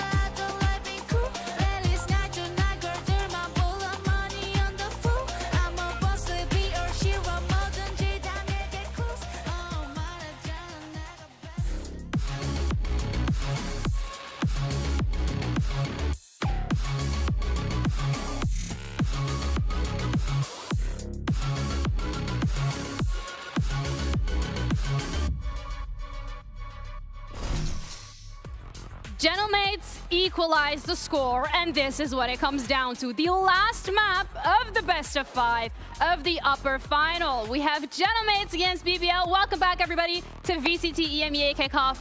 Lou, thank you for joining us. This has been an insane series. How are you feeling? Well, this is my pleasure, first of all, to be joining you guys. Of course, the thing, it was heartbreaking to see Gentlemates choking the 2 overtimes, you know, and going the distance and not managing to close out maps. So I think this is the best thing that could have happened to them. You know, having, you know, a stomp, feeling confident, you know, getting everything, the clutches, the firepower, everything. So I'm feeling pretty confident about a Gentlemates win right now.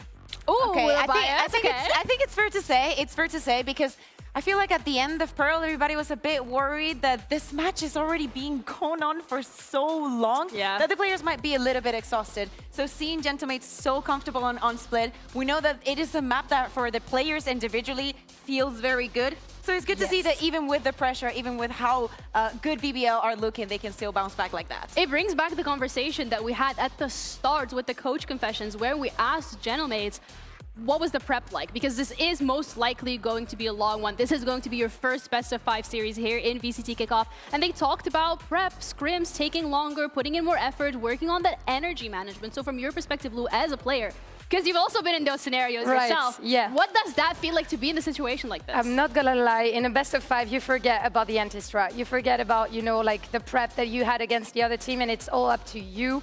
The energy that you players have, the momentum, you know, like cheering up your teammates. I think it's all about the mood, of course, shooting, but I think we're gonna see a bit more mistakes on this last map because that's what usually happens, you know, on a best of 5, players starting whiffing, you know, we're seeing a bit of pressure, of tide. So yeah, I'm curious to see that. And coming into this best of 5, I think we can all agree every single one of the BBL's players have that individuality that can take you up to win rounds. So seeing Gentlemates players, Meanie, Stark, So, Martin, all of them stepping up in this individual moments, winning incredible clutches for their teams, it's just you know, a little bit of piece of advice that this map 5 is not going to be easy.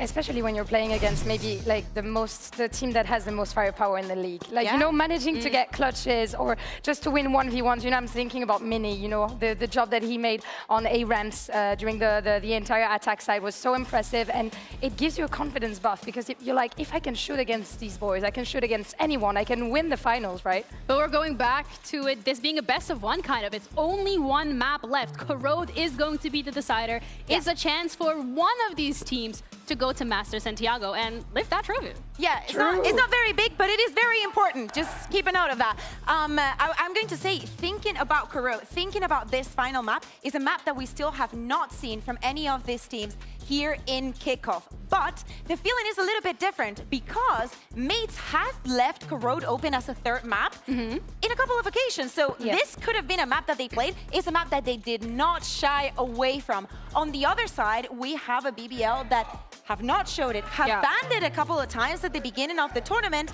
and more so, it's not likely to be playing the double duelist for the first time in Kickoff.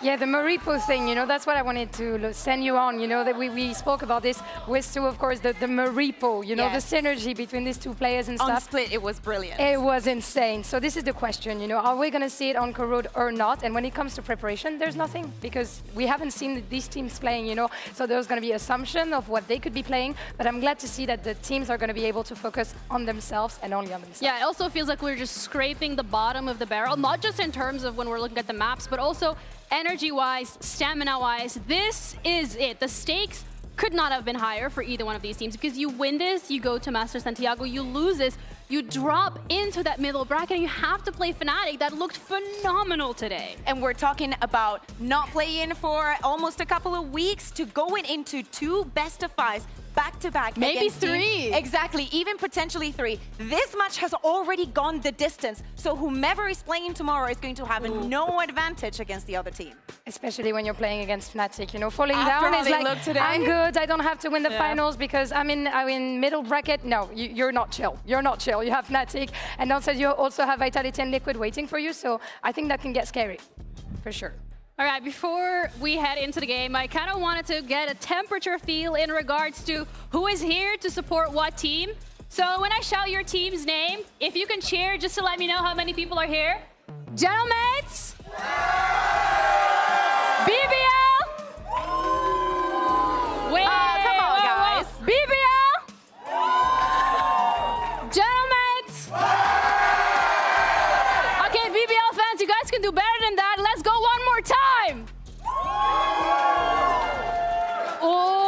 This is an overwhelming majority for the Sato Gentlemates. They are not here to play today. That is another component that is so difficult to be going up against when you are in these positions. I think that both of the fandoms for these teams are incredibly strong, but you cannot deny, you can feel when Gentlemates is in the house. We see the co-streamers, we see how much it means to them as well to be back here in VCT and finally have such a strong team to cheer for. It does mean a lot. You know, I'm looking at Beyaz, looking at Squeezy upstairs, you know, in their booth, and they were like looking amazing. They were like so happy to see their team in finals. And I think this can give you a buff. You know, having the crowd with you always, it can also give it a little bit of pressure, but I think on the side of Gentlemates, it's rather a buff than a nerf, for sure.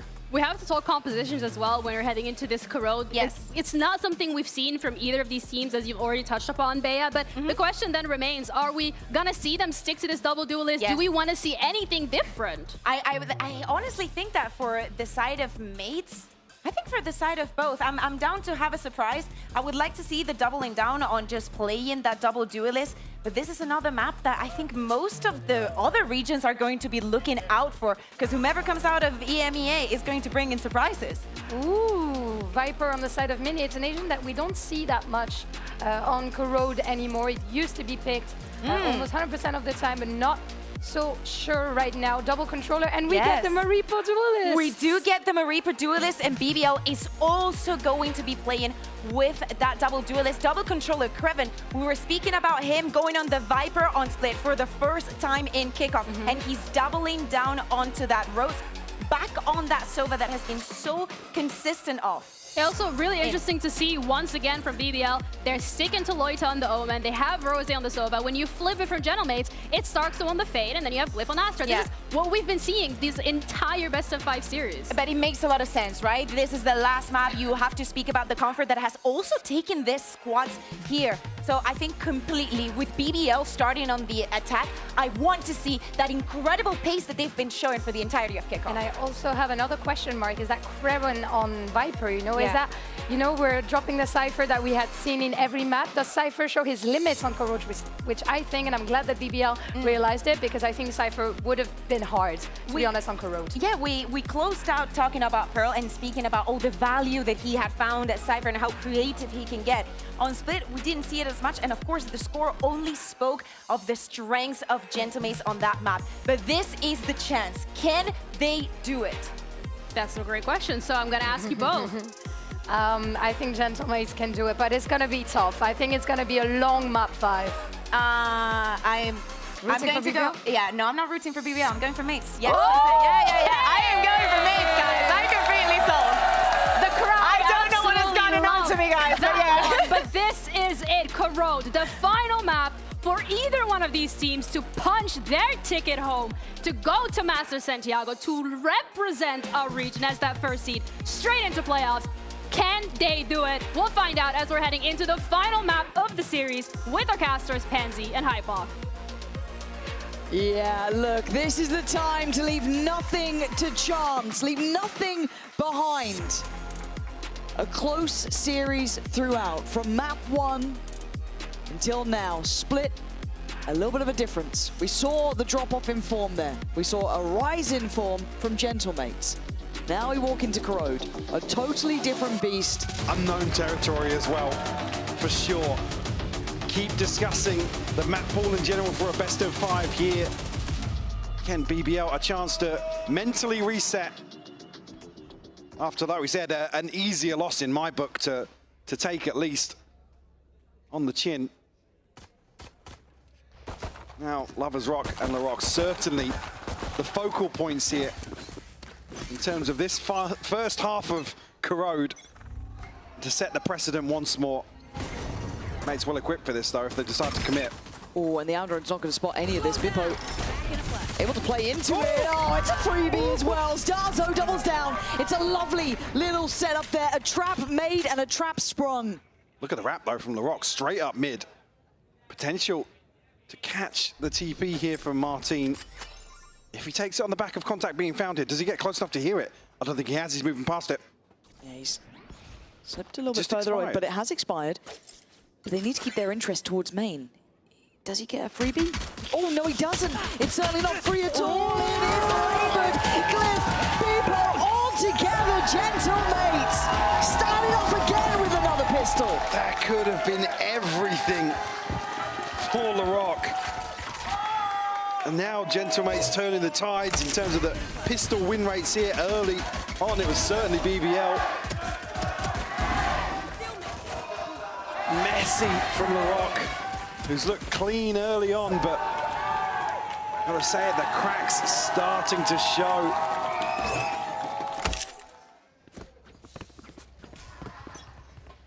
No investment back in here for BBL, only the one kill on the back of Lover's Rock. So they might try and find something once more here, but again, 3 bodies for mates. New positioning as well, though. Very different setup here. Pop flash, not going to deny Bebo again. Rose has got one, but this sort of crossfire, this sight hold, is not going to be denied by that approach. Again, too simple, not enough threat to it. No real break to that front line approach either. And again, I'm fine with the first few rounds, forcing them out of this 3-player stack towards B, but unfortunately, hoping Kreven can get something done elsewhere, almost, yeah. Don't really reveal the fact that he's going to be heavily lurking through the map in these early rounds. The chance here, Stars are going to spot the reposition, but GP comes through from Martin. Does have support now. They're going to play back in. They can get really far ahead of the plant here if they wanted to. Yeah, I think it looked like they were thinking about it, but at this point, with that util in play, they respect it enough, which is fair and, you know, fair in game. Ooh, tons of damage done. Yeah, the reality is they have 3 classics and barely any HP. That's not going to change much of the outcome. As tricky as BBL have been, you're not even going to get a paranoia off. Yeah, clean work from Gentlemates. Much better from them for standing. Once again, showing that validity of holding that pressure on towards B. Yeah. No overstep, no want to try and do it all yourself. I like that. Very, very calm and composed from Starzo and Martin there. Got to see a bounce back in this first buy for BBL. If there's any hopes of getting themselves into a position to make a final stand here in map 5.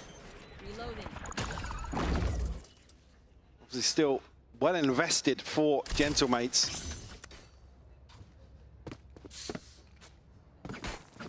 And full shields across the board as well, so Martin going to have potentially some issues, but you know what he's capable of. Reveal over the top here, and actually a little bit of proactivity. I like that, actually. This is a really nice look. Bebo takes a glance out of the smoke as well, so good information off the back. Lover's Rock making no subtlety to his work in middle either, so progress spotted, but they're not going to refight for that B main control, so they get to keep this. Yeah, throwing BBL off their game plan early on in the round as well. So forcing them to make decisions once more, which we know has been problematic for them. Now forcing them into a 3-player stack towards 8. Does the Aldrin spot Mini? No. So he's actually got a new lease of life playing from this. He's got a cubby to play in as well if he needs to fall back. Tries to kind of play the cards close to his chest. Now, bit of a freeze here. They're waiting for an overstep, and really, Gentlemates are giving them nothing, playing very disciplined. But so close now, Mini.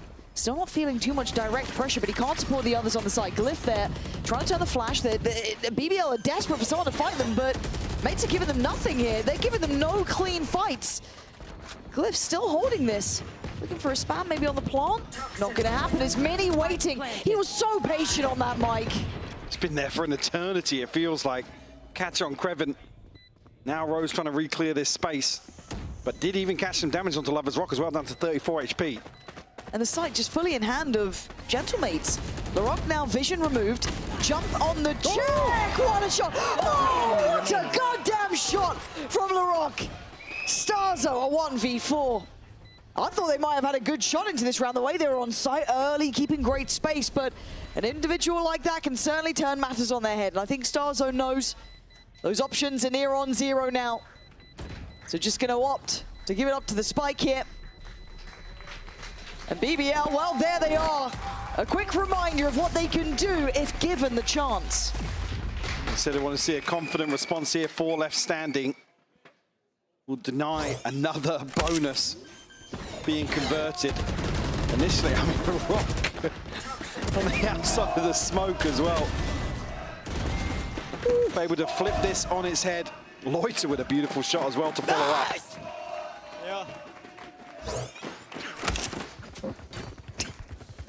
Fairly polarizing reaction, but looking a little more muted than some of the player cams. My guy's going to be losing his voice by round 5. Let's be real. My voice is going.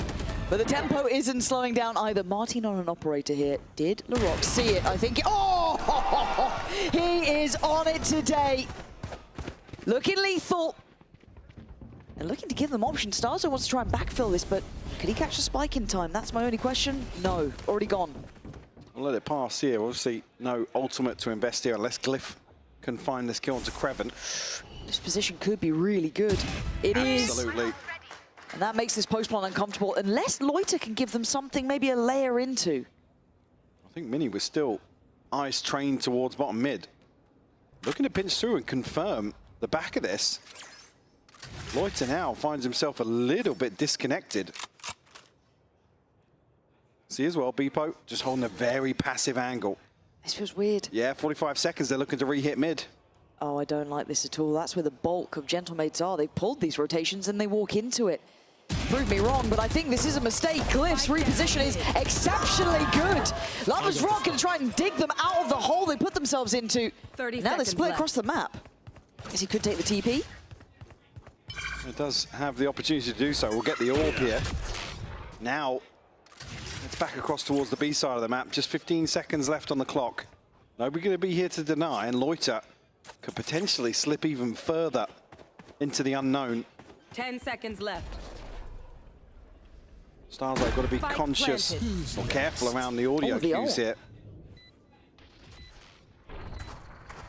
Okay, so good info there. Big spot towards one. Could maybe put together where Bippo is, but actually the angle favorable towards him. So Loiter could have been pinched in that one, but he gets to stay alive, and Starzo can't pin him down yet.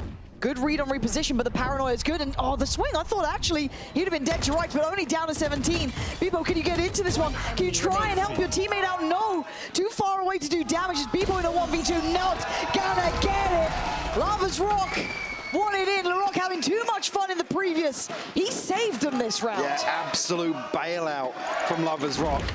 Again, makes maximum use of this ultimate up to Glyph. Catching this rotation, but the flash is perfect to convert Mini as well. Looking crispy on the cleanup here in the decider. The force mates back down to just pistols. Cutting through. Still missing some of these ultimates that can potentially sway things. On the other side, do have LaRock's ultimate available. Near side traded out here for the Hinder. But look at the commitment off the back. Still wanting to re-clear and double down. Really dig out towards that B side, but Lovers Rock creating space elsewhere. Yeah, mid's been left open a couple of times now for mates, and BBL have been able to pressure the back lines or get behind this B site hold. I was quite nervous about how willing they were to walk middle and occasion re-walk middle, but if this is something that they want to actually do, then fair play, I guess. Glyph. He was a little weirder on the anti-ecos for sure, but we'll see it in the first couple of rounds. Oh, Lovers Rock. If he starts heating up here, man. Another couple, he's on the ult again. But ultimate, yeah. Luminek. That's been quick, so he wants to stay on this. Can hold that CT side a little bit longer. The others not really interested in getting involved. Yeah, backing away here. Not wanting to feed the beast. You're looking to try and group up. On the other side, it'd be Loiter. Far less impactful ult if it does get fed. Yeah. So that's fine. Still take it, though. Yeah, of course you will.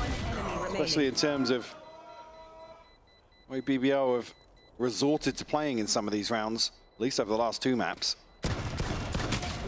Chance here for Martin, but Rose. One away for him now. Yeah, clean things up. Get just one more point for the Hunter's Fury. Up to 3 for BBL. Ahead here on Corrode. Gentlemen will come back in, still missing a little bit of progress outside of Glyph's divide. Beepo now picking up the operator. I'm looking to see when that mid adjustment comes in, because I quite like what Gentlemates have been doing on their B push out, that pressure. They're doing it again here, actually doing it with rifles this time, the reveal. Fantastic, but the shot just goes astray. So a little bit of a miss on that. They want to speed up this here. They want to then punish these boys off the back. And Sato might be caught in no man's land. I mean, how is he alive? And Bipo again, so close, but just missing again. Oh, it's gutting for him. And Kreven in the meantime's got Starzo down. Martin blind. I don't think he's going to get to him. I don't know, Michael. I don't know. But the body's dropping. Somehow, I don't BBL get it. still have 4 alive. What is this round? Help me. I would like a... That's the blooper reel for sure in this round. Glyph left to sit back and probably listen to what on earth just happened on the other side. They're not coming A at least, guys. Andy, good luck on that replay, mate. Yeah, excited for the package coming out of this round. Yeah, maybe I'll understand it then. All I remember is Bipo missing a couple of shots and then Starzo given life somehow, and I don't think I saw any of the kills. No offense, observers, that's not even your fault. Yeah, that's not on you. It was just a weird round. It just feels like BBL is starting to get a little bit of that split effect we saw happen for Mates, where it just lines up. So Lover's Rock going to go down in the end. That's not the end of the world for him. Nah, another point. He's fine. Point for the ult, yeah. Point for the ult. Pay attention to this replay. Let's really break this down. Because we've got a timeout. Here we go. Michael, take me through this. Yeah, Bipo here. Right. Lovely. Sick. No vision. Some vision. I mean, it looks better from the other angles, I'll tell you that much. No, it really does. Oh, we've got a bird's eye view. Even him, I'm just like, help us, man. What the hell is this? Oh, that's so good. And Thank you, observers. about the only clean kill Yeah, that was it. Like, put that on the end. Came out of it. Bloomin' heck. Mates here, trailing by 2. I mean, it feels like there's a couple of key things they're falling into repetition with, right? A couple of key issues they just keep rolling the dice on, and it's just not working out for them. Do you see a clear answer to this? Is it that mid-pressure, that B-walk out? What are we talking Because we are seeing gambles on both sides here. Obviously, Gentlemate's really trying to posture up in the early round, particularly here with Bipo on the operator, but we've even seen set pieces, or the trap play from the pistol into round 2. Again, talking about mid being left open, as long as they can kind of make use of that timing window and not allowing somebody to get all the way top mid. I mean, LaRock previously was just bull in a china shop all the way into spawn, but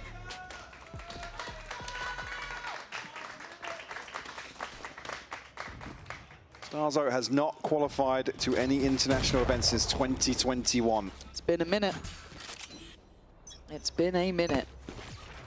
Time to jump. Crazy to consider.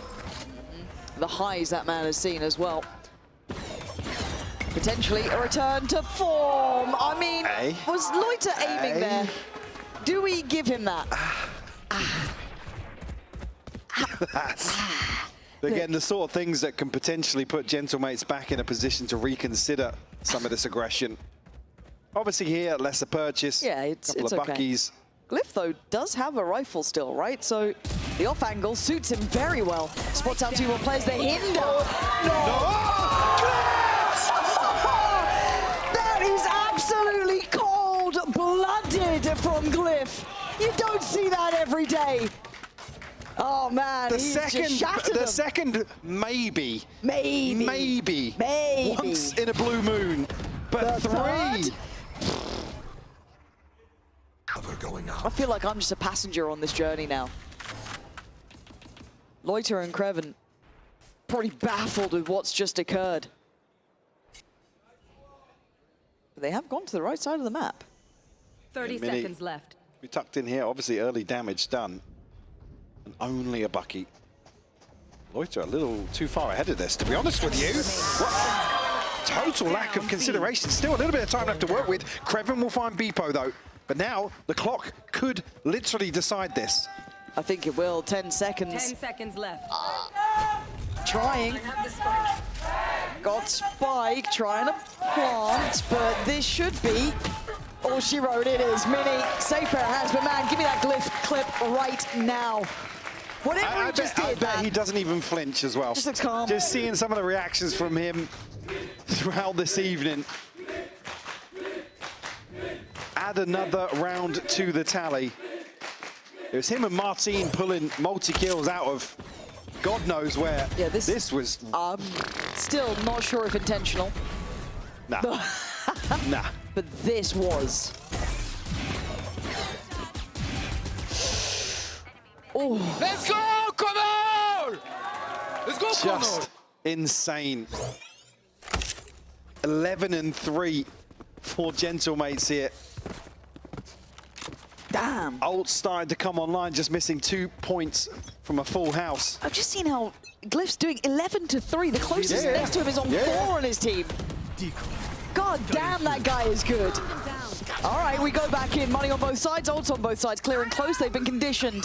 Now we're seeing the ults galore. Oh my God, they're all in this. It could be a massacre. Gentlemates clearing house. Loiter and Larocque too far away to do anything about it. Loiter. Going out. I've already said you're too far away to do anything about it. But it looks like you're giving it a damn good go, but 1v3.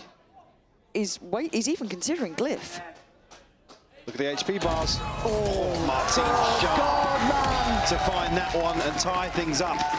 4-4 here. Again, a beautiful catch. God, this right like... in the choke point here from Beepo. Yeah, let's see it again.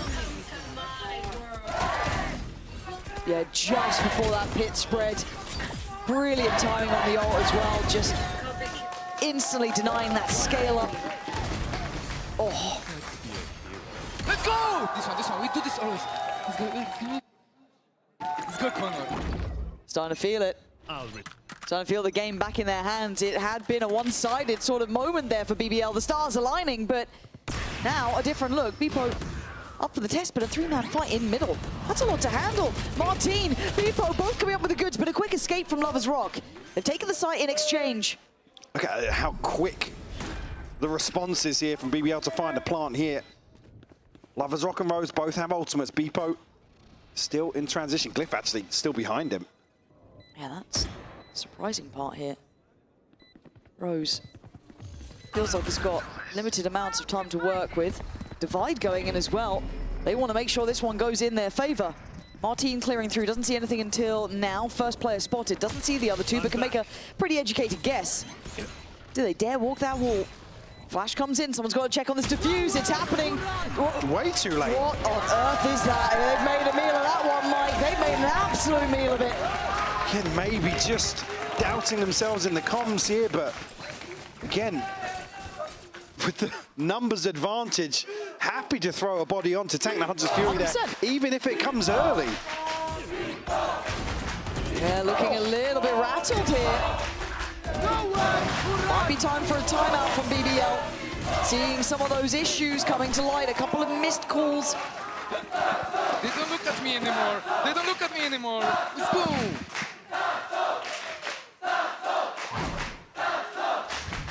The reality setting in a little bit here.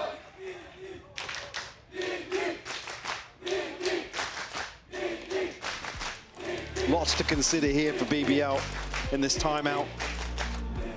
Gonna have to switch something up again. It's just, there are gambles, right? This contact comes in mid. They basically pick up the pace towards B. We've seen similar things when they try and find contact outside B and try and slip through middle. Just they're not solid contingencies. This is maybe a criticism of this sort of approach to the game. It's very by the wire. Yeah. Fortunately, not necessarily paying off for them in this series, especially considering the previous map. Yeah, it is that live by the sword, die by the sword approach, it feels like, and the right read from Gentlemates here, right side of the map, to say the least. And they've been so good at reading coming out of timeouts as well. Yes, they have. Can they hold on to it? Still danger on this BBL side. Don't write them off yet. Just one round behind. Gonna clear through elbow. Ignore that connector side. Spotting out a player, but he's committed to this now. Sight may be theirs, but for only so long. Starzo's got ult. This is still going to be sketchy as hell. Beepo tries to go in, but it's going to be Kreven. It's Loiter clearing through that front line on the A side, playing out a little into that courtyard. The other three now left behind the curve. Yeah, up against the wall now. Drone going to come through, reveal Mini, but able to get away. Oh, they want to dig deeper. Damage. Got to be conscious of the backlines now. Kreven's still disconnected. Can he bail BBL out? High flash in, Martin getting close. Loiter's got a corner to play from. They're tucked in here. Lovers Rock just on the other side. He's got it. And he might get a second. And a trade for Loiter is there. And Mini, the position noted earlier, might be shut off from this round. Falling back into something simplistic, but navigating the threats well. Gonna take a body with him. And I think that's all he's gonna get from this. Do still have the pit. Starzo also has the Nightfall.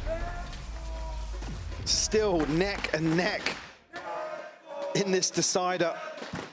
Split feeling like a bit of an anomaly along the way. So maybe that was BBL just happy to take the reset there in terms of a one-sided affair.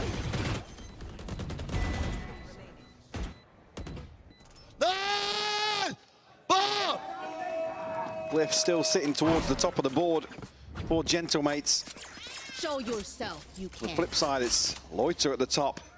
Rock and Lovers Rock may be struggling to find as much value as they have previously here on the attacking side. And still willing to try and scrap in middle, right? And committing to it as well. It's so interesting to see how much space Gentlemates give towards middle. The re-swing there almost caught off Rose. Martin has to get out of there. So they fought to kind of reset this, but Beepo wins out over towards B. That's a big pick there, kind of removing maybe a late round option. And that spike is not close. Oh, okay. Martin, gotta play this a little safer now because that site feels like it's getting flooded, but Glyph by your side, you stick around. Try and stall this out. The spike is still far away, Mike. I need to keep reminding myself that because BBL, yeah, you're winning the fights. There we go, finally gonna send a player back to get that, just to make sure. Do they then cancel plans and go towards B? They don't know where Beepo's gone to. Kreven now looking to slip in deeper. Beepo, big kill from him, but won't note Rose close by. Oh my God, Rose. He's gonna hear these rotations. He's gonna see Glyph. He's caught the final player. Do they then cancel and go back towards A? He just called for them to go back. They have to go now, though. They have to go so fast. You can't really stop here. You can't have a fight in middle. You can't really have a fight on A. You've got to get towards that site. They're just trying to pave the way for Lovers Rock. Should be fine for the plant now. Kreven's been able to clear through this far. They've got a bit of security. And plant on 10. 10 seconds left. Themselves a uncontested plant here. A man to the good as well. Beepo still operator in hand. Actually trading out now, yeah, for a rifle. So gonna try and make a go of things. Obviously the buy still gonna be there or thereabouts for the final. Lovers Rock posted just out of sight. Zeroed in as well. Yeah, he doesn't want to lose this line. Commits on it. Waits on it. People getting closer, but the time's running out. They've got to move, and they've got to move now if they want it. Lovers Rock takes him down. It is going to be the lead for BBL, but man, they had to work that map. It took an awful lot to get this one across the line, but a round to the good now. So he was looking at the finances, actually might not be as good as I was anticipating. Rose with another beautiful adjustment. He looks so snappy in some of these 1v1 situations he finds himself in.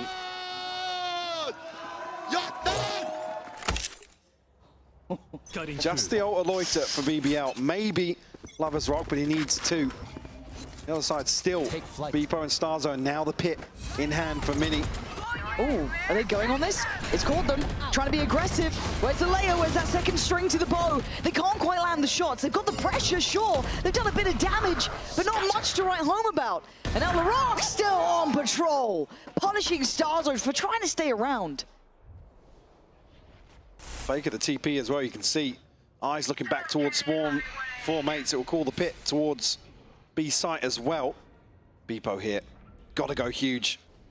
Yeah, rests on his shoulders. Oh, he's got one. It felt like it took a second, but he's got it. But still, it feels like the floodgate's now open. Gambled on that B side. Happy to follow through on that. Been a measured risk taken, but it won't pay off. Spike drop. Damn. Yeah, damn. Yeah, show me that one. Away. Yeah, show what's me that that lineup? one. Putting his work in, Glyph. I mean, holding CT, that's as good as you're going to get here. You can see that hesitation with BBL because they don't have that full read, right? They don't have that full idea of what's going on. But with that dart going down, they feel happy enough to go for the plant, so the time's on their side. These three players need this. Glyph, Martin, Mini. But only that classic, maybe a rifle to be grabbed here, but I'm not sure. Loiter's on this. He sees him. Gonna fall away. Doesn't want to give up the game here. Doesn't need to go down for this. Can fall away a little bit deeper. Another smoke invested. As they try and scale in, Rose denies Mini. Follow-up not found. BBL trying to hold on to a lead at 7-5. BBL hold on to this one. Just so closely contested once more. Just 2 rounds separating these teams. Barely anything throughout this series so far other than split, but we'll be right back. Don't go anywhere. You do not want to miss this final half of Corrode.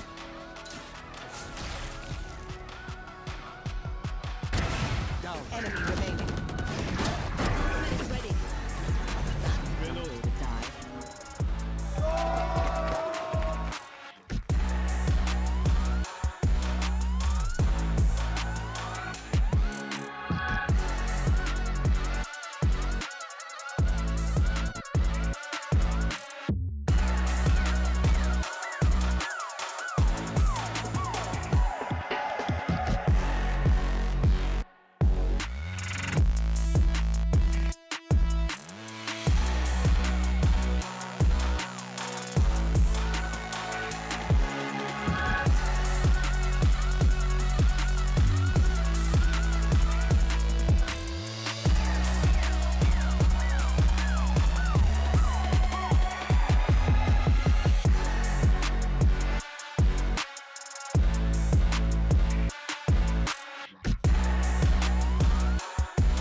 And if I'm honest, whichever way this goes, Mike, what a story it's been for both teams. A dream final opportunity here for one of them to qualify in that first place, right? Make it through. Yeah, we were talking about the matchup, and again, just what's at stake here in terms of outside of the server as well as what follows on from this series. But you couldn't ask for a better series so far.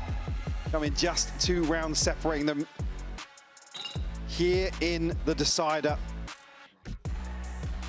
I mean, this is just one of those to be remembered. And look at that. This is now the longest best of 5 in and VCT. It feels like it. Yeah, look, this has had so many shifts in tempo, confidence, everything. Highs and lows throughout. A saga worth watching, and we go back in. Gentleweights have been great on their pistol rounds. Yeah, they really have. Absolutely bang on the money, but can they do it now? No secrets about this on the way in, looking to actually follow through on this early pressure here. LaRock looking to find something, but Martin going to shut it down. Yeah, a bit of a trade though. Lovers Rock is here, and so's Loiter. They aren't giving this space up for free. They're fighting for it, and they're fighting to the nail for it. BBL snatch it away. 8 rounds to their name now. Again, grit and determination shown by BBL. You can see what it means to them. A chance here to be knocking on the door of double digits. Loiter, what is that double with the right click? Well, Starzo, they're looking back at you now. You're saying they weren't. Certainly a reason to. The string of rounds now unanswered. Lovers Rock looking to go further and further. Finds 2, a third to boot. He's putting on a show now.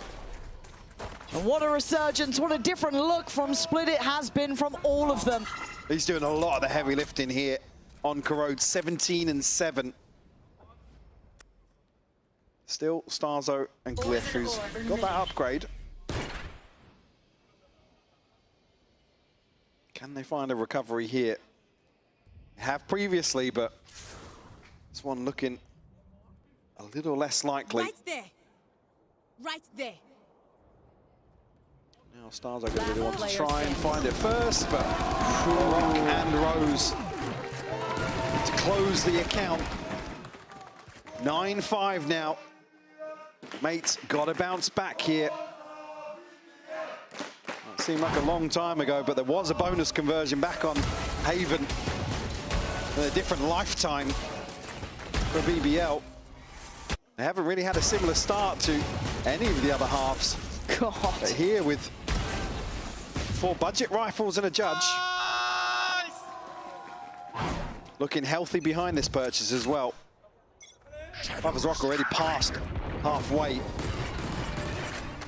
in these opening 2 rounds towards his ultimate. Loiter takes a ton of damage down to 10 HP. Not sure what that was off, actually. Is it Mini? Maybe? I'm actually not sure at the start there, but again, probably unconfirmed damage, I'd imagine, through a smoke potentially, through the corner of a wall perhaps.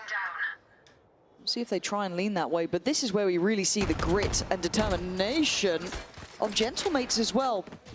To suffer through, as BBL did off Split, for the momentum and the confidence for Gentlemates after that map to dwindle here. Creven with a mistake though. An opening made and Larocque trying to make up for it, but he goes head first for Halos, it looks like. Almost down and out, but Gentlemates springboard forward. Looking to try and be pacey here towards that B site. Rose waiting and tries to strike. Goes down, loses his life. We wanted to see grit and determination. You might be seeing it here. I was going to say, if he can catch Glyph, it'll be an upgrade. They're aware of the possibility. He's got a time limit on this though, Mike, but he still takes down Mini. Glyph, good trade there, keeping it well in hand. And the factor is that Loiter was damaged early. Yeah. So he's only on 10 HP.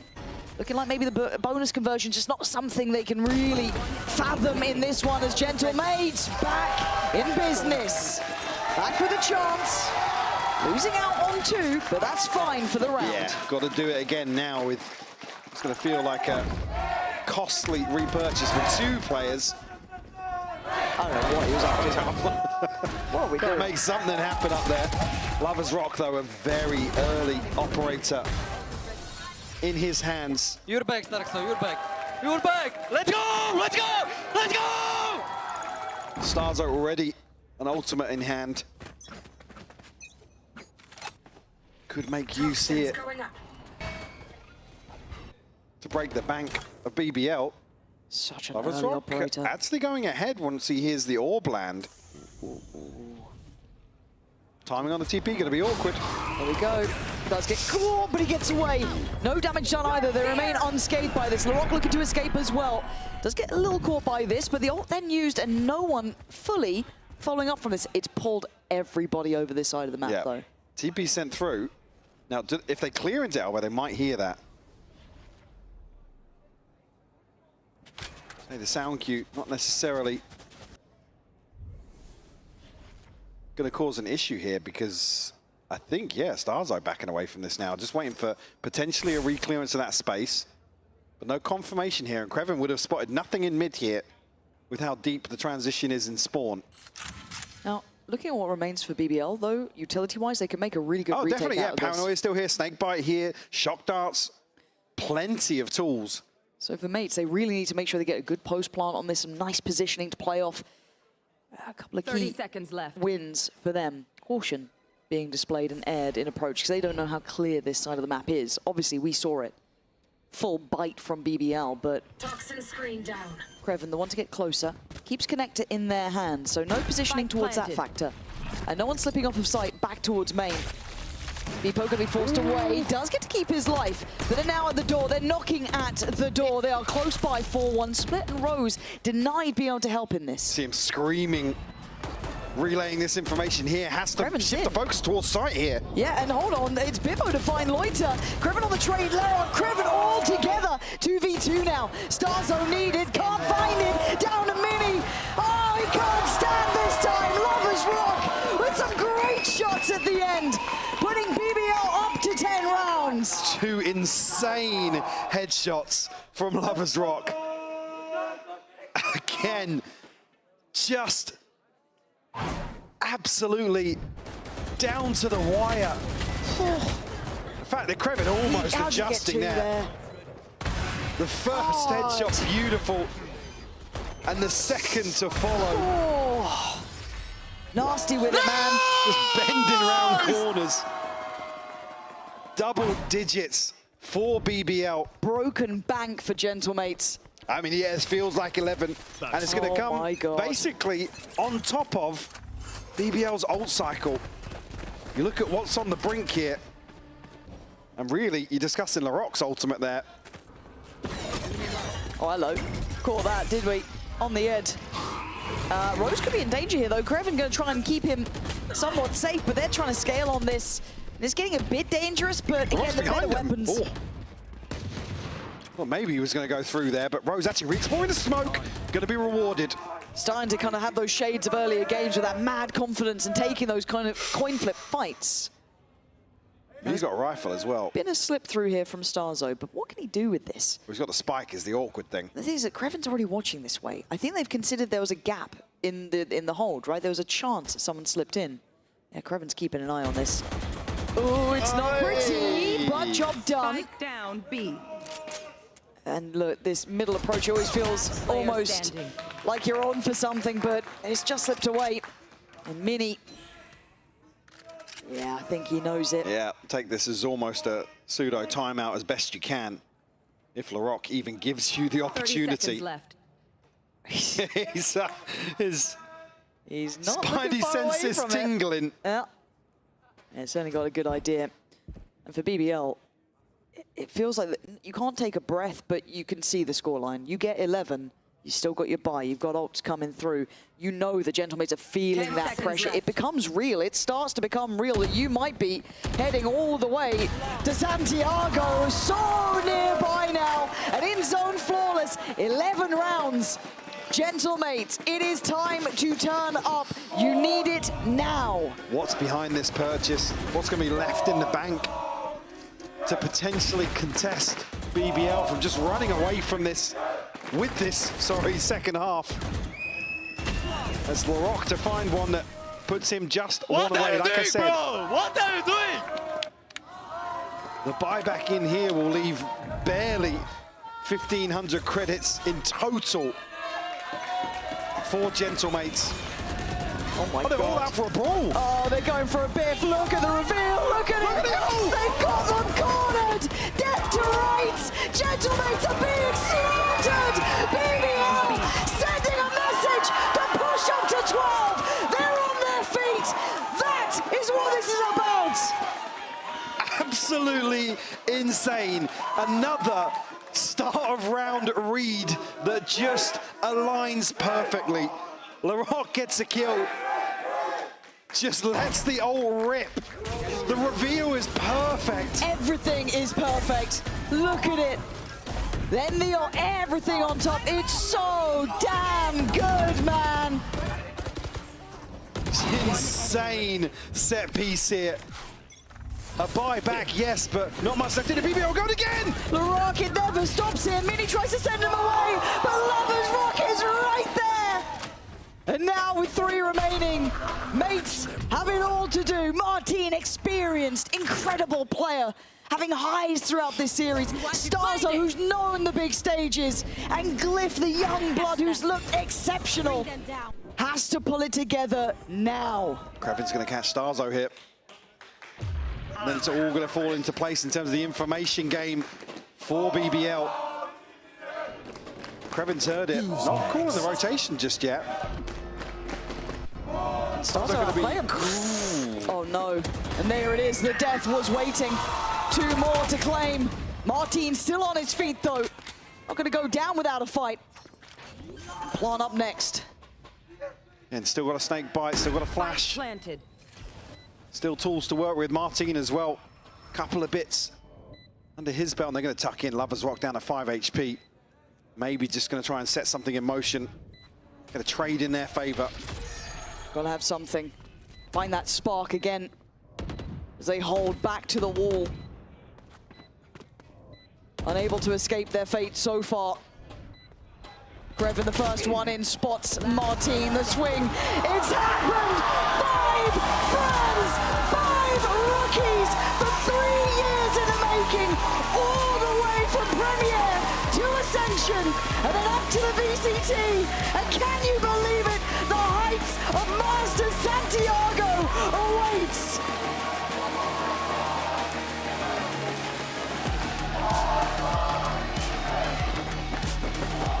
What an absolutely magical story coming to fruition here for this roster. And about the best summary, the most trademark ending to Corrode here in terms of their identity and what they've shown us so far here in EMEA. Absolute magic.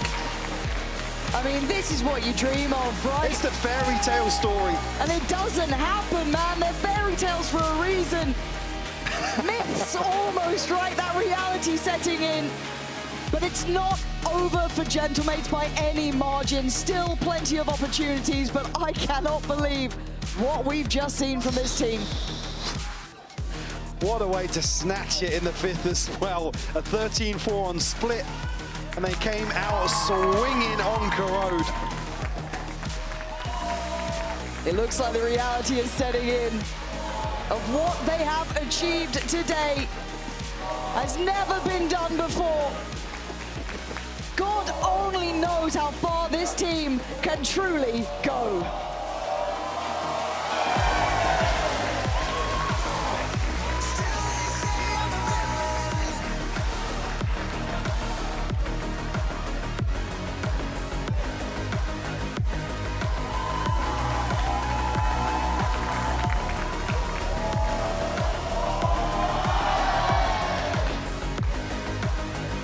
Already making a case for potentially some household names in this region, especially this year in Valorant in general.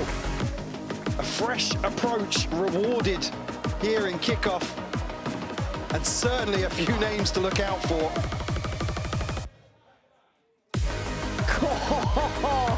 Again, some heavy hitters on this team, man. Look at what it means to him. This is what it's more than a game at this point. If you didn't think so already, there's your validation to make sure the BBL are the real deal.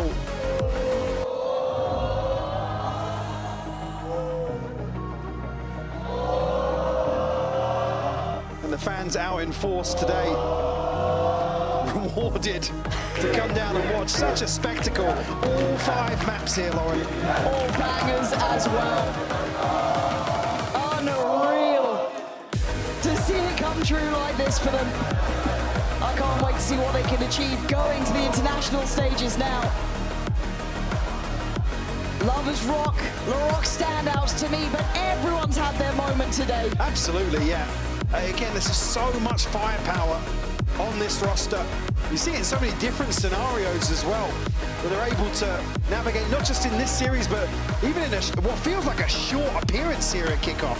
Yeah, blink and you miss them, but I'm here to tell you they are going to be a mainstay. Absolutely magical work from them. So impressive. They might be the thing that changes an entire region's approach to a game. EMEA now looking twice as fast, twice as deadly. Twice as hot to handle. Hell yeah. God, what a show of sheer class today. Seeing depth in map pool, seeing capability under pressure. We hadn't seen them with those expectations before.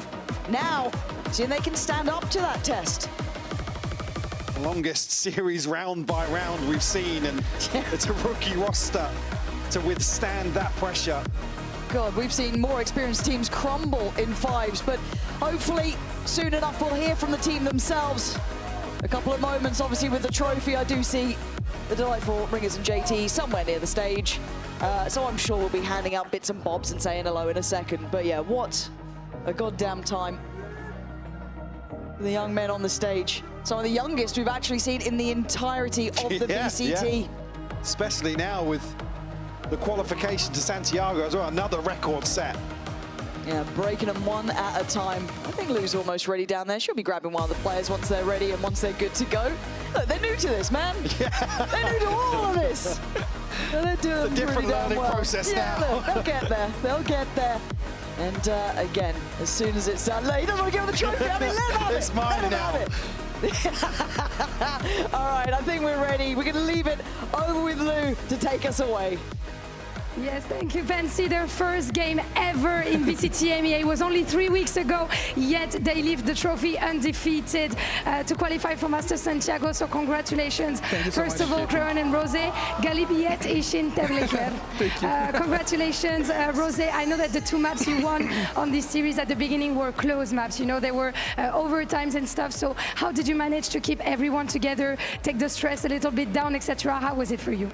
I mean, like, we knew we were better than them. I'm pretty sure about that. But Fair enough. Like yesterday, we just our practice was like kind of bad, like Okay. the result Simon. But today, like for first 2 map, I mean, my brain was off. Like I wasn't thinking, like I cannot thinking, you know, and like. Thanks to my guys, they just hype me up. That's the thing, I guess. Like when I'm down, they're just boosting me up. You They're know? just boosting you up. It's like a team effort, yeah, of course. right? And like for the last map, I just came to myself. Like after that, I think like I did my best. Final You know? Rose prime form on the last map, and we saw that, of course. Groen, first of all, what a beautiful trophy. So congratulations for getting it. When we see you guys, we see the passion. We see that you love the game. You know, on stage you are standing, yelling, etc. And I know that you guys play a lot of Valorant, love Valorant. So do you think this is the key to be like the best team in the world, like love the game? What does it look like for you every day? Key is the being a family, I think. Yeah.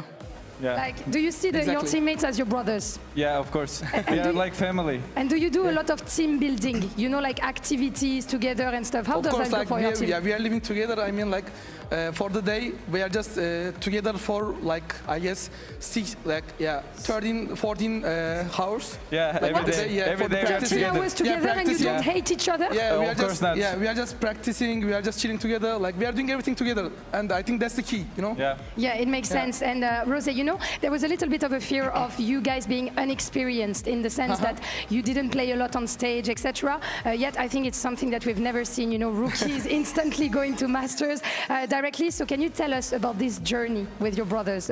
You know, for the past years.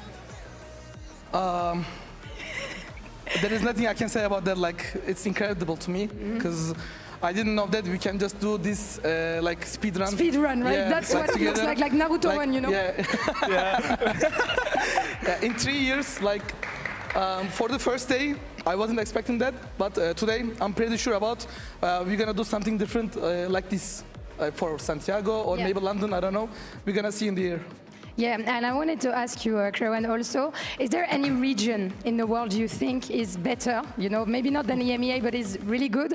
Like maybe a team that inspires you or anything, but which region do you think is the best and who do you want to face, you know, in Masters? Ours?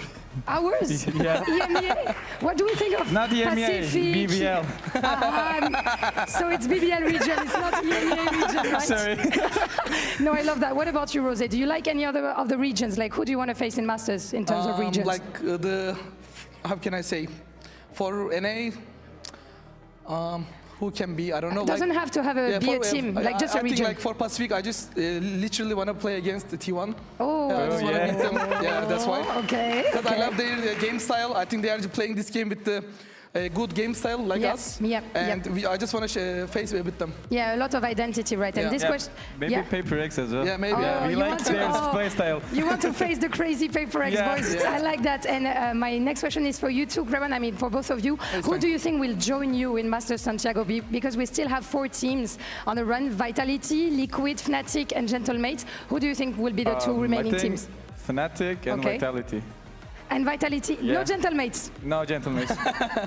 Wow, that doesn't make the crowd happy, of course. And my last question for you boys, we know that you have fans making noise, right? They've been yelling, and God knows that there were many fans on the Gentlemates side. So is there anything you want to say to Turkey, you know, your family? You made your country proud today, boys, and I hope you know that. So is there anything you want to say? I think like last year, like maybe like 1 year ago, I mean, the Turkish people, like the community, saw us like we can do something different for our region. Yes. And like, I just want to say, just keep supporting us. Nothing's gonna change for our region, like for us. Yeah. We're gonna do our best with the trophy or something like that, etc. But just keep supporting Keep following us, Yeah, right? Keep that's it. supporting Yeah. us. What about you? You can say something in Turkish if you Turkish? want. Yes, of course. Okay. Buradan bütün aileme selam gönderiyorum. Ve kız arkadaşıma gönderiyorum. Hepsini çok seviyorum. Bizi destekleyen herkese de ayrı bir parantez açıp teşekkür etmek istiyorum. Yes, I understood everything. I know maybe seviyorum is not I like you, like I love you, it something means like I that. love you, yeah. Yes, it means I love you, Yeah. right? And I know that the fans love you too. Congratulations again, Karen and Rose. Congratulations for this qualification and welcome to Masters Santiago. I can't wait to see you here, of course. Thank you guys for joining us today. Another team is going to qualify to Masters Santiago tomorrow, so you don't want to miss out. And before you leave, let's see the Razor end of the day highlights. Take care. Have a good night.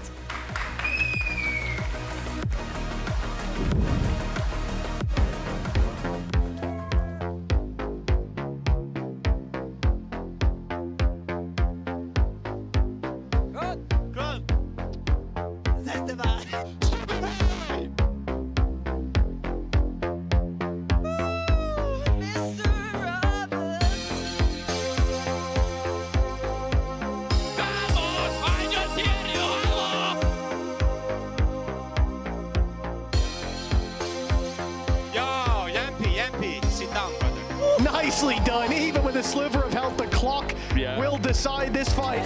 Durka does his best to pick up the pieces, but it's in tatters on the floor, 9-3.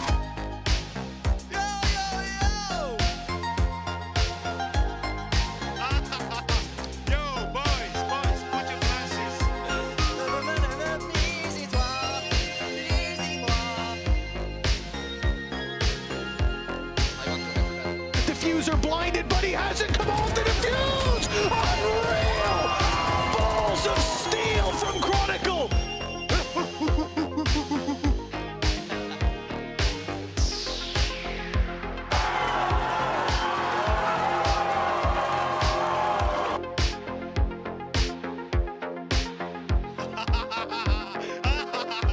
No pressure for Crashies, and he plays it cool! Down goes Durka, down goes Vitality.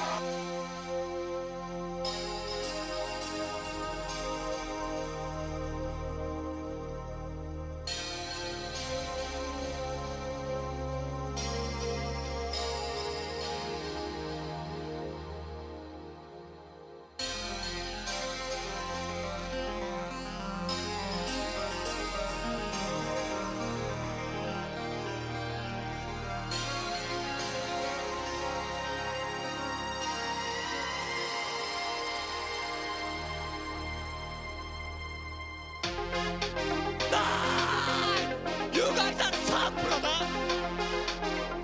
Come on! 6-7 onward! Yeah! You shit! Go! You shit!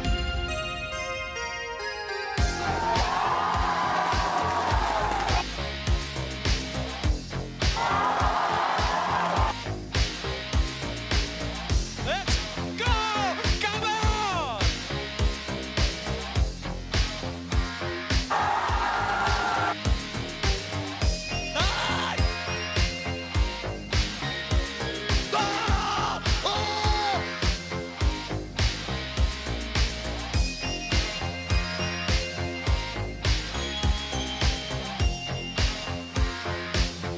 Lovis Rock on the angle.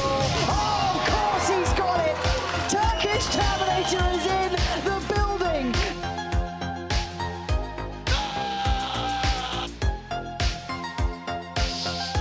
Greven, 1v2, takes away one, gets a second. BBL, take him across the line.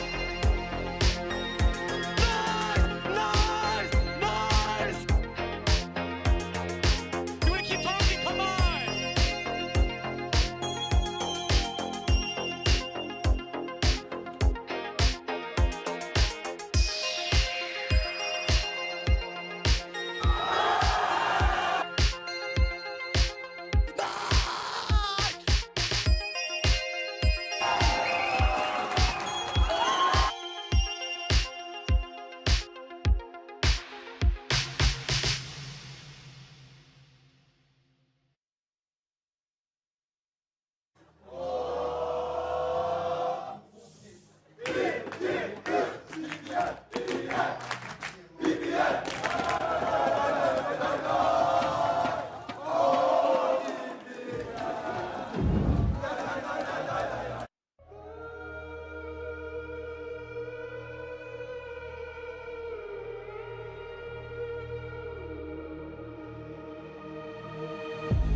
running till I barely feel my feet. Wanna see it through my own eyes.